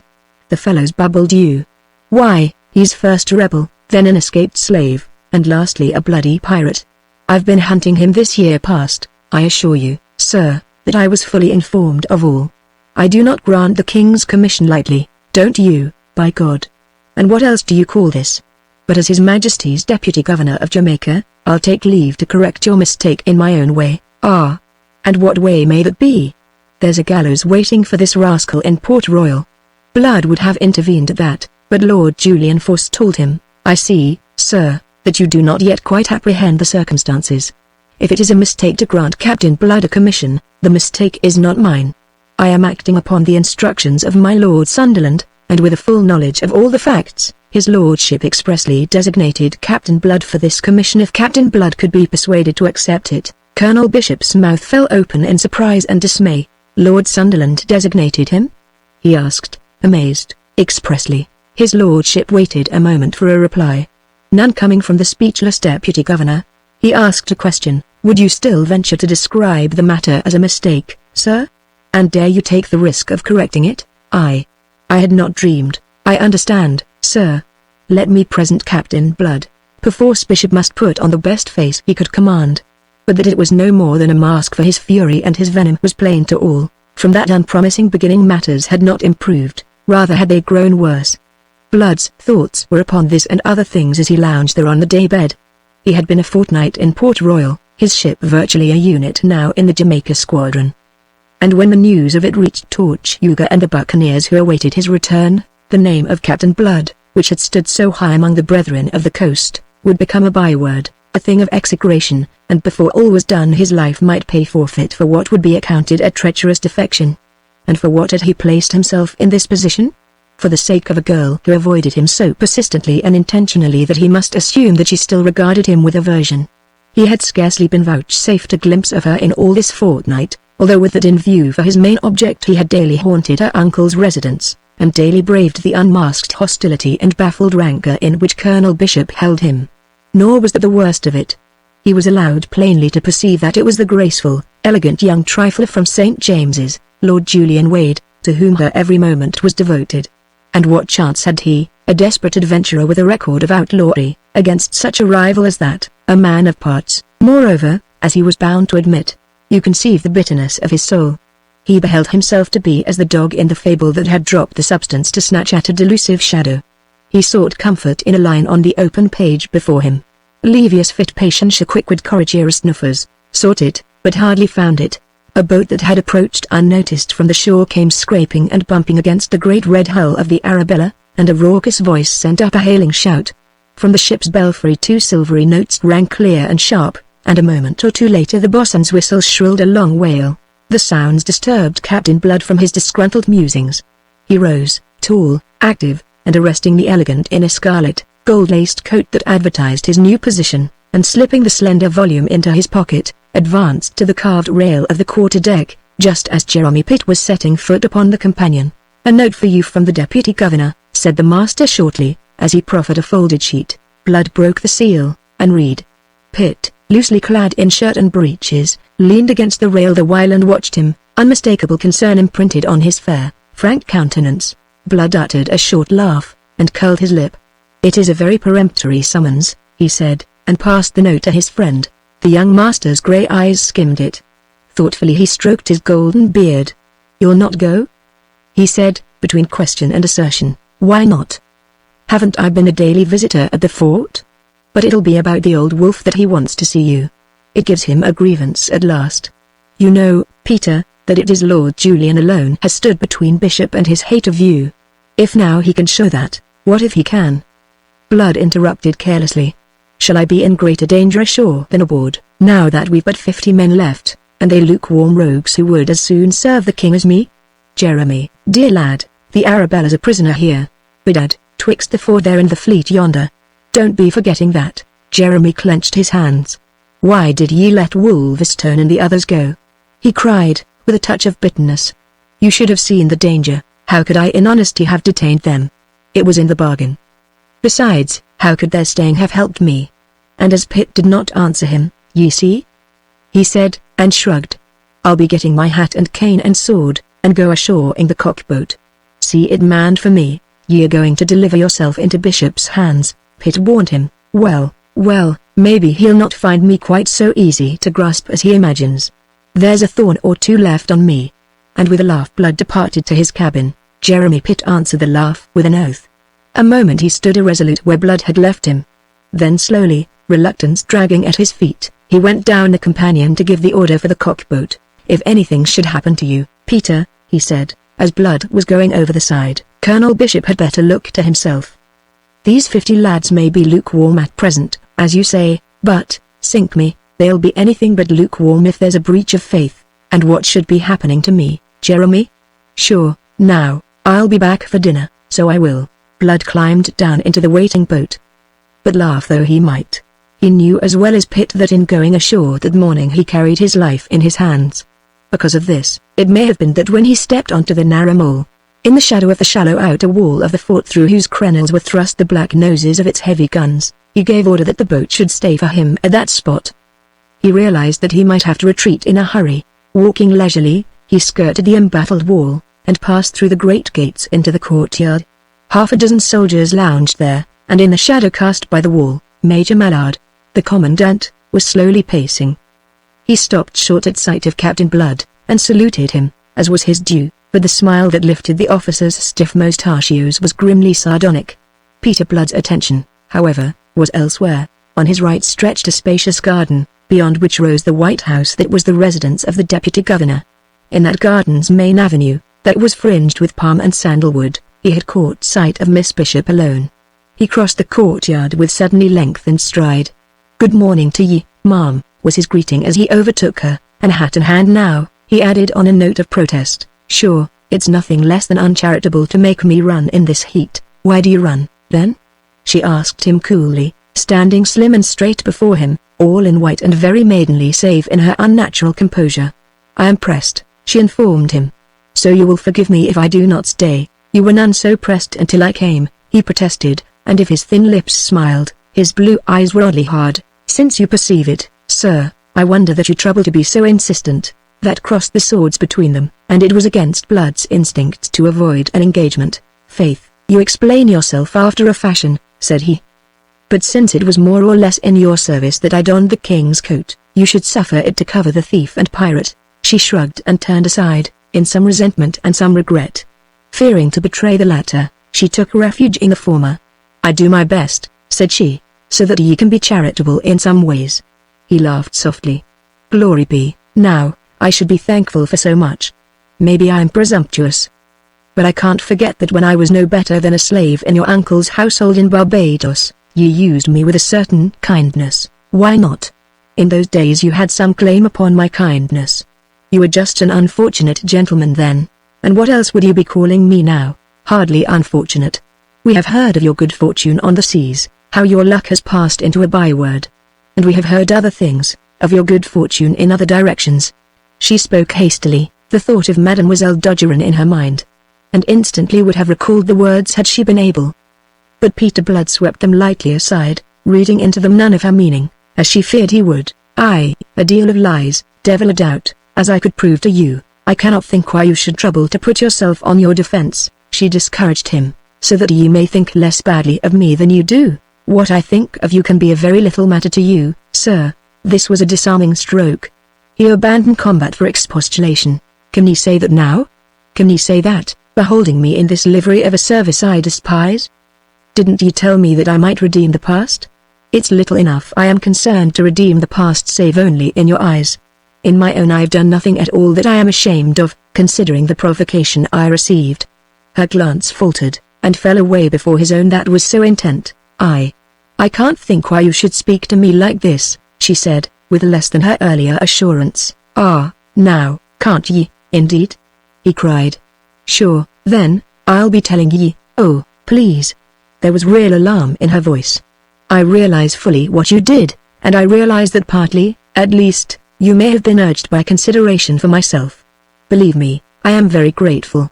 I shall always be grateful, but if it's also your intention always to think of me as a thief and a pirate, faith, ye may keep your gratitude for all the good it's like to do me." A livelier color crept into her cheeks. There was a perceptible heave of the slight breast that faintly swelled the flimsy bodice of white silk. But if she resented his tone and his words, she stifled her resentment. She realized that perhaps she had, herself, provoked his anger. She honestly desired to make amends. "You were mistaken," she began. "It isn't that, but they were fated to misunderstand each other." Jealousy, that troubler of reason, had been over busy with his wits as it had with hers. "What is it, then?" quoth he, and added the question. "Lord Julian," she started, and stared at him blankly indignant now. "Och, be frank with me," he urged her, unpardonably. "'Twill be a kindness, so it will." For a moment she stood before him with quickened breathing, the color ebbing and flowing in her cheeks. Then she looked past him, and tilted her chin forward. You are quite insufferable," she said. "I beg that you will let me pass." He stepped aside, and with the broad feathered hat which he still held in his hand, he waved her on towards the house. "I'll not be detaining you any longer, Mom. After all, the cursed thing I did for nothing can be undone. You'll remember afterwards that it was your hardness drove me." She moved to depart, then checked, and faced him again. It was she now who was on her defense, her voice quivering with indignation. "You take that tone? You dare to take that tone?" she cried, astounding him by her sudden vehemence. "You have the effrontery to upbraid me because I will not take your hands when I know how they are stained, when I know you for a murderer and worse." He stared at her open-mouthed. "A murderer, eh?" he said at last. "Must I name your victims? Did you not murder Levasseur, Levasseur?" He smiled a little. "So they've told you about that, do you deny it?" "I killed him, it is true. I can remember killing another man in circumstances that were very similar. That was in Bridgetown on the night of the Spanish raid. Mary Trail would tell you of it. She was present." He clapped his hat on his head with a certain abrupt fierceness, and strode angrily away, before she could answer or even grasp the full significance of what he had said. Chapter 23 Hostages.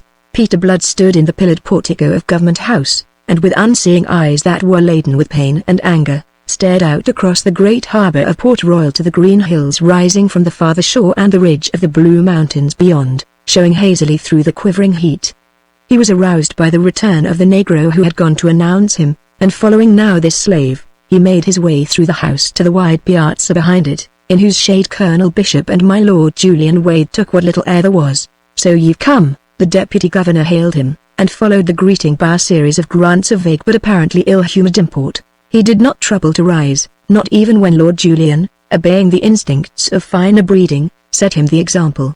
From under scowling brows the wealthy Barbados planter considered his sometime slave, who, hat in hand, leaning lightly upon his long beribboned cane, revealed nothing in his countenance of the anger which was being steadily nourished by this cavalier reception. At last, with scowling brow and in self-sufficient tones, Colonel Bishop delivered himself. "I have sent for you, Captain Blood, because of certain news that has just reached me. I am informed that yesterday evening a frigate left the harbor having on board your associate Wolverstone and 100 men of the 150 that were serving under you. His lordship and I shall be glad to have your explanation of how you came to permit that departure." "Permit?" quoth Blood. "I ordered it." The answer left Bishop speechless for a moment. "Then, you ordered it?" he said in accents of unbelief, whilst Lord Julian raised his eyebrows. "Swoons. Perhaps you'll explain yourself? Whither has Wolverstone gone?" "To Tortuga. He's gone with a message to the officers commanding the other 4 ships of the fleet that is awaiting me there, telling them what's happened and why they are no longer to expect me." Bishop's great face seemed to swell and its high color to deepen. He swung to Lord Julian. "You hear that, my lord? Deliberately he has let Wolverstone loose upon the seas again. Wolverstone, the worst of all that gang of pirates after himself. I hope your lordship begins at last to perceive the folly of granting the king's commission to such a man as this against all my counsels. Why, this thing it's just mutiny. Treason. By God. It's matter for a court-martial. Will you cease your blather of mutiny and treason and courts-martial?" Blood put on his hat, and sat down unbidden. "I have sent Wolverstone to inform Hagthorpe and Christian and Iberville and the rest of my lads that they've 1 clear month in which to follow my example, quit piracy, and get back to their boucans or their logwood, or else sail out of the Caribbean Sea. That's what I've done." "But the men?" his lordship interposed in his level, cultured voice. "This 100 men that Wolverstone has taken with him? They are those of my crew who have no taste for King James's service, and have preferred to seek work of other kinds. It was in our compact, my lord, that there should be no constraining of my men. I don't remember it, said his lordship, with sincerity. Blood looked at him in surprise. Then he shrugged. Faith, I'm not to blame for your lordship's poor memory. I say that it was so, and I don't lie. I've never found it necessary. In any case he couldn't have supposed that I should consent to anything different. And then the deputy governor exploded. You have given those damned rascals in Tortuga this warning so that they may escape. That is what you have done. That is how you abuse the commission that has saved your own neck. Peter Blood considered him steadily, his face impassive.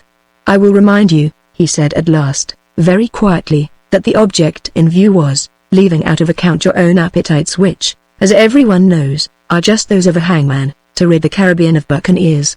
Now, I've taken the most effective way of accomplishing that object. The knowledge that I've entered the king's service should in itself go far towards disbanding the fleet of which I was until lately the admiral. I see, sneered the deputy governor malevolently. And if it does not, it will be time enough then to consider what else is to be done. Lord Julian forestalled a fresh outburst on the part of Bishop. It is possible, he said, that my Lord Sunderland will be satisfied, provided that the solution is such as you promise. It was a courteous, conciliatory speech, urged by friendliness towards Blood and understanding of the difficult position in which the buccaneer found himself. His lordship was disposed to take his stand upon the letter of his instructions. Therefore he now held out a friendly hand to help him over the latest and the most difficult obstacle which Blood himself had enabled Bishop to place in the way of his redemption. Unfortunately the last person from whom Peter Blood desired assistance at that moment was this young nobleman, whom he regarded with the jaundiced eyes of jealousy. Anyway, he answered, with a suggestion of defiance and more than a suggestion of a sneer, it's the most ye should expect from me, and certainly it's the most ye'll get. His lordship frowned, and dabbed his lips with a handkerchief. I don't think that I quite like the way you put it. Indeed, upon reflection, Captain Blood, I am sure that I do not. I am sorry for that, so I am, said Blood impudently. But there it is. I'm not on that account concerned to modify it. His lordship's pale eyes opened a little wider. Languidly he raised his eyebrows. Ah, he said. You're a prodigiously uncivil fellow. You disappoint me, sir. I had formed the notion that you might be a gentleman. And that's not your lordship's only mistake, Bishop cut in. You made a worse when you gave him the king's commission, and so sheltered the rascal from the gallows I had prepared for him in Port Royal. Aye, but the worst mistake of all in this matter of commissions, said Blood to his lordship, was the one that made this greasy slaver deputy governor of Jamaica instead of its hangman, which is the office for which he's by nature fitted. Captain Blood, said his lordship sharply in reproof. Upon my soul and honor, sir, you go much too far. You are, but here Bishop interrupted him. He had heaved himself to his feet, at last, and was venting his fury in unprintable abuse. Captain Blood, who had also risen, stood apparently impassive, for the storm to spend itself. When at last this happened, he addressed himself quietly to Lord Julian, as if Colonel Bishop had not spoken. Your lordship was about to say? He asked, with challenging smoothness, but his lordship had by now recovered his habitual composure, and was again disposed to be conciliatory. He laughed and shrugged. Faith, here's a deal of unnecessary heat, said he. And God knows this plaguey climate provides enough of that. Perhaps, Colonel Bishop, you are a little uncompromising, and you, sir, are certainly a deal too peppery. I have said, speaking on behalf of my Lord Sunderland, that I am content to await the result of your experiment. But Bishop's fury had by now reached a stage in which it was not to be restrained. Are you, indeed? He roared. Well, then, I am not. This is a matter in which your lordship must allow me to be the better judge. And, anyhow, I'll take the risk of acting on my own responsibility. Lord Julian abandoned the struggle. He smiled wearily, shrugged, and waved a hand in implied resignation. The deputy governor stormed on. Since my lord here has given you a commission, I can't regularly deal with you out of hand for piracy as you deserve. But you shall answer before a court-martial for your action in the matter of Wolverstone, and take the consequences. I see, said Blood. Now we come to it. And it's yourself as deputy governor will preside over that same court-martial. So that ye can wipe off old scores by hanging me, it's little ye care how you do it. He laughed, and added, Primonitis, Bramunitis, what shall that mean? Quoth Lord Julian sharply. I had imagined that your lordship would have had some education. He was at pains, you see, to be provocative. It's not the little meaning I am asking, sir, said Lord Julian, with frosty dignity. I want to know what you desire me to understand. I'll leave your lordship guessing, said Blood. And I'll be wishing ye both a very good day. He swept off his feathered hat, and made them a leg very elegantly. Before you go, said Bishop, and to save you from any idle rashness, I'll tell you that the harbour master and the commandant have their orders. You don't leave Port Royal, my fine gallows bird. Damn, I mean to provide you with permanent moorings here, in Execution Dock. Peter Blood stiffened, and his vivid blue eyes stabbed the bloated face of his enemy. He passed his long cane into his left hand, and with his right thrust negligently into the breast of his doublet, he swung to Lord Julian, who was thoughtfully frowning. Your lordship, I think, promised me immunity from this. What I may have promised, said his lordship, your own conduct makes it difficult to perform. He rose. You did me a service, Captain Blood, and I had hoped that we might be friends. But since you prefer to have it otherwise. He shrugged, and waved a hand towards the deputy governor. Blood completed the sentence in his own way. You mean that ye haven't the strength of character to resist the urgings of a bully? He was apparently at his ease, and actually smiling. Well, as I said before, Braminitis. I'm afraid that ye are no scholar, Bishop, or you'd know that I means forewarned, forearmed, forewarned. Ha! Bishop almost snarled. The warning comes a little late. You do not leave this house. He took a step in the direction of the doorway, and raised his voice. Ho there!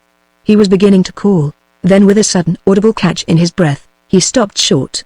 Captain Blood's right hand had re-emerged from the breast of his doublet, bringing with it a long pistol with silver mountings richly chased, which he levelled within a foot of the deputy governor's head. And forearmed, said he.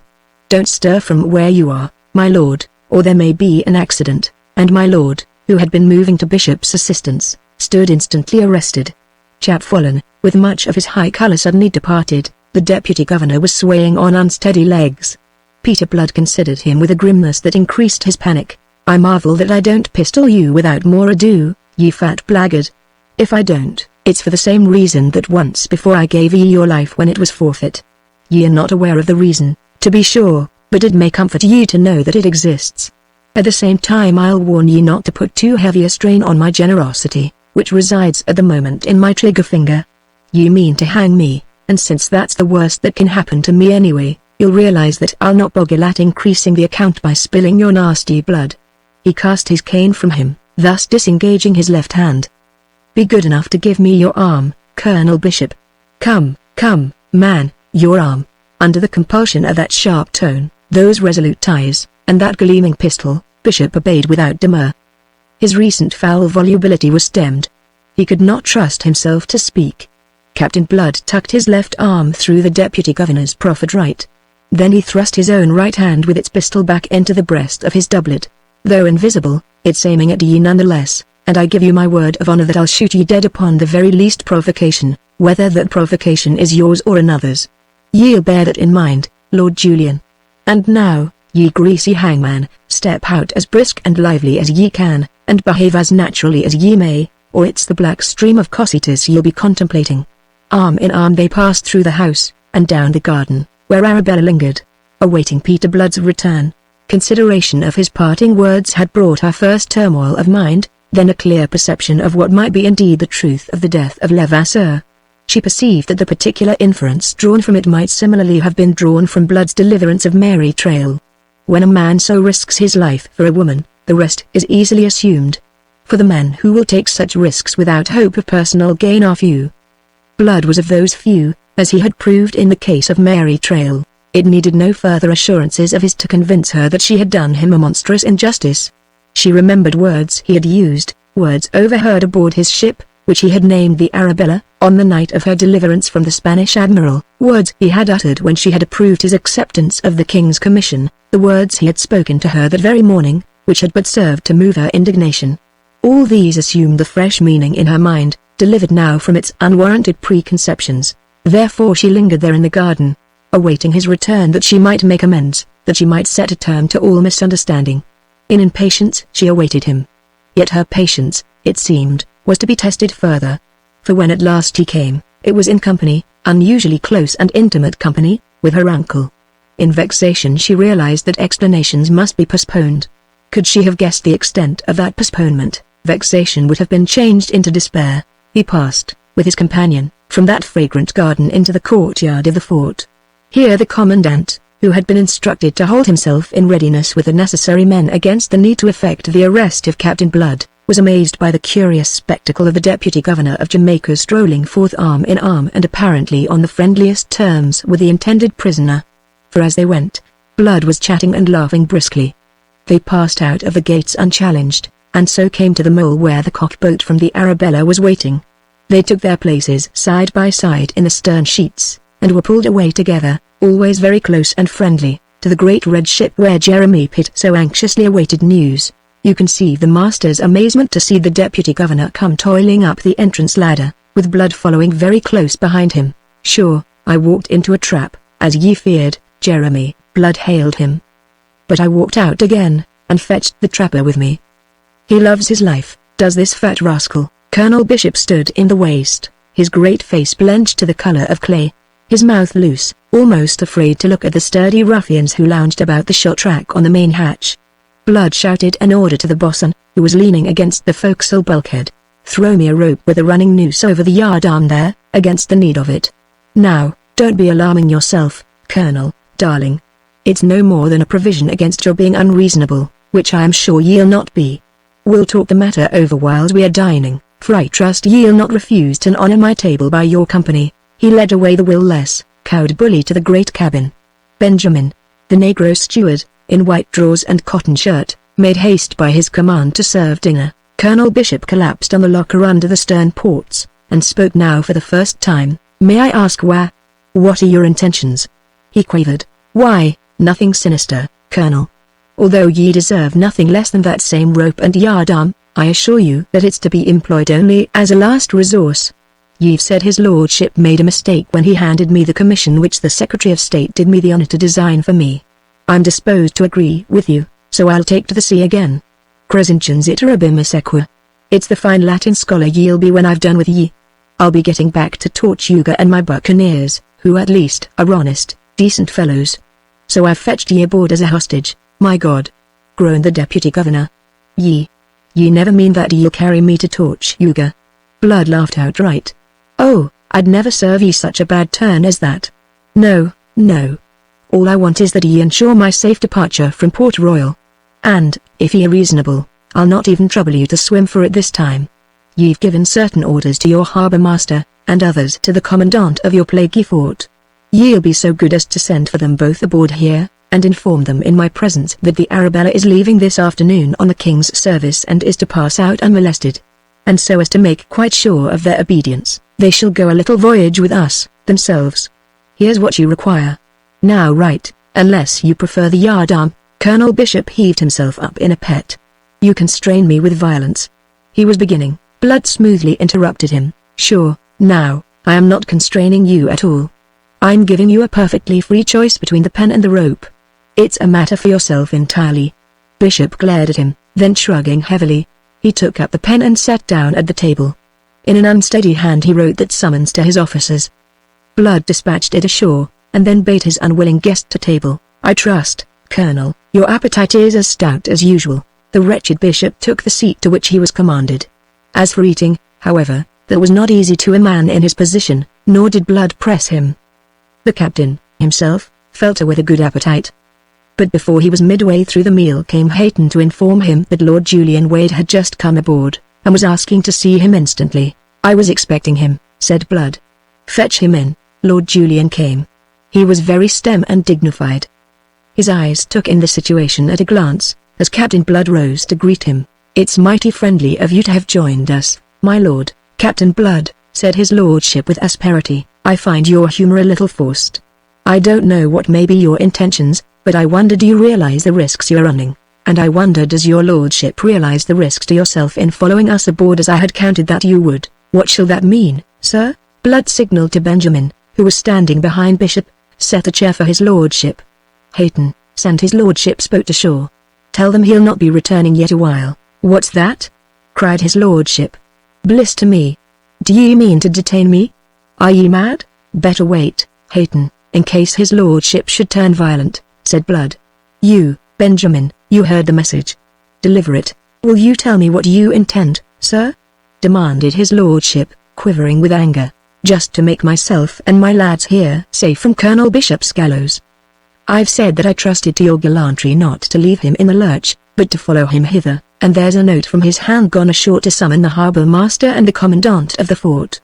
Once they are aboard, I shall have all the hostages I need for our safety, you scoundrel," said his lordship through his teeth. "Sure, now, that's entirely a matter of the point of view," said Blood. "Ordinarily it isn't the kind of name I could suffer any man to apply to me. Still, considering that ye willingly did me a service once, and that ye are likely unwillingly to do me another now, I'll overlook your discourtesy, so I will." His lordship laughed. "You fool," he said. "Do you dream that I came aboard your pirate ship without taking my measures? I informed the commandant of exactly how you had compelled Colonel Bishop to accompany you. Judge now whether he or the harbour master will obey the summons, or whether you will be allowed to depart as you imagine." Blood's face became grave. "I'm sorry for that," said he.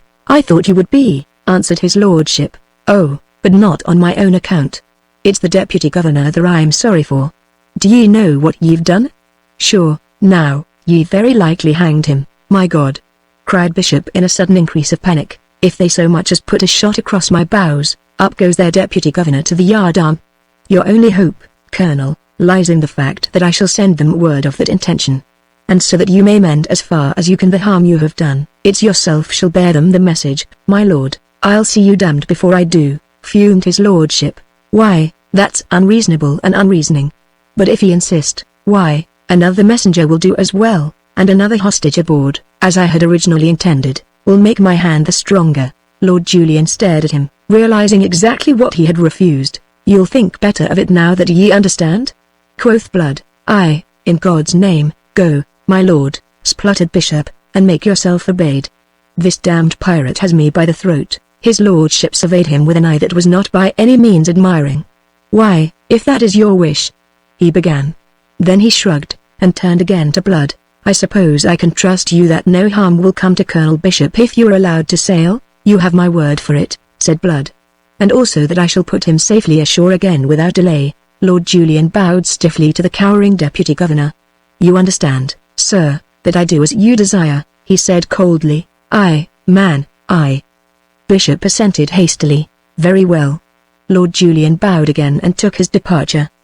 Blood escorted him to the entrance ladder at the foot of which still swung the Arabella's own cockboat. "It's goodbye, my lord," said Blood. "And there's another thing." He proffered a parchment that he had drawn from his pocket. "It's the commission." Bishop was right when he said it was a mistake. Lord Julian considered him, and considering him his expression softened. "I am sorry," he said sincerely. "In other circumstances," began Blood. "Oh, but there. Ye'll understand." The boat's waiting. Yet with his foot on the first rung of the ladder, Lord Julian hesitated. "I still do not perceive, blister me if I do, why you should not have found someone else to carry your message to the commandant, and kept me aboard as an added hostage for his obedience to your wishes." Blood's vivid eyes looked into the others that were clear and honest, and he smiled, a little wistfully. A moment he seemed to hesitate. Then he explained himself quite fully. "Why shouldn't I tell you? It's the same reason that's been urging me to pick a quarrel with you so that I might have the satisfaction of slipping a couple of feet of steel into your vitals. When I accepted your commission, I was moved to think it might redeem me in the eyes of Miss Bishop, for whose sake, as you may have guessed, I took it.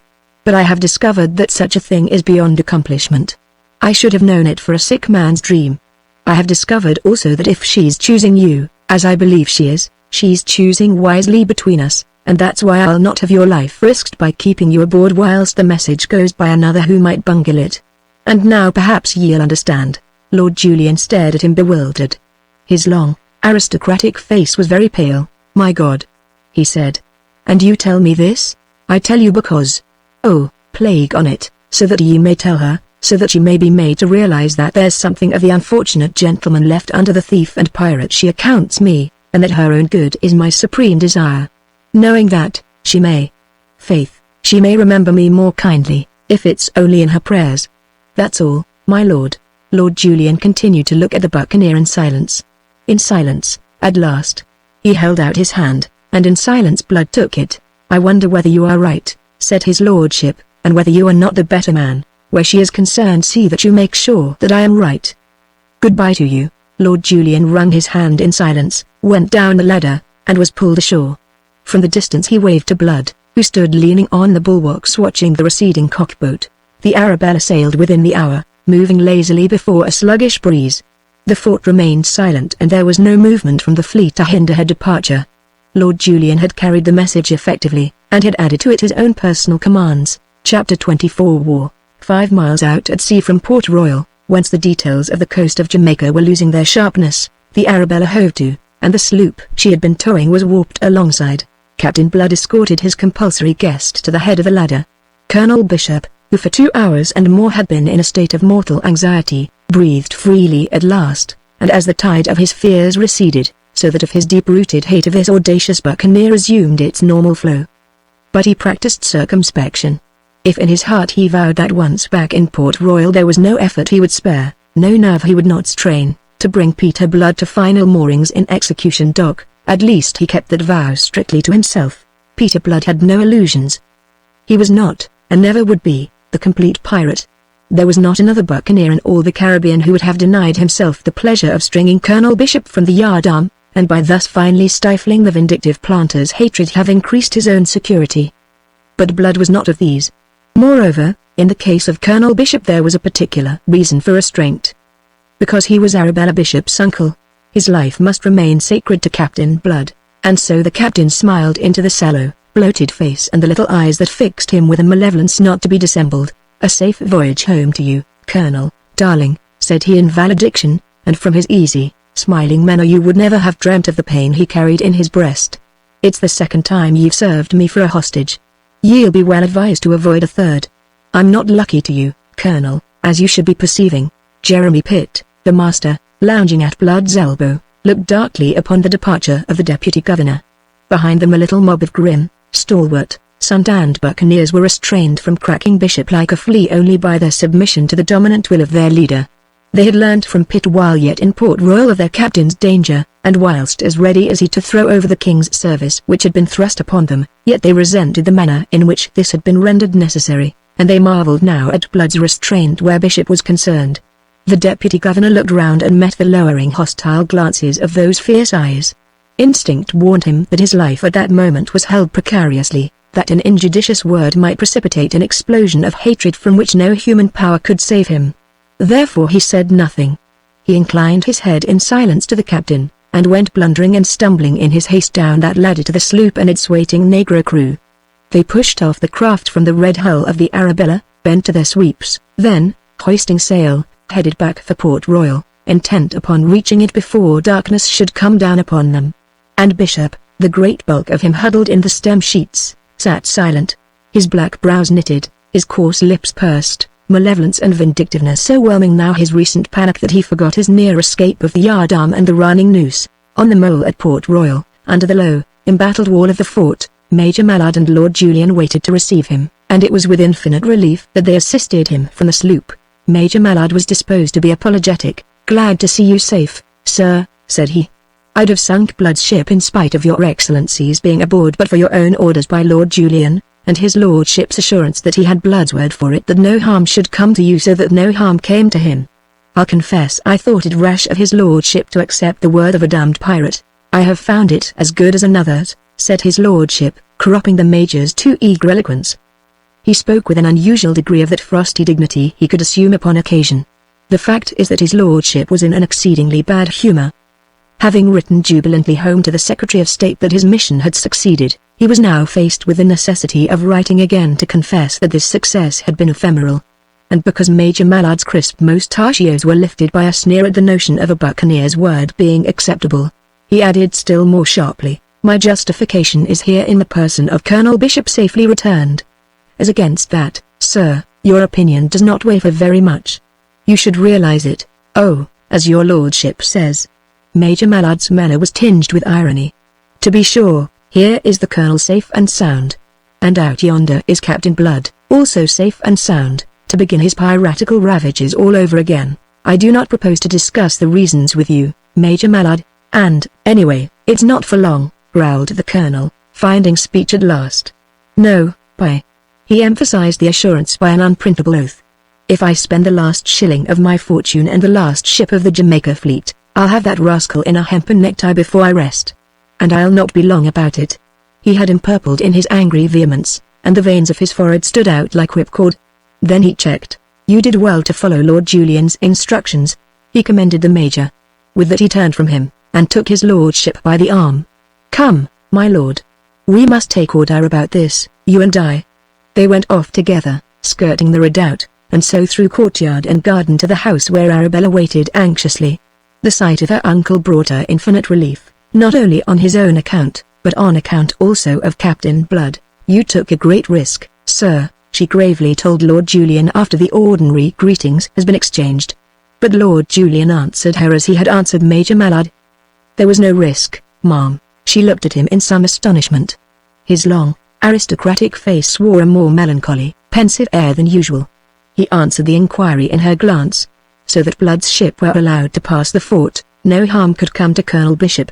Blood pledged me his word for that." A faint smile broke the set of her lips, which hitherto had been wistful, and a little colour tinged her cheeks. She would have pursued the subject, but the deputy governor's mood did not permit it.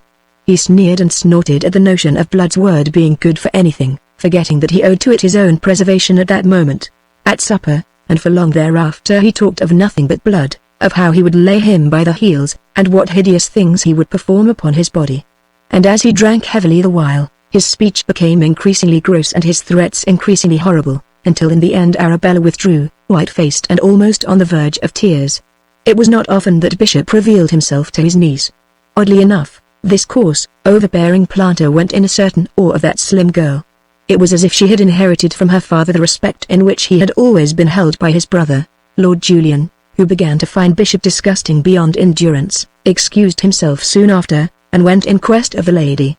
He had yet to deliver the message from Captain Blood, and this, he thought, would be his opportunity. But Miss Bishop had retired for the night, and Lord Julian must curb his impatience. It amounted by now to nothing less, until the morrow. Very early next morning, before the heat of the day came to render the open intolerable to his lordship, he espied her from his window moving amid the azaleas in the garden. It was a fitting setting for one who was still as much a delightful novelty to him in womanhood as was the azalea among flowers. He hurried forth to join her, and when, aroused from her pensiveness, she had given him a good morrow, smiling and frank, he explained himself by the announcement that he bore her a message from Captain Blood. He observed her little start and the slight quiver of her lips, and observed thereafter not only her pallor and the shadowy rings about her eyes, but also that unusually wistful air which last night had escaped his notice. They moved out of the open to one of the terraces, where a pergola of orange trees provided a shaded sauntering space that was at once cool and fragrant. As they went, he considered her admiringly, and marveled at himself that it should have taken him so long fully to realize her slim, unusual grace, and to find her, as he now did, so entirely desirable, a woman whose charm must irradiate all the life of a man, and touch its commonplaces into magic. He noted the sheen of her red-brown hair, and how gracefully one of its heavy ringlets coiled upon her slender, milk-white neck. She wore a gown of shimmering grey silk, and a scarlet rose, fresh gathered, was pinned at her breast like a splash of blood. Always thereafter when he thought of her it was as he saw her at that moment, as never, I think, until that moment had he seen her. In silence they paced on a little way into the green shade. Then she paused and faced him. "You said something of a message, sir," she reminded him, thus betraying some of her impatience. He fingered the ringlets of his periwig, a little embarrassed how to deliver himself, considering how he should begin. "He desired me," he said at last, "to give you a message that should prove to you that there is still something left in him of the unfortunate gentleman that, for which once you knew him." "That is not now necessary," said she very gravely. He misunderstood her, of course, knowing nothing of the enlightenment that yesterday had come to her. "I think, nay, I know that you do him an injustice," said he. Her hazel eyes continued to regard him. "If you will deliver the message, it may enable me to judge." To him, this was confusing. He did not immediately answer. He found that he had not sufficiently considered the terms he should employ, and the matter, after all, was of an exceeding delicacy, demanding delicate handling. It was not so much that he was concerned to deliver a message as to render it a vehicle by which to plead his own cause. Lord Julian, well versed in the law of womankind and usually at his ease with ladies of the beau monde, found himself oddly constrained before this frank and unsophisticated niece of a colonial planter. They moved on in silence and as if by common consent towards the brilliant sunshine where the pergola was intersected by the avenue leading upwards to the house. Across this patch of light fluttered a gorgeous butterfly, that was like black and scarlet velvet and large as a man's hand. His lordship's brooding eyes followed it out of sight before he answered, "It is not easy. Stab me, it is not."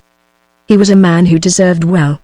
And amongst us we have marred his chances, your uncle, because he could not forget his rancor, you, because having told him that in the king's service he would find his redemption of what was past, you would not afterwards admit to him that he was so redeemed. And this, although concern to rescue you was the chief motive of his embracing that same service. She had turned her shoulder to him so that he should not see her face. "I know now," she said softly. Then after a pause she added the question, "And you? What part has your lordship had in this, that you should incriminate yourself with us?" "My part?" Again he hesitated, then plunged recklessly on, as men do when determined to perform a thing they fear. "If I understood him aright, if he understood aright, himself, my part, though entirely passive, was none the less effective. I implore you to observe that I but report his own words. I say nothing for myself." His lordship's unusual nervousness was steadily increasing. He thought, then, so he told me, that my presence here had contributed to his inability to redeem himself in your sight, and unless he were so redeemed, then was redemption nothing. She faced him fully, a frown of perplexity bringing her brows together above her troubled eyes. "He thought that you had contributed?" she echoed. It was clear she asked for enlightenment. He plunged on to afford it her, his glance a little scared, his cheeks flushing. "Aye, and he said so in terms which told me something that I hope above all things, and yet dare not believe, for, God knows, I am no coxcomb, Arabella," he said. "But first let me tell you how I was placed.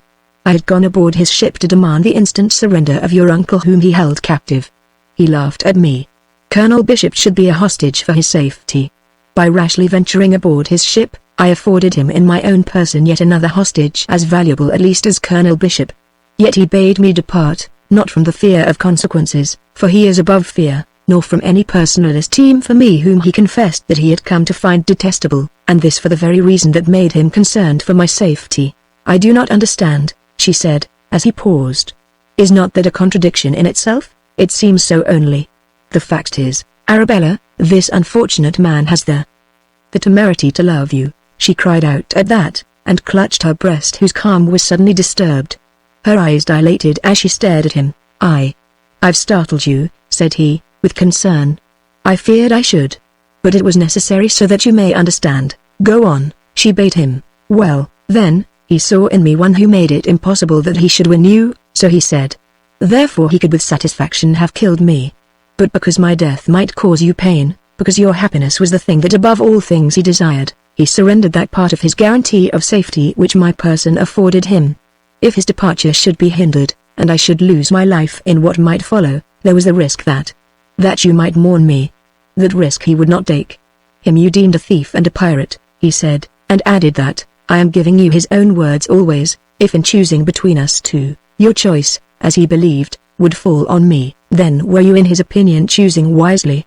Because of that he bade me leave his ship, and had me put ashore." She looked at him with eyes that were aswim with tears. He took a step towards her, a catch in his breath, his hand held out.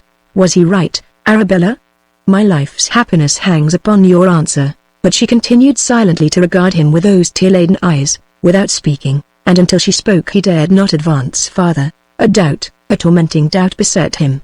When presently she spoke, he saw how true had been the instinct of which that doubt was born, for her words revealed the fact that of all that he had said the only thing that had touched her consciousness and absorbed it from all other considerations was Blood's conduct as it regarded herself. "He said that?" she cried. "He did that? Oh." She turned away, and through the slender, clustering trunks of the bordering orange trees she looked out across the glittering waters of the great harbor to the distant hills. Thus for a little while, my lord standing stiffly, fearfully, waiting for fuller revelation of her mind. At last it came, slowly, deliberately, in a voice that at moments was half suffocated. "Last night when my uncle displayed his rancor and his evil rage, it began to be borne in upon me that such vindictiveness can belong only to those who have wronged. It is the frenzy into which men whip themselves to justify an evil passion. I must have known then, if I had not already learnt it, that I had been too credulous of all the unspeakable things attributed to Peter Blood. Yesterday I had his own explanation of that tale of Levasseur that you heard in St. Nicholas. And now this. This but gives me confirmation of his truth and worth. To a scoundrel such as I was too readily brought to believe him, the act of which you have just told me would have been impossible. That is my own opinion, said his lordship gently. It must be. But even if it were not, that would now weigh for nothing. What weighs, oh, so heavily and bitterly, is the thought that but for the words in which yesterday I repelled him, he might have been saved. If only I could have spoken to him again before he went. I waited for him, but my uncle was with him, and I had no suspicion that he was going away again. And now he is lost, back at his outlaw and piracy, in which ultimately he will be taken and destroyed. And the fault is mine. What are you saying? The only agents were your uncle's hostility and his own obstinacy, which would not study compromise. You must not blame yourself for anything. She swung to him with some impatience, her eyes aswim in tears. You can say that, and in spite of his message, which in itself tells how much I was to blame. It was my treatment of him, the epithets I cast at him that drove him. So much he has told you. I know it to be true. You have no cause for shame, said he. As for your sorrow, why, if it will afford you solace, you may still count on me to do what man can to rescue him from this position. She caught her breath. You will do that? She cried with sudden eager hopefulness. You promise? She held out her hand to him impulsively. He took it in both his own. I promise, he answered her. And then, retaining still the hand she had surrendered to him, Arabella, he said very gently, there is still this other matter upon which you have not answered me. This other matter? Was he mad, she wondered. Could any other matter signify in such a moment? This matter that concerns myself, and all my future, oh, so very closely. This thing that blood believed, that prompted him, that you are not indifferent to me. He saw the fair face change color and grow troubled once more. Indifferent to you? Said she. Why, no. We have been good friends, we shall continue so, I hope, my lord. Friends. Good friends? He was between dismay and bitterness. It is not your friendship only that I ask, Arabella. You heard what I said, what I reported. You will not say that Peter Blood was wrong? Gently she sought to disengage her hand, the trouble in her face increasing. A moment he resisted, then, realizing what he did, he set her free. Arabella, he cried on a note of sudden pain, I have friendship for you, my lord. But only friendship. His castle of hopes came clattering down about him, leaving him a little stunned. As he had said, he was no coxcomb. Yet there was something that he did not understand. She confessed to friendship, and it was in his power to offer her a great position, one to which she, a colonial planter's niece, however wealthy, could never have aspired even in her dreams. This she rejected, yet spoke of friendship. Peter Blood had been mistaken, then. How far had he been mistaken?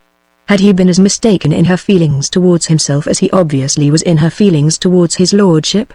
In that case, his reflections broke short. To speculate was to wound himself in vain. He must know. Therefore he asked her with grim frankness, Is it Peter Blood, Peter Blood? She echoed. At first she did not understand the purport of his question. When understanding came, a flush suffused her face. I do not know, she said, faltering a little. This was hardly a truthful answer. For, as if an obscuring veil had suddenly been rent that morning, she was permitted at last to see Peter Blood in his true relations to other men, and that sight, vouchsafed her 24 hours too late, filled her with pity and regret and yearning. Lord Julian knew enough of women to be left in no further doubt. He bowed his head so that she might not see the anger in his eyes, for as a man of honor he took shame in that anger which as a human being he could not repress. And because nature in him was stronger, as it is in most of us, than training, Lord Julian from that moment began, almost in spite of himself, to practice something that was akin to villainy. I regret to chronicle it of one for whom, if I have done him any sort of justice, you should have been conceiving some esteem. But the truth is that the lingering remains of the regard in which he had held Peter Blood were choked by the desire to supplant and destroy a rival. He had passed his word to Arabella that he would use his powerful influence on Blood's behalf. I deplore to set it down that not only did he forget his pledge, but secretly set himself to aid and abet Arabella's uncle in the plans he laid for the trapping and undoing of the buccaneer. He might reasonably have urged, had he been taxed with it, that he conducted himself precisely as his duty demanded.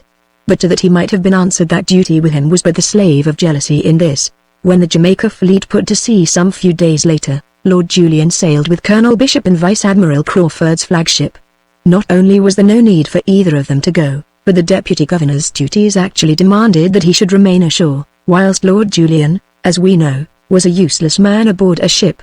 Yet both set out to hunt Captain Blood, each making of his duty a pretext for the satisfaction of personal aims, and that common purpose became a link between them, binding them in a sort of friendship that must otherwise have been impossible between men so dissimilar in breeding and in aspirations. The hunt was up. They cruised a while off Hispaniola, watching the windward passage, and suffering the discomforts of the rainy season which had now set in. But they cruised in vain, and after a month of it, returned empty-handed to Port Royal, there to find awaiting them the most disquieting news from the old world. The megalomania of Louis XIV had set Europe in a blaze of war. The French legionaries were ravaging the Rhine provinces, and Spain had joined the Nations League to defend themselves from the wild ambitions of the King of France. And there was worse than this. There were rumours of civil war in England, where the people had grown weary of the bigoted tyranny of King James. It was reported that William of Orange had been invited to come over. Weeks passed, and every ship from home brought additional news. William had crossed to England, and in March of that year 1689 they learnt in Jamaica that he had accepted the crown and that James had thrown himself into the arms of France for rehabilitation. To a kinsman of Sunderland's this was disquieting news, indeed. It was followed by letters from King William's Secretary of State informing Colonel Bishop that there was war with France, and that in view of its effect upon the colonies a Governor-General was coming out to the West Indies in the person of Lord Willoughby, and that with him came a squadron under the command of Admiral Van der Kuylen to reinforce the Jamaica fleet against eventualities. Bishop realized that this must mean the end of his supreme authority, even though he should continue in Port Royal as Deputy Governor. Lord Julian, in the lack of direct news to himself, did not know what it might mean to him. But he had been very close and confidential with Colonel Bishop regarding his hopes of Arabella, and Colonel Bishop more than ever, now that political events put him in danger of being retired, was anxious to enjoy the advantages of having a man of Lord Julian's eminence for his relative. They came to a complete understanding in the matter, and Lord Julian disclosed all that he knew. "There is one obstacle in our path," said he. "Captain Blood. The girl is in love with him." "Ye are surely mad," cried Bishop, when he had recovered speech. "You are justified of the assumption," said his lordship dolefully. "But I happen to be sane, and to speak with knowledge." "With knowledge? Arabella herself has confessed it to me, the brazen baggage. By God, I'll bring her to her senses." It was the slave driver speaking, the man who governed with a whip. "Don't be a fool, Bishop." His lordship's contempt did more than any argument to calm the colonel. "That's not the way with a girl of Arabella's spirit. Unless you want to wreck my chances for all time, you'll hold your tongue, and not interfere at all." "Not interfere? My God, what, then?" "Listen, man. She has a constant mind. I don't think you know your niece. As long as Blood lives, she will wait for him, then with Blood dead, perhaps she will come to her silly senses. Now you begin to show intelligence." Lord Julian commended him. "That is the first essential step, and here is our chance to take it." Bishop warmed to a sort of enthusiasm. "This war with France removes all restrictions in the matter of Tortuga. We are free to invest it in the service of the Crown. A victory there and we establish ourselves in the favor of this new government." "Ah," said Lord Julian, and he pulled thoughtfully at his lip. "I see that you understand." Bishop laughed coarsely. "Two birds with one stone, eh?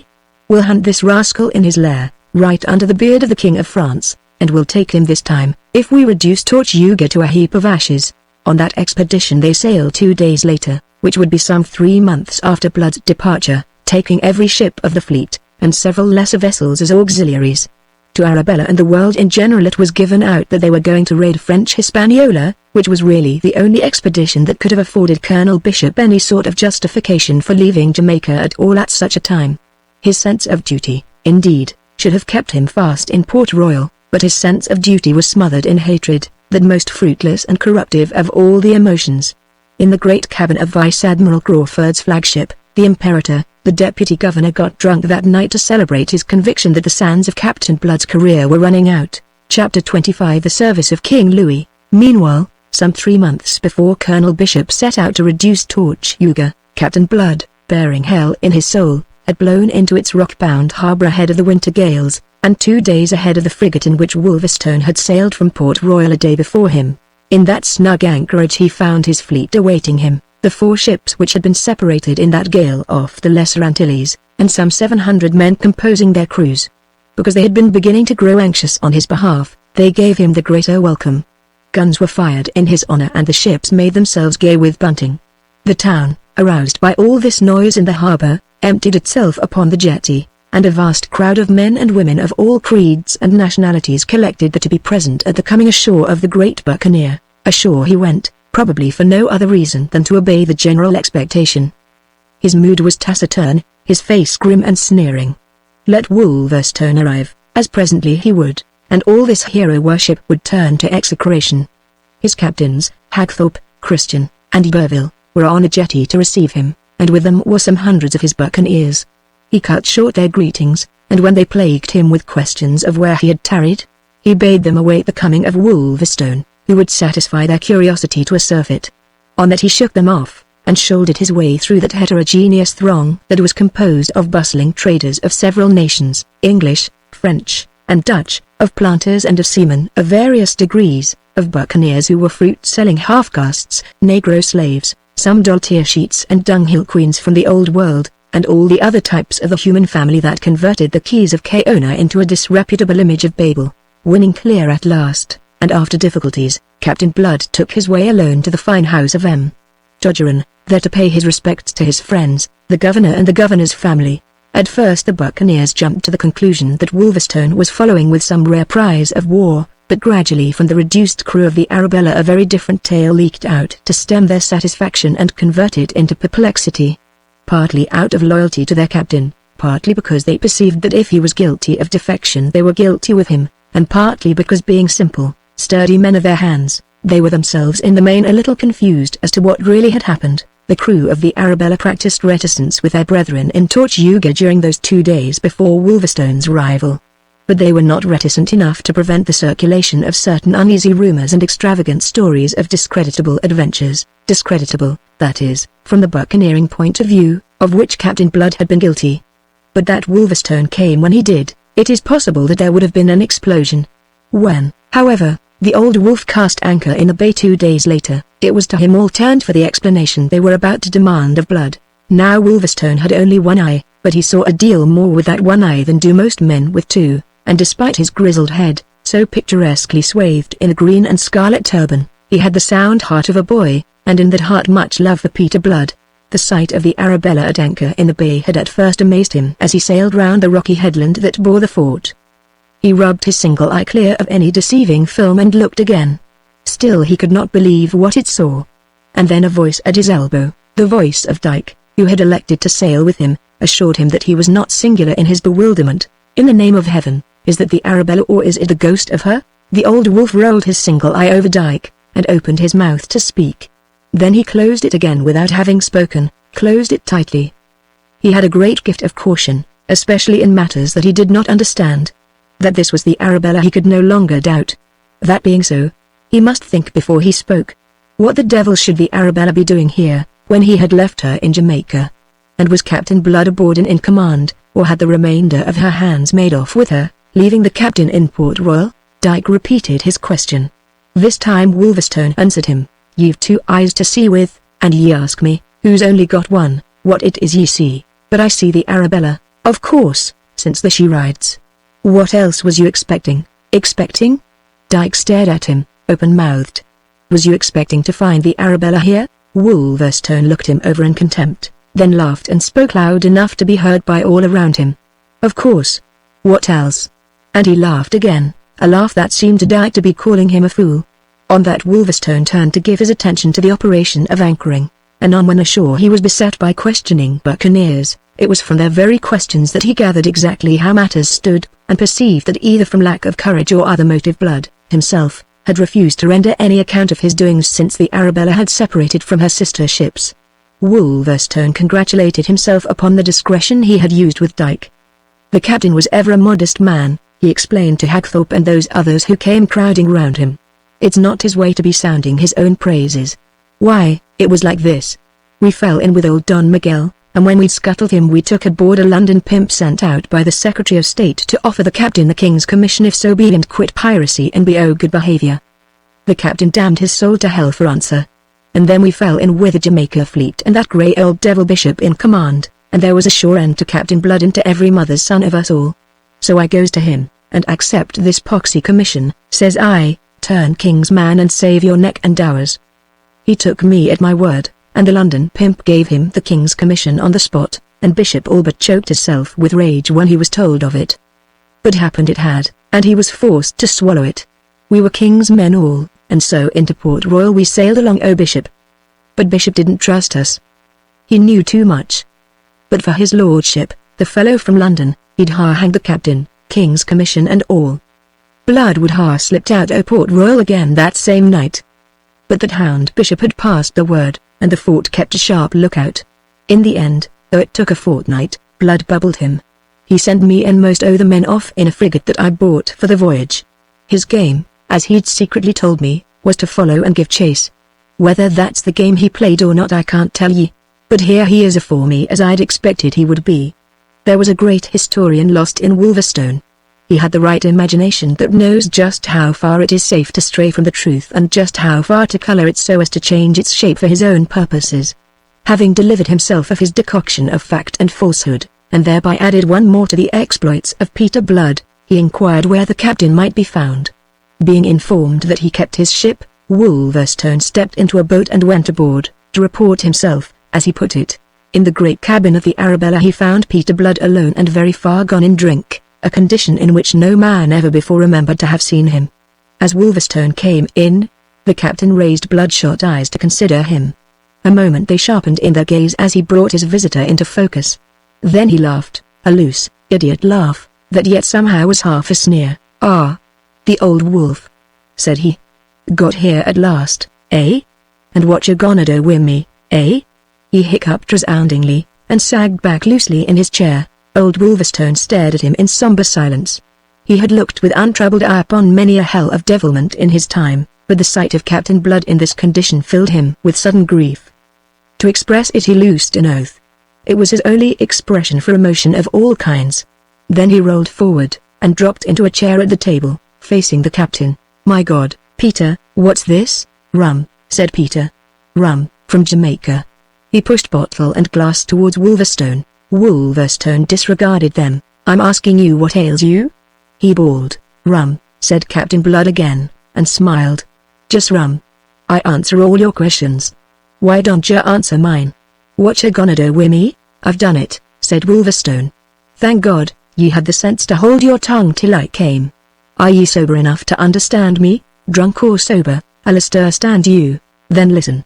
And out came the tale that Wolverstone had told. The captain steadied himself to grasp it. "It'll do as well as truth," said he when Wolverstone had finished.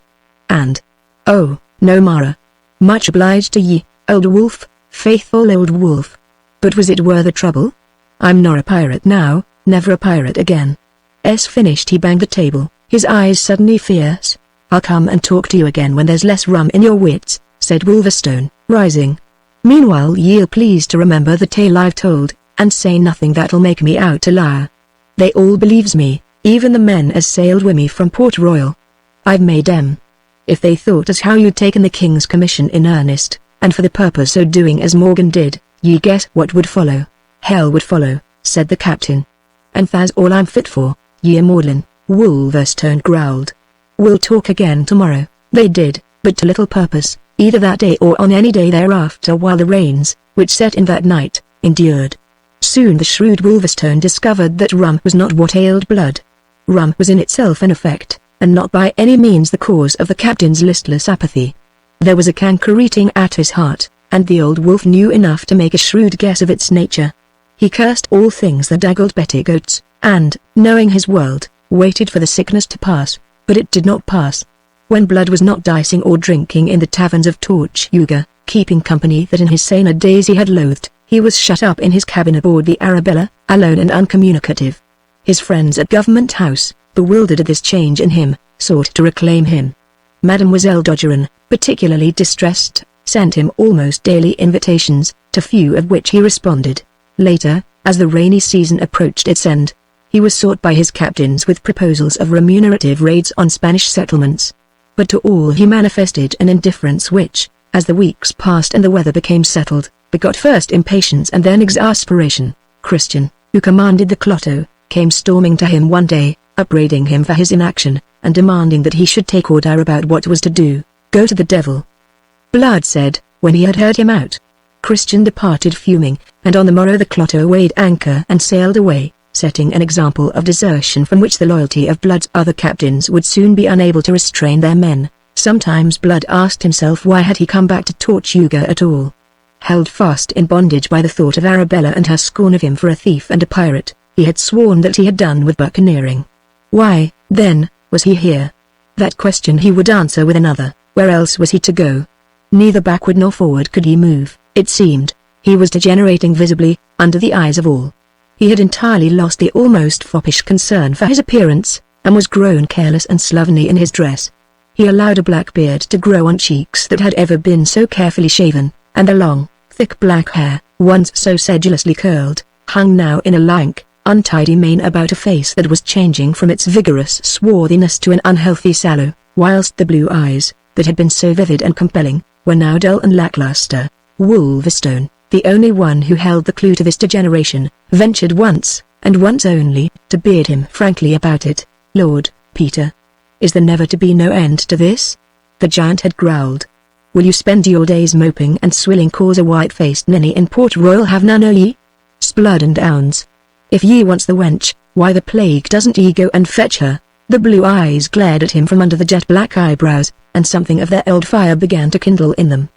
But Wolverstone went on heedlessly: "I'll be nice wi' a wench as long as niceness be the key to her favour. But sink me now if I'd rot myself in rum on account of anything that wears a petticoat. That's not the old wolf's way. If there's no other expedition'll tempt you, why not Port Royal? What a plague do it matter if it is an English settlement? It's commanded by Colonel Bishop, and there's no lack of rascals in your company'd follow you to hell if it meant getting Colonel Bishop by the throat. It could be done, I tell you. We've but to spy the chance when the Jamaica fleet is away. There's enough plunder in the town to tempt the lads, and there's the wench for you. Shall I sound them on tea?" Blood was on his feet, his eyes blazing, his livid face distorted. "Ye'll leave my cabin this minute, so ye will, or, by heaven, it's your corpse'll be carried out of it. Ye mangy hound, d'ye dare come to me with such proposals?" He fell to cursing his faithful officer with a virulence the like of which he had never yet been known to use. And Wolverstone, in terror before that fury, went out without another word. The subject was not raised again, and Captain Blood was left to his idle abstraction. But at last, as his buccaneers were growing desperate, something happened, brought about by the captain's friend M. Dodgeron. One sunny morning the governor of Tortuga came aboard the Arabella, accompanied by a chubby little gentleman, amiable of countenance, amiable and self-sufficient of manner. "My captain, M. Dodgeron," delivered himself, "I bring you M. de Cossey, the governor of French Hispaniola, who desires a word with you." Out of consideration for his friend, Captain Blood pulled the pipe from his mouth, shook some of the rum out of his wits, and rose and made a leg to M. de Cossey. "Servitor," said he. M. de Cossey returned the bow and accepted a seat on the locker under the stem windows. "You have a good force here under your command, my captain," said he, "some 800 men, and I understand they grow restive in idleness. They may go to the devil when they please." M. de Cossey took snuff delicately. "I have something better than that to propose," said he. "Propose it, then," said Blood, without interest. M. de Cossey looked at M. Dodgeron, and raised his eyebrows a little. He did not find Captain Blood encouraging. But M. Dodgeron nodded vigorously with pursed lips, and the governor of Hispaniola propounded his business. "News has reached us from France that there is war with Spain." "That is news, is it?" growled Blood. "I am speaking officially, my captain. I am not alluding to unofficial skirmishes, and unofficial predatory measures which we have condoned out here. There is war, formally war, between France and Spain in Europe. It is the intention of France that this war shall be carried into the New World. A fleet is coming out from Brest under the command of M. Le Baron de Rivarol for that purpose. I have letters from him desiring me to equip a supplementary squadron and raise a body of not less than 1,000 men to reinforce him on his arrival. What I have come to propose to you, my captain, at the suggestion of our good friend M. Dodgeron, is, in brief, that you enroll your ships and your force under M. de Rivarol's flag." Blood looked at him with a faint kindling of interest. "You are offering to take us into the French service?" he asked. "On what terms, monsieur? With a rank of captain de Vace for yourself, and suitable ranks for the officers serving under you." You will enjoy the pay of that rank, and you will be entitled, together with your men, to 1/10 share in all prizes taken. My men will hardly account it generous. They will tell you that they can sail out of here tomorrow, disembowel a Spanish settlement, and keep the whole of the plunder. Yes, but with the risks attaching to acts of piracy. With us your position will be regular and official, and considering the powerful fleet by which M. de Rivarol is backed, the enterprises to be undertaken will be on a much vaster scale than anything you could attempt on your own account. So that the 1/10 in this case may be equal to more than the whole in the other. Captain Blood considered. This, after all, was not piracy that was being proposed. It was honorable employment in the service of the King of France. I will consult my officers, he said, and he sent for them. They came and the matter was laid before them by M. de Cossey himself. Hagthorpe announced at once that the proposal was opportune. The men were grumbling at their protracted inaction, and would no doubt be ready to accept the service which M. de Cossey offered on behalf of France. Hagthorpe looked at Blood as he spoke. Blood nodded gloomy agreement. Emboldened by this, they went on to discuss the terms. Iberville, the young French filibuster, had the honor to point out to M. de Cossey that the share offered was too small. For 1/5 of the prizes, the officers would answer for their men, not for less. M. de Cossey was distressed. He had his instructions.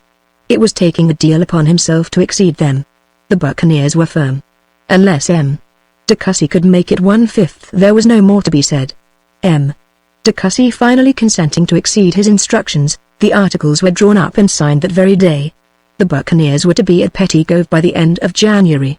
When M. de Rivarol had announced that he might be expected. After that followed days of activity in Tortuga, refitting the ships, buccaning meat, laying in stores. In these matters which once would have engaged all Captain Blood's attention, he now took no part. He continued listless and aloof.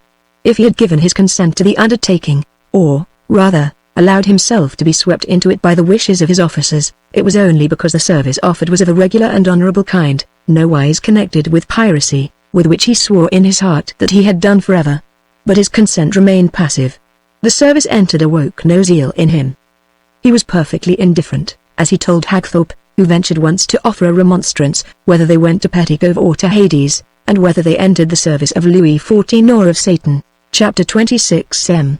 de Rivarol. Captain Blood was still in that disgruntled mood when he sailed from Tortuga, and still in that mood when he came to his moorings in the Bay of Petit Cove. In that same mood he greeted M. le Baron de Rivarol when this nobleman with his fleet of 5 men of war at last dropped anchor alongside the buccaneer ships, in the middle of February. The Frenchman had been 6 weeks on the voyage. He announced, delayed by unfavorable weather, summoned to wait on him. Captain Blood repaired to the castle of Petit Cove, where the interview was to take place. The Baron, a tall, hawk-faced man of 40, very cold and distant of manner, measured Captain Blood with an eye of obvious disapproval. Of Hagthorpe, Iberville, and Wolverstone who stood ranged behind their captain, he took no heed whatever. M. de Cossey offered Captain Blood a chair. A moment, M. de Cossey. I do not think M. le Baron has observed that I am not alone. Let me present to you, sir, my companions, Captain Hagthorpe of the Elizabeth, Captain Wolverstone of the Atropos, and Captain Iberville of the Lachesis. The Baron stared hard and haughtily at Captain Blood, then very distantly and barely perceptibly inclined his head to each of the other 3. His manner implied plainly that he despised them and that he desired them at once to understand it. It had a curious effect upon Captain Blood. It awoke the devil in him, and it awoke at the same time his self-respect which of late had been slumbering. A sudden shame of his disordered, ill-kempt appearance made him perhaps the more defiant. There was almost a significance in the way he hitched his sword belt round, so that the wrought hilt of his very serviceable rapier was brought into full view. He waved his captains to the chairs that stood about. Draw up to the table, lads. We are keeping the Baron waiting. They obeyed him, Wolverstone with a grin that was full of understanding. Haughtilier grew the stare of M. de Rivarol. To sit at table with these bandits placed him upon what he accounted a dishonoring equality. It had been his notion that, with the possible exception of Captain Blood, they should take his instructions standing, as became men of their quality in the presence of a man of his. He did the only thing remaining to mark a distinction between himself and them. He put on his hat. Ye are very wise now, said Blood amiably. I feel the draught myself. And he covered himself with his plumed castor. M. de Rivarol changed color. He quivered visibly with anger, and was a moment controlling himself before venturing to speak. M. de Cossey was obviously very ill at ease. "Sir," said the Baron frostily, "you compel me to remind you that the rank you hold is that of Captain of Ace, and that you are in the presence of the General of the Armies of France by sea and land in America. You compel me to remind you further that there is a deference due from your rank to mine. I am happy to assure you," said Captain Blood, "that the reminder is unnecessary. I am by way of accounting myself a gentleman, little though I may look like one at present, and I should not account myself that were I capable of anything but deference to those whom nature or fortune may have placed above me, or to those who being placed beneath me in rank may labor under a disability to resent my lack of it." It was a neatly intangible rebuke. M. de Rivarol bit his lip. Captain Blood swept on without giving him time to reply. Thus much being clear, "Shall we come to business?" M. de Rivarol's hard eyes considered him a moment. "Perhaps it will be best," said he. He took up a paper. "I have here a copy of the articles into which you entered with M. de Cossey. Before going further, I have to observe that M. de Cossey has exceeded his instructions in admitting you to 1/5 of the prizes taken. His authority did not warrant his going beyond 1/10. That is a matter between yourself and M. de Cossey, my general." "Oh, no. It is a matter between myself and you, your pardon, my general. The articles are signed. So far as we are concerned, the matter is closed. Also out of regard for M. de Cossey, we should not desire to be witnesses of the rebukes you may consider that he deserves. What I may have to say to M. de Cossey is no concern of yours. That is what I am telling you, my general, but, nom de Dieu, it is your concern, I suppose, that we cannot award you more than 1/10 share." M. de Rivarol smote the table in exasperation. This pirate was too infernally skillful a fencer. "You are quite certain of that, M. le Baron, that you cannot?" "I am quite certain that I will not." Captain Blood shrugged, and looked down his nose. "In that case," said he, "it but remains for me to present my little account for our disbursement, and to fix the sum at which we should be compensated for our loss of time and derangement in coming hither. That's settled, we can part friends, M. le Baron. No harm has been done." "What the devil do you mean?" The Baron was on his feet, leaning forward across the table. "Is it possible that I am obscure? My French, perhaps, is not of the purest, but, oh, your French is fluent enough, too fluent at moments, if I may permit myself the observation. Now, look you here, M. le Filibustier, I'm not a man with whom it is safe to play the fool, as you may very soon discover. You have accepted service of the King of France, you and your men, you hold the rank and draw the pay of a Captain of Ace, and these your officers hold the rank of lieutenants. These ranks carry obligations which you would do well to study, and penalties for failing to discharge them which you might study at the same time. They are something severe. The first obligation of an officer is obedience. I commend it to your attention. You are not to conceive yourselves, as you appear to be doing, my allies in the enterprises I have in view, but my subordinates. In me you behold a commander to lead you, not a companion or an equal. You understand me, I hope." "Oh, be sure that I understand," Captain Blood laughed. He was recovering his normal self amazingly under the inspiring stimulus of conflict. The only thing that marred his enjoyment was the reflection that he had not shaved. "I forget nothing, I assure you, my general. I do not forget, for instance, as you appear to be doing, that the articles we signed are the condition of our service, and the articles provide that we receive 1/5 share. Refuse us that, and you cancel the articles, and you cancel our services with them. From that moment we ceased to have the honor to hold rank in the navies of the King of France." There was more than a murmur of approval from his three captains. Rivarol glared at them, checkmated, in effect. M. de Cossey was beginning timidly. "In effect, monsieur, this is your doing," the Baron flashed on him, glad to have someone upon whom he could fasten the sharp fangs of his irritation. "You should be broke for it. You bring the King's service into disrepute, you force me, His Majesty's representative, into an impossible position. Is it impossible to award us the 1/5 share?"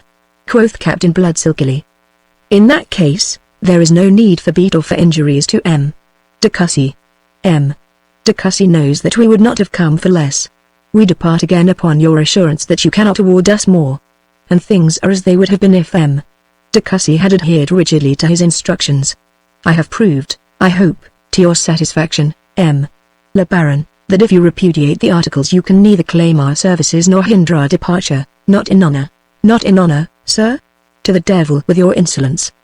Do you imply that any course that were not in honor would be possible to me? I do not imply it, because it would not be possible, said Captain Blood. We should see to that.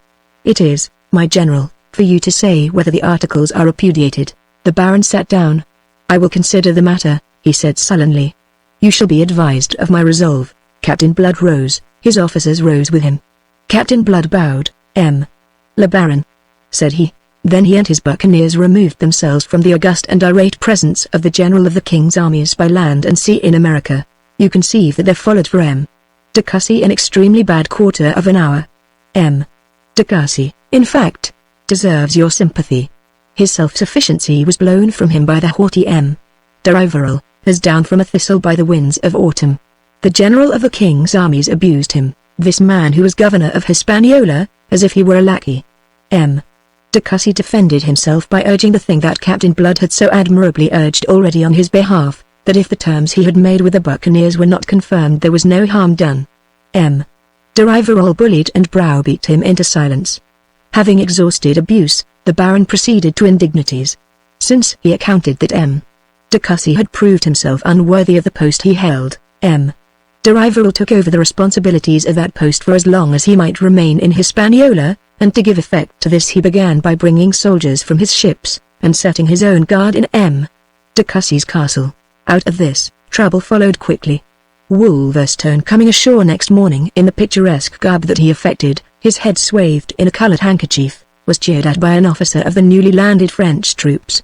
Not accustomed to derision, Wolverstone replied in kind and with interest. The officer passed to insult, and Wolverstone struck him a blow that felled him, and left him only the half of his poor senses. Within the hour the matter was reported to de Rivarol, and before noon, by de Rivarol's orders, Wolverstone was under arrest in the castle. The Baron had just sat down to dinner with de Cossey when the negro who waited on them announced Captain Blood. Peevishly de Rivarol bade him be admitted, and there entered now into his presence a spruce and modish gentleman, dressed with care and sombre richness in black and silver, his swarthy, clear-cut face scrupulously shaven, his long black hair in ringlets that fell to a collar of fine point. In his right hand the gentleman carried a broad black hat with a scarlet ostrich plume, in his left hand an ebony cane. His stockings were of silk, a bunch of ribbons masked his garters, and the black rosettes on his shoes were finely edged with gold. For a moment de Rivarol did not recognize him, for Blood looked younger by 10 years than yesterday. But the vivid blue eyes under their level black brows were not to be forgotten, and they proclaimed him for the man announced even before he had spoken. His resurrected pride had demanded that he should put himself on an equality with the Baron and advertise that equality by his exterior. I come inopportunely, he courteously excused himself. My apologies. My business could not wait. It concerns de Cossey, Captain Wolverstone of the Lachesis, whom you have placed under arrest. It was I who placed him under arrest, said de Rivarol. Indeed. But I thought that de Cossey was governor of Hispaniola. Whilst I am here, monsieur, I am the supreme authority. It is as well that you should understand it perfectly. But it is not possible that you are aware of the mistake that has been made. Mistake, do you say? I say mistake. On the whole, it is polite of me to use that word. Also it is expedient. It will save discussions. Your people have arrested the wrong man, de Rivarol. Instead of the French officer, who used the grossest provocation, they have arrested Captain Wolverstone.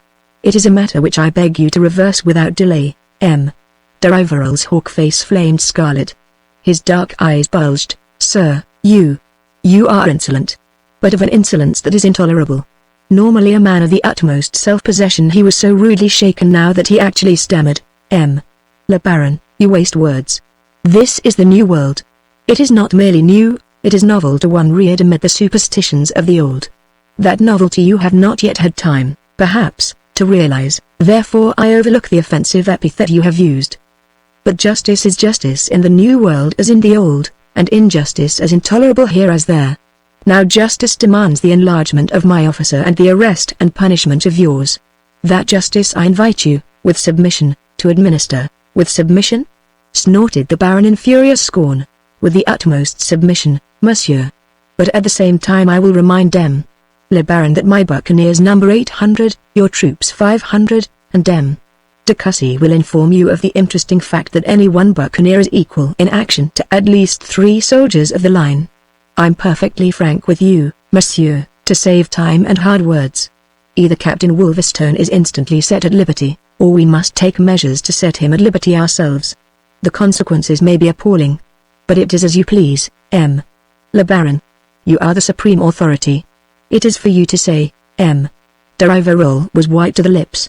In all his life he had never been so bearded and defied.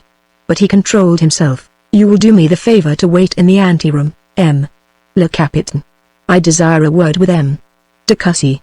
You shall presently be informed of my decision. When the door had closed, the Baron loosed his fury upon the head of De Cussy. So, these are the men you have enlisted in the King's service, the men who are to serve under me, men who do not serve, but dictate, and this before the enterprise that has brought me from France is even underway. What explanations do you offer me, De Cussy? I warn you that I am not pleased with you. I am, in fact, as you may perceive, exceedingly angry. The governor seemed to shed his chubbiness. He drew himself stiffly erect. Your rank, monsieur, does not give you the right to rebuke me, nor do the facts. I have enlisted for you the men that you desired me to enlist. It is not my fault if you do not know how to handle them better. As Captain Blood has told you, this is the new world, so, De Rivarol smiled malignantly. Not only do you offer no explanation, but you ventured to put me in the wrong. Almost I admire your temerity. But there. He waved the matter aside. He was supremely sardonic. It is, you tell me, the new world, and, new worlds, new manners, I suppose. In time I may conform my ideas to this new world, or I may conform this new world to my ideas. He was menacing on that. For the moment I must accept what I find. It remains for you, monsieur, who have experience of these savage byways, to advise me out of that experience how to act. Le Baron, it was a folly to have arrested the buccaneer captain. It would be madness to persist. We have not the forces to meet force. In that case, monsieur, perhaps you will tell me what we are to do with regard to the future. Am I to submit at every turn to the dictates of this man Blood? Is the enterprise upon which we are embarked to be conducted as he decrees? Am I, in short, the King's representative in America, to be at the mercy of these rascals? Oh, by no means. I am enrolling volunteers here in Hispaniola, and I am raising a corps of Negroes. I compute that when this is done we shall have a force of 1,000 men, the buccaneers apart, but in that case why not dispense with them? Because they will always remain the sharp edge of any weapon that we forge. In the class of warfare that lies before us they are so skilled that what Captain Blood has just said is not an overstatement. A buccaneer is equal to 3 soldiers of the line. At the same time we shall have a sufficient force to keep them in control. For the rest, monsieur, they have certain notions of honor. They will stand by their articles, and so that we deal justly with them, they will deal justly with us, and give no trouble. I have experience of them, and I pledge you my word for that. De Rivarol condescended to be mollified. It was necessary that he should save his face, and in a degree the governor afforded him the means to do so, as well as a certain guarantee for the future in the further force he was raising. Very well, he said. Be so good as to recall this Captain Blood. The captain came in, assured and very dignified. De Rivarol found him detestable, but dissembled it. Le Capitaine, I have taken counsel with Le Gouverneur. From what he tells me, it is possible that a mistake has been committed. Justice, you may be sure, shall be done. To ensure it, I shall myself preside over a council to be composed of 2 of my senior officers, yourself and an officer of yours. This council shall hold at once an impartial investigation into the affair, and the offender, the man guilty of having given provocation, shall be punished. Captain Blood bowed. It was not his wish to be extreme. Perfectly, Le Baron. And now, sir, you have had the night for reflection in this matter of the articles. Am I to understand that you confirm or that you repudiate them? De Rivarol's eyes narrowed. His mind was full of what De Cussy had said, that these buccaneers must prove the sharp edge of any weapon he might forge. He could not dispense with them. He perceived that he had blundered tactically in attempting to reduce the agreed share. Withdrawal from a position of that kind is ever fraught with loss of dignity. But there were those volunteers that De Cussy was enrolling to strengthen the hand of the King's general. Their presence might admit anon of the reopening of this question. Meanwhile he must retire in the best order possible. I have considered that, too, he announced. And whilst my opinion remains unaltered, I must confess that since M. de Cossey has pledged us, it is for us to fulfill the pledges. The articles are confirmed, sir. Captain Blood bowed again. In vain M. de Rivarol looked searchingly for the least trace of a smile of triumph on those firm lips. The buccaneer's face remained of the utmost gravity. Wolverstone was set at liberty that afternoon, and his assailant sentenced to 2 months' detention. Thus harmony was restored. But it had been an unpromising beginning, and there was more to follow shortly of a similar discordant kind. Blood and his officers were summoned a week later to a council which sat to determine their operations against Spain. M. de Rivarol laid before them a project for a raid upon the wealthy Spanish town of Cartagena. Captain Blood professed astonishment. Sourly invited by M. de Rivarol to state his grounds for it, he did so with the utmost frankness. Were I general of the king's armies in America, said he, I should have no doubt or hesitation as to the best way in which to serve my royal master and the French nation. That which I think will be obvious to M. de Cossey, as it is to me, is that we should at once invade Spanish Hispaniola and reduce the whole of this fruitful and splendid island into the possession of the King of France. That may follow, said M. de Rivarol. It is my wish that we begin with Cartagena. You mean, sir, that we are to sail across the Caribbean on an adventurous expedition, neglecting that which lies here at our very door. In our absence, a Spanish invasion of French Hispaniola is possible. If we begin by reducing the Spaniards here, that possibility will be removed. We shall have added to the crown of France the most coveted possession in the West Indies. The enterprise offers no particular difficulty, it may be speedily accomplished, and once accomplished, it would be time to look farther afield. That would seem the logical order in which this campaign should proceed. He ceased, and there was silence. M. de Rivarol sat back in his chair, the feathered end of a quill between his teeth. Presently he cleared his throat and asked a question. Is there anybody else who shares Captain Blood's opinion? None answered him. His own officers were overawed by him. Blood's followers naturally preferred Cartagena, because offering the greater chance of loot. Loyalty to their leader kept them silent. You seem to be alone in your opinion, said the Baron with his vinegary smile. Captain Blood laughed outright. He had suddenly read the Baron's mind. His airs and graces and haughtiness had so imposed upon Blood that it was only now that at last he saw through them, into the fellow's peddling spirit. Therefore he laughed. There was really nothing else to do. But his laughter was charged with more anger even than contempt. He had been deluding himself that he had done with piracy. The conviction that this French service was free of any taint of that was the only consideration that had induced him to accept it. Yet here was this haughty, supercilious gentleman, who dubbed himself General of the Armies of France, proposing a plundering, thieving raid which, when stripped of its mean, transparent mask of legitimate warfare, was revealed as piracy of the most flagrant. M. de Rivarol, intrigued by his mirth, scowled upon him disapprovingly. Why do you laugh, monsieur? Because I discover here an irony that is supremely droll. You, M. le Baron, General of the King's armies by land and sea in America, propose an enterprise of a purely buccaneering character, whilst I, the buccaneer, am urging one that is more concerned with upholding the honor of France. You perceive how droll it is. M. de Rivarol perceived nothing of the kind. M. de Rivarol in fact was extremely angry. He bounded to his feet, and every man in the room rose with him, save only M. de Cossey, who sat on with a grim smile on his lips. He, too, now read the Baron like an open book, and reading him despised him. M. le filibustier, cried Rivarol in a thick voice, it seems that I must again remind you that I am your superior officer. My superior officer. You. Lord of the world. Why, you are just a common pirate. But you shall hear the truth for once, and that before all these gentlemen who have the honor to serve the King of France. It is for me, a buccaneer, a sea robber, to stand here and tell you what is in the interest of French honor and the French crown. Whilst you, the French king's appointed general, neglecting this, are for spending the king's resources against an outlying settlement of no account, shedding French blood in seizing a place that cannot be held, only because it has been reported to you that there is much gold in Cartagena, and that the plunder of it will enrich you. It is worthy of the huckster who sought to haggle with us about our share, and to beat us down after the articles pledging you were already signed. If I am wrong, let M. de Cossey say so. If I am wrong, let me be proven wrong, and I will beg your pardon. Meanwhile, monsieur, I withdraw from this council. I will have no further part in your deliberations. I accepted the service of the King of France with intent and honor that service. I cannot honor that service by lending countenance to a waste of life and resources in raids upon unimportant settlements, with plunder for their only object. The responsibility for such decisions must rest with you, and with you alone. I desire M. de Cussy to report me to the ministers of France. For the rest, monsieur, it merely remains for you to give me your orders. I await them aboard my ship, and anything else, of a personal nature, that you may feel I have provoked by the terms I have felt compelled to use in this council. M. Le Baron, I have the honor to wish you good day.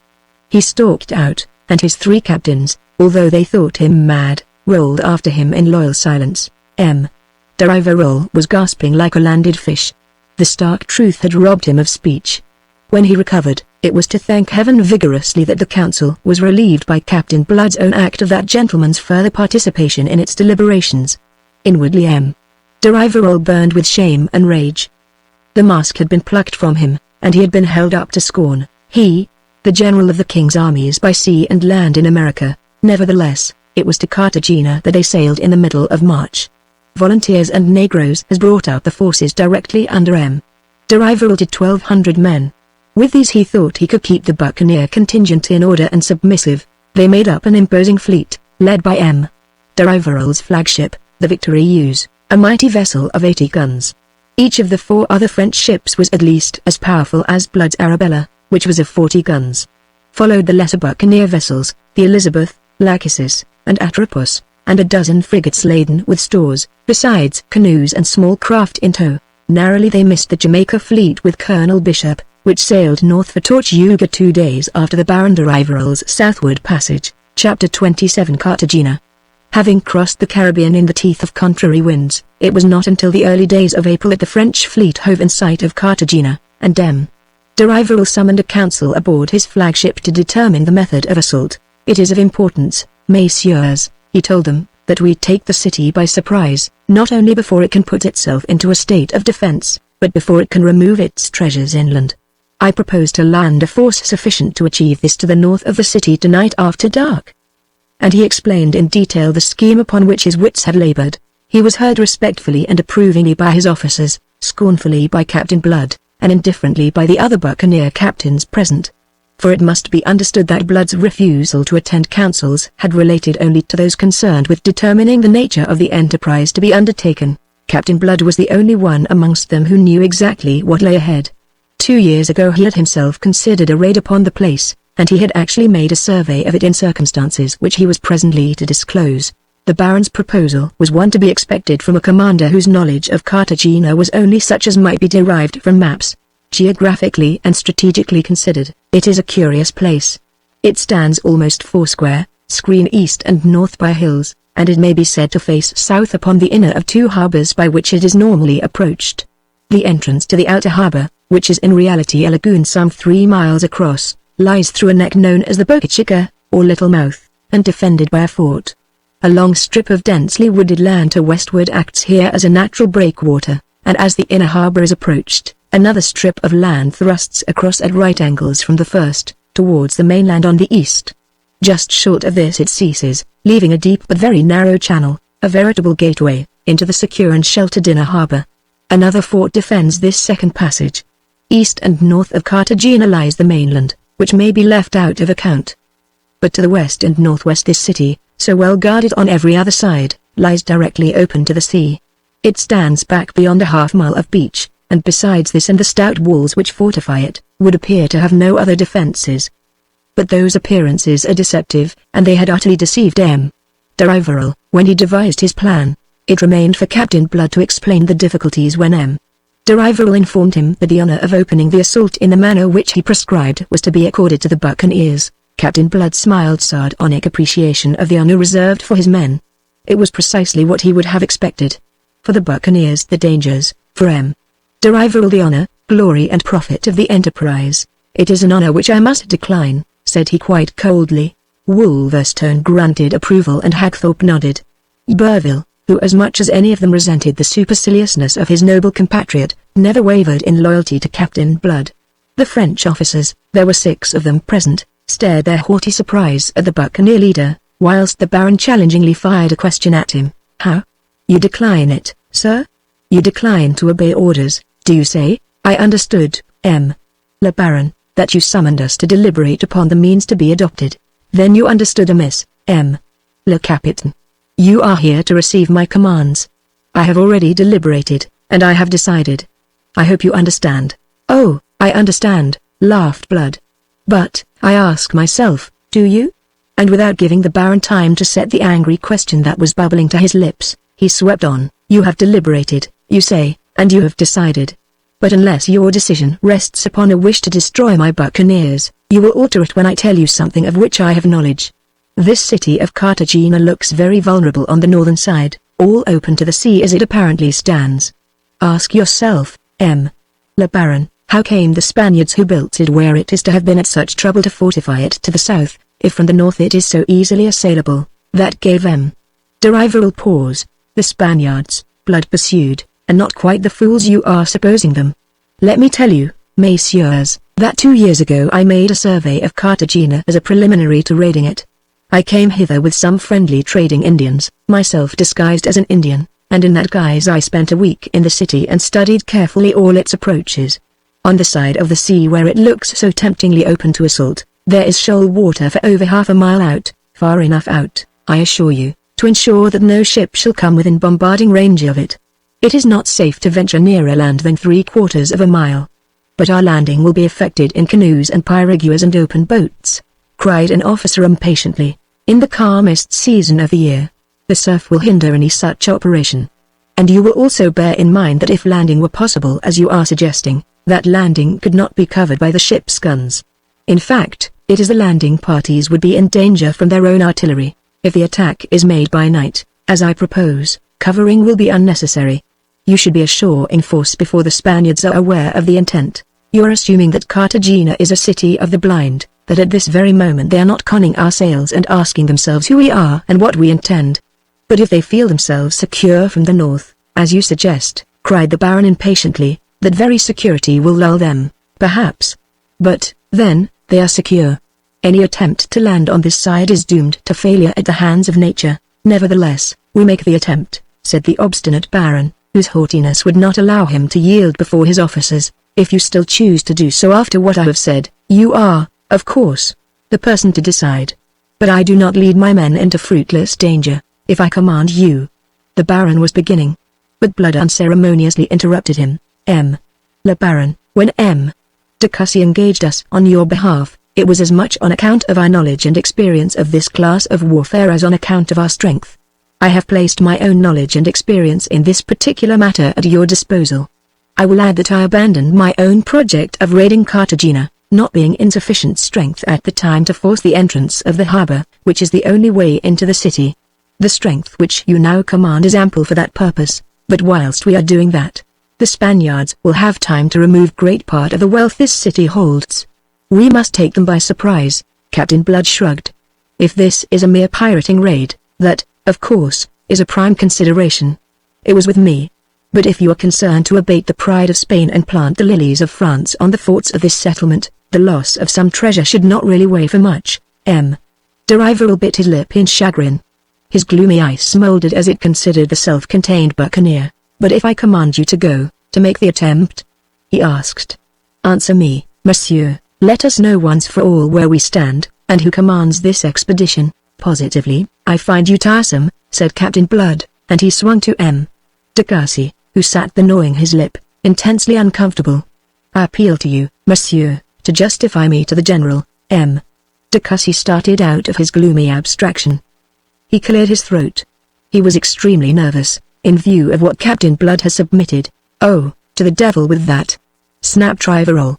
It seems that I am followed by poltroons.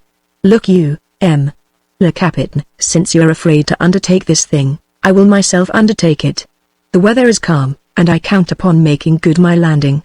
If I do so, I shall have proved you wrong, and I shall have a word to say to you tomorrow which you may not like. I am being very generous with you, sir. He waved his hand regally.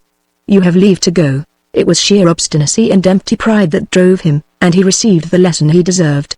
The fleet stood in during the afternoon to within a mile of the coast, and under cover of darkness 300 men, of whom 200 were Negroes, the whole of the Negro contingent having been pressed into the undertaking, were pulled away for the shore in the canoes, pirogues, and ship's boats. Rafael's pride compelled him, however much he may have disliked the venture, to lead them in person. The first 6 boats were caught in the surf, and pounded into fragments before their occupants could extricate themselves. The thunder of the breakers and the cries of the shipwrecks warned those who followed, and thereby saved them from sharing the same fate. By the Baron's urgent orders they pulled away again out of danger, and stood about to pick up such survivors as contrived to battle towards them. Close upon 50 lives were lost in the adventure, together with half a dozen boats stored with ammunition and light guns. The Baron went back to his flagship an infuriated, but by no means a wiser man. Wisdom, not even the pungent wisdom experience thrusts upon us, is not for such as M. de Rafael. His anger embraced all things, but focused chiefly upon Captain Blood. In some warped process of reasoning he held the buccaneer chiefly responsible for this misadventure. He went to bed considering furiously what he should say to Captain Blood upon the morrow. He was awakened at dawn by the rolling thunder of guns. Emerging upon the poop in nightcap and slippers, he beheld a sight that increased his unreasonable and unreasoning fury. The 4 buccaneer ships under canvas were going through extraordinary maneuver half a mile off the Boca Chica and little more than half a mile away from the remainder of the fleet, and from their flanks flame and smoke were belching each time they swung broadside to the great round fort that guarded the narrow entrance. The fort was returning the fire vigorously and viciously. But the buccaneers timed their broadsides with extraordinary judgment to catch the defending ordnance reloading. Then as they drew the Spaniards' fire, they swung away again, not only taking care to be ever-moving targets, but, further, to present no more than bow or stern to the fort, their masts in line, when the heaviest cannonades were to be expected. Gibbering and cursing, M. de Rafael stood there and watched this action, so presumptuously undertaken by Blood on his own responsibility. The officers of the Victory U's crowded round him, but it was not until M. de Cussy came to join the group that he opened the sluices of his rage. And M. de Cussy himself invited the deluge that now caught him. He had come up rubbing his hands and taking a proper satisfaction in the energy of the men whom he had enlisted. Aha, M. de Rafael. He laughed. He understands his business, this Captain Blood. He'll plant the lilies of France on that fort before breakfast. The Baron swung upon him snarling. He understands his business, His business, let me tell you, M. de Cussy, is to obey my orders, and I have not ordered this. Par la mordi. When this is over I'll deal with him for his damned insubordination. Surely, M. le Baron, he will have justified it if he succeeds. Justified it. Ah, parbleu. Can a soldier ever justify acting without orders? He raved on furiously, his officers supporting him out of their detestation of Captain Blood. Meanwhile the fight went merrily on. The fort was suffering badly. Yet for all their maneuvering the buccaneers were not escaping punishment. The starboard gunwale of the Atropos had been hammered into splinters, and a shot had caught her astern in the coach. The Elizabeth was badly battered about the forecastle, and the Arabella's maintop had been shot away, whilst towards the end of that engagement the Lachesis came reeling out of the fight with a shattered rudder, steering herself by sweeps. The absurd Baron's fierce eyes positively gleamed with satisfaction. I pray heaven they may sink all his infernal ships. He cried in his frenzy, but heaven didn't hear him. Scarcely had he spoken than there was a terrific explosion, and half the fort went up in fragments. A lucky shot from the buccaneers had found the powder magazine. It may have been a couple of hours later, when Captain Blood, as spruce and cool as if he had just come from a levee, stepped upon the quarter-deck of the Victory Ents, to confront M. de Rafael, still in bedgown and nightcap. I have to report, M. le Baron, that we are in possession of the fort on Boca Chica. The standard of France is flying from what remains of its tower, and the way into the outer harbour is open to your fleet. M. de Rafael was compelled to swallow his fury, though it choked him. The jubilation among his officers had been such that he could not continue as he had begun. Yet his eyes were malevolent, his face pale with anger. You are fortunate, M. Blood, that you succeeded, he said. It would have gone very ill with you had you failed. Another time be so good as to await my orders, lest you should afterwards lack the justification which your good fortune has procured you this morning. Blood smiled with a flash of white teeth, and bowed. I shall be glad of your orders now, General, for pursuing our advantage. You realize that speed in striking is the first essential. Rafael was left gaping a moment. Absorbed in his ridiculous anger, he had considered nothing. But he made a quick recovery. To my cabin, if you please, he commanded peremptorily, and was turning to lead the way, when Blood arrested him. with submission, "My general, we shall be better here. You behold the scene of our coming action. It is spread before you like a map." He waved his hand towards the lagoon, the country flanking it and the considerable city standing back from the beach. "If it is not a presumption in me to offer a suggestion." He paused. De Rivarol looked at him sharply, suspecting irony. But the swarthy face was bland, the keen eyes steady. "Let us hear your suggestion," he consented. Blood pointed out the fort at the mouth of the inner harbor, which was just barely visible above the waving palms on the intervening tongue of land. He announced that its armament was less formidable than that of the outer fort, which they had reduced, but on the other hand, the passage was very much narrower than the Boca Chica, and before they could attempt to make it in any case, they must dispose of those defenses. He proposed that the French ships should enter the outer harbor, and proceed at once to bombardment. Meanwhile, he would land 300 buccaneers and some artillery on the eastern side of the lagoon, beyond the fragrant garden islands dense with richly bearing fruit trees, and proceed simultaneously to storm the fort in the rear. Thus beset on both sides at once, and demoralized by the fate of the much stronger outer fort, he did not think the Spaniards would offer a very long resistance. Then it would be for de Rivarol to garrison the fort, whilst Captain Blood would sweep on with his men, and seize the church of Nuestra Señora de la Pupa, plainly visible on its hill immediately eastward of the town. Not only did that eminence afford them a valuable and obvious strategic advantage, but it commanded the only road that led from Cartagena to the interior, and once it were held there would be no further question of the Spaniards attempting to remove the wealth of the city. That to de Rivarol was, as Captain Blood had judged that it would be, the crowning argument. Supercilious until that moment, and disposed for his own pride's sake to treat the buccaneers' suggestions with cavalier criticism, de Rivarol's manner suddenly changed. He became alert and brisk, went so far as tolerantly to commend Captain Blood's plan, and issued orders that action might be taken upon it at once. It is not necessary to follow that action step by step. Blunders on the part of the French marred its smooth execution, and the indifferent handling of their ships led to the sinking of 2 of them in the course of the afternoon by the fort's gunfire. But by evening, owing largely to the irresistible fury with which the buccaneers stormed the place from the landward side, the fort had surrendered, and before dusk Blood and his men with some ordnance hauled thither by mules dominated the city from the heights of Nuestra Señora de la Pupa. At noon on the morrow, shorn of defences and threatened with bombardment, Cartagena sent offers of surrender to de Rivarol. Swollen with pride by a victory for which he took the entire credit to himself, the Baron dictated his terms.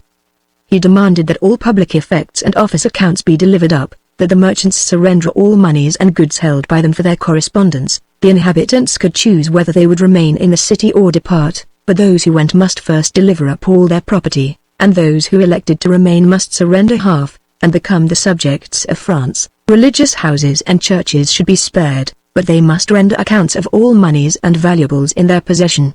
Cartagena agreed, having no choice in the matter, and on the next day, which was the 5th of April, de Rivarol entered the city and proclaimed it now a French colony, appointing de Cussy its governor.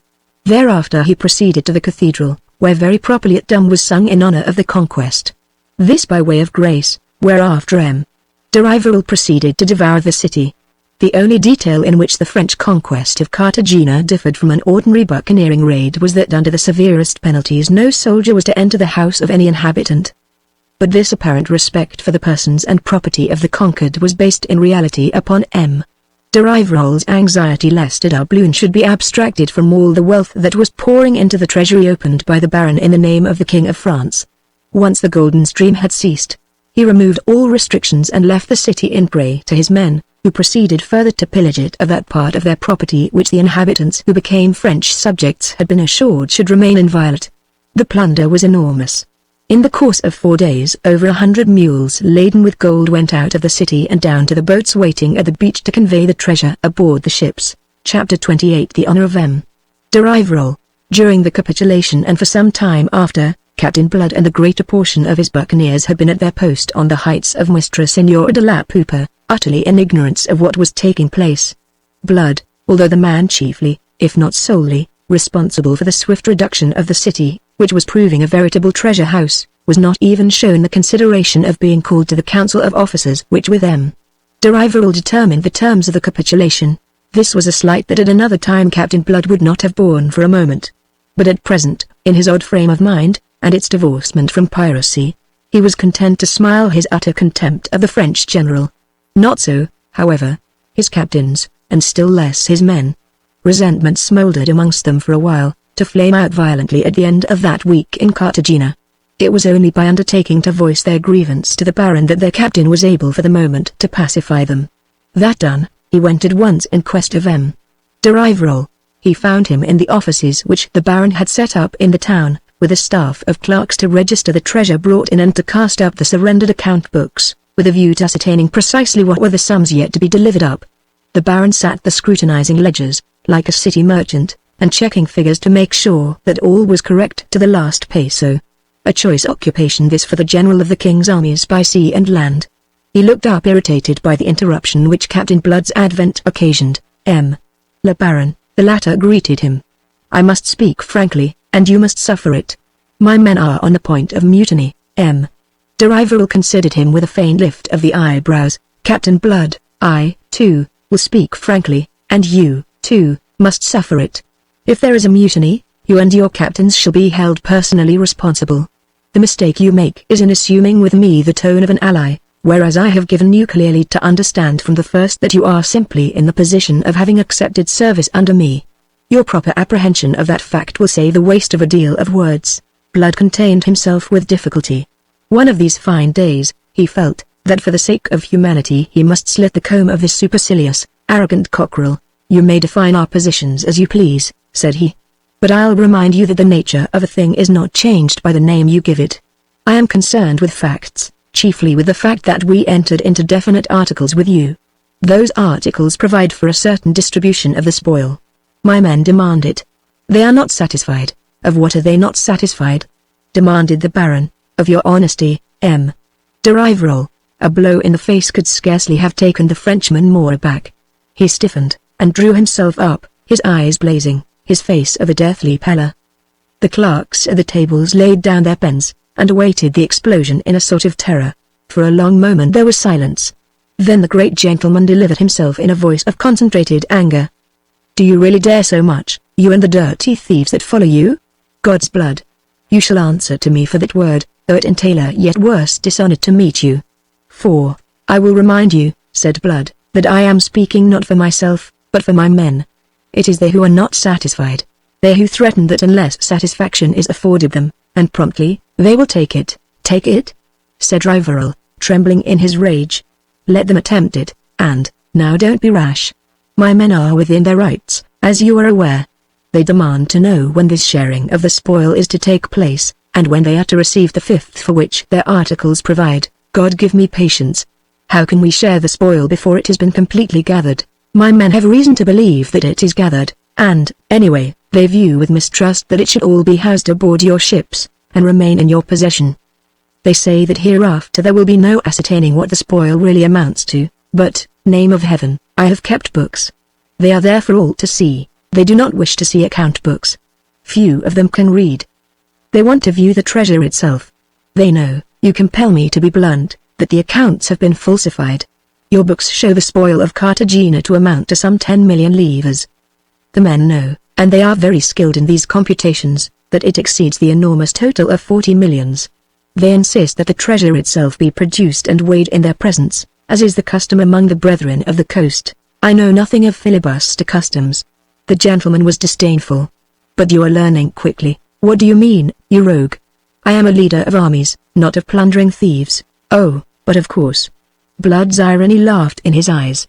Yet, whatever you may be, I warn you that unless you yield to a demand that I consider just and therefore uphold, you may look for trouble, and it would not surprise me if you never leave Cartagena at all, nor convey a single gold piece home to France. Ah, pardy. Am I to understand that you are threatening me? Come, M. Le Baron. I warn you of the trouble that a little prudence may avert. You do not know on what a volcano you are sitting. You do not know the ways of buccaneers. If you persist, Cartagena will be drenched in blood, and whatever the outcome the King of France will not have been well served. That shifted the basis of the argument to less hostile ground. A while yet it continued, to be concluded at last by an ungracious undertaking from M. de Rivarol to submit to the demands of the buccaneers. He gave it with an extreme ill grace, and only because Blood made him realize at last that to withhold it longer would be dangerous. In an engagement, he might conceivably defeat Blood's followers. But conceivably he might not. And even if he succeeded, the effort would be so costly to him in men that he might not thereafter find himself in sufficient strength to maintain his hold of what he had seized. The end of it all was that he gave a promise at once to make the necessary preparations, and if Captain Blood and his officers would wait upon him on board the Victorious tomorrow morning, the treasure should be produced, weighed in their presence, and their fifth share surrendered there and then into their own keeping. Among the buccaneers that night there was hilarity over the sudden abatement of M. de Rivarol's monstrous pride. But when the next dawn broke over Cartagena, they had the explanation of it. The only ships to be seen in the harbour were the Arabella and the Elizabeth riding at anchor, and the Atropos and the Lachesis careened on the beach for repair of the damage sustained in the bombardment. The French ships were gone. They had been quietly and secretly walked out of the harbour under cover of night, and 3 sails, faint and small, on the horizon to westward was all that remained to be seen of them. The absconding M. de Rivarol had gone off with the treasure, taking with him the troops and mariners he had brought from France. He had left behind him at Cartagena not only the empty-handed buccaneers, whom he had swindled, but also M. de Cussy and the volunteers and negroes from Hispaniola, whom he had swindled no less. The two parties were fused into one by their common fury, and before the exhibition of it the inhabitants of that ill-fated town were stricken with deeper terror than they had yet known since the coming of this expedition. Captain Blood alone kept his head, setting a curb upon his deep chagrin. He had promised himself that before parting from M. de Rivarol he would present a reckoning for all the petty affronts and insults to which that unspeakable fellow, now proved a scoundrel, had subjected him. "We must follow," he declared. "Follow and punish." At first that was the general cry. Then came the consideration that only 2 of the buccaneer ships were seaworthy, and these could not accommodate the whole force, particularly being at the moment indifferently victualled for a long voyage. The crews of the Lachesis and Atropos and with them their captains, Wolverstone and Iberville, renounced the intention. After all, there would be a deal of treasure still hidden in Cartagena. They would remain behind to extort it whilst fitting their ships for sea. Let Blood and Hagthorpe and those who sailed with them do as they pleased. Then only did Blood realize the rashness of his proposal, and in attempting to draw back he almost precipitated a battle between the two parties into which that same proposal had now divided the buccaneers.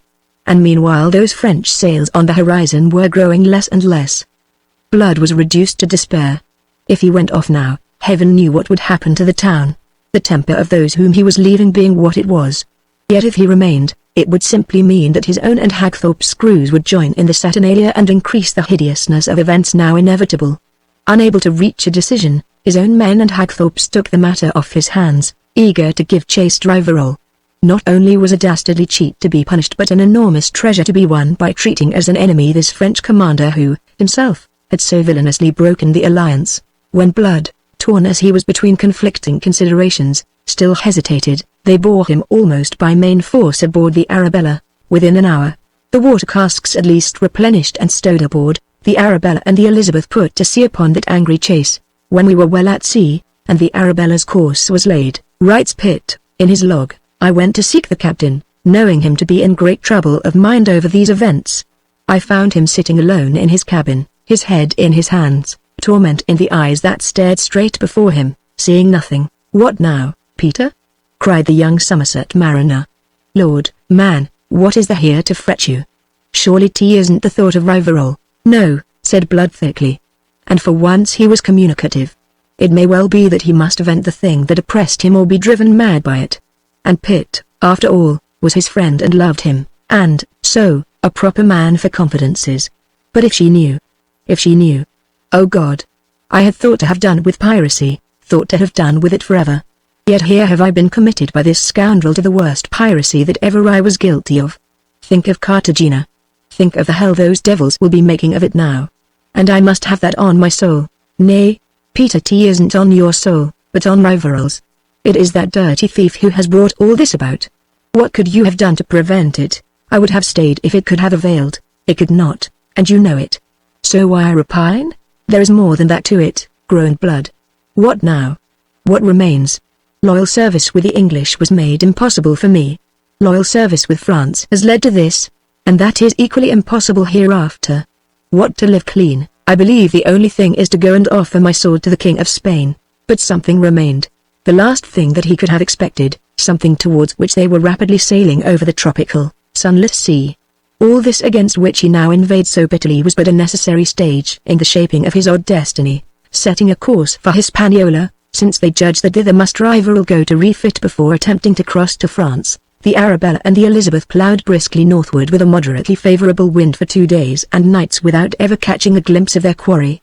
The third dawn brought with it a haze which circumscribed their range of vision to something between 2 and 3 miles, and deepened their growing vexation and their apprehension that de Rafael might escape them altogether. Their position then, according to Pitt's log, was approximately 75 km, 30 w, long, by 17 km, 45 n, lat, so that they had Jamaican on their larboard beam some 30 miles to westward, and, indeed, away to the northwest, faintly visible as a bank of clouds, appeared the great ridge of the Blue Mountains whose peaks were thrust into the clear upper air above the low-lying haze. The wind, to which they were sailing very close, was westerly, and it brought to their ears a booming sound which in less experienced ears might have passed for the breaking of surf upon a lee shore. "Guns," said Pitt, who stood with Blood upon the quarter-deck. Blood nodded, listening. 10 miles away, perhaps 15, somewhere off Port Royal, I should judge, Pitt added. Then he looked at his captain. "Does it concern us?" he asked. "Guns off Port Royal? That should argue Colonel Bishop at work. And against whom should he be in action but against friends of ours? I think it may concern us. Anyway, we'll stand in to investigate. Bid them put the helm over." Close hauled they tacked to weather, guided by the sound of combat, which grew in volume and definition as they approached it. Thus for an hour, perhaps. Then, as, telescope to his eye, Blood raked the haze, expecting at any moment to behold the battling ships, the guns abruptly ceased. They held to their course, nevertheless, with all hands on deck, eagerly, anxiously scanning the sea ahead. And presently an object loomed into view, which soon defined itself for a great ship on fire. As the Arabella with the Elizabeth following closely raced nearer on their northwesterly tack, the outlines of the blazing vessel grew clearer. Presently her masts stood out sharp and black above the smoke and flames, and through his telescope Blood made out plainly the pennon of St. George fluttering from her maintop. "An English ship!" he cried. He scanned the seas for the conqueror in the battle of which this grim evidence was added to that of the sounds they had heard, and when at last, as they drew closer to the doomed vessel, they made out the shadowy outlines of 3 tall ships, some 3 or 4 miles away, standing in toward Port Royal. The first and natural assumption was that these ships must belong to the Jamaica fleet, and that the burning vessel was a defeated buccaneer, and because of this they sped on to pick up the 3 boats that were standing away from the blazing hulk. But Pitt, who through the telescope was examining the receding squadron, observed things apparent only to the eye of the trained mariner, and made the incredible announcement that the largest of these 3 vessels was Rafael's Victorious. They took in sail and hove to as they came up with the drifting boats, laden to capacity with survivors. And there were others adrift on some of the spars and wreckage with which the sea was strewn, who must be rescued. Chapter 29 The Service of King William. One of the boats bumped alongside the Arabella, and up the entrance ladder came first a slight, spruce little gentleman in a coat of mulberry satin laced with gold, whose wizened, yellow, rather peevish face was framed in a heavy black bear wig. His modish and costly apparel had nowise suffered by the adventure through which he had passed, and he carried himself with the easy assurance of a man of rank. Here, quite clearly, was no buccaneer. He was closely followed by one who in every particular, save that of age, was his physical opposite, corpulent in a brawny, vigorous way, with a full, round, weather-beaten face whose mouth was humorous and whose eyes were blue and twinkling. He was well dressed without fripperies, and bore with him an air of vigorous authority. As the little man stepped from the ladder into the waist, whither Captain Blood had gone to receive him, his sharp, ferrety dark eyes swept the uncouth ranks of the assembled crew of the Arabella. "And where the devil may I be now?" he demanded irritably. "Are you English, or what the devil are you?" "Myself, I have the honor to be Irish, sir. My name is Blood, Captain Peter Blood, and this is my ship the Arabella, all very much at your service, Blood," shrilled the little man. "Oh, Blood! A pirate!" He swung to the colossus who followed him. "A damned pirate, Van der Kuylen. Rend my vitals, but we're come from Scylla to Charybdis." "So?" said the other gutturally, and again, "So?" Then the humor of it took him, and he yielded to it. "Damn! What's to laugh at, you porpoise?" spluttered Mulberry Coat. "A fine tale this'll make at home. Admiral Van der Kuylen first loses his fleet in the night, then has his flagship fired under him by a French squadron, and ends all by being captured by a pirate. I'm glad you find it matter for laughter. Since for my sins I happen to be with you, I'm damned if I do. There's a misapprehension, if I may make so bold as to point it out, put in Blood quietly. You are not captured, gentlemen, you are rescued. When you realize it, perhaps it will occur to you to acknowledge the hospitality I am offering you. It may be poor, but it is the best at my disposal. The fierce little gentleman stared at him. Damn. Do you permit yourself to be ironical? He disapproved him, and possibly with a view to correcting any such tendency, proceeded to introduce himself. I am Lord Willoughby, King William's Governor-General of the West Indies, and this is Admiral Van der Kuilen, Commander of His Majesty's West Indian Fleet, at present mislaid somewhere in this damned Caribbean Sea. King William? Quoth Blood, and he was conscious that Pitt and Dyke, who were behind him, now came edging nearer, sharing his own wonder. And who may be King William, and of what may he be king? What's that? In a wonder greater than his own, Lord Willoughby stared back at him. At last, I am alluding to His Majesty King William III, William of Orange, who, with Queen Mary, has been ruling England for 2 months and more. There was a moment's silence, until Blood realized what he was being told. Do ye mean, sir, that they've roused themselves at home, and kicked out that scoundrel James and his gang of ruffians? Admiral Van der Kuilen nudged his lordship, a humorous twinkle in his blue eyes. His politics are very sound, I think, he growled. His lordship's smile brought lines like gashes into his leathery cheeks.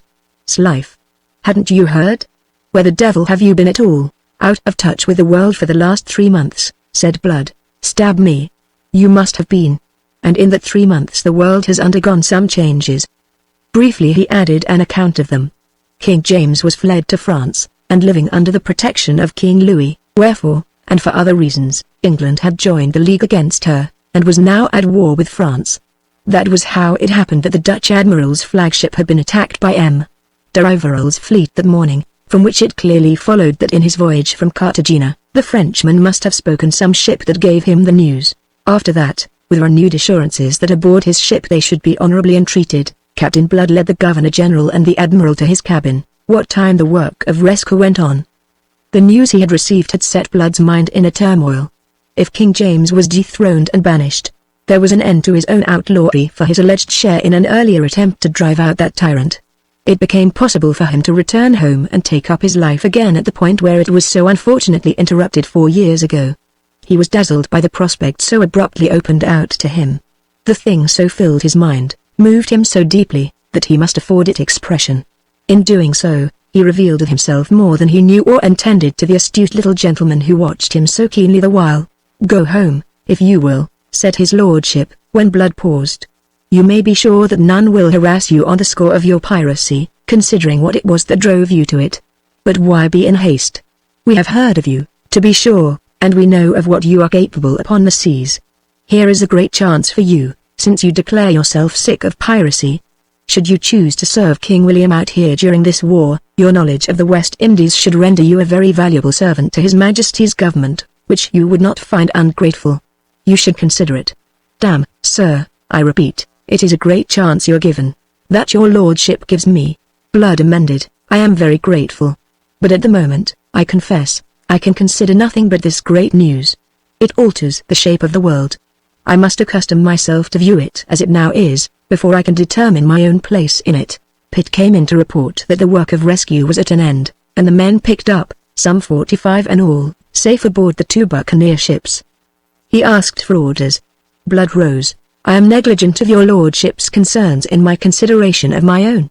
You'll be wishing me to land you at Port Royal. At Port Royal? The little man squirmed wrathfully on his seat. Wrathfully and at length he informed Blood that they had put into Port Royal last evening to find its deputy governor absent. He had gone on some wild goose chase to Tortuga after buccaneers, taking the whole of the fleet with him. Blood stared in surprise a moment, then yielded to laughter. He went, I suppose, before news reached him of the change of government at home, and the war with France? He did not, snapped Willoughby. He was informed of both, and also of my coming before he set out. Oh, impossible. So I should have thought. But I have the information from a Major Mallard whom I found in Port Royal, apparently governing in this fool's absence. But is he mad, to leave his post at such a time?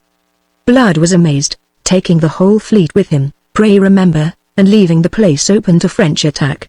That is the sort of deputy governor that the late government thought fit to appoint, an epitome of its misrule, damn.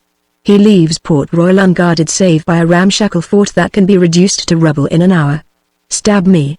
It's unbelievable. The lingering smile faded from Blood's face. Is Rafael aware of this? He cried sharply. It was the Dutch admiral who answered him. Would he go dear if he were not? De Rafael he take some of our men prisoners. Perhaps they tell him. Perhaps he make them tell. It is a great opportunity. His lordship snarled like a mountain cat. That rascal bishop shall answer for it with his head if there's any mischief done through this desertion of his post. What if it were deliberate, eh? What if he is more knave than fool? What if this is his way of serving King James, from whom he held his office? Captain Blood was generous. Hardly so much. It was just vindictiveness that urged him. It's myself he's hunting at Tortuga, my lord. But, I'm thinking that while he's about it, I'd best be looking after Jamaica for King William. He laughed, with more mirth than he had used in the last 2 months. Set a course for Port Royal, Jeremy, and make all speed. We'll be level yet with De Rafael, and wipe off some other scores at the same time. Both Lord Willoughby and the Admiral were on their feet. But you are not equal to it, damn! Cried his lordship. Any one of the Frenchman's 3 ships is a match for both yours, my man. In guns, aye, said Blood, and he smiled. But there's more than guns that matter in these affairs. If your lordship would like to see an action fought at sea as an action should be fought, this is your opportunity. Both stared at him. But the odds? His lordship insisted. It is impossible, said Van der Kuylen, shaking his great head. Seamanship is important. But guns is guns. If I can't defeat him, I can sink my own ships in the channel, and block him in until Bishop gets back from his wild goose chase with his squadron, or until your own fleet turns up. And what good will that be, pray? Demanded Willoughby. I'll be after telling you. Rafael is a fool to take this chance, considering what he's got aboard. He carried in his hold the treasure plundered from Cartagena, amounting to 40 million livres. They jumped at the mention of that colossal sum. He has gone into Port Royal with it. Whether he defeats me or not, he doesn't come out of Port Royal with it again, and sooner or later the treasure shall find its way into King William's coffers. After, say, 1/5 share shall have been paid to my buccaneers. Is that agreed, Lord Willoughby? His lordship stood up, and shaking back the cloud of lace from his wrist, held out a delicate white hand. Captain Blood, I discover greatness in you, said he. Sure it's your lordship has the fine sight to perceive it, laughed the captain. Yes, yes. But how will you do it? Growled Van der Kuylen. Come on deck, and it's a demonstration I'll be giving you before the day's much older. Chapter 30 The Last Fight of the Arabella. Why do you wait, my friend? Growled Van der Kuylen. Aye, in God's name. Snapped Willoughby. It was the afternoon of that same day, and the 2 buccaneer ships rocked gently with idly flapping sails under the lee of the long spit of land forming the great natural harbour of Port Royal, and less than a mile from the straits leading into it, which the fort commanded. It was 2 hours and more since they had brought up thereabouts, having crept thither unobserved by the city and by De Rafael's ships, and all the time the air had been aquiver with the roar of guns from sea and land, announcing that battle was joined between the French and the defenders of Port Royal. That long, inactive waiting was straining the nerves of both Lord Willoughby and Van der Kuylen. You said you will show us some findings. Vraddy's findings? Blood faced them, smiling confidently. He was arrayed for battle, in back and breast of black steel. I'll not be trying your patience much longer. Indeed, I notice already a slackening in the fire. But it's this way, now, there's nothing at all to be gained by precipitancy, and a deal to be gained by delaying, as I shall show you, I hope. Lord Willoughby eyed him suspiciously. Ye think that in the meantime Bishop may come back or Admiral Van der Kuylen's fleet appear? Sure, now, I'm thinking nothing of the kind. What I'm thinking is that in this engagement with the Fort De Rafael, who's a lovely fellow, as I've reason to know, will be taking some damage that may make the odds a trifle more even. Sure, it'll be time enough to go forward when the fort has shot its bolt. Aye, aye. The sharp approval came like a cough from the little Governor-General. I perceive your object, and I believe ye are entirely right. Ye have the qualities of a great commander, Captain Blood. I beg your pardon for having misunderstood you, and that's very handsome of your lordship. Ye see, I have some experience of this kind of action, and whilst I'll take any risk that I must, I'll take none that I needn't. But... He broke off to listen. I was right. the fire's slackening. It'll mean the end of Mallard's resistance in the fort.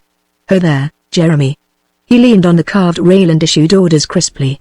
The bosun's pipe shrilled out, and in a moment the ship that had seemed to slumber there, awoke to life. Came the padding of feet along the decks, the creaking of blocks and the hoisting of sail. The helm was put over hard, and in a moment they were moving. The Elizabeth following, ever in obedience to the signals from the Arabella, whilst Ogle the gunner, whom he had summoned, was receiving Blood's final instructions before plunging down to his station on the main deck. Within a quarter of an hour they had rounded the head, and stood into the harbour mouth, within shot of Rivarol's 3 ships, to which they now abruptly disclosed themselves. Where the fort had stood they now beheld a smoking rubbish heap, and the victorious Frenchman with a lily standard trailing from his mastheads was sweeping forward to snatch the rich prize whose defences he had shattered. Blood scanned the French ships, and chuckled. The Victorieuse and the Medusa appeared to have taken no more than a few scars, but the third ship, the Baleine, listing heavily to larboard so as to keep the great gash in her starboard well above water, was out of account, you see. He cried to Van der Kuylen, and without waiting for the Dutchman's approving grunt, he shouted an order, helm, hard a port. The sight of that great red ship with her gilt beakhead and open ports swinging broadside on must have given check to Rivarol's soaring exultation. Yet before he could move to give an order, before he could well resolve what order to give, a volcano of fire and metal burst upon him from the buccaneers, and his decks were swept by the murderous scythe of the broadside. The Arabella held to her course, giving place to the Elizabeth, which, following closely, executed the same maneuver. And then whilst still the Frenchmen were confused, panic-stricken by an attack that took them so utterly by surprise, the Arabella had gone about, and was returning in her tracks, presenting now her larboard guns, and loosing her second broadside in the wake of the first. Came yet another broadside from the Elizabeth, and then the Arabella's trumpeter sent a call across the water, which Hagthorpe perfectly understood. On, now, Jeremy! Cried Blood. Straight into them before they recover their wits. Stand by, there. Prepare to board. Hayton. The grapnels. And pass the word to the gunner in the prow to fire as fast as he can load. He discarded his feathered hat, and covered himself with a steel headpiece, which a Negro lad brought him. He meant to lead this boarding party in person. Briskly he explained himself to his 2 guests. Boarding is our only chance here. We are too heavily outgunned. Of this the fullest demonstration followed quickly. The Frenchmen having recovered their wits at last, both ships swung broadside on, and concentrating upon the Arabella as the nearer and heavier and therefore more immediately dangerous of their 2 opponents, volleyed upon her jointly at almost the same moment. Unlike the buccaneers, who had fired high to cripple their enemies above decks, the French fifed low to smash the hull of their assailant. The Arabella rocked and staggered under that terrific hammering, although Pitt kept her headed towards the French so that she should offer the narrowest target. For a moment she seemed to hesitate, then she plunged forward again, her beakhead in splinters, her forecastle smashed, and a gaping hole forward, that was only just above the waterline. Indeed, to make her safe from bilging, Blood ordered a prompt jettisoning of the forward guns, anchors, and water casks and whatever else was movable. Meanwhile, the Frenchmen going about, gave the like reception to the Elizabeth. The Arabella, indifferently served by the wind, pressed forward to come to grips. But before she could accomplish her object, the Victorieuse had loaded her starboard guns again, and pounded her advancing enemy with a second broadside at close quarters. Amid the thunder of cannon, the rending of timbers, and the screams of maimed men, the half-necked Arabella plunged and reeled into the cloud of smoke that concealed her prey, and then from Hayton went up the cry that she was going down by the head. Blood's heart stood still. And then in that very moment of his despair, the blue and gold flank of the Victorieuse loomed through the smoke. But even as he caught that enheartening glimpse he perceived, too, how sluggish now was their advance, and how with every second it grew more sluggish. They must sink before they reached her. Thus, with an oath, opined the Dutch admiral, and from Lord Willoughby there was a word of blame for Blood's seamanship in having risked all upon this gambler's throw of boarding. There was no other chance, cried Blood, in broken-hearted frenzy. If ye say it was desperate and foolhardy, why, so it was. But the occasion and the means demanded nothing less. I fail within an ace of victory, but they had not yet completely failed. Hayton himself, and a score of sturdy rogues whom his whistle had summoned, were crouching for shelter amid the wreckage of the forecastle with grapnels ready. Within 7 or 8 yards of the Victorieuse, when their way seemed spent, and their forward deck already awash under the eyes of the jeering, cheering Frenchmen, those men leapt up and forward, and hurled their grapnels across the chasm. Of the 4 they flung, 2 reached the Frenchmen's decks, and fastened there. Swift as thought itself, was then the action of those sturdy, experienced buccaneers. Unhesitatingly all threw themselves upon the chain of one of those grapnels, neglecting the other, and heaved upon it with all their might to warp the ships together. Blood, watching from his own quarter-deck, sent out his voice in a clarion call. "Musketeers to the prow!" The musketeers, at their station at the waist, obeyed him with the speed of men who know that in obedience is the only hope of life. 50 of them dashed forward instantly, and from the ruins of the forecastle they blazed over the heads of Hayton's men, mowing down the French soldiers who, unable to dislodge the irons, firmly held where they had deeply bitten into the timbers of the Victorieuse, were themselves preparing to fire upon the grapnel crew. Starboard to starboard the two ships swung against each other with a jarring thud. By then Blood was down in the waist, judging and acting with the hurricane speed the occasion demanded. Sail had been lowered by slashing away the ropes that held the yards. The advance guard of boarders, 100 strong, was ordered to the poop, and his grapnel men were posted, and prompt to obey his command at the very moment of impact. As a result, the foundering Arabella was literally kept afloat by the half-dozen grapnels that in an instant moored her firmly to the Victorieuse. Willoughby and Van der Kuylen on the poop had watched in breathless amazement the speed and precision with which Blood and his desperate crew had gone to work. And now he came racing up, his bugler sounding the charge, the main host of the buccaneers following him, whilst the vanguard, led by the gunner Ogle, who had been driven from his guns by water and the gun deck, leapt shouting to the prow of the Victorieuse, to whose level the high poop of the water-logged Arabella had sunk. Led now by Blood himself, they launched themselves upon the French like hounds upon the stag they have brought to bay. After them went others, until all had gone, and none but Willoughby and the Dutchman were left to watch the fight from the quarter-deck of the abandoned Arabella. For fully half an hour that battle raged aboard the Frenchman. Beginning in the prow, it surged through the forecastle to the waist, where it reached a climax of fury. The French resisted stubbornly, and they had the advantage of numbers to encourage them. But for all their stubborn valor, they ended by being pressed back and back across the decks that were dangerously canted to starboard by the pull of the water-logged Arabella. The buccaneers fought with the desperate fury of men who know that retreat is impossible, for there was no ship to which they could retreat, and here they must prevail and make the Victorieuse their own, or perish, and their own they made her in the end, and at a cost of nearly half their numbers. Driven to the quarter-deck, the surviving defenders, urged on by the infuriated Rivarol, maintained a while their desperate resistance. But in the end, Rivarol went down with a bullet in his head, and the French remnant, numbering scarcely a score of whole men, called for quarter. Even then the labours of Blood's men were not at an end. The Elizabeth and the Medusa were tight-locked, and Hagthorpe's followers were being driven back aboard their own ship for the second time. Prompt measures were demanded. Whilst Pitt and his seamen bore their part with the sails, and Ogle went below with a gun crew, Blood ordered the grapnels to be loosed at once. Lord Willoughby and the Admiral were already aboard the Victorieuse. As they swung off to the rescue of Hagthorpe, Blood, from the quarter-deck of the conquered vessel, looked his last upon the ship that had served him so well, the ship that had become to him almost as a part of himself. A moment she rocked after her release, then slowly and gradually settled down, the water gurgling and eddying about her topmasts, all that remained visible to mark the spot where she had met her death. As he stood there, above the ghastly shambles in the waist of the Victorieuse, someone spoke behind him. "I think, Captain Blood, that it is necessary I should beg your pardon for the second time. Never before have I seen the impossible made possible by resource and valor, or victory so gallantly snatched from defeat." He turned, and presented to Lord Willoughby a formidable front. His headpiece was gone, his breastplate dinted, his right sleeve a rag hanging from his shoulder about a naked arm. He was splashed from head to foot with blood, and there was blood from a scalp wound that he had taken matting his hair and mixing with the grime of powder on his face to render him unrecognizable. But from that horrible mask two vivid eyes looked out preternaturally bright, and from those eyes 2 tears had ploughed each a furrow through the filth of his cheeks. Chapter 31 His Excellency the Governor.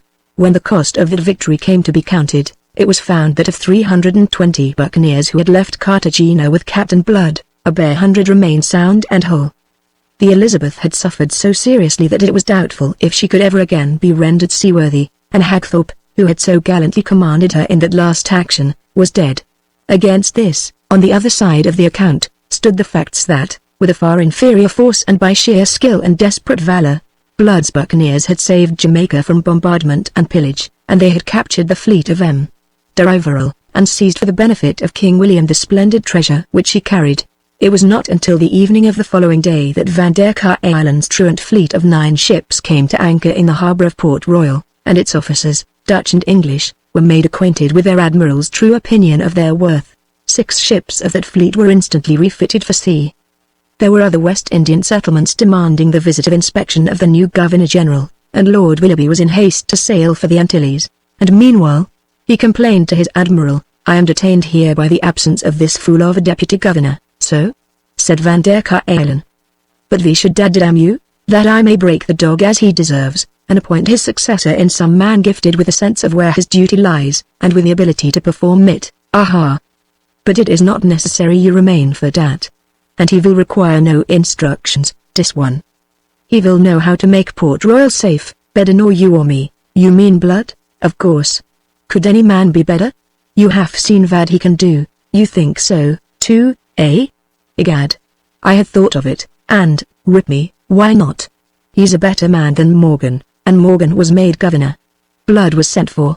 He came, spruce and debonair once more, having exploited the resources of Port Royal so to render himself. He was a trifle dazzled by the honour proposed to him, when Lord Willoughby made it known. It was so far beyond anything that he had dreamed, and he was assailed by doubts of his capacity to undertake so onerous a charge. "Damn!" snapped Willoughby, "should I offer it unless I was satisfied of your capacity? If that's your only objection, it is not, my lord. I had counted upon going home, so I had. I am hungry for the green lanes of England." He sighed. "There will be apple blossoms in the orchards of Somerset." "Apple blossoms." His lordship's voice shot up like a rocket, and cracked on the word. "What the devil? Apple blossoms?" He looked at Van der Kuylen. The admiral raised his brows and pursed his heavy lips. His eyes twinkled humorously in his great face. "So," he said. "Ferry Bedicle, my lord willed fiercely upon Captain Blood. You've a past score to wipe out, my man." He admonished him. "You've done something towards it, I confess, and you've shown your quality in doing it. That's why I offer you the governorship of Jamaica in His Majesty's name, because I account you the fittest man for the office that I have seen." Blood bowed low. "Your lordship is very good. But, there's no but to it. If you want your past forgotten, and your future assured, this is your chance. And you are not to treat it lightly on account of apple blossoms or any other damned sentimental nonsense. Your duty lies here, at least for as long as the war lasts. When the war's over, you may get back to Somerset and cider or your native island and its potheen, but until then you'll make the best of Jamaica and rum." Van der Kuylen exploded into laughter. But from Blood the pleasantry elicited no smile. He remained solemn to the point of glumness. His thoughts were on Miss Bishop, who was somewhere here in this very house in which they stood, but whom he had not seen since his arrival. Had she but shown him some compassion? And then the rasping voice of Willoughby cut in again, upbraiding him for his hesitation, pointing out to him his incredible stupidity in trifling with such a golden opportunity as this. He stiffened and bowed. "My lord, you are in the right. I am a fool. But don't be accounting me an ingrate as well. If I have hesitated, it is because there are considerations with which I will not trouble your lordship. Apple blossoms, I suppose?" sniffed his lordship. This time Blood laughed, but there was still a lingering wistfulness in his eyes. "It shall be as you wish, and very gratefully, let me assure your lordship. I shall know how to earn His Majesty's approbation. You may depend upon my loyal service. If I didn't, I shouldn't offer you this governorship." Thus it was settled. Blood's commission was made out and sealed in the presence of Mallard, the commandant, and the other officers of the garrison, who looked on in round-eyed astonishment, but kept their thoughts to themselves. "Now can about our business go," said Van der Kuylen. "We sail tomorrow morning," his lordship announced. Blood was startled. "And Colonel Bishop?" he asked. "He becomes your affair. You are now the governor. You will deal with him as you think proper on his return. Hang him from his own yardarm. He deserves it. Isn't the task a trifle invidious?" wondered Blood. "Very well. I'll leave a letter for him. I hope he'll like it." Captain Blood took up his duties at once.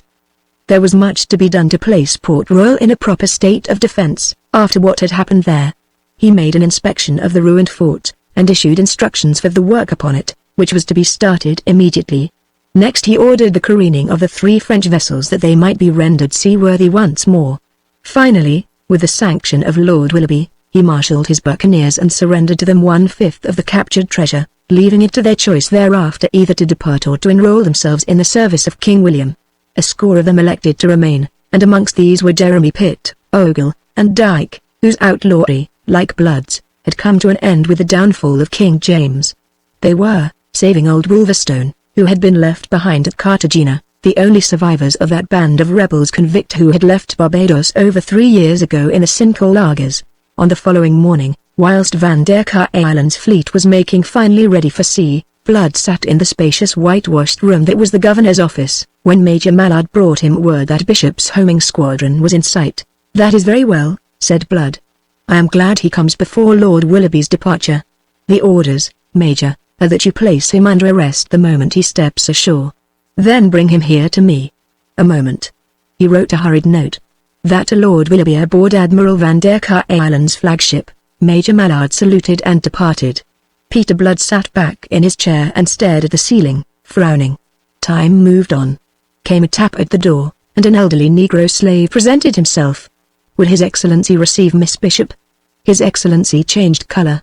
He sat quite still, staring at the Negro a moment, conscious that his pulses were drumming in a manner wholly unusual to them. Then quietly he assented. He rose when she entered, and if he was not as pale as she was, it was because his tan dissembled it. For a moment there was silence between them, as they stood looking each at the other. Then she moved forward, and began at last to speak, haltingly, in an unsteady voice, amazing in one usually so calm and deliberate. Major Mallard has just told me." Major Mallard exceeded his duty, said Blood, and because of the effort he made to steady his voice it sounded harsh and unduly loud. He saw her start, and stop, and instantly made amends. "You alarm yourself without reason, Miss Bishop. Whatever may lie between me and your uncle, you may be sure that I shall not follow the example he has set me. I shall not abuse my position to prosecute a private vengeance. On the contrary, I shall abuse it to protect him. Lord Willoughby's recommendation to me is that I shall treat him without mercy. My own intention is to send him back to his plantation in Barbados." She came slowly forward now. I am glad that you will do that. Glad, above all, for your own sake." She held out her hand to him. He considered it critically. Then he bowed over it. "I'll not presume to take it in the hand of a thief and a pirate," said he bitterly. "You are no longer that," she said, and strove to smile. "Yet I owe no thanks to you that I am not," he answered. "I think there's no more to be said, unless it be to add the assurance that Lord Julian Wade has also nothing to apprehend from me. That, no doubt, will be the assurance that your peace of mind requires, for your own sake, yes. But for your own sake only. I would not have you do anything mean or dishonoring, thief and pirate though I be." She clenched her hand, and made a little gesture of despair and impatience. "Will you never forgive me those words? I'm finding it a trifle hard, I confess. But what does it matter, when all is said?" Her clear hazel eyes considered him a moment wistfully. Then she put out her hand again. "I am going, Captain Blood. Since you are so generous to my uncle, I shall be returning to Barbados with him. We are not like to meet again, ever. Is it impossible that we should part friends? Once I wronged you, I know. And I have said that I am sorry. Won't you say goodbye?" He seemed to rouse himself, to shake off a mantle of deliberate harshness. He took the hand she proffered. Retaining it, he spoke, his eyes somberly, wistfully considering her. "You are returning to Barbados," he said slowly. "Will Lord Julian be going with you?" "Why do you ask me that?" She confronted him quite fearlessly. "Sure, now? Didn't he give you my message, or did he bungle it?" "No. He didn't bungle it. He gave it me in your own words. It touched me very deeply. It made me see clearly my error and my injustice. I owe it to you that I should say this by way of amend. I judged too harshly where it was a presumption to judge at all." He was still holding her hand. "And Lord Julian, then?" he asked, his eyes watching her, bright as sapphires in that copper-colored face. "Lord Julian will no doubt be going home to England. There is nothing more for him to do out here, but didn't he ask you to go with him?" "He did. I forgive you the impertinence." A wild hope leapt to life within him. "And you? Glory be, ye'll not be telling me ye refuse to become my lady, when, oh, you are insufferable." She tore her hand free and backed away from him. "I should not have come. Goodbye." She was speeding to the door. He sprang after her, and caught her. Her face flamed, and her eyes stabbed him like daggers. "These are pirates' ways, I think. Release me, Arabella. He cried on a note of pleading. Are ye meaning it? Must I release ye? Must I let ye go and never set eyes on ye again? Or will ye stay and make this exile endurable until we can go home together? Och, ye are crying now. What have I said to make ye cry, my dear? I thought you'd never say it, she mocked him through her tears. Well, now, ye see there was Lord Julian, a fine figure of there was never anybody but you, Peter. They had, of course, a deal to say thereafter, so much, indeed, that they sat down to say it, whilst time sped on, and Governor Blood forgot the duties of his office. He had reached home at last. His odyssey was ended, and meanwhile Colonel Bishop's fleet had come to anchor, and the colonel had landed on the Mole, a disgruntled man to be disgruntled further yet. He was accompanied ashore by Lord Julian Wade. A corporal's guard was drawn up to receive him, and in advance of this stood Major Mallard and 2 others who were unknown to the deputy governor, one slight and elegant, the other big and brawny. Major Mallard advanced. Colonel Bishop, I have orders to arrest you. Your sword, sir. By order of the governor of Jamaica, said the elegant little man behind Major Mallard. Bishop swung to him. The governor? Ye are mad. He looked from one to the other. I'm the governor. You were, said the little man dryly. But we've changed that in your absence. You're broke for abandoning your post without due cause, and thereby imperiling the settlement over which you had charge. It's a serious matter, Colonel Bishop, as you may find. Considering that you held your office from the government of King James, it is even possible that a charge of treason might lie against you.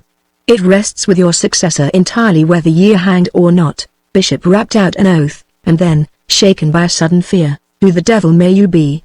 He asked. I am Lord Willoughby, Governor-General of His Majesty's colonies in the West Indies. You were informed, I think, of my coming. The remains of Bishop's anger fell from him like a cloak. He broke into a sweat of fear. Behind him Lord Julian looked on, his handsome face suddenly white and drawn. But, my lord, began the colonel. Sir, I am not concerned to hear your reasons, his lordship interrupted him harshly. I am on the point of sailing and I have not the time. The governor will hear you, and no doubt deal justly by you.